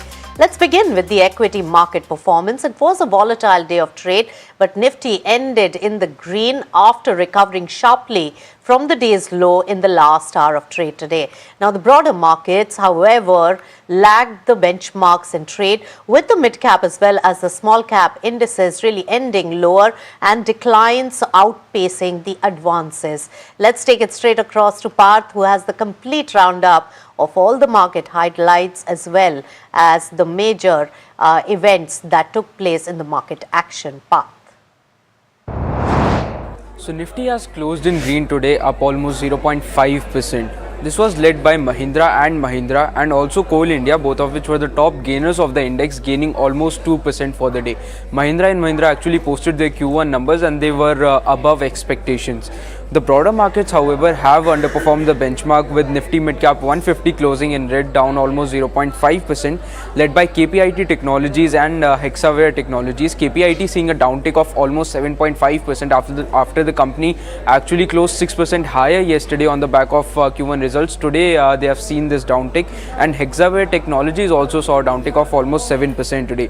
Nifty Small Cap 250 has also closed in red, down 0.5%, led by PCBL and City Union Bank. Bank. PCBL losing almost 10.5%, while City Union Bank was also down over 6% today. On the sectoral side, Nifty Auto was the top gaining sector, up over 1.5%. Sona, BLW and Exide Industries were the top gainers. Sonacom seeing an uptick of over 6%, while Exide also gained over 5% today. On the losing side, we saw Nifty Realty being the top losing sector, down over 2%, led by Prestige Estates and DTF, both of which were the top losers of the index, with the Prestige seeing a downtick of over 4.5% today. On the trend side, Nifty Oil and Gas, Nifty Metal and Nifty PSU Bank have closed in green for the second consecutive day, while Nifty IT has closed in green for the 5th day in a row. Also, Nifty Pharma has snapped its 3-day gaining streak, while Nifty Realty has closed in red for the second consecutive day as well. All right, Parth, thank you so much for getting us a roundup on the equity markets. Now, the geopolitical tensions are once again keeping the crude oil prices on the edge, and prices have really risen for a second straight session today, with Brent crude really holding above the $90 a barrel mark. After, remember, the US President Donald Trump warned that America would hit Iran very hard following the attacks on US military assets in Jordan. Now, the US has also struck dozens of Iran's Revolutionary Guard targets, fueling the fresh supply concerns coming in for crude oil as well as gas and many of other raw material. Let's now take it across and hear out what exactly did the US President Donald Trump had to say about the escalation of war. We're going to be hitting them very hard, because it's our turn to hit them. They know it's coming. They're asking us not to do it, but, they tried shooting it last night. So we had 5 rockets shot going 8,500 miles an hour, and all 5 rockets were knocked down to the ground. But they nevertheless took a shot, so it's our turn. And we'll see if we get there with an agreement at some point, but we're going to hit them very hard. Right, so that was Donald Trump really threatening of more escalation of strikes against Iran. Now, the Federal Reserve has left the interest rates unchanged at 3.5% to 3.75%, but the decision was far from unanimous. In fact, 3 of the policy makers voted for a quarter-point rate hike, reflecting the persistent concerns over inflation. Fed Chair Kevin Warsh said that the central bank remains committed to keeping inflation under control, even as the US economy really continues to show resilience. Listen in to the Fed Chair's comments, what he had to say, especially on inflation in the US. But central bankers like me, we set a 2% inflation target, but maybe we were more tolerable of a somewhat higher inflation target. In economics, we'd call that the revealed preference. And so might it have been rational for people to think, well, their inflation target's somewhat higher. What I heard in the last 2 days, what I've heard in 8.5 weeks is no. We will deliver the 2% inflation target. That is the committee's definition of price stability. All right, so very committed to the 2% inflation target, Fed Chair says. In fact, the US President Donald Trump praised Federal Reserve Chair as smart and capable, but claimed that the rest of the Federal Reserve Board is political and wrongly wants to keep the interest rates high. Listen in. The Fed today voted to keep interest rates unchanged. Are you surprised by that? Are you disappointed in any way with Kevin Warsh and not being able to corral Fed members? Yeah, Kevin's got a board. He's fantastic. He's a brilliant guy, smart. I know he'd love to see lower interest rates, but he's got a board, and it's a political board, and they want to keep rates up. But we fight through rates. All right, now let's move on to an important economic indicator, also the gold imports and the demand for gold in the country. So India's gold demand has fallen 6% on a YOY basis to 131.4 tons in the April to June quarter. According to the World Gold Council report, it is weighed down by seasonally subdued sales and also Prime Minister Narendra Modi's appeal to reduce the purchase of the precious metal. In fact, Shreyansi, our colleague, is right there getting us all the details on these numbers and what it really means. Tell us, Shreyansi. No, absolutely. And before we talk about the factors, let's talk about just the numbers. On a year-on-year basis, you've seen the demand downtick of about 6% on a year-on-year basis coming in. When you talk about just jewelry demand as well, you're looking at a 15% drop, and that's amid some of those higher prices. We'll come to the factors in just a bit, but when you talk about gold imports as well, about a 23% fall on a year-on-year basis is what you're looking at. The demand value has actually jumped about 50% despite some of those higher prices. And in terms of the outlook going forward, 650 to 700 tons of gold demand is something that the World Gold Council is still estimating and penciling in right now. And higher customs duty is the number one drag coming in when you talk about the demand. And just when you talk about the investment trends as well, when you talk about bars and coins, you're looking at a 9% rise coming in demand, and that's despite this rise in prices that they've talked about throughout the report. They're talking about gold ETFs also attracting about 4.2 tons of net inflows as well.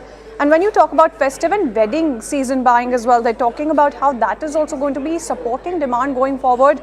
So that's the reason why their forecast is maintained between 650 to 700 tons. In terms of the annual demand outlook, gold does remain their preferred portfolio diversification asset, and that's something that's very important to note here, because the price correction they're expecting could really be reviving the physical buying, and that's also something that they're penciling in. Right. Thank you so much, Shreyansi, for getting us all those important details. So gold demand coming down will be a lot of really comfort coming in for the economy as well. Now, after years of waiting, India's largest exchange, NSE, may finally be nearing the finish line. Let's get Shrimi in to tell us more about what you are gathering from the sources in terms of the timeline. Shrimi, tell us.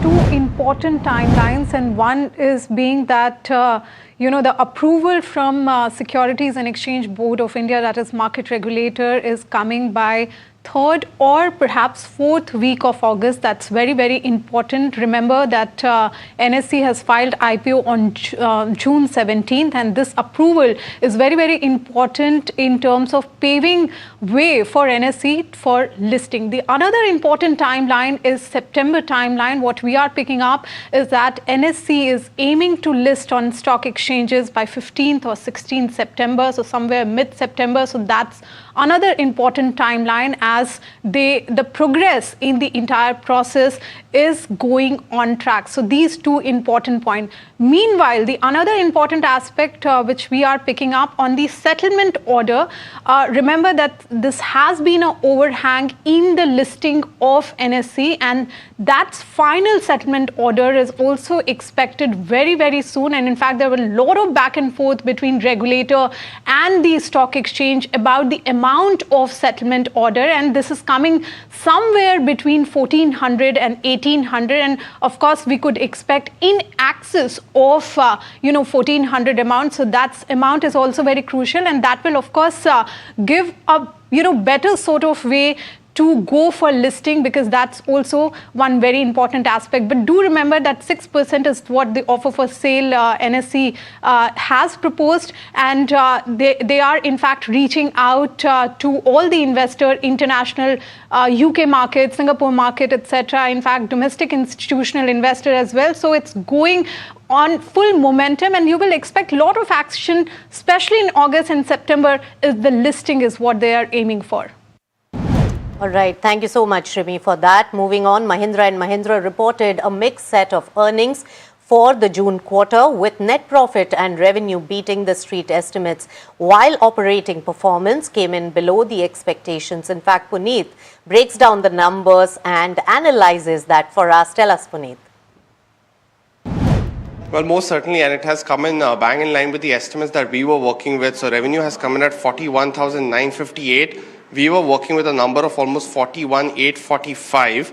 In terms of net profit as well, that number has also come in slightly more higher than we were working with. The numbers come in, we were working with was 3,569. It has come in a slight higher, 3,684. So it's definitely a beat there. Now in this quarter, you had already seen the volume growth of the company being very strong, both for the tractors as well as for the SUV space as well. For tractors, the volumes were at 1.58 lakhs. For SUVs, at 1.74 lakhs. Also, you had some kind of indication of the kind of volume growth you've seen. But of course, the raw material impact is clearly visible. Now, Q1 for the tractor industry is very, very crucial. Almost 30 to 40% of the total volumes for the year are recorded in the first 4 months itself, and hence you're seeing a larger impact on the margins in this particular quarter, led by the higher volume growth in tractors. But you do have to keep in mind about what Q2 might be in terms of margins. So the management commentary here becomes very crucial. You also have to watch out for the bunch of a couple of events and launches that might happen around the 15th of August for the company. So in terms of the Q1 performance, the revenue as well as the profitability have largely come in line. The margins, of course, continue to be impacted because of the higher raw material prices as well as the logistic challenges led by geopolitical concerns. But overall, the volume growth did give us some indications of strong revenues, and the margins definitely impacted in this quarter, led by what we see in the raw material price impact. All right. Thank you so much, Puneet, for that analysis. And in fact, Chairman of the Mahindra Group, Anand Mahindra, addressed the shareholders at the company's AGM today as well, where he spoke about the changing global business landscape, from rising geopolitical tensions to the need for resilience in an increasingly uncertain world. Here's what he said. Recent events, especially in West Asia, remind us that uncertainty has not receded. It's just become the norm. Black swan events may be obsolete because the pond now seems just full of black swans. What once looked like temporary disruption now looks like a longer-term reset of supply chains, geopolitics, technology and business models. So frankly, Manthan 2.0 is upon us. All right, Anand Mahindra there saying uncertainty has become a norm. Now moving on to more earnings of the day, and Bajaj Finance delivered a strong June quarter, beating the street estimates across the key metrics. Consolidated net profit rose 27.4% year-on-year to 5,986 crore rupees, ahead of the expectations, while the net interest income also climbed 23% to 12,571 crore rupees. The asset quality for the company also improved, with the gross NPA declining to 0.96%. Assets under management surged 24% on a year-on-year basis, reflecting the robust lending growth and also healthy business momentum.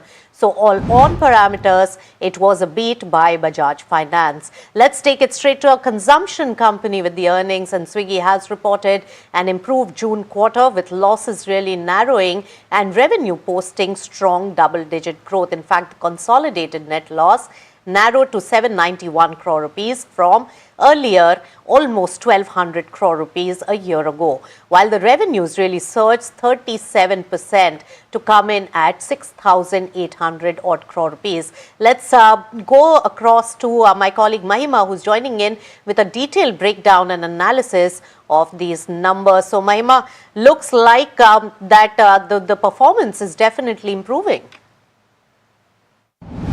Right, so overall, before I talk about the numbers for Swiggy, I think the important point to highlight was that they have constantly gone ahead and said that Q1 FY27 is when they were expecting a break-even in their quick commerce business, and that is something that they've achieved this quarter. That's the first line of the shareholders letter that mentions that Q1 FY27 is when we've achieved break-even in our quick commerce business. Now, with regards to where the numbers go, losses were slightly ahead of what the street was expecting. The expectation was around 716 odd crores versus that of 791 crore, which has come in.